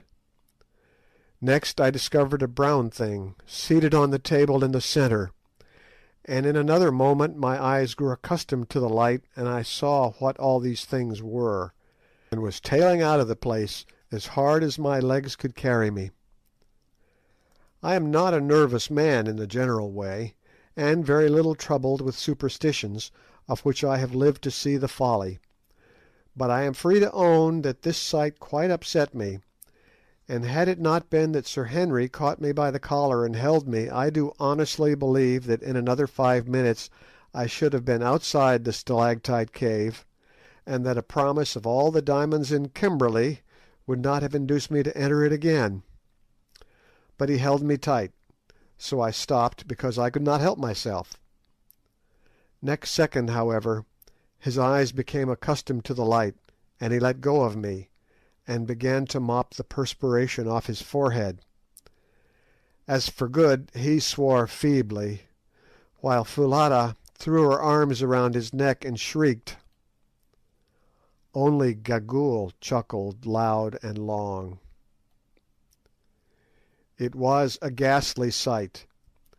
There at the end of the long stone table, holding in his skeleton fingers a great white spear, sat Death himself, shaped in the form of a colossal human skeleton 15 feet or more in height. High above his head he held the spear, as though in the act to strike. One bony hand rested on the stone table before him, in the position a man assumes on rising from his seat, whilst his frame was bent forward so that the vertebrae of the neck and the grinning gleaming skull projected towards us, and fixed its hollow eye-places upon us, the jaws a little open as though it were about to speak. "Great heavens!" said I faintly at last, "what can it be?" "And what are those things?" asked Good, pointing to the white company round the table. "And what on earth is that thing?" said Sir Henry, pointing to the brown creature seated on the table. "Hee hee hee!" laughed Gagool. "To those who enter the hall of the dead evil comes. Hee hee hee! Ha ha! Come, Incubu, brave in battle, come and see him thou slewest." And the old creature caught Curtis's coat in her skinny fingers, and led him towards the table. We followed. Presently she stopped and pointed at the brown object seated on the table. Sir Henry looked, and started back with an exclamation, and no wonder, for there, quite naked, the head which Curtis's battle axe had shorn from the body resting on its knees, was the gaunt corpse of Twala, the last king of the Kukuanas. Yes, there, the head perched upon the knees, it sat in all its ugliness, the vertebrae projecting a full inch above the level of the shrunken flesh of the neck, for all the world like a black double of Hamilton Tighe. Now haste ye, my handmaidens, haste and see how he sits there and glowers with his head on his knee. Over the surface of the corpse there was gathered a thin glassy film that made its appearance yet more appalling, for which we were at the moment quite unable to account, till presently we observed that from the roof of the chamber the water fell steadily, drip, drop, drip, onto the neck of the corpse, whence it ran down over the entire surface, and finally escaped into the rock through a tiny hole in the table. Then I guessed what the film was. Twala's body was being transformed into a stalactite. A look at the white forms seated on the stone bench which ran round that ghastly board confirmed this view. They were human bodies indeed, or rather they had been human. Now they were stalactites. This was the way in which the Kukuana people had, from time immemorial, preserved their royal dead. They petrified them.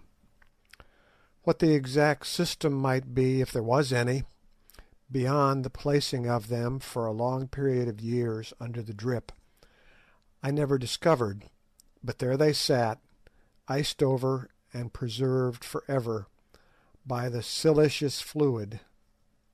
Anything more awe-inspiring than the spectacle of this long line of departed royalties, there were 27 of them, the last being Ignosi's father, wrapped each of them in a shroud of ice-like spar, through which the features could be dimly discovered, and seated round that inhospitable board with Death himself for a host, it is impossible to imagine.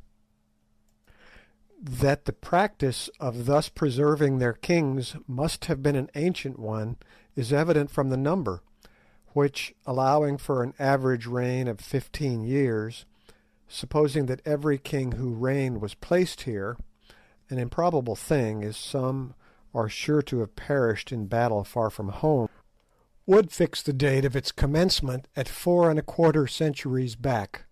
But the colossal Death, who sits at the head of this board, is far older than that, and, unless I am mistaken, owes his origin to the same artist who designed the three colossi. He is hewn out of a single stalactite, and, looked at as a work of art, is most admirably conceived and executed. Good, who understands such things, declared that, so far as he could see, the anatomical design of the skeleton is perfect down to the smallest bones. My own idea is that this terrific object was a freak of fancy on the part of some old-world sculptor, and that its presence had suggested to the Kukuanas the idea of placing their royal dead under its awful presidency. Or perhaps it was set there to frighten away any marauders who might have designs upon the treasure chamber beyond. I cannot say. All I can do is describe it as it is, and the reader must form his own conclusion. Such, at any rate, was the White Death, and such were the White Dead. End of chapter 16.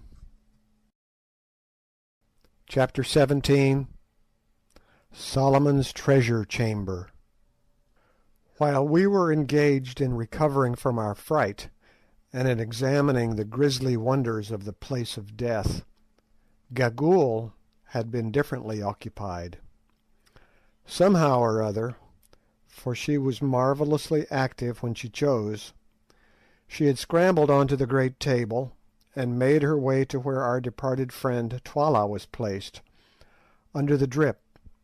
To see suggested Good how he was pickling, or for some dark purpose of her own. Then, after bending down to kiss his icy lips as though in affectionate greeting, she hobbled back, stopping now and again to address the remark, the tenor of which I could not catch, to one or other of the shrouded forms, just as you or I might welcome an old acquaintance. Having gone through this mysterious and horrible ceremony, she squatted herself down on the table immediately under the White Death, and began, so far as I could make out, to offer up prayers. The spectacle of this wicked creature pouring out supplications, evil ones no doubt, to the arch enemy of mankind, was so uncanny that it caused us to hasten our inspection. "Now, Gagool," said I, in a low voice. Somehow one did not dare to speak above a whisper in that place. "Lead us to the chamber." The old witch promptly scrambled down from the table. "My lords are not afraid?" she said, leering up into my face. "Lead on." "Good, my lords," and she hobbled round to the back of the Great Death. "Here is the chamber. Let my lords light the lamp and enter." And she placed the gourd full of oil upon the floor, and leaned herself against the side of the cave. I took out a match, of which we still had a few in a box, and lit a rush wick, and then looked for the doorway, but there was nothing before us except the solid rock. Gagool grinned. "The way is there, my lords. Ha ha ha!" "Do not jest with us," I said sternly. "I jest not, my lords. See!" and she pointed at the rock. As she did so, on holding up the lamp, we perceived that a mass of stone was rising slowly from the floor and vanishing into the rock above, where doubtless there is a good cavity prepared to receive it. The mass was of the width of a good-sized door, about 10 feet high and not less than 5 feet thick. It must have weighed at least 20 or 30 tons, and was clearly moved upon some simple balance principle of counterweights, probably the same as that by which the opening and shutting of an ordinary modern window is arranged. How the principle was set in motion, of course none of us saw.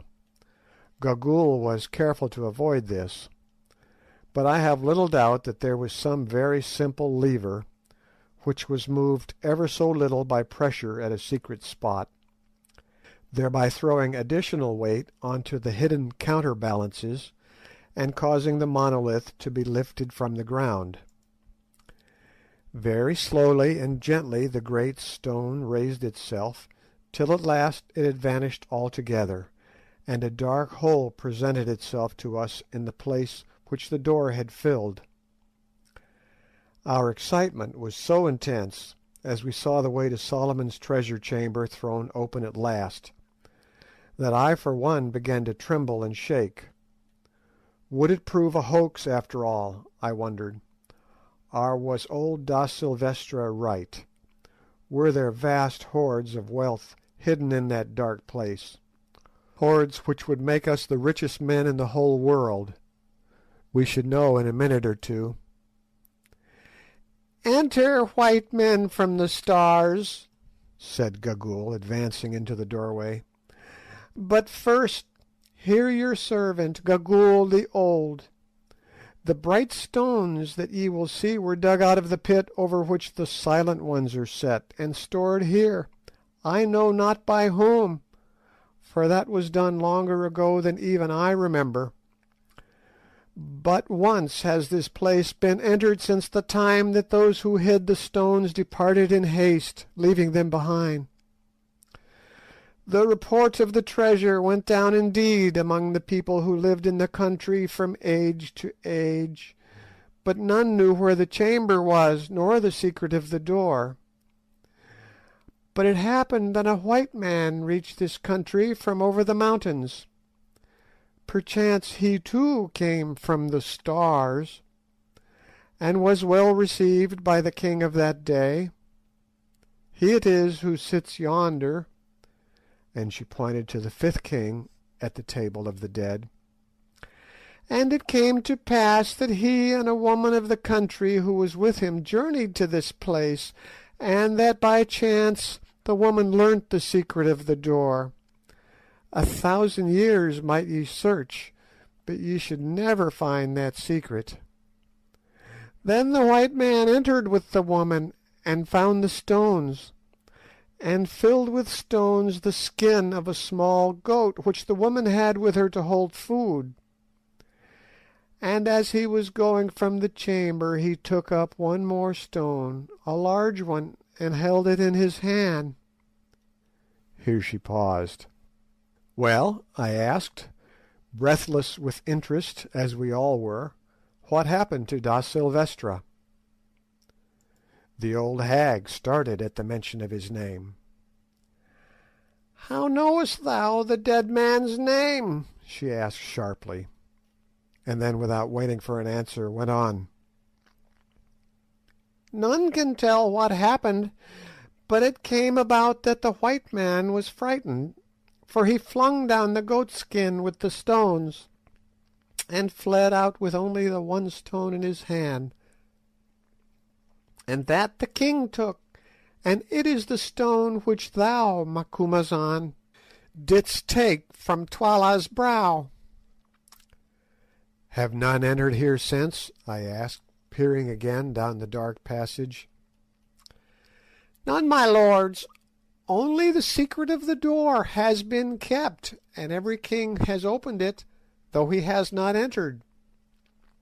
There is a saying that those who enter there will die within a moon, even as the white man died in the cave upon the mountain where ye found him, Macumazahn, and therefore the kings do not enter. Ha ha!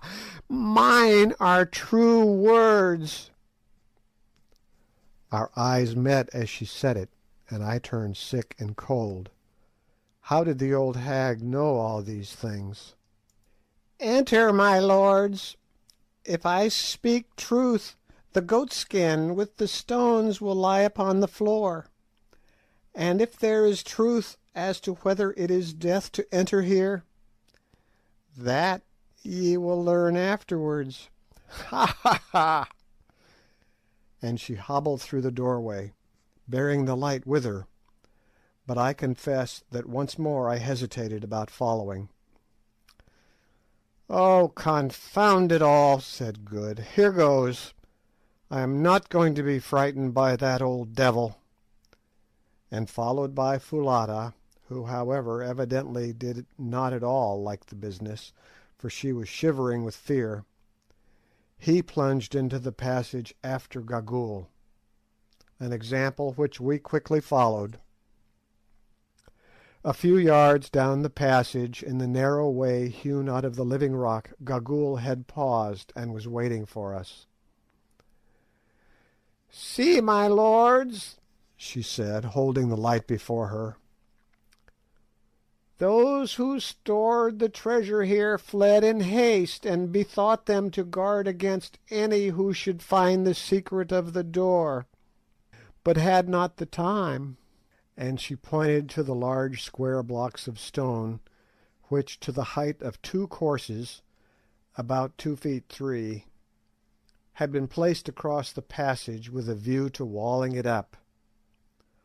Along the side of the passage were similar blocks ready for use, and, most curious of all, a heap of mortar and a couple of trowels, which tools, so far as we had time to examine them, appeared to be of a similar shape and make to those used by workmen to this day.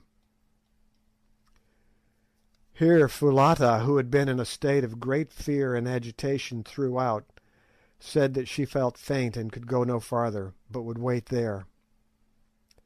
Accordingly we sat her down on the unfinished wall, placing the basket of provisions by her side, and left her to recover.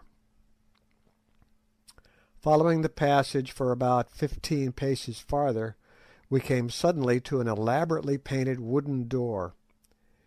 It was standing wide open.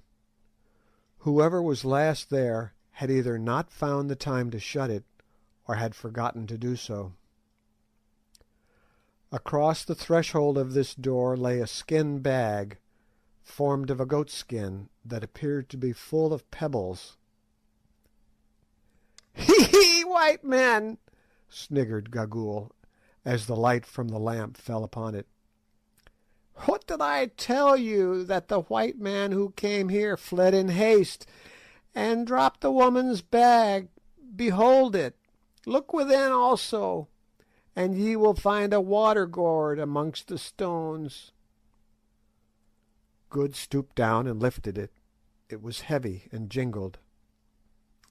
"By Jove, I believe it's full of diamonds," he said, in an awed whisper. And indeed, the idea of a small goat skin full of diamonds is enough to awe anybody. "Go on," said Sir Henry impatiently. "Here, old lady, give me the lamp." And taking it from Gagool's hand, he stepped through the doorway and held it high above his head. We pressed in after him, forgetful for the moment of the bag of diamonds, and found ourselves in King Solomon's treasure chamber. At first, all that the somewhat faint light given by the lamp revealed was a room hewn out of the living rock, and apparently not more than 10 feet square. Next there came into sight, stored one on the other to the arch of the roof, a splendid collection of elephant tusks. How many of them there were we did not know, for of course we could not see to what depth they went, but there could not have been less than the ends of 400 or 500 tusks of the first quality, visible to our eyes. There alone was enough ivory to make a man wealthy for life. Perhaps, I thought, it was from this very store that Solomon drew the raw material for his great throne of ivory, of which there was not the like made in any kingdom. On the opposite side of the chamber were about a score of wooden boxes, something like Martini Henry ammunition boxes, only rather larger and painted red. "There are the diamonds," cried I. "Bring the light." Sir Henry did so, holding it close to the top box, of which the lid, rendered rotten by time even in that dry place, appeared to have been smashed in, probably by da Silvestra himself. Pushing my hand through the hole in the lid, I drew it out full, not of diamonds, but of gold pieces, of a shape that none of us had seen before, and with what looked like Hebrew characters stamped upon them. "Ah," I said, replacing the coin, "we shan't go back empty-handed, anyhow. There must be a couple of 1,000 pieces in each box, and there are 18 boxes. I suppose this was the money to pay the workmen and merchants." "Well," put in Good, "I think that is the lot. I don't see any diamonds, unless the old Portuguese put them all into his bag."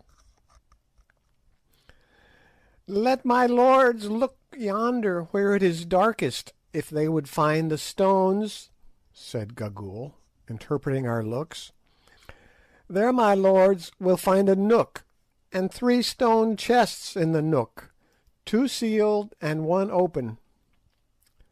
Before translating this to Sir Henry, who carried the light, I could not resist asking how she knew these things, if no one had entered the place since the white man generations ago. "Ah, Macumazahn, the watcher by night," was the mocking answer. "Ye who dwell in the stars, do ye not know that some live long, and that some have eyes which can see through rock? Ha, ha, ha!"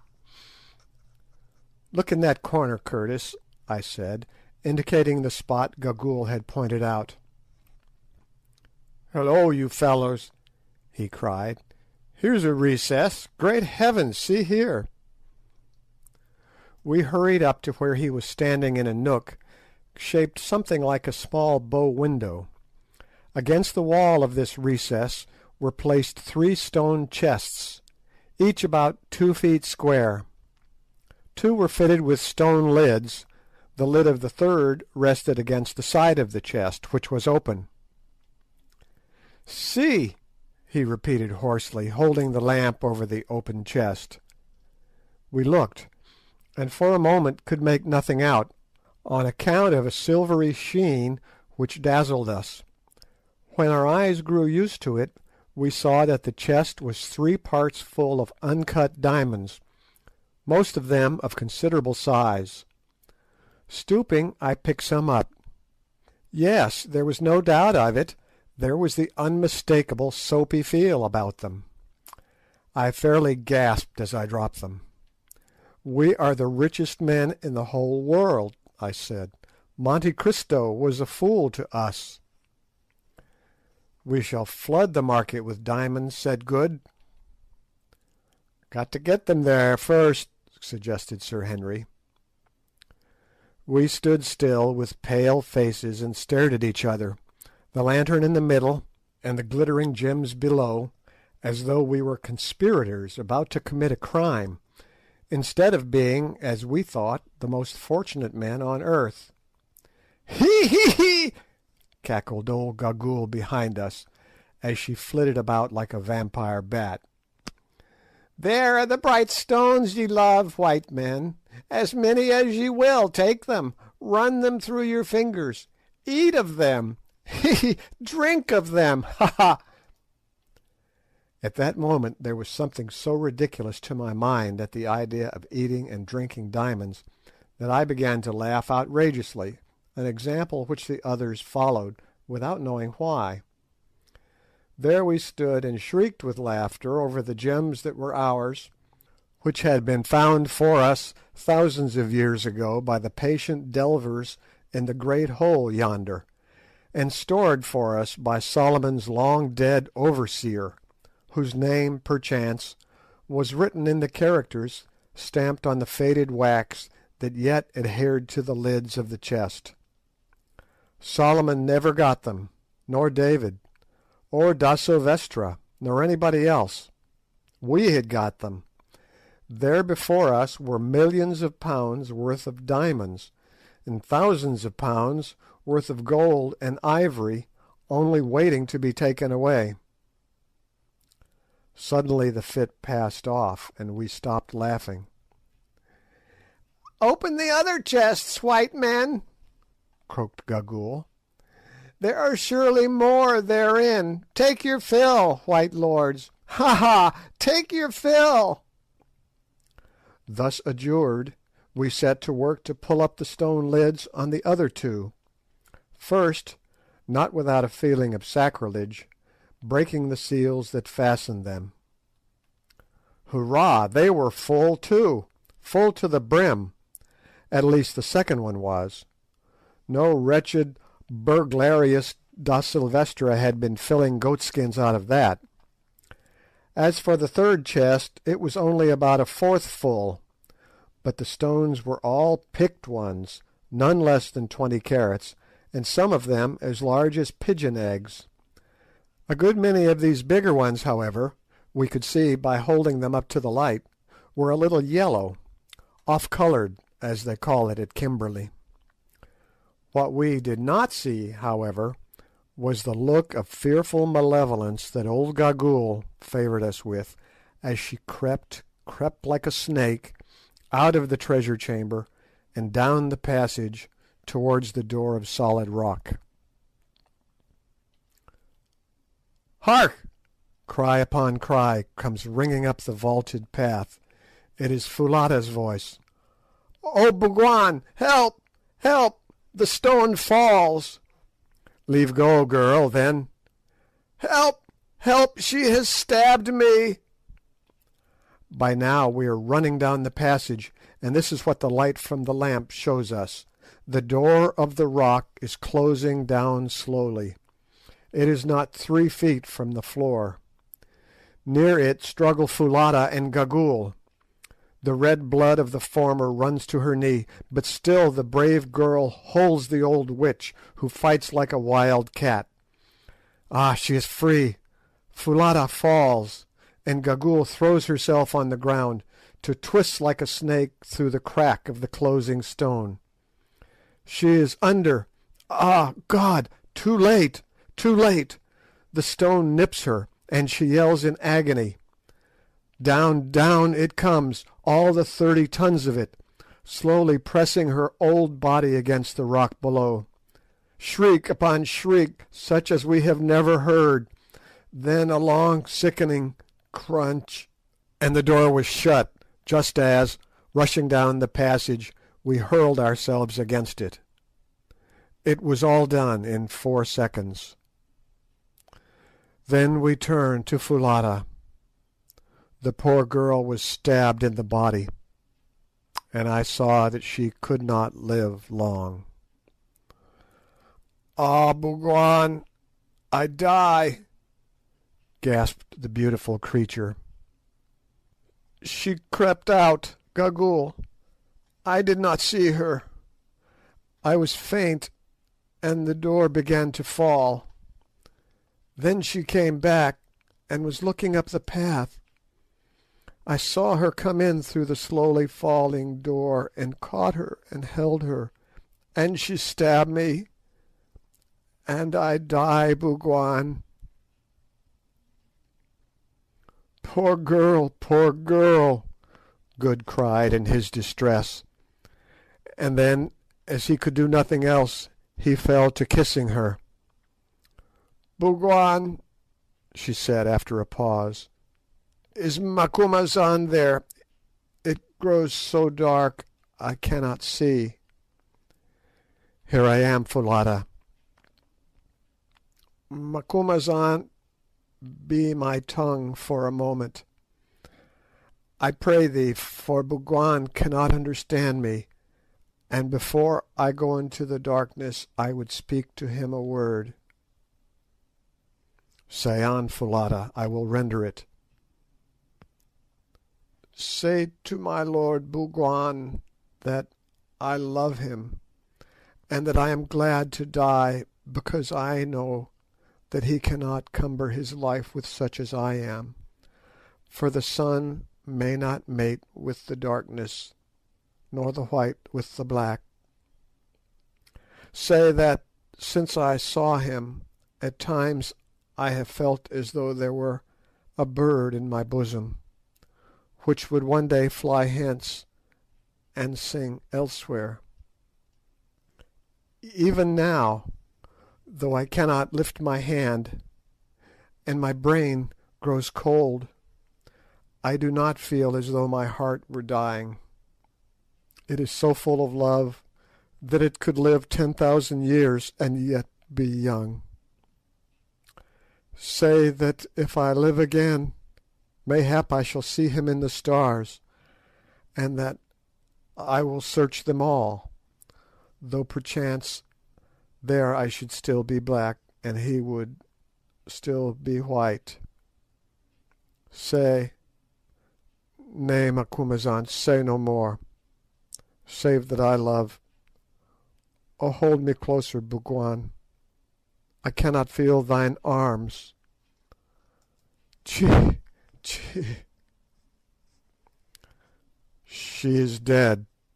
She is dead, muttered Good, rising in grief, the tears running down his honest face. "You need not let that trouble you, old fellow," said Sir Henry.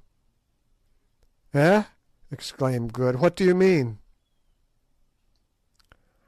"I mean that you will soon be in a position to join her.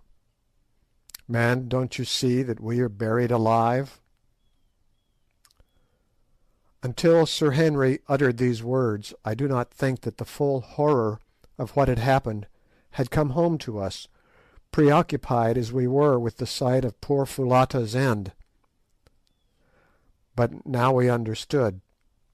The ponderous mass of rock had closed, probably for ever, for the only brain which knew its secret was crushed to powder beneath its weight. This was a door that none could hope to force with anything short of dynamite in large quantities, and we were on the wrong side. For a few minutes we stood horrified, there over the corpse of Foulata. All the manhood seemed to have gone out of us. The first shock of this idea of the slow and miserable end that awaited us was overpowering. We saw it all now. That fiend Gagool had planned this snare for us from the first.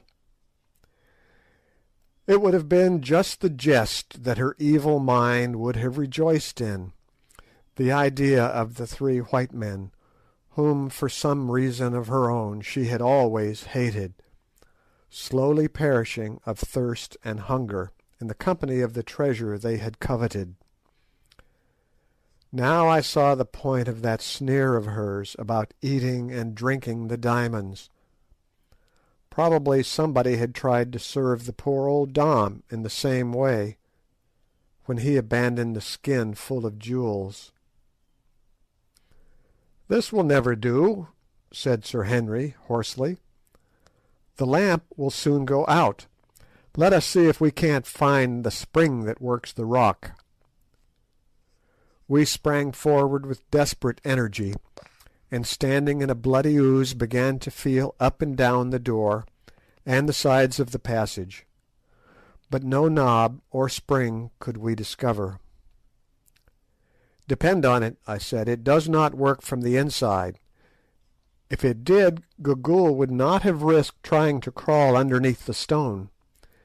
It was the knowledge of this that made her try to escape at all hazards, curse her."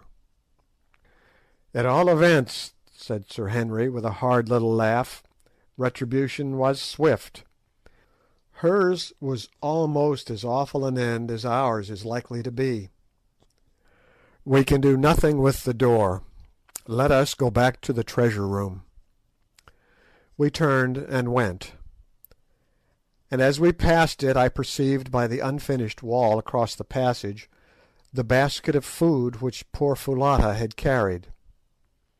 I took it up and brought it with me to the accursed treasure chamber that was to be our grave.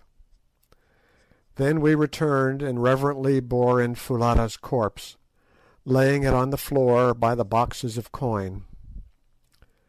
Next we seated ourselves, leaning our backs against the 3 stone chests which contained the priceless treasure.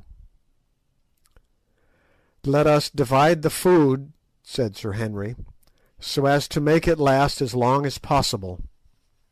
Accordingly we did so. It would, we reckoned, make 4 infinitesimally small meals for each of us, enough, say, to support life for a couple of days.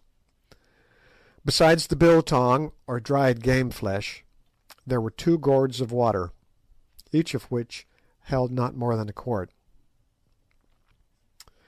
"Now," said Sir Henry grimly, "let us eat and drink, for tomorrow we die." We each ate a small portion of the biltong and drank a sip of water. Needless to say, we had but little appetite, though we were sadly in need of food, and felt better after swallowing it.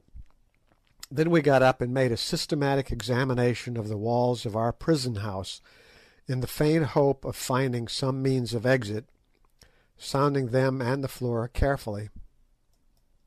There was none. It was not probable that there would be any to a treasure chamber. The lamp began to burn dim. The fat was nearly exhausted. "Quatermain," said Sir Henry, "what is the time? Your watch goes?" I drew it out and looked at it. It was 6 o'clock. We had entered the cave at 11. "Infadoos will miss us," I suggested. "If we do not return tonight, he will search for us in the morning, Curtis." "He may search in vain. He does not know the secret of the door, nor even where it is. No living person knew it yesterday except Gagool. To-day no one knows it. Even if he found the door he could not break it down. All the Kukuana army could not break through 5 feet of living rock. My friends, I see nothing for it but to bow ourselves to the will of the Almighty. The search for treasure has brought many to a bad end. We shall go to swell their number." The lamp grew dimmer yet. Presently it flared up and showed the whole scene in strong relief, the great mass of white tusks, the boxes of gold, the corpse of the poor Foulata stretched before them, the goatskin full of treasure, the dim glimmer of the diamonds, and the wild, wan faces of us 3 white men seated there awaiting death by starvation. Then the flame sank and expired. End of chapter 17. CHAPTER 18. We Abandon Hope. I can give no adequate description of the horrors of the night which followed. Mercifully, they were to some extent mitigated by sleep, for even in such a position as ours, wearied nature will sometimes assert itself. But I, at any rate, found it impossible to sleep much. Putting aside the terrifying thought of our impending doom, for the bravest man on earth might well quail from such a fate as awaited us, and I never made any pretensions to be brave. The silence itself was too great to allow of it. Reader, you may have lain awake at night and thought the quiet oppressive, but I say with confidence that you can have no idea what a vivid, tangible thing is perfect stillness. On the surface of the earth there is always some sound or motion, and though it may in itself be imperceptible, yet it deadens the sharp edge of absolute silence. But here there was none. We were buried in the bowels of a huge snow-clad peak. Thousands of feet above us the fresh air rushed over the white snow, but no sound of it reached us. We were separated by a long tunnel and 5 feet of rock, even from the awful chamber of the dead, and the dead make no noise. Did we not know it who lay by poor Foulata's side? The crashing of all the artillery of earth and heaven could not have come to our ears in our living tomb. We were cut off from every echo of the world. We were as men already in the grave. Then the irony of the situation forced itself upon me. There around us lay treasures enough to pay off a moderate national debt, or to build a fleet of ironclads, and yet we would have bartered them all gladly for the faintest chance of escape.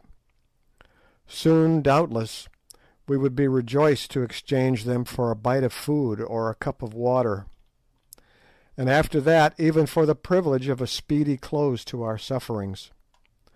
Truly wealth, which men spend their lives in acquiring, is a valueless thing at the last. And so the night wore on. "Good," said Sir Henry's voice at last, and it sounded awful in the intense stillness. "How many matches have you in the box?" "8, Curtis." "Strike one then, and let us see the time." He did so, and in contrast to the dense darkness the flame nearly blinded us. It was 5 o'clock by my watch. The beautiful dawn was now blushing on the snow wreaths far over our heads, and the breeze would be stirring the night mists in the hollows. "We had better eat something and keep up our strength," I suggested. "What is the good of eating?" answered Good. "The sooner we die and get it over with, the better." "While there is life there is hope," said Sir Henry. Accordingly we ate and sipped some water, and another period of time elapsed. Then Sir Henry suggested that it might be well to get as near the door as possible, and hallo, on the faint chance of somebody catching a sound outside. Accordingly Good, who from long practice at sea has a fine piercing note, groped his way down the passage and set to work. I must say that he made a most diabolical noise. I never heard such yells, but it might have been a mosquito buzzing, for all the effect they produced. After a while he gave it up and came back very thirsty and had to drink. Then we stopped yelling, as it encroached on the supply of water. So we sat down once more against the chests of useless diamonds in that dreaded inaction, which was one of the hardest circumstances of our fate, and I am bound to say that, for my part, I gave way in despair. Laying my head against Sir Henry's broad shoulder, I burst into tears, and I think that I heard Good gulping away on the other side, and swearing hoarsely at himself for doing it. Ah, how good and brave that great man was! Had we been two frightened children, and he our nurse, he could not have treated us more tenderly. Forgetting his own share of miseries, he did all he could to soothe our broken nerves, telling stories of men who had been in somewhat similar circumstances and miraculously escaped, and when these failed to cheer us, pointing out how, after all, it was only anticipating an end which must come to us all, that it would soon be over, and that death from exhaustion was a merciful one, which is not true.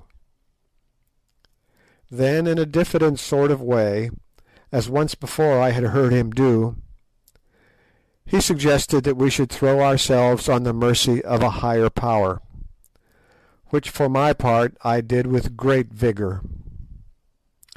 His is a beautiful character, very quiet, but very strong. And so somehow the day went as the night had gone, if indeed one can use these terms when all was densest night, and when I lit a match to see the time, it was 7 o'clock. Once more we ate and drank, and as we did so an idea occurred to me. "How is it," said I, "that the air in this place keeps fresh? It is thick and heavy, but it is perfectly fresh." "Good heavens!" said Good, starting up. "I never thought of that. It can't come through the stone door, for it's airtight, if ever a door was. It must come from somewhere.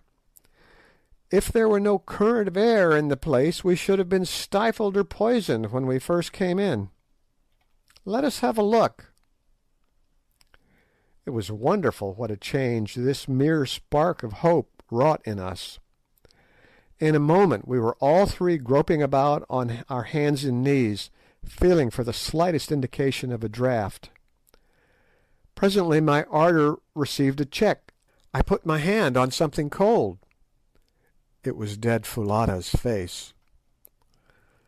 For an hour or more we went on feeling about, till at last Sir Henry and I gave it up in despair, having been considerably hurt by constantly knocking our heads against tusks, chests, and the sides of the chamber.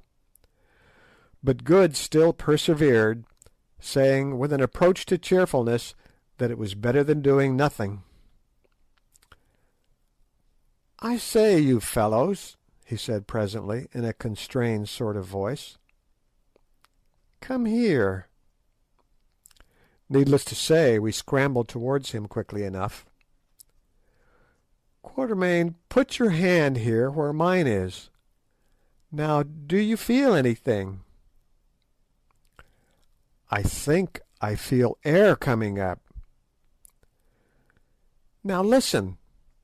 He rose and stamped upon the place, and a flame of hope shot up in our hearts. It rang hollow. With trembling hands I lit a match.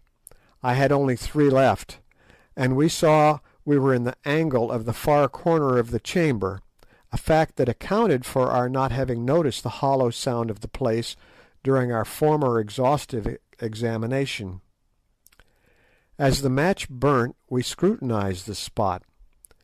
There was a join in the solid rock floor, and, great heavens, there, let in level with the rock, was a stone ring. We said no word, we were too excited, and our hearts beat too wildly with hope to allow us to speak.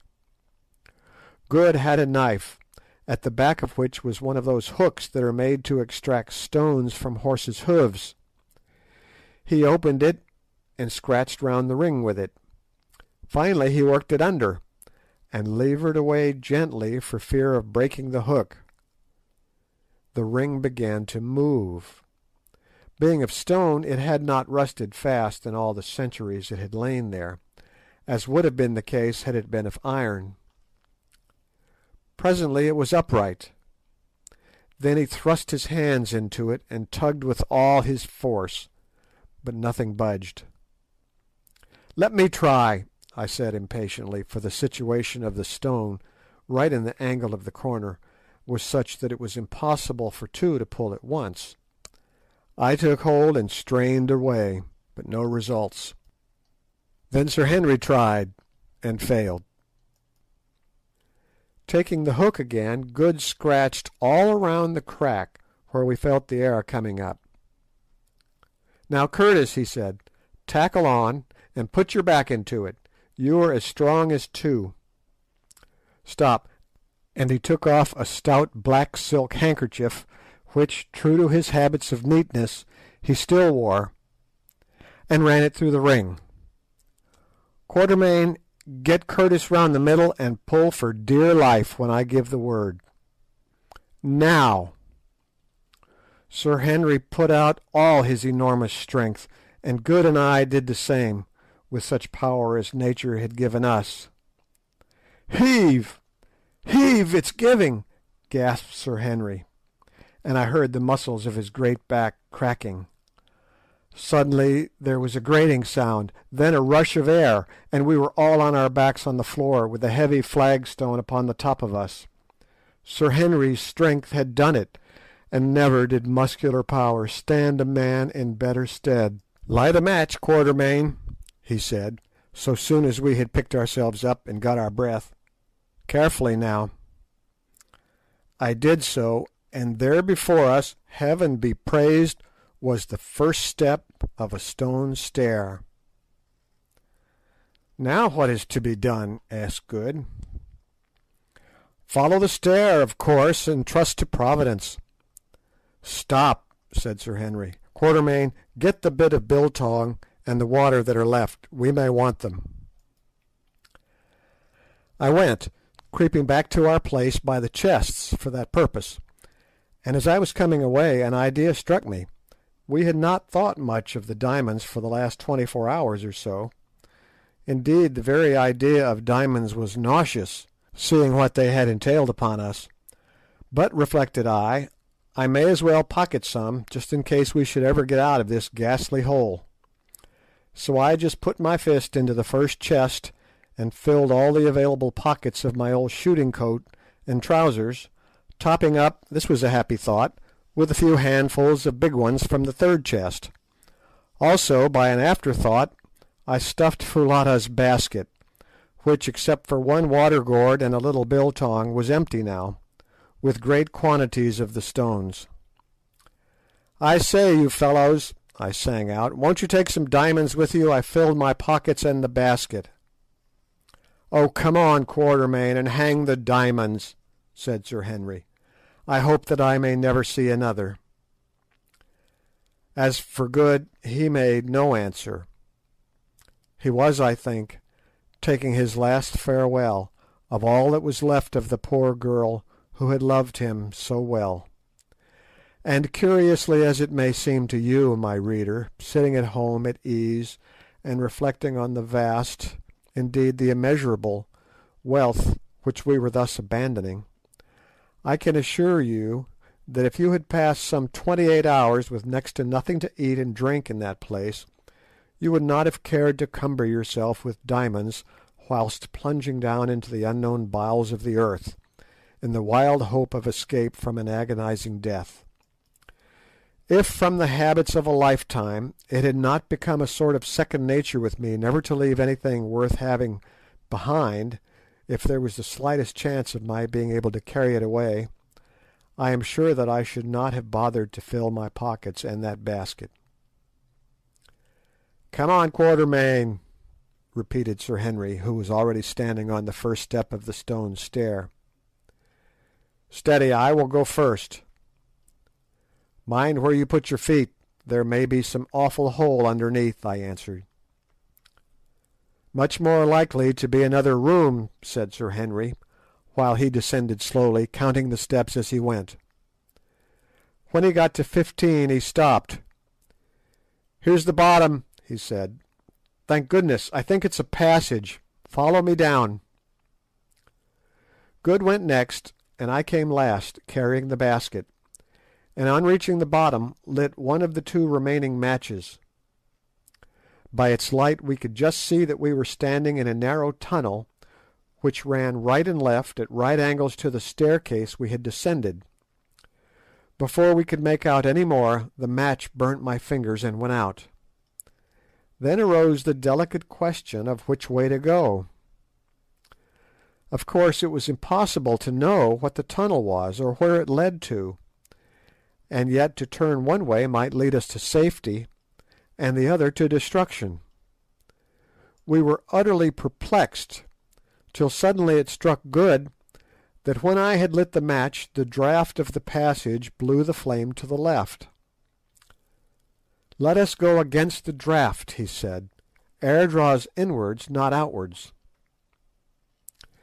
We took this suggestion, and feeling along the wall with our hands, whilst trying the ground before us at every step, we departed from that accursed treasure chamber on our terrible quest for life.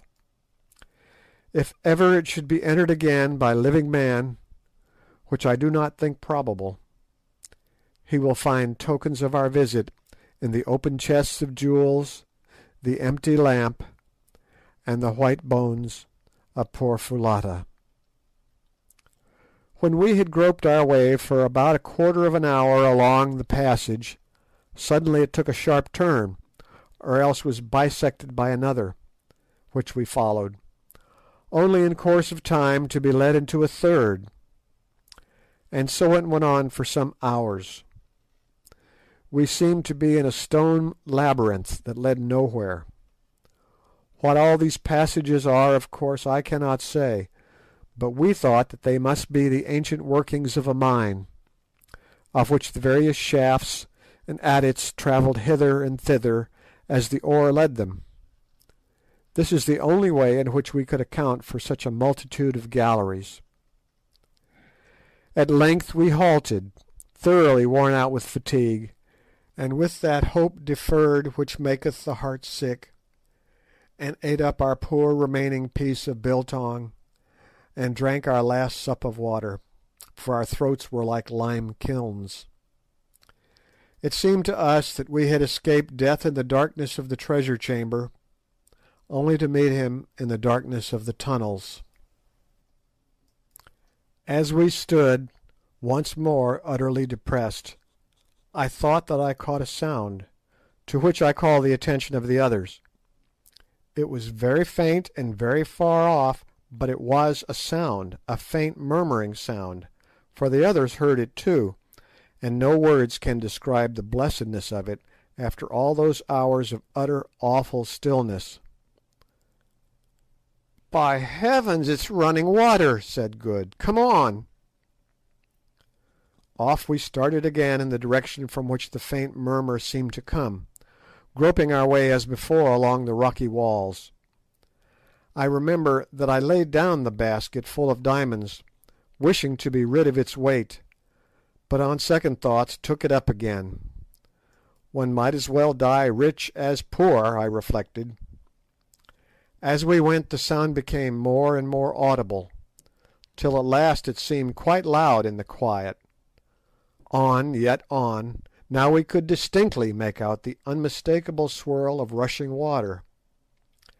And yet how could there be running water in the bowels of the earth? Now we were quite near it, and Good, who was leading, swore that he could smell it. "Go gently, Good," said Sir Henry. "We must be close." Splash! And a cry from Good. He had fallen in. "Good, Good, where are you?" we shouted in terrified distress. To our intense relief an answer came back in a choky voice. "All right, I've got hold of a rock. Strike a light to show me where you are." Hastily I lit the last remaining match. Its faint gleam discovered to us a dark mass of water running at our feet. How wide it was we could not see, but there, some way out, was the dark form of our companion hanging on to a projecting rock. "Stand clear to catch me," swung out Good. "I must swim for it." Then we heard a splash and a great struggle. Another minute, and he had grabbed at and caught Sir Henry's outstretched hand, and we had pulled him up high and dry into the tunnel. "My word," he said, between his gasps, "that was touch and go. If I hadn't managed to catch that rock and know how to swim, I should have been done. It runs like a mill race, and I could feel no bottom." We dared not follow the banks of the subterranean river, for fear lest we should fall into it again in the darkness. So after Good had rested a while, and we had drunk our fill of the water, which was sweet and fresh, and washed our faces, that needed it sadly, as well as we could, we started from the banks of this African Styx, and began to retrace our steps along the tunnel, Good dripping unpleasantly in front of us. At length we came to another gallery leading to our right. "We may as well take it," said Sir Henry wearily. "All roads are alike here. We can only go on till we drop."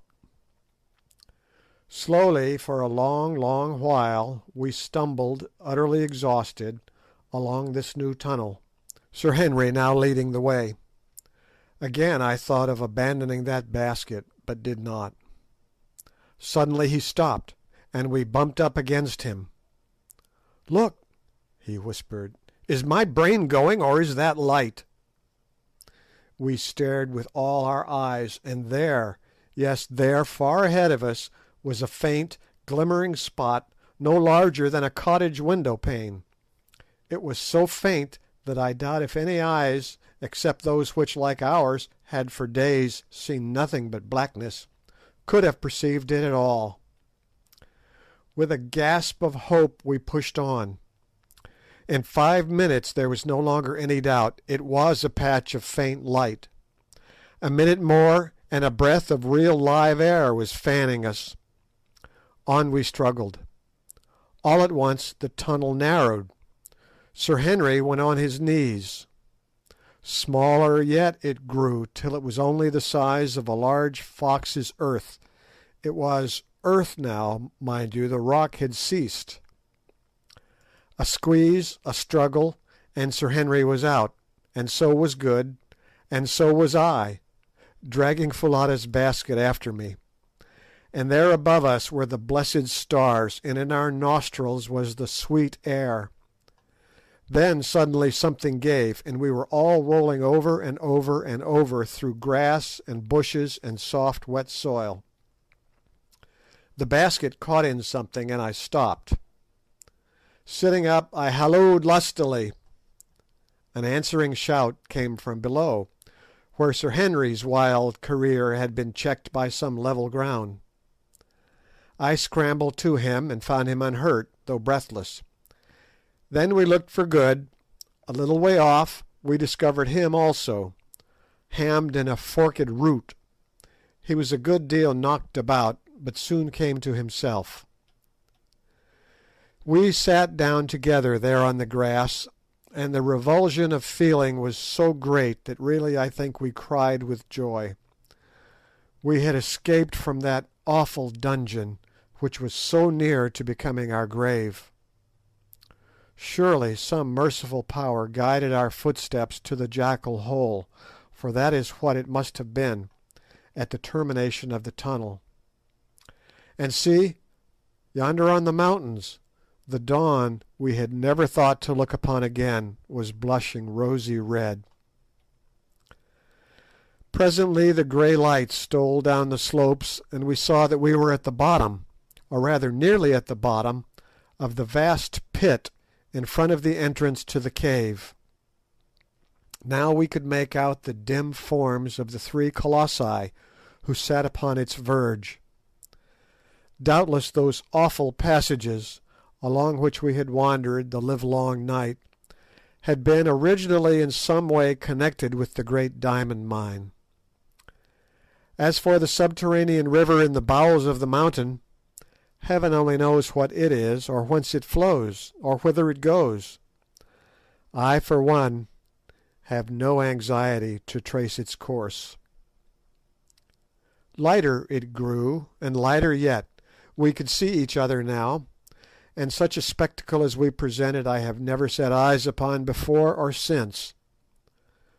Gaunt-cheeked, hollow-eyed wretches, smeared all over with dust and mud, bruised, bleeding, the long fear of imminent death yet written on our countenances, we were indeed a sight to frighten the daylight. And yet it is a solemn fact that Good's eyeglass was still fixed in Good's eye. I doubt whether he had taken it out at all. Neither the darkness, nor the plunge in the subterranean river, nor the roll down the slope, had been able to separate Good and his eyeglass. Presently we rose, feeling that our limbs would stiffen if we stopped there long, and commenced with slow and painful steps to struggle up the sloping sides of the great pit. For an hour or more we toiled steadfastly up the blue clay, dragging ourselves on by the help of the roots and grasses with which it was closed. But now I had no more thought of leaving the basket. Indeed, nothing but death should have parted us.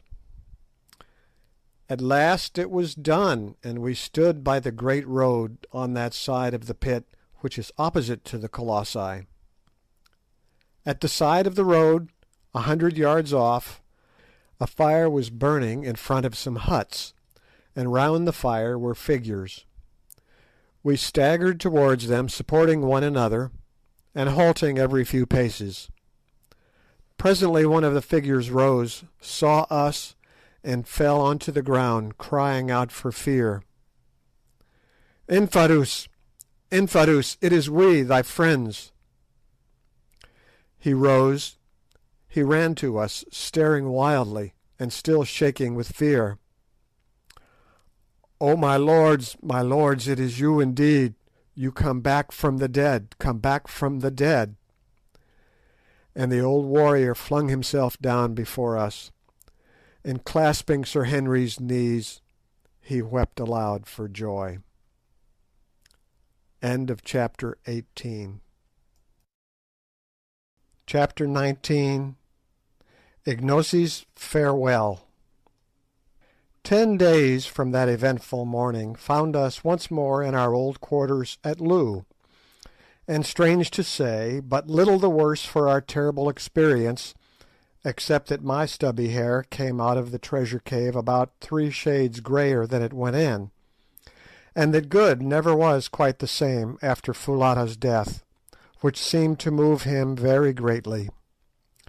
I am bound to say, looking at the thing from the point of view of an oldish man of the world, that I consider her removal was a fortunate occurrence, since otherwise complications would have been sure to ensue.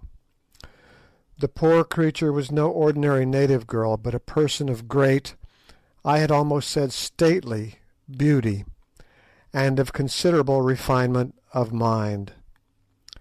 But no amount of beauty or refinement could have made an entanglement between Good and herself a desirable occurrence, for, as she herself put it, can the sun mate with the darkness, or the white with the black?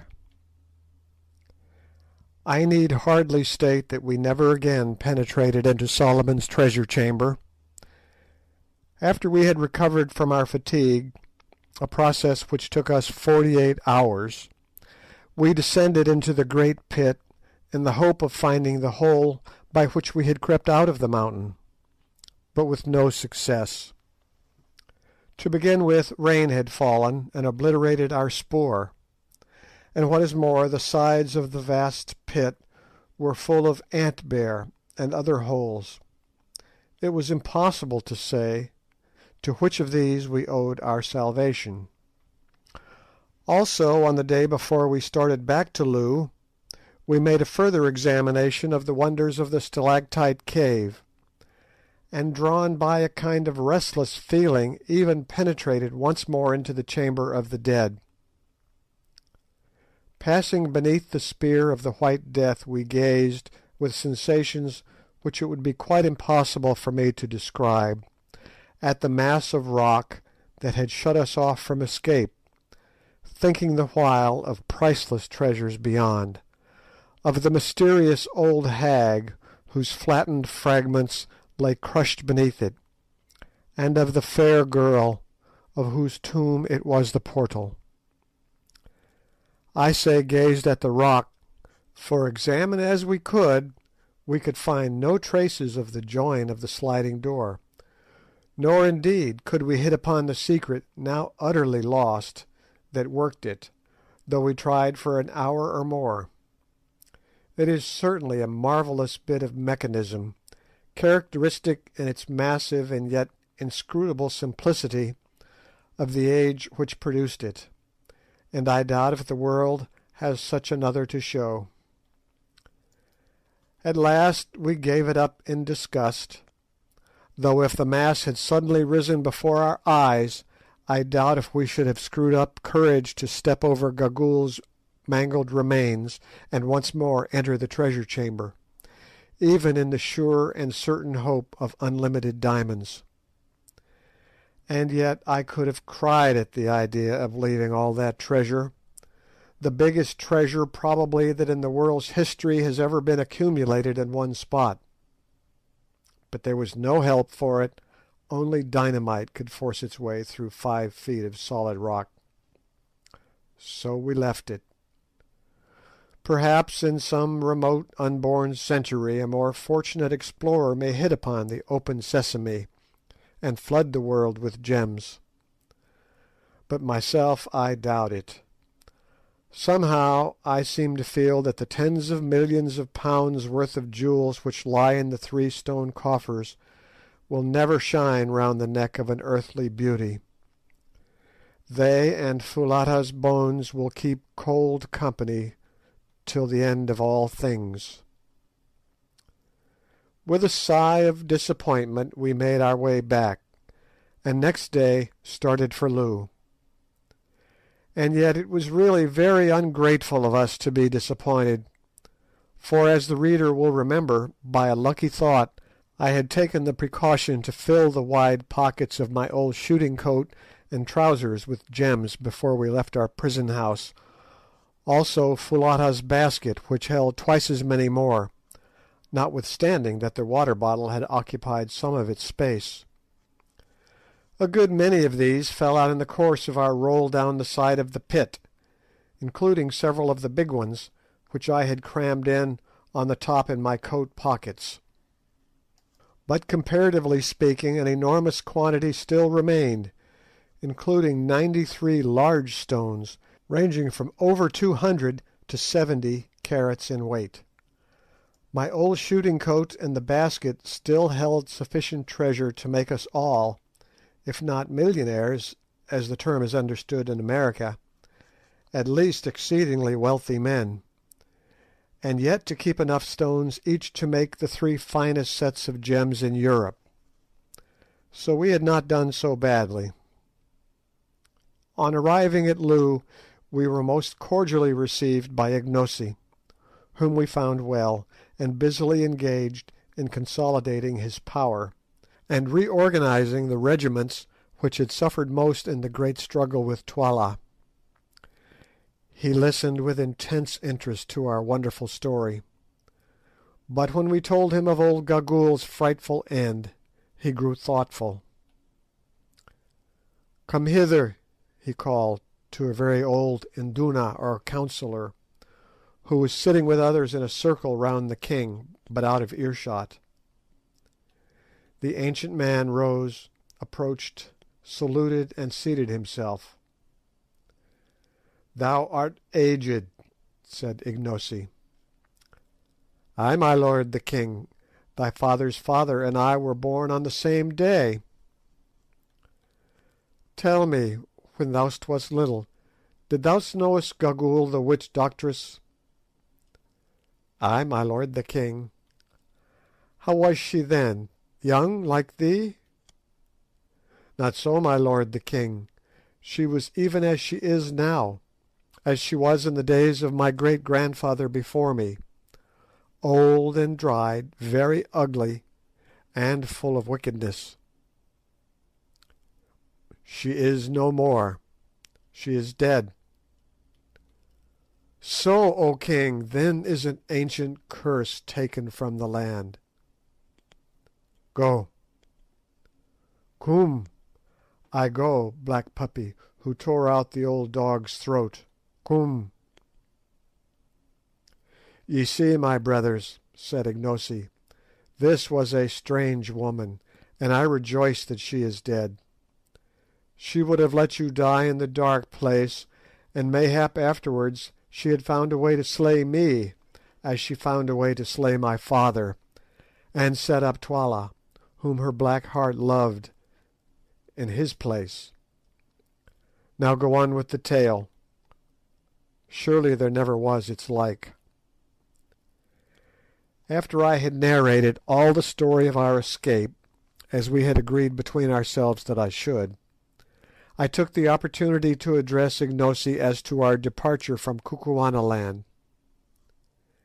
And now, Ignosi, I said, the time has come for us to bid thee farewell, and start to see our own land once more.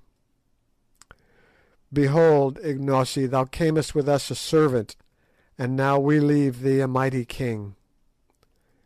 If thou art grateful to us, remember to do even as thou didst promise, to rule justly, to respect the law, and to put none to death without a cause.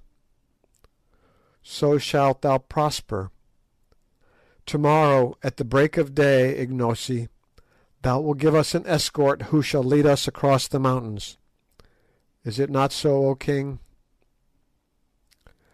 Ignosi covered his face with his hands for a while before answering. My heart is sore, he said at last. Your words split my heart in twain.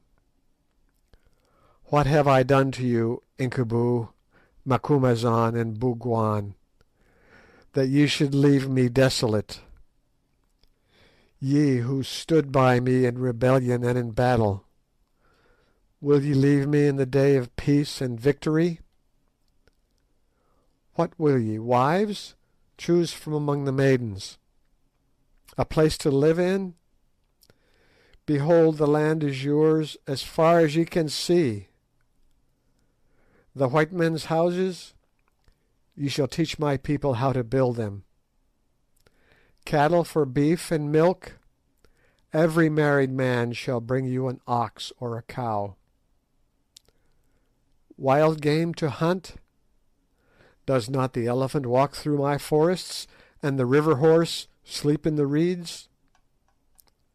Would ye make war? My impis wait your word. If there is anything more which I can give, that will I give you. Nay, Ignosi, we want none of these things, I answered. We would seek our own place. Now do I learn, said Ignosi bitterly and with flashing eyes, that ye love the bright stones more than me, your friend. Ye have the stones, now ye would go to Natal and across the moving black water and sell them, and be rich, as it is the desire of a white man's heart to be. Cursed for your sake be the white stones, and cursed he who seeks them. Death shall it be to him who sets foot in the place of death to find them. I have spoken.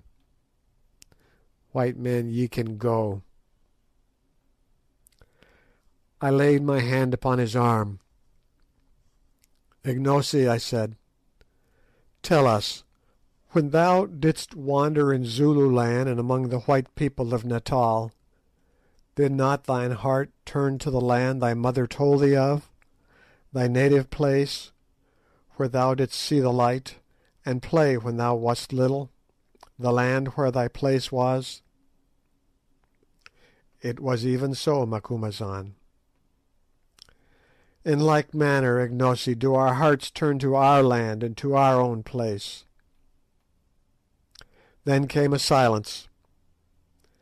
When Ignosi broke it, it was in a different voice. I do perceive that now as ever thy words are wise and full of reason, Macumazahn. That which flies in the air loves not to run along the ground. The white man loves not to live on the level of the black, or to house among his kraals. Well, ye must go, and leave my heart sore, because ye will be as dead to me, since from where ye are no tidings can come to me. But listen, and let all your brothers know my words. No other white man shall cross the mountains, even if any man live to come so far. I will see no traders with their guns and gin. My people shall fight with the spear and drink water like their forefathers before them. I will have no praying men to put a fear of death into men's hearts, to stir them up against the law of the king, and make a path for the white folk who follow to run on. If a white man comes to my gates, I will send him back. If 100 come, I will push them back. If armies come, I will make war on them with all my strength, and they shall not prevail against me. None shall ever seek for the shining stones, no, not an army. For if they come, I will send a regiment and fill up the pit, and break down the white columns in the caves, and choke them with rocks, so that none can reach even to that door of which ye speak, and whereof the way to move it is lost. But for you three, Incubu, Macumazahn, and Bougwan, the path is always open, for behold, ye are nearer to me than aught that breathes, and ye would go. Infadoos, my uncle, and my Unduna shall take you by the hand and guide you with a regiment. There is, as I have learned, another way across the mountains that he shall show you. Farewell, my brothers, brave white men.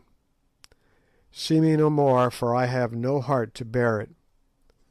Behold, I make a decree, and it shall be published from the mountains to the mountains. Your names, Incubu, Macumazahn, and Bougwan, shall be Hlonipa, even as the names of dead kings, and he who speaks them shall die.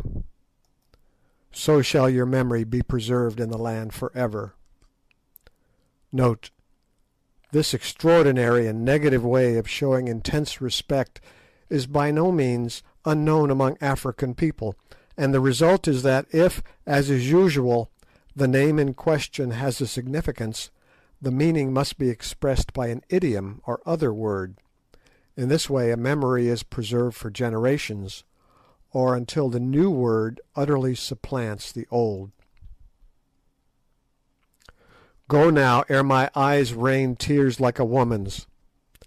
At times, as you look back down the path of life, or when ye are old and gather yourselves together to crouch before the fire, because for you the sun has no more heat, ye will think of how we stood shoulder to shoulder in that great battle which thy wise words planned, Macumazahn, of how thou wast the point of the horn that galled Twala's flank, Bougwan, whilst thou stood in the ring of the Greys, Incubu, and men went down before thine axe like corn before a sickle.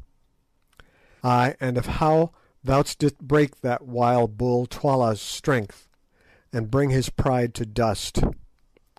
Fare ye well for ever, Incubu, Macumazahn, and Bougwan, my lords and my friends. Ignosi rose and looked earnestly at us for a few seconds.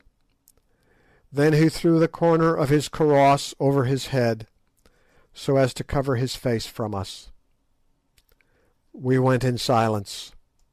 Next day at dawn we left Loo, escorted by our old friend Infadoos, who was heartbroken at our departure, and by the regiment of buffaloes. Early as was the hour, all the main street of the town was lined with multitudes of people, who gave us the royal salute as we passed at the head of the regiment, while the women blessed us for having rid the land of Twala, throwing flowers before us as we went. It was really very affecting, and not the sort of thing one is accustomed to meet with from natives. One ludicrous incident occurred, however, which I rather welcomed, as it gave us something to laugh at. Just before we reached the confines of the town, a pretty young girl, with some lovely lilies in her hand, ran forward and presented them to Good. Somehow they all seemed to like Good. I think his eyeglass and solitary whisker gave him a fictitious value, and then said that she had a boon to ask. "Speak on," he answered. "Let my lord show his servant his beautiful white legs, that his servant may look upon them, and remember them all her days, and tell of them to her children. His servant has travelled 4 days' journey to see them, for the fame of them has gone throughout the land." "I'll be hanged if I do!" exclaimed Good excitedly. "Come, come, my dear fellow," said Sir Henry, "you can't refuse to oblige a lady." "I won't," replied Good obstinately. "It is positively indecent." However, in the end he consented to draw up his trousers to the knee, amid notes of rapturous admiration from all the women present, especially the gratified young lady, and in this guise he had to walk till we got clear of the town. Good's legs, I fear, will never be so greatly admired again. Of his melting teeth, and even of his transparent eye, the Kukuanas wearied more or less, but of his legs, never. As we travelled, Infadoos told us that there was another pass over the mountains to the north of the one followed by Solomon's Great Road, or rather that there was a place where it was possible to climb down the wall of cliff which separates Kukuanaland from the desert, and is broken by the towering shapes of Sheba's Breasts. It appeared also that rather more than 2 years previously a party of Kukuana hunters had descended this path into the desert in search of ostriches, whose plumes are much prized among them for war head-dresses, and that in the course of their hunt they had been led far from the mountains and were much troubled by thirst. Seeing trees on the horizon, however, they walked towards them, and discovered a large and fertile oasis some miles in extent, and plentifully watered. It was by way of this oasis that Infadoos suggested we should return, and the idea seemed to us a good one, for it appeared that we should thus escape the rigours of the mountain pass. Also some of the hunters were in attendance to guide us to the oasis, from which they stated they could perceive other fertile spots far away in the desert. Note: it often puzzled all of us to understand how it was possible that Ignosi's mother, bearing the child with her, should have survived the dangers of her journey across the mountains and the desert, dangers which so nearly proved fatal to ourselves. It has since occurred to me, and I give the idea to the reader for what it is worth, that she must have taken this second route, and wandered out like Haggard into the wilderness. If she did so, there is no longer anything inexplicable about the story, since, as Ignosi himself related, she may well have been picked up by some ostrich hunters before she or the child was exhausted, was led by them to the oasis, and thence by stages to the fertile country, and so on by slow degrees southwards to Zululand. Allan Quatermain. Travelling easily, on the night of the 4th day's journey we found ourselves once more on the crest of the mountains that separate Kukuanaland from the desert, which rolled away in sandy billows at our feet, and about 25 miles to the north of Sheba's Breasts. At dawn on the following day we were led to the edge of a very precipitous chasm, by which we were to descend the precipice and gain the plain 2,000 and more feet below. Here we bade farewell to that true friend and sturdy old warrior, Infadoos, who solemnly wished all good upon us, and nearly wept with grief. "Never, my lords," he said, "shall mine own eyes see the like of you again. Ah, the way that Incubu cut his men down in the battle! Ah, for the sight of that stroke with which he swept off my brother Twala's head! It was beautiful, beautiful. I may never hope to see such another, except perchance in happy dreams. We were very sorry to part from him. Indeed, Good was so moved that he gave him as a souvenir, what do you think? An eyeglass. Afterwards we discovered that it was a spare one.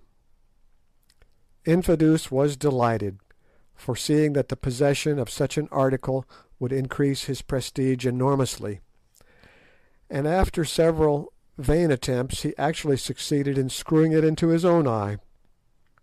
Anything more incongruous than the old warrior looked with an eyeglass I never saw. Eyeglasses do not go well with leopard skin cloaks and black ostrich plumes. Then, after seeing that our guides were well laden with water and provisions, and having received a thundering farewell salute from the Buffaloes, we wrung Infadoos by the hand and began our downward climb. A very arduous business it proved to be, but somehow that evening we found ourselves at the bottom without accident. "Do you know," said Sir Henry that night, as we sat by our fire and gazed up at the beetling cliffs above us, "I think that there are worse places than Kukuanaland in the world, and that I have known unhappier times than the last month or two, though I have never spent such queer ones. Eh, you fellows?" "I almost wish I were black," said Good with a sigh. As for myself, I reflected that all's well that ends well, but in the course of a long life of shaves I never had such shaves as those which I recently experienced. The thought of that battle makes me feel cold all over, and as for our experience in the treasure chamber. Next morning we started on a toilsome trudge across the desert, having with us a good supply of water carried by our 5 guides, and camped that night in the open, marching again at dawn on the morrow. By noon of the 3rd day's journey we could see the trees of the oasis of which the guide spoke, and within an hour of sundown we were walking once more upon grass and listening to the sound of running water. End of chapter 19. Chapter 20. Found. And now I come to perhaps the strangest adventure that happened to us in all this strange business, and one which shows how wonderfully things are brought about. I was walking along quietly, some way in front of the other 2, down the banks of the stream which runs from the oasis till it is swallowed up in the hungry desert sands, when suddenly I stopped and rubbed my eyes as well I might. There, not 20 yards in front of me, placed in a charming situation under the shade of a species of fig tree, and facing to the stream, was a cosy hut, built more or less on the Kaffir principle, with grass and withes, but having a full-length door instead of a bee-hole. "What the dickens," said I to myself, "can a hut be doing out here?" Even as I said it the door of the hut opened, and there limped out of it a white man clothed in skins, and with an enormous black beard. I thought that I must have got a touch of the sun. It was impossible. No hunter ever came to such a place as this. Certainly no hunter would ever settle in it. I stared and stared, and so did the other man, and just at that juncture Sir Henry and Good walked up. "Look here, you fellows," I said, "is that a white man, or am I mad?" Sir Henry looked, and Good looked, and then all of a sudden the lame white man with the black beard uttered a great cry and began hobbling towards us. When he was close he fell down in a sort of faint. With a spring Sir Henry was by his side. "Great powers!" he cried, "it is my brother George!" At the sound of this disturbance another figure, also clad in skins, emerged from the hut, a gun in his hand, and ran towards us. On seeing me he too gave a cry. "Macumazahn," he hollowed. "Don't you know me, boss? I'm Jim the Hunter. I lost the note you gave me to give to the boss, and we have been here nearly 2 years." And the fellow fell at my feet and rolled over and over, weeping for joy. "You careless scoundrel," I said, "you ought to be well sjambocked," that is, hided.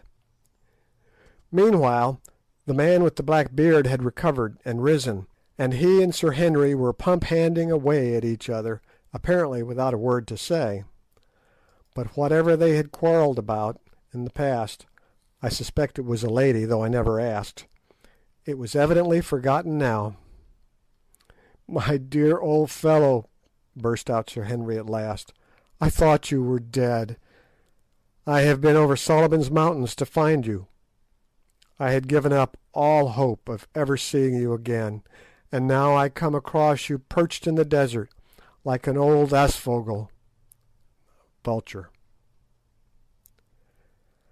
"I tried to cross Solomon's Mountains nearly 2 years ago," was the answer, spoken in the hesitating voice of a man who has had little recent opportunity of using his tongue. "But when I reached here a boulder fell on my leg and crushed it, and I have been able to go neither forward nor back. Then I came up. 'How do you do, Mr. Neville?' I said. 'Do you remember me?' 'Why,' he said, 'isn't it Hunter Quatermain, eh? And good too. Hold on a minute, you fellows, I'm getting dizzy again. It is all so very strange, and when a man has ceased to hope, so very happy.' That evening, over the campfire, George Curtis told us his story, which in its way was almost as eventful as our own, and put shortly amounted to this. A little less than 2 years before, he had started from Sitanda's Kraal to try and reach Suliman's Berg. As for the note I had sent him by Jim, that worthy lost it, and he had never heard of it till to-day. But acting upon information he had received from the natives, he headed not for Sheba's Breasts, but for the ladder-like descent of the mountains down which we had just come, which is clearly a better route than that marked out in old Dom Silvestra's plan. In the desert he and Jim had suffered great hardships, but finally they reached this oasis, where a terrible accident befell George Curtis. On the day of their arrival he was sitting by the stream, and Jim was extracting the honey from the nest of a stingless bee which is to be found in the desert, on the top of a bank immediately above him. In so doing he loosened a great boulder of rock, which fell upon George Curtis's right leg, crushing it frightfully. From that day he had been so lame that he found it impossible to go either forward or back, and had preferred to take the chance of dying in the oasis to the certainty of perishing in the desert. As for food, however, they got on pretty well, for they had a good supply of ammunition, and the oasis was frequented, especially at night, by large quantities of game, which came thither for water. These they shot, or trapped in pitfalls, using the flesh for food, and after their clothes wore out, the hides for clothing. And so George Curtis ended. We have lived for nearly 2 years, like a second Robinson Crusoe and his man Friday, hoping against hope that some natives might come here to help us away, but none have come. Only last night we settled that Jim should leave me and try to reach Sitanda's Kraal to get assistance. He was to go tomorrow, but I had little hope of ever seeing him back again. And now you, of all people in the world, you, who, as I fancied, had long ago forgotten all about me, and were living comfortably in old England, turn up in a promiscuous way and find me where you least expected. It is the most wonderful thing that I have ever heard of, and the most merciful too." Then Sir Henry sat to work, and told him the main facts of our adventures, sitting till late into the night to do it. "By Jove," said George Curtis, when I showed him some of the diamonds. "Well, at least you have got something for your pains besides my worthless self." Sir Henry laughed. "They belong to Quatermain, and good. It was a part of the bargain that they should divide any spoils there might be." This remark set me thinking, and having spoken to Good, I told Sir Henry that it was our joint wish that he should take a third portion of the diamonds, or if he would not, that his share should be handed to his brother, who had suffered even more than ourselves on the chance of getting them. Finally we prevailed upon him to consent to this arrangement, but George Curtis did not know of it until some time afterwards. Here at this point I think I shall end my history. Our journey across the desert back to Sitanda's Kraal was most arduous, especially as we had to support George Curtis, whose right leg was very weak indeed, and continually threw out splinters of bone. But we did accomplish it somehow, and to give its details would only be to reproduce much of what happened to us on the former occasion. 6 months from the date of our re-arrival at Sitanda's, where we found our guns and other goods quite safe, though the old rascal in charge was much disgusted at our surviving to claim them, saw us all once more safe and sound at my little place on the Berea, near Durban, where I am now writing. Thence I bid farewell to all who have accompanied me through the strangest trip I ever made in the course of a long and varied experience. P.S. Just as I had written the last word, a Kaffir came up my avenue of orange trees, carrying a letter in a cleft stick, which he had brought from the post. It turned out to be from Sir Henry, and as it speaks for itself, I give it in full. October 1, 1884, Brayley Hall, Yorkshire. My dear Quatermain, I send you a line a few mails back to say that the three of us, Good, George, and myself, fetched up all right in England. We got off the boat at Southampton and went up to town. You should have seen what a swell Good turned out to be the very next day. Beautifully shaved, frock coat fitting like a glove, brand new eyeglass, etc., etc. I went and walked in the park with him, where I met some people I know, and at once told them the story of his beautiful white legs. He is furious, especially as some ill-natured person has printed it in a society paper. To come to business, Good and I took the diamonds to Streeter's, to be valued as we arranged, and really I am afraid to tell you what they put them at, it seems so enormous. They say that of course it is more or less guesswork, as such stones have never to their knowledge been put on the market in anything like such quantities. It appears that with the exception of one or two of the largest, they are of the finest water, and equal in every way to the best Brazilian stones. I asked them if they would buy them, but they said it was beyond their power to do so, and recommended us to sell by degrees, over a period of years indeed, for fear lest we should flood the market. They offer, however, 180,000 for a very small portion of them. You must come home, Quatermain, and see about these things, especially if you insist upon making the magnificent present of the third share, which does not belong to me, to my brother George. As for Good, he is no good. His time is too much occupied in shaving, and other matters connected with the vain adorning of the body. But I think he is still down on his luck about Foulata. He told me that since he had been home he hadn't seen a woman to touch her, either as regards her figure or the sweetness of her expression.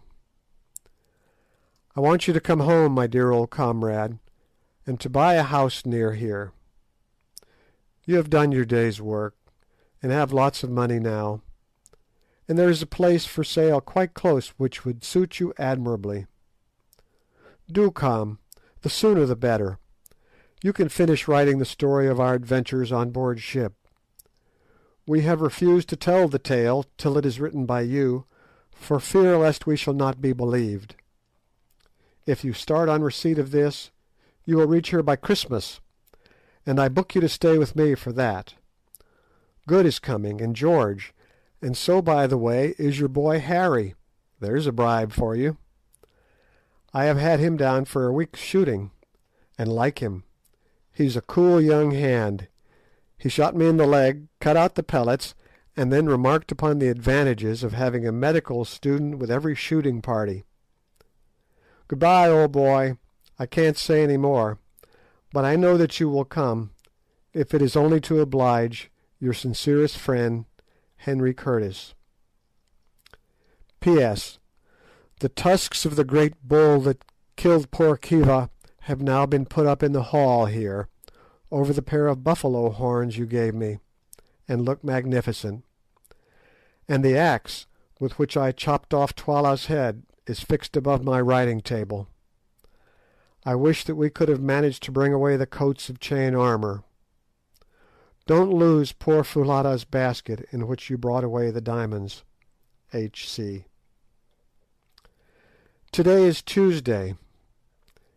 There is a steamer going on Friday, and I really think that I must take Curtis at his word, and sail by her for England, if it is only to see you, Harry, my boy, and to look after the printing of this history, which is a task that I do not like to trust to anybody else.